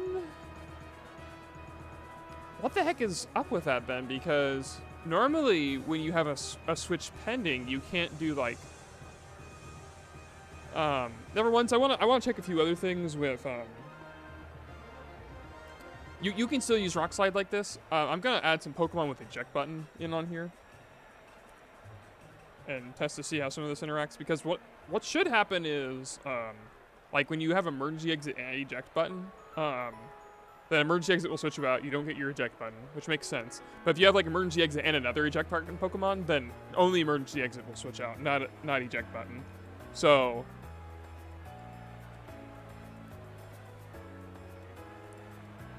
I'm gonna go ahead and just like give a couple Pokemon an eject button.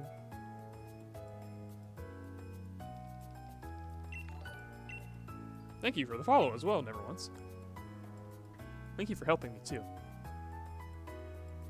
Without a testing partner, this would be a lot harder to do because I'd have to like get.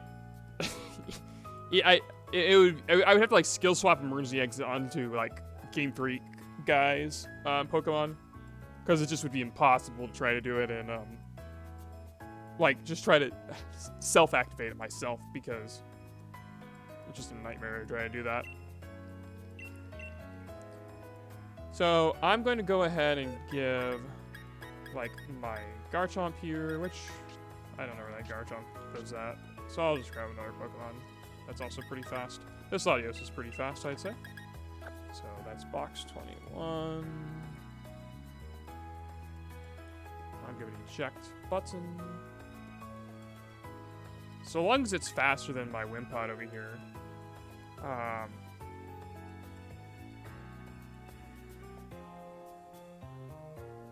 And then I might as well grab another one of the Latioses. Yeah, you're gonna use the same team here, Never Once. If you'd like, you can just chat in the Twitch chat. I'll pay attention over there. That's weird, I didn't put in my second Latios. There we go.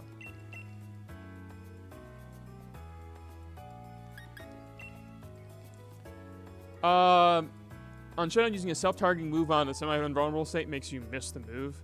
You can't use a move like that while in the semi-invulnerable state. Like it just won't act. Like Dancer won't activate. You can't instruct a Pokemon during the middle of a turn move if like they're in the middle of a 2-turn move, or if they're like in Skydrop. That doesn't work. Can instruct call Copycat? I don't know, but it wouldn't matter even if it could. Because you can't use Instruct on a Pokemon in a semi-invulnerable state. So I will lead with this guy and this guy. I'll have this guy and this guy in the back. And you're just going to be spamming Rock Slide. Never Once, unless I give you other directions. Yeah, so on Showdown, you can't Instruct in the middle of a 2-turn move at all. Even with no guard, yeah, it doesn't work. Yeah, it's not an accuracy thing. You just can't use it. Or minimally, what I should say is you can't instruct a charge move like Fly or Dig or anything like that, which would be most of them. And then the other one for Skydrop, it doesn't work on either. And I don't think there's any other way of getting into the semi-invulnerable state. So yep.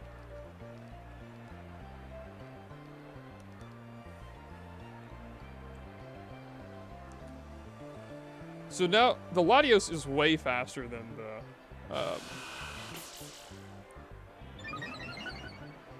yeah, you can't do Copycat either, because... Alright, perfect. So I hit here. So what should happen is, my emergency exit switches out, but I don't get eject button. No, I got eject button, but not emergency exit? No, I got both of them! What?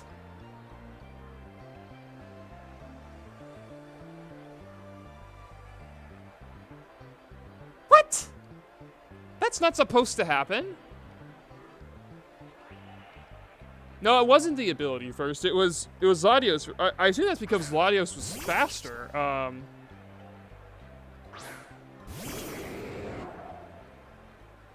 Well, we don't need to use Rock Slide against this, but...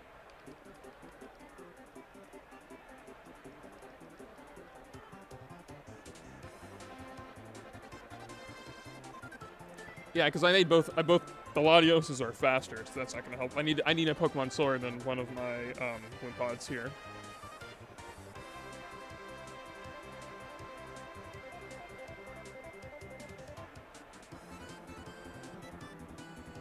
This is so weird.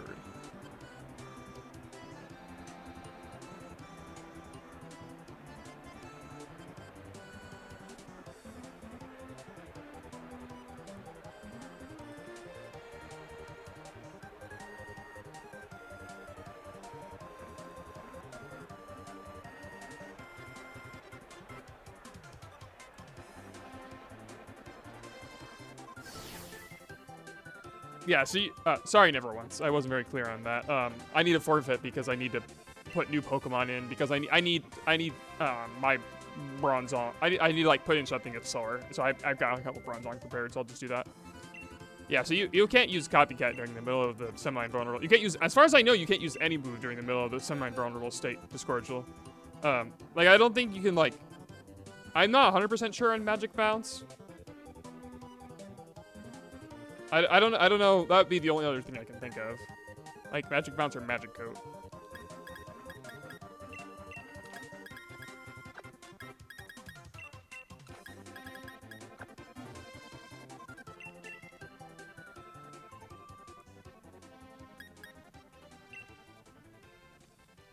Cause this is super weird that I get both eject button and that.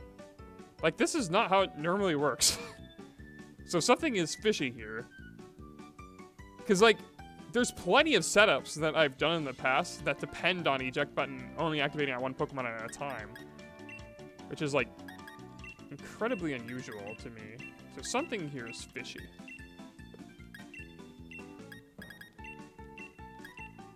Yeah, Magic Bounce. I'll add that to the list to test.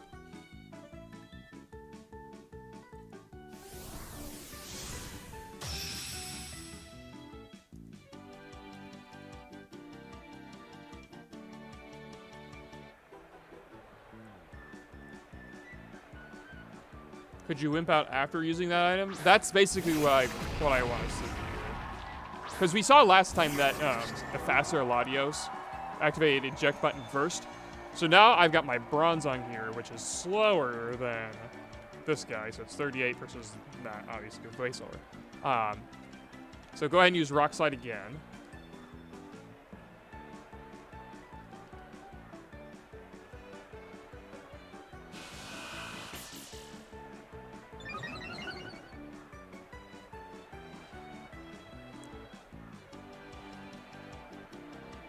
Gosh darn it, I missed one.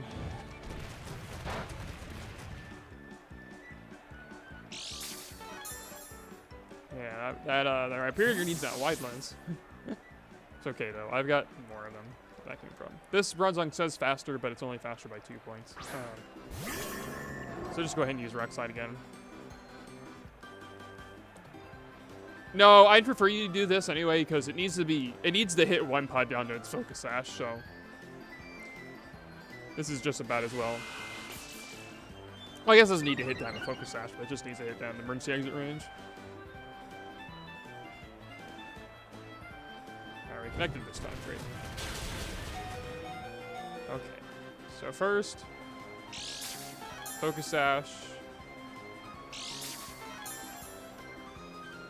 And then, eject button's activating first every time.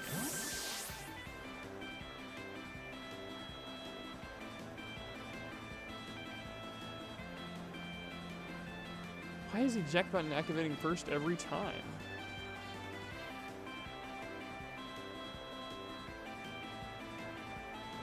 Well, if I have double eject button, then that definitely doesn't work, right? I mean, I've got 2 eject buttons here. These are speed tying Latios, but it should still be enough to show it.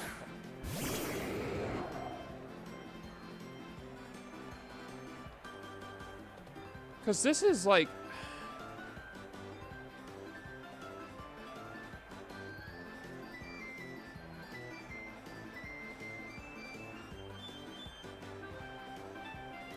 See, here only one should activate.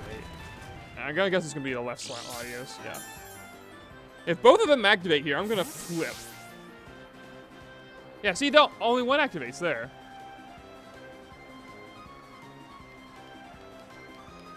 Yeah. And it's also weird that they're activating before my buttons would. Like it's triggering Focus Sash and then like my other effects are activating. Like I don't get why it's the faster one. Like I would have thought that.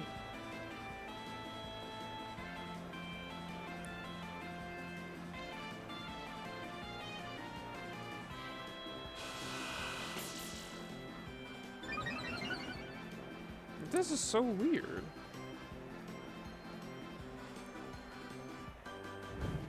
This is basically just a repeat test that we saw from before, but that's okay. Yeah, first, that guy, and then my eject button activates. But before we saw that the slower eject button would activate first still.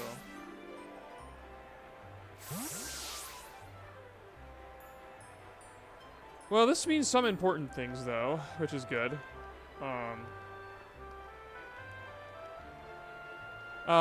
It means that my previous research on the end of turn effects where emergency exit was like activating multiple times, wasn't that unusual, which is important to note. So, but we also saw there with my double eject button, only one of them activated. So that was a speed tying one. Normally it is activated in order of speed. So, I suppose that's probably enough just to prove that as it is. I'm gonna go ahead and grab a couple Pokemon with Moody next. I'm gonna get both of them eject packs.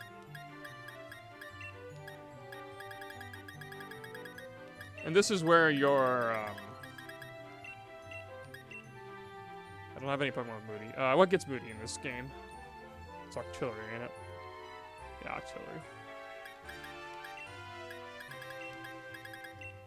Alright, so never once, this time you won't be clicking Rock Slide, you'll be clicking just nothing for a little bit. Why don't I have an Artillery, dude? Where's my Artilleries? Do I have a Remoraid? Remoraid? There we go, there's my Remoraids. Alright. I'll level this guy up real quick. Now you are Artillery. Waha. Okay.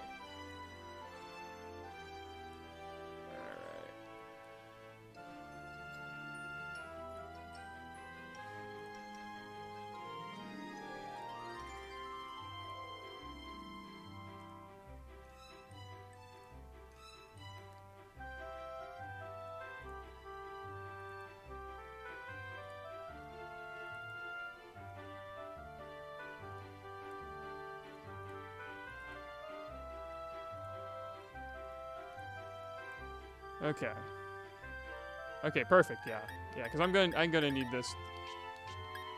Yeah, you'll need to do something with that to get those out of there. So I've got.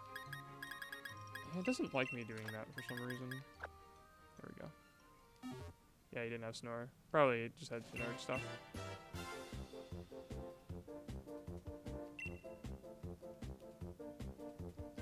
Yeah, never once I would recommend putting your Pokemon in battle boxes. So that way you can just quickly adjust them. Because for now, I don't need Rhyperior at all. You can just bring any Pokemon that can just easily kill turns.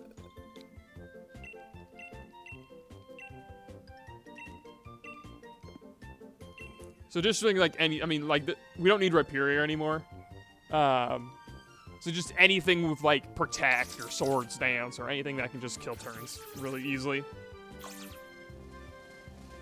If you have Snore, that's nice, but you don't need that.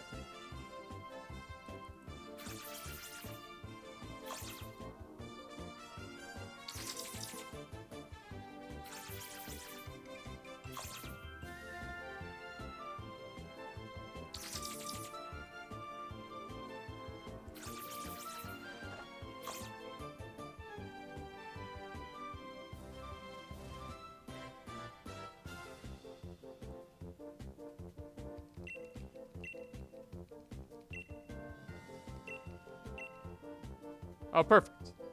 Yeah, Snore always makes things easier. My competitive Magikarp sets. I do not have any competitive Magikarp sets.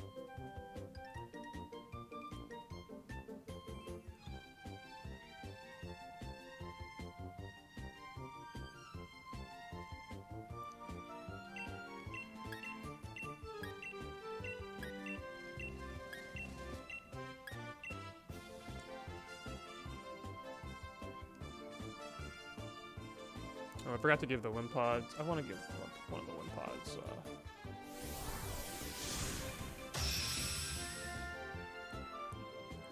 Eject button.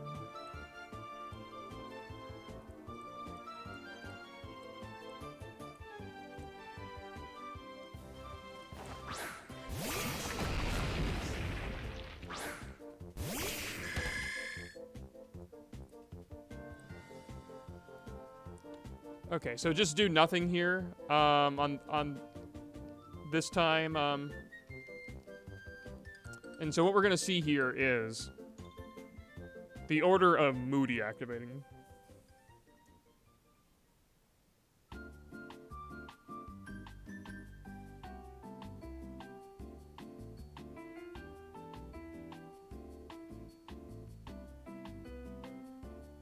So you're just gonna like snore and then like side topsy-turvy again.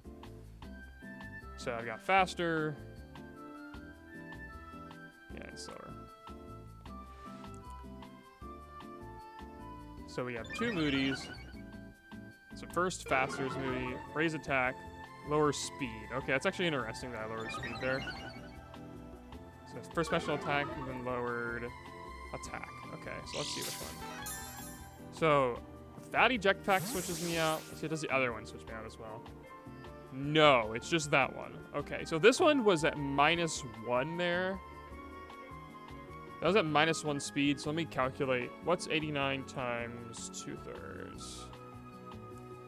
59. So this actually was still faster either way, so that actually wasn't very good. That was a little bit too fast. So not super ideal for that to happen in that particular way, but it's okay. So we saw there that the faster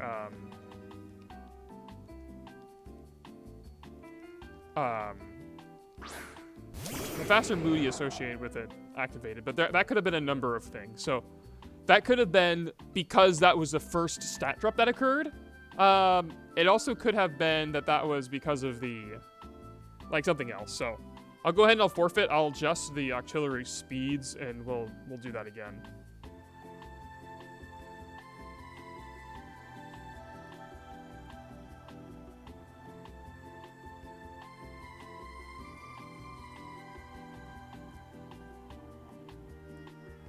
So I'll make faster, not as much faster. So now faster is only 71 speed. Or excuse me, it is 70 speed at level 50. So 70 times 2 divided by 3 is 46. So it's slower now for sure. So I'm gonna go ahead and update this. And put a few more in there as well.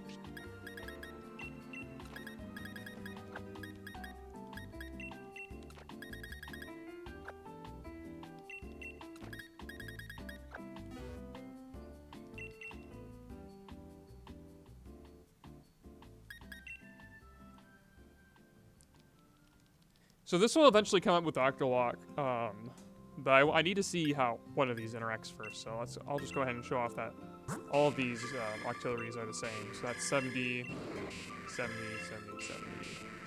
That one's 57, the slower one.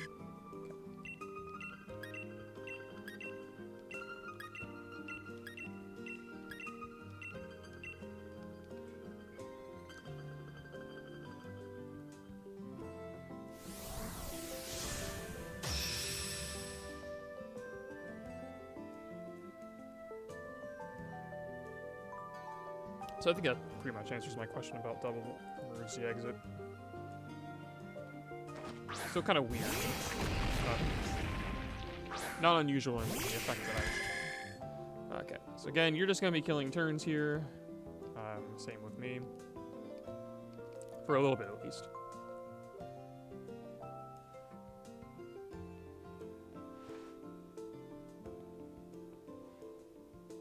So ideally, either slower getting the speed boost would be the ideal case.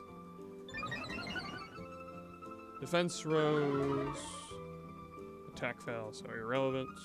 Speed raise would be the best here. Special attack, not too good.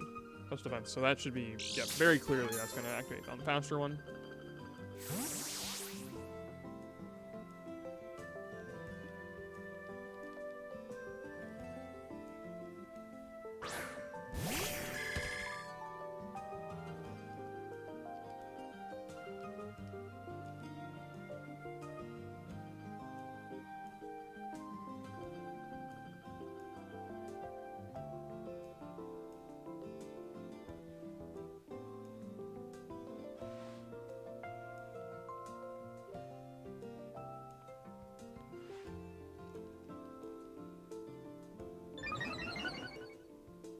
Speed, Rose, Sharply, that's not good. I prefer not to do that. Special defense Rose. Attack fell. So we got rid of the faster one.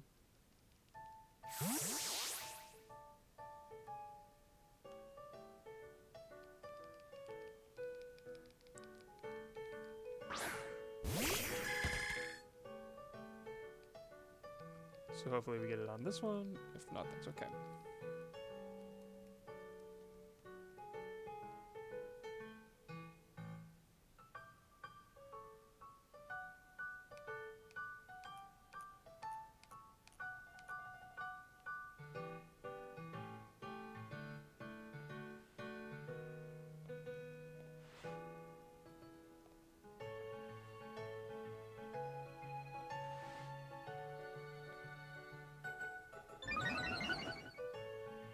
Attack Rose.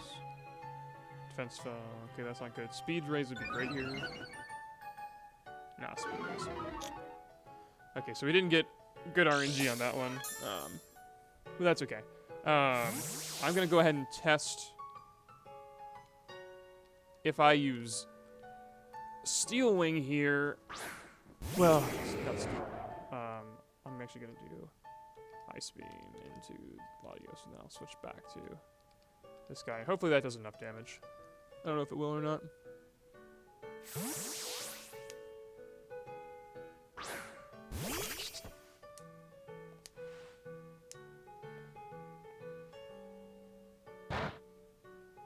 I just one-shot it. Oh, I probably have special attack boosts. That's why. I was like, what the heck?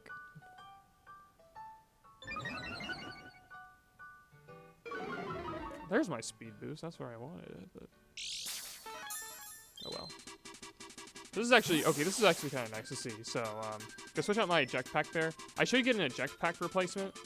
Yeah, this is my eject pack replacement, and then I'll get another replacement at the end of that. That is nice to see. So I'm gonna get my other replacement.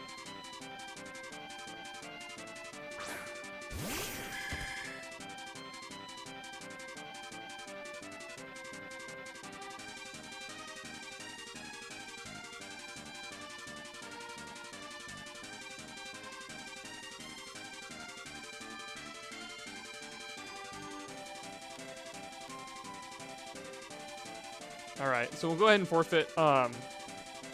This time, I do have another adjustment we can do. Never once. How does Imprison work with Mimic? When you use Mimic, you get that move in your moveset, so it would be... like, it would count towards Imprison or count against Imprison.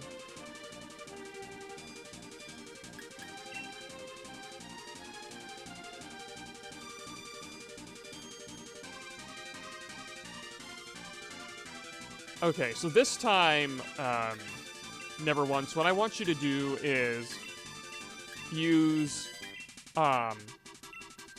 Octolock into my slower Octillery.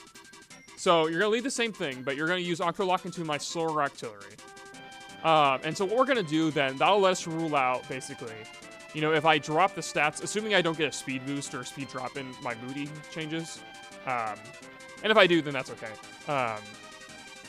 It might let us prove something, for sure.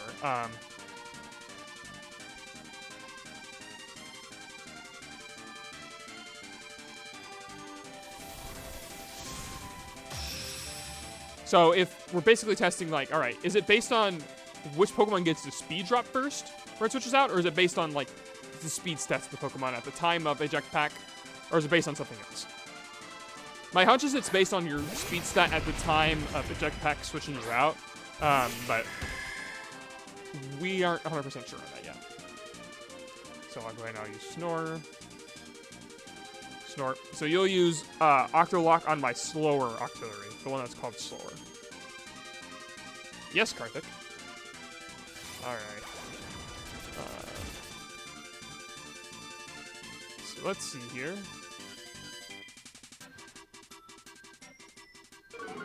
So first, my defense and special defense are going to fall on that guy. Then Faster's Moody activates. No speed drop, please.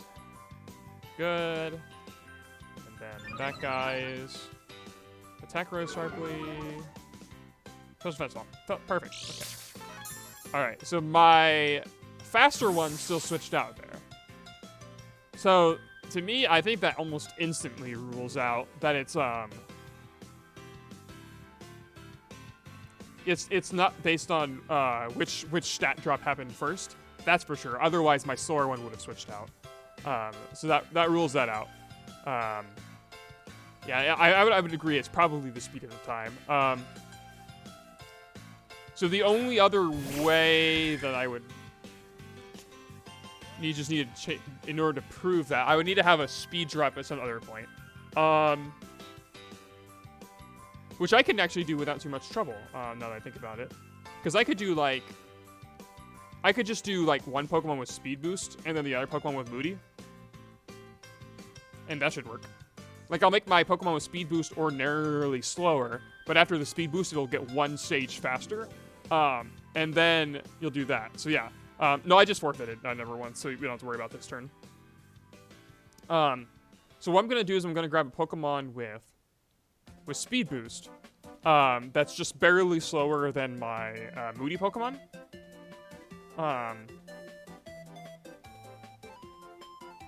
And that should work just fine, I think.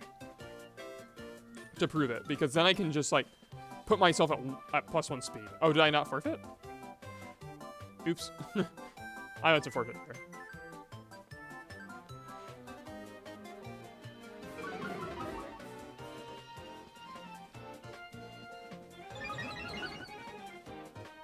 Unless I get, like, a speed drop here. Yeah, or this is a speed boost, one of the two.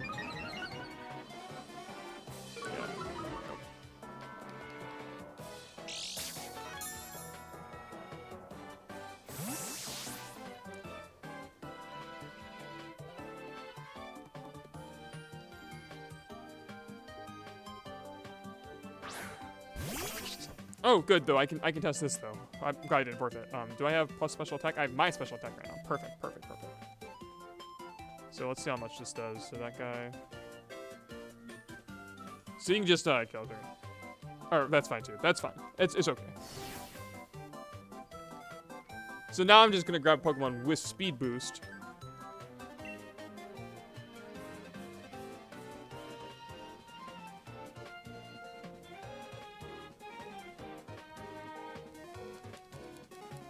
Yeah, it's okay. Yeah, that's right. Yeah, I'm kind of going back and forth in my head. My brain is working faster than I can talk. So I grab a Pokemon with speed boost.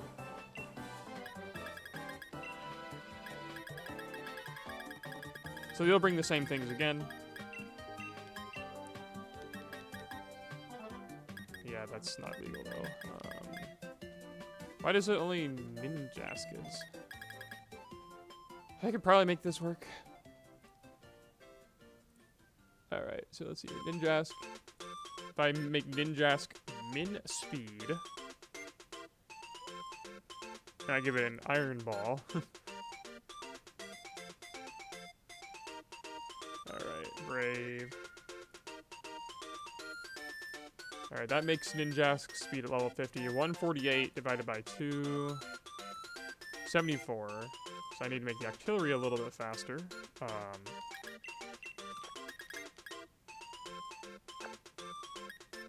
Speed boost Shuckle is not legal.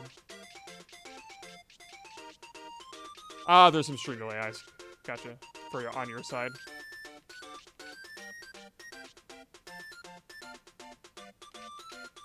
Alright, where do I put my Octilleries at?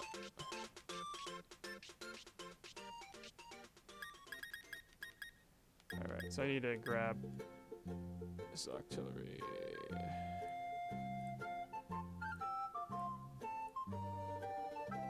Alright, faster. That will actually make it way faster. 89, right? Yeah, that's way faster.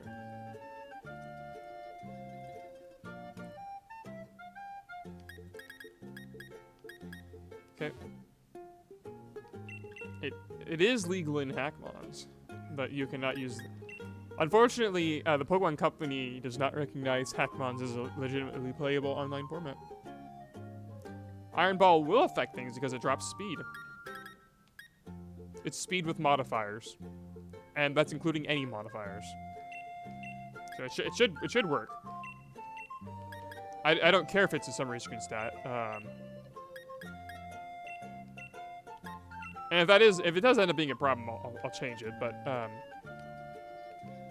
I don't need them to be like that. That's like I specifically want the speed boost mod to be faster.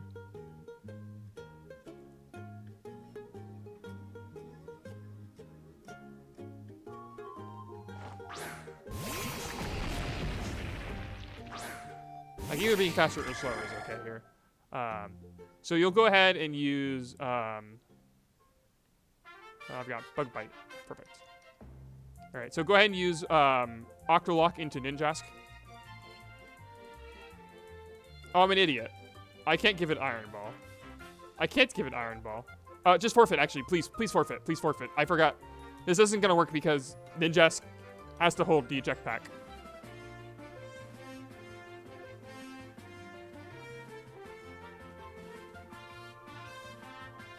Yeah, I'm an idiot. The Ninjask has to hold the eject pack for this to work. The speed boost Pokemon, I should say, has to hold the eject pack for this to work. All right, what's another Pokemon in this game with speed boost?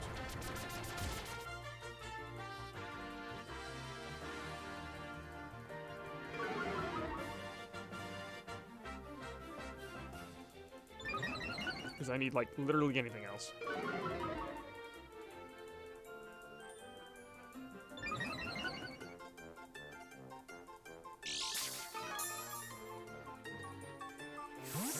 Yeah, Torpedo. Or like Torchic.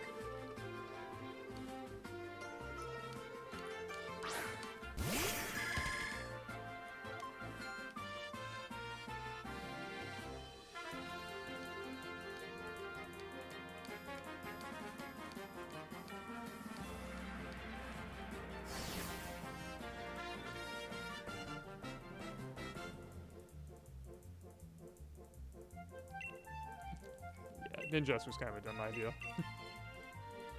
Yeah, because I do want it to be, yeah, making it slower normally is better. So, let's see if I've got a Venipede somewhere. Nope.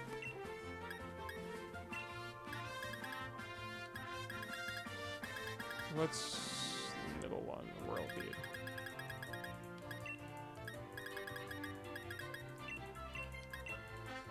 Oh, come on. Where's Scolipede?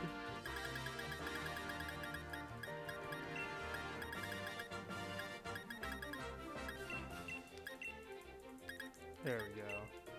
Box 14.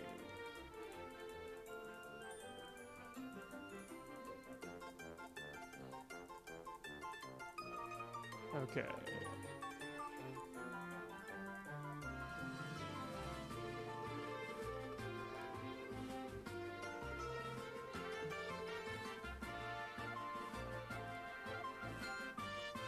Venipede, and then I'll make it.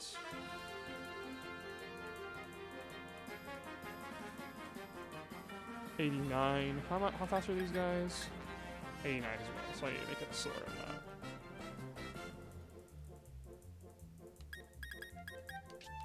Okay, so now I've got Venipede with 83 speed and without speed boost. Come on, give it speed boost. Speed boost.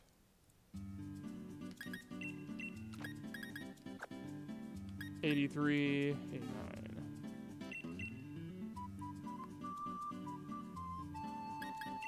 Ever slept in your life? It's probably not healthy. I didn't give it the eject pack! Ah. Sorry, we're gonna have to lead with these and just immediately forfeit.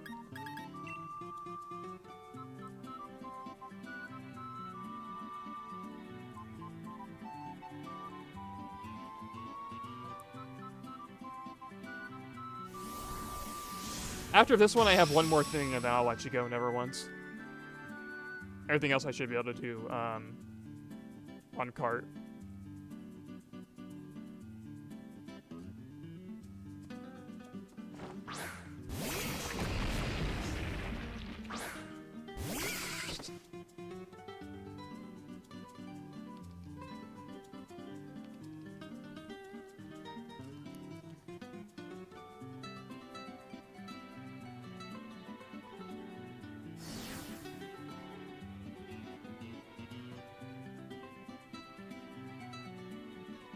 Okay, I've attached the eject pack this time.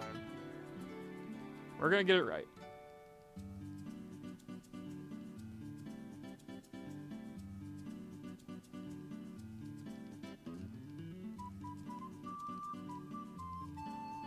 Me matching A.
So I'm gonna go ahead and use Venom Charge because that does nothing.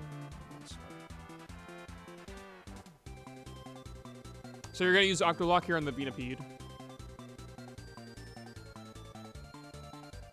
His Magic Bounce makes the Magic Bouncer use the move against... Yeah, Octolock the Venipede.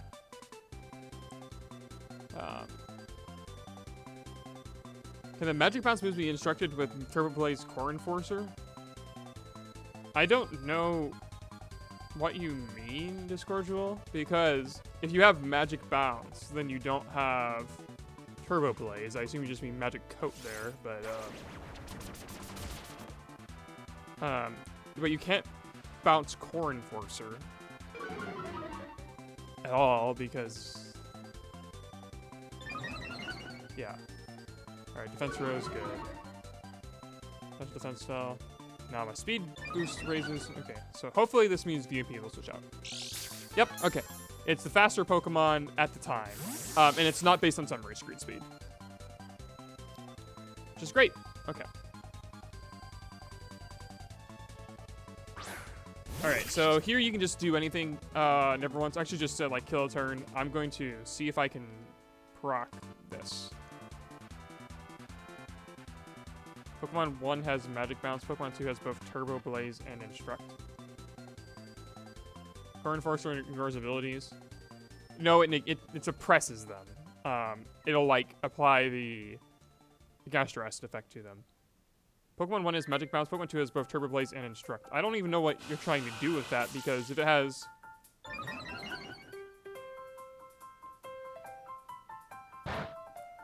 Okay, perfect. I did over half. Okay, button activates. Huh. I always thought emergency exit activated there, but I must be mistaken on that. Okay.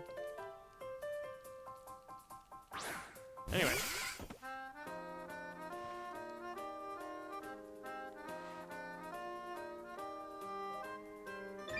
Oh shoot, Moody's gonna activate and switch me up.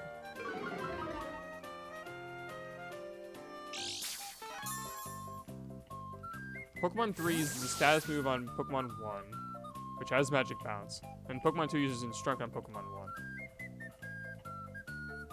Okay, so you're using Turbo Blaze to bypass Instruct. It wouldn't, like, have Turbo Blaze properties, though. But yeah, you would bypass it. Oh, I see what you're saying, because the Magic Bounce Pokemon, I don't know whether or not you can instruct a Magic Bounce move. That I don't know. And I don't care to test it. Because that leads into all sorts of other things.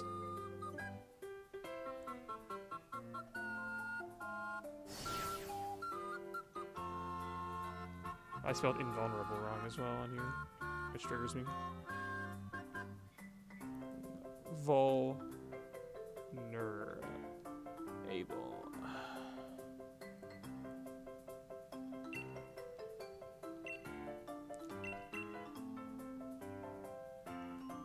Okay. I'm not interested in that.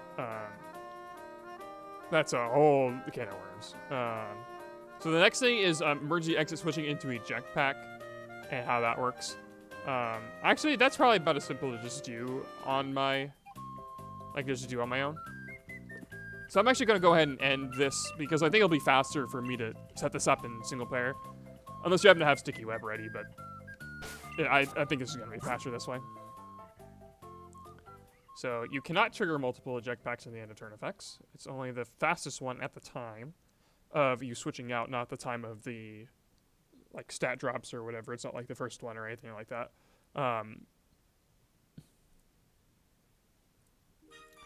So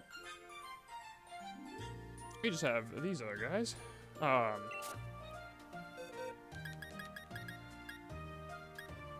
Thank you very much, Nevermonths. I appreciate it. Okay, so we have EE switching into eject pack. So yeah, sticky web is going to be the easiest way of doing that. So I need to grab sticky web and court change for that. That'll be the easiest way of doing it. Sticky web.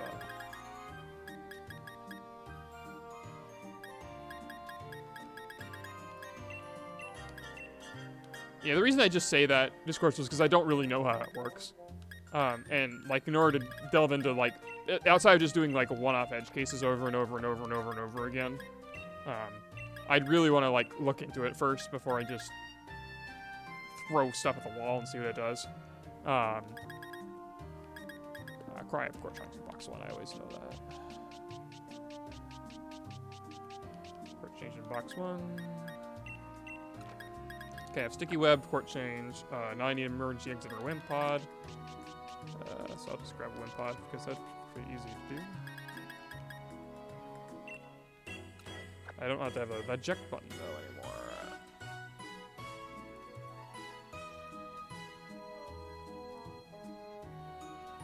We'll give it just sticky barb. No, work. And then I'll get another Pokemon's... Well, not Sticky Barb. Sticky Barb wouldn't be very good. I'd probably want to have it poisoned or something. So I won't give it Sticky Barb. I'll just give it this as it is. So I'll just grab this guy. And then I'll poison it with something.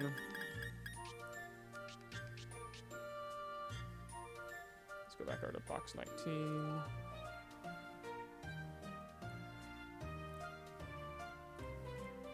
Oh yeah, I have this I wanted to test too.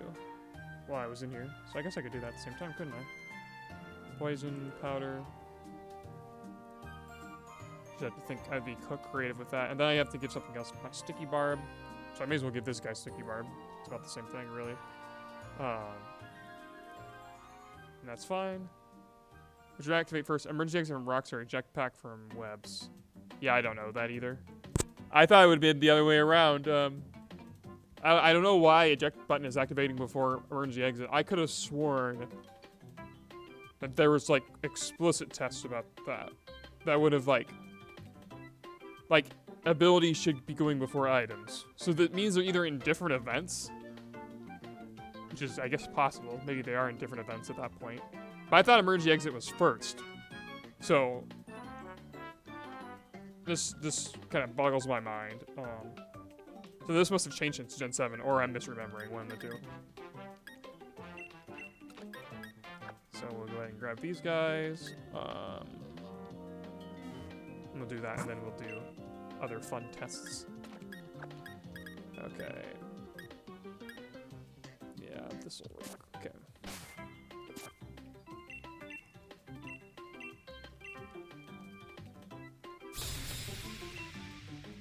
Yeah, I could have sworn.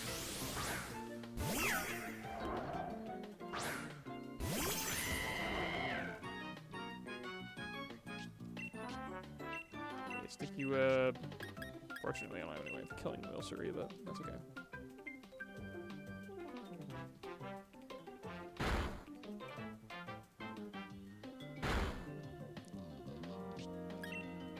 Now I'll switch into... I don't have eject. I didn't bring sticky web with me. Ah! All right. Well, at least I can do my other test. No, I can't, because I didn't bring the Victini with me either. Fantastic. I failed on both tests. That is impressive.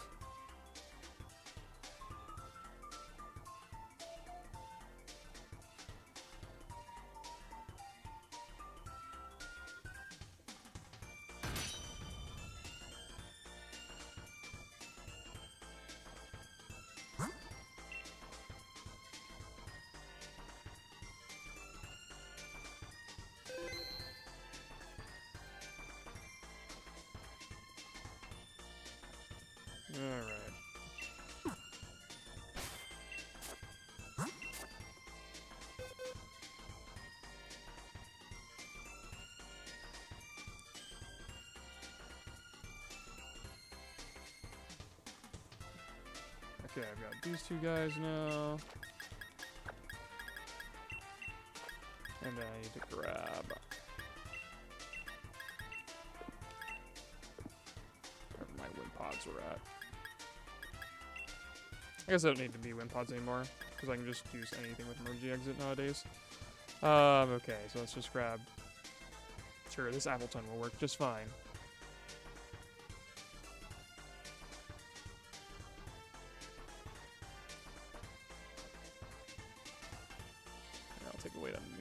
So it doesn't get in the way.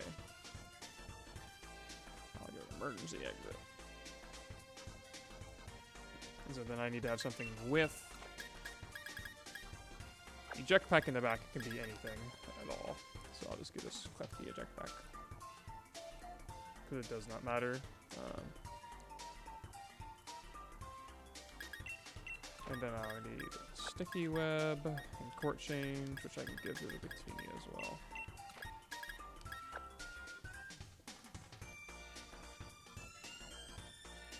Actually, I can give it court change.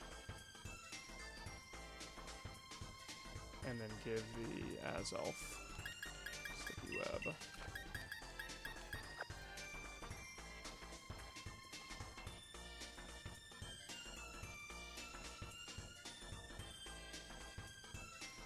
Sticky web.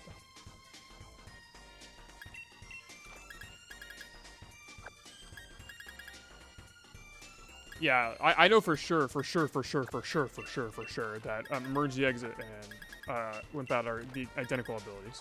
There's no distinguishing between them.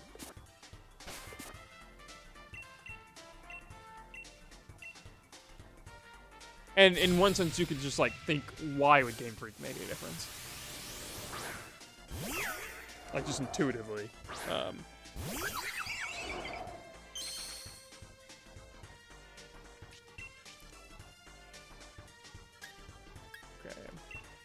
Court change, sticky web.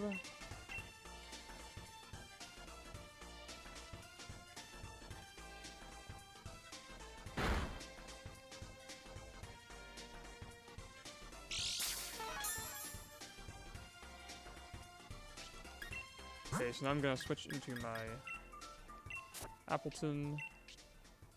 And I'll just kill the Milcery so it can not bother me.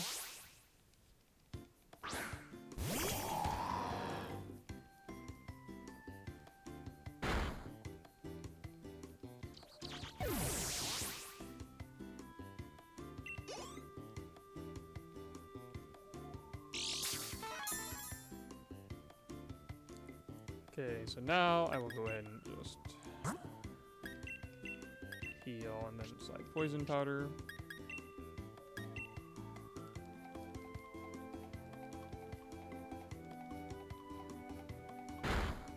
Right, it's a grass type. Don't I have anything else that can do this? Ninetales can burn it. I can't believe that, dude.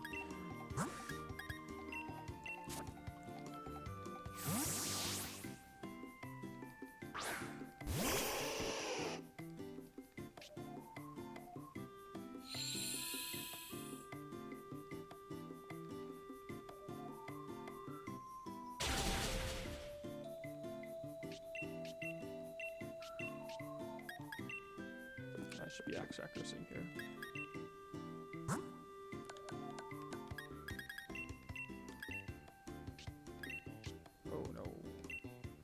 accuracy. No other one. There we go. Alright, let's click my boost correctly. Alright.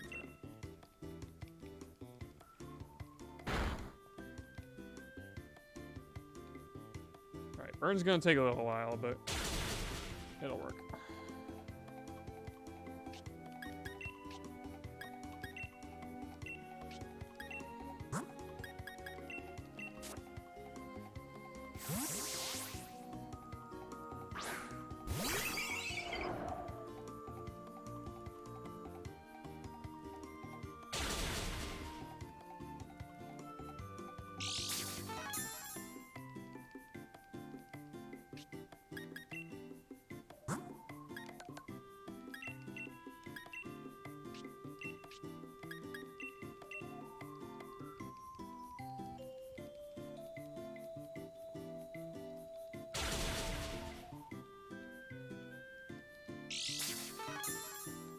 Luckily, I'm just waiting around here.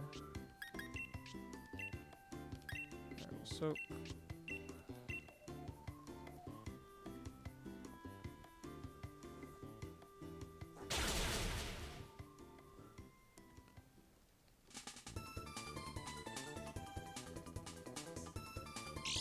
Let me make sure that 196. Let me make sure that's gonna die correctly. 22.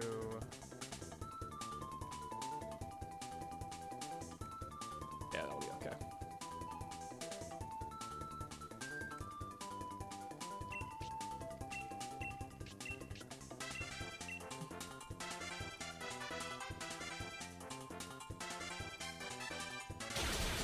Good. First burn. Emergency exit. Now I'll switch to the clef key, which will get speed lowered.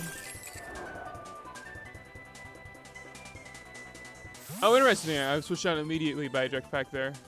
So it looks like it reacts immediately to sticky web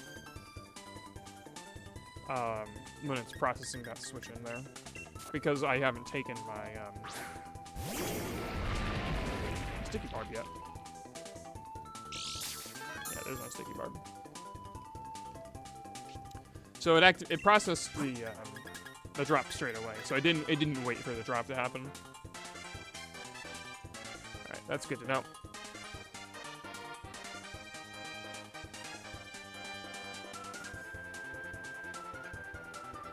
Okay. Next is faster grassy terrain and slower future attack target. Okay.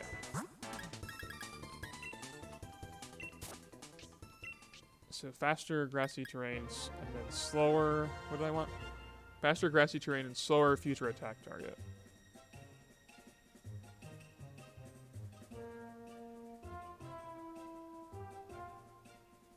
So I want my Azelf to be slower here. So I'll switch in that, and then I'll be using, I guess, speed. Well, I guess I grassy terrain anyway. That's fine. Yeah. Okay. Switch.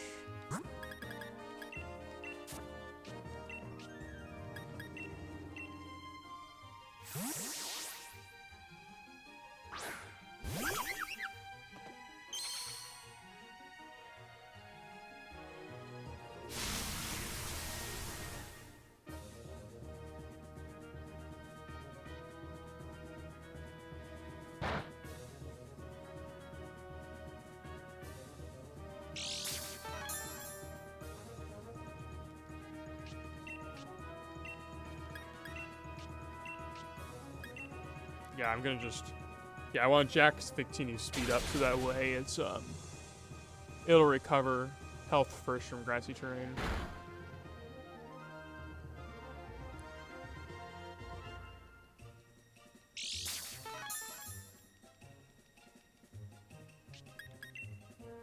So I'll do... X speed... And what's else? I'll stat -1, -1.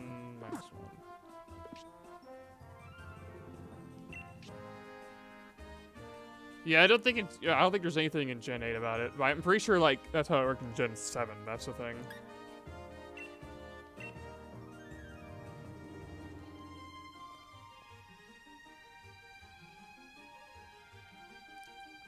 I'm recovering HP first from grassy terrain there.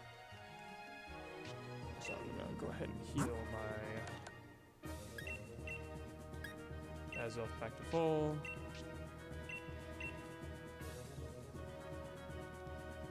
Okay.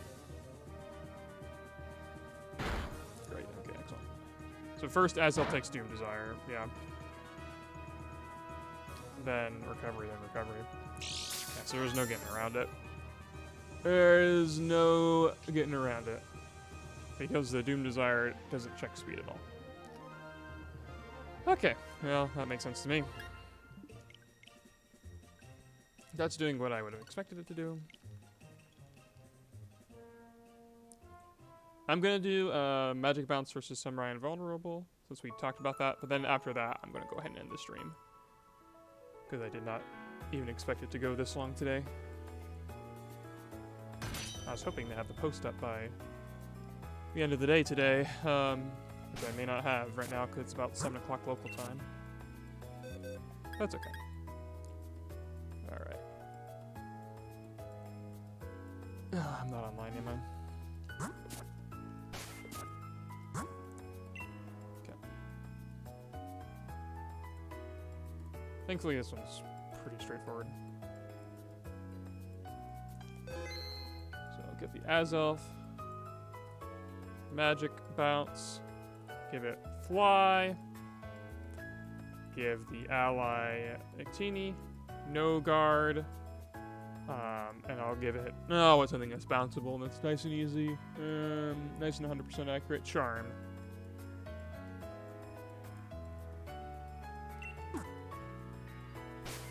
It's 1 a.m., so I still have 23 hours. That's true.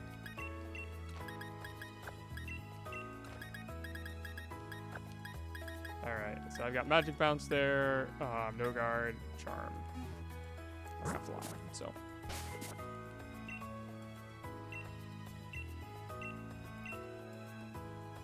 I'm like 90% sure what's gonna happen here is it just won't work.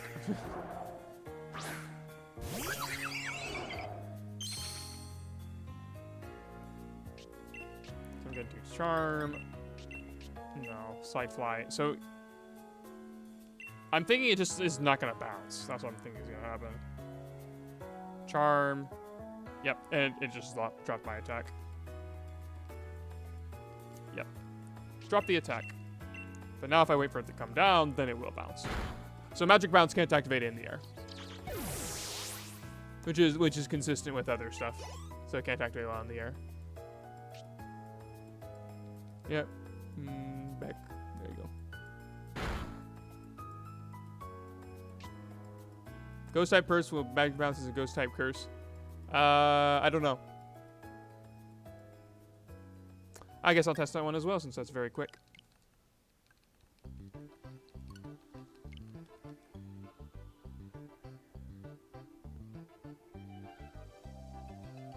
I'm assuming you mean the Magic Bounce Pokemon does not have Ghost type, right?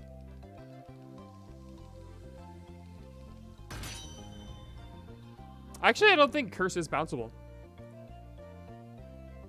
Let me just check that real fast. Yeah, Curse isn't bounceable, so it doesn't bounce at all. That was very easy. Yeah, it's not bounceable.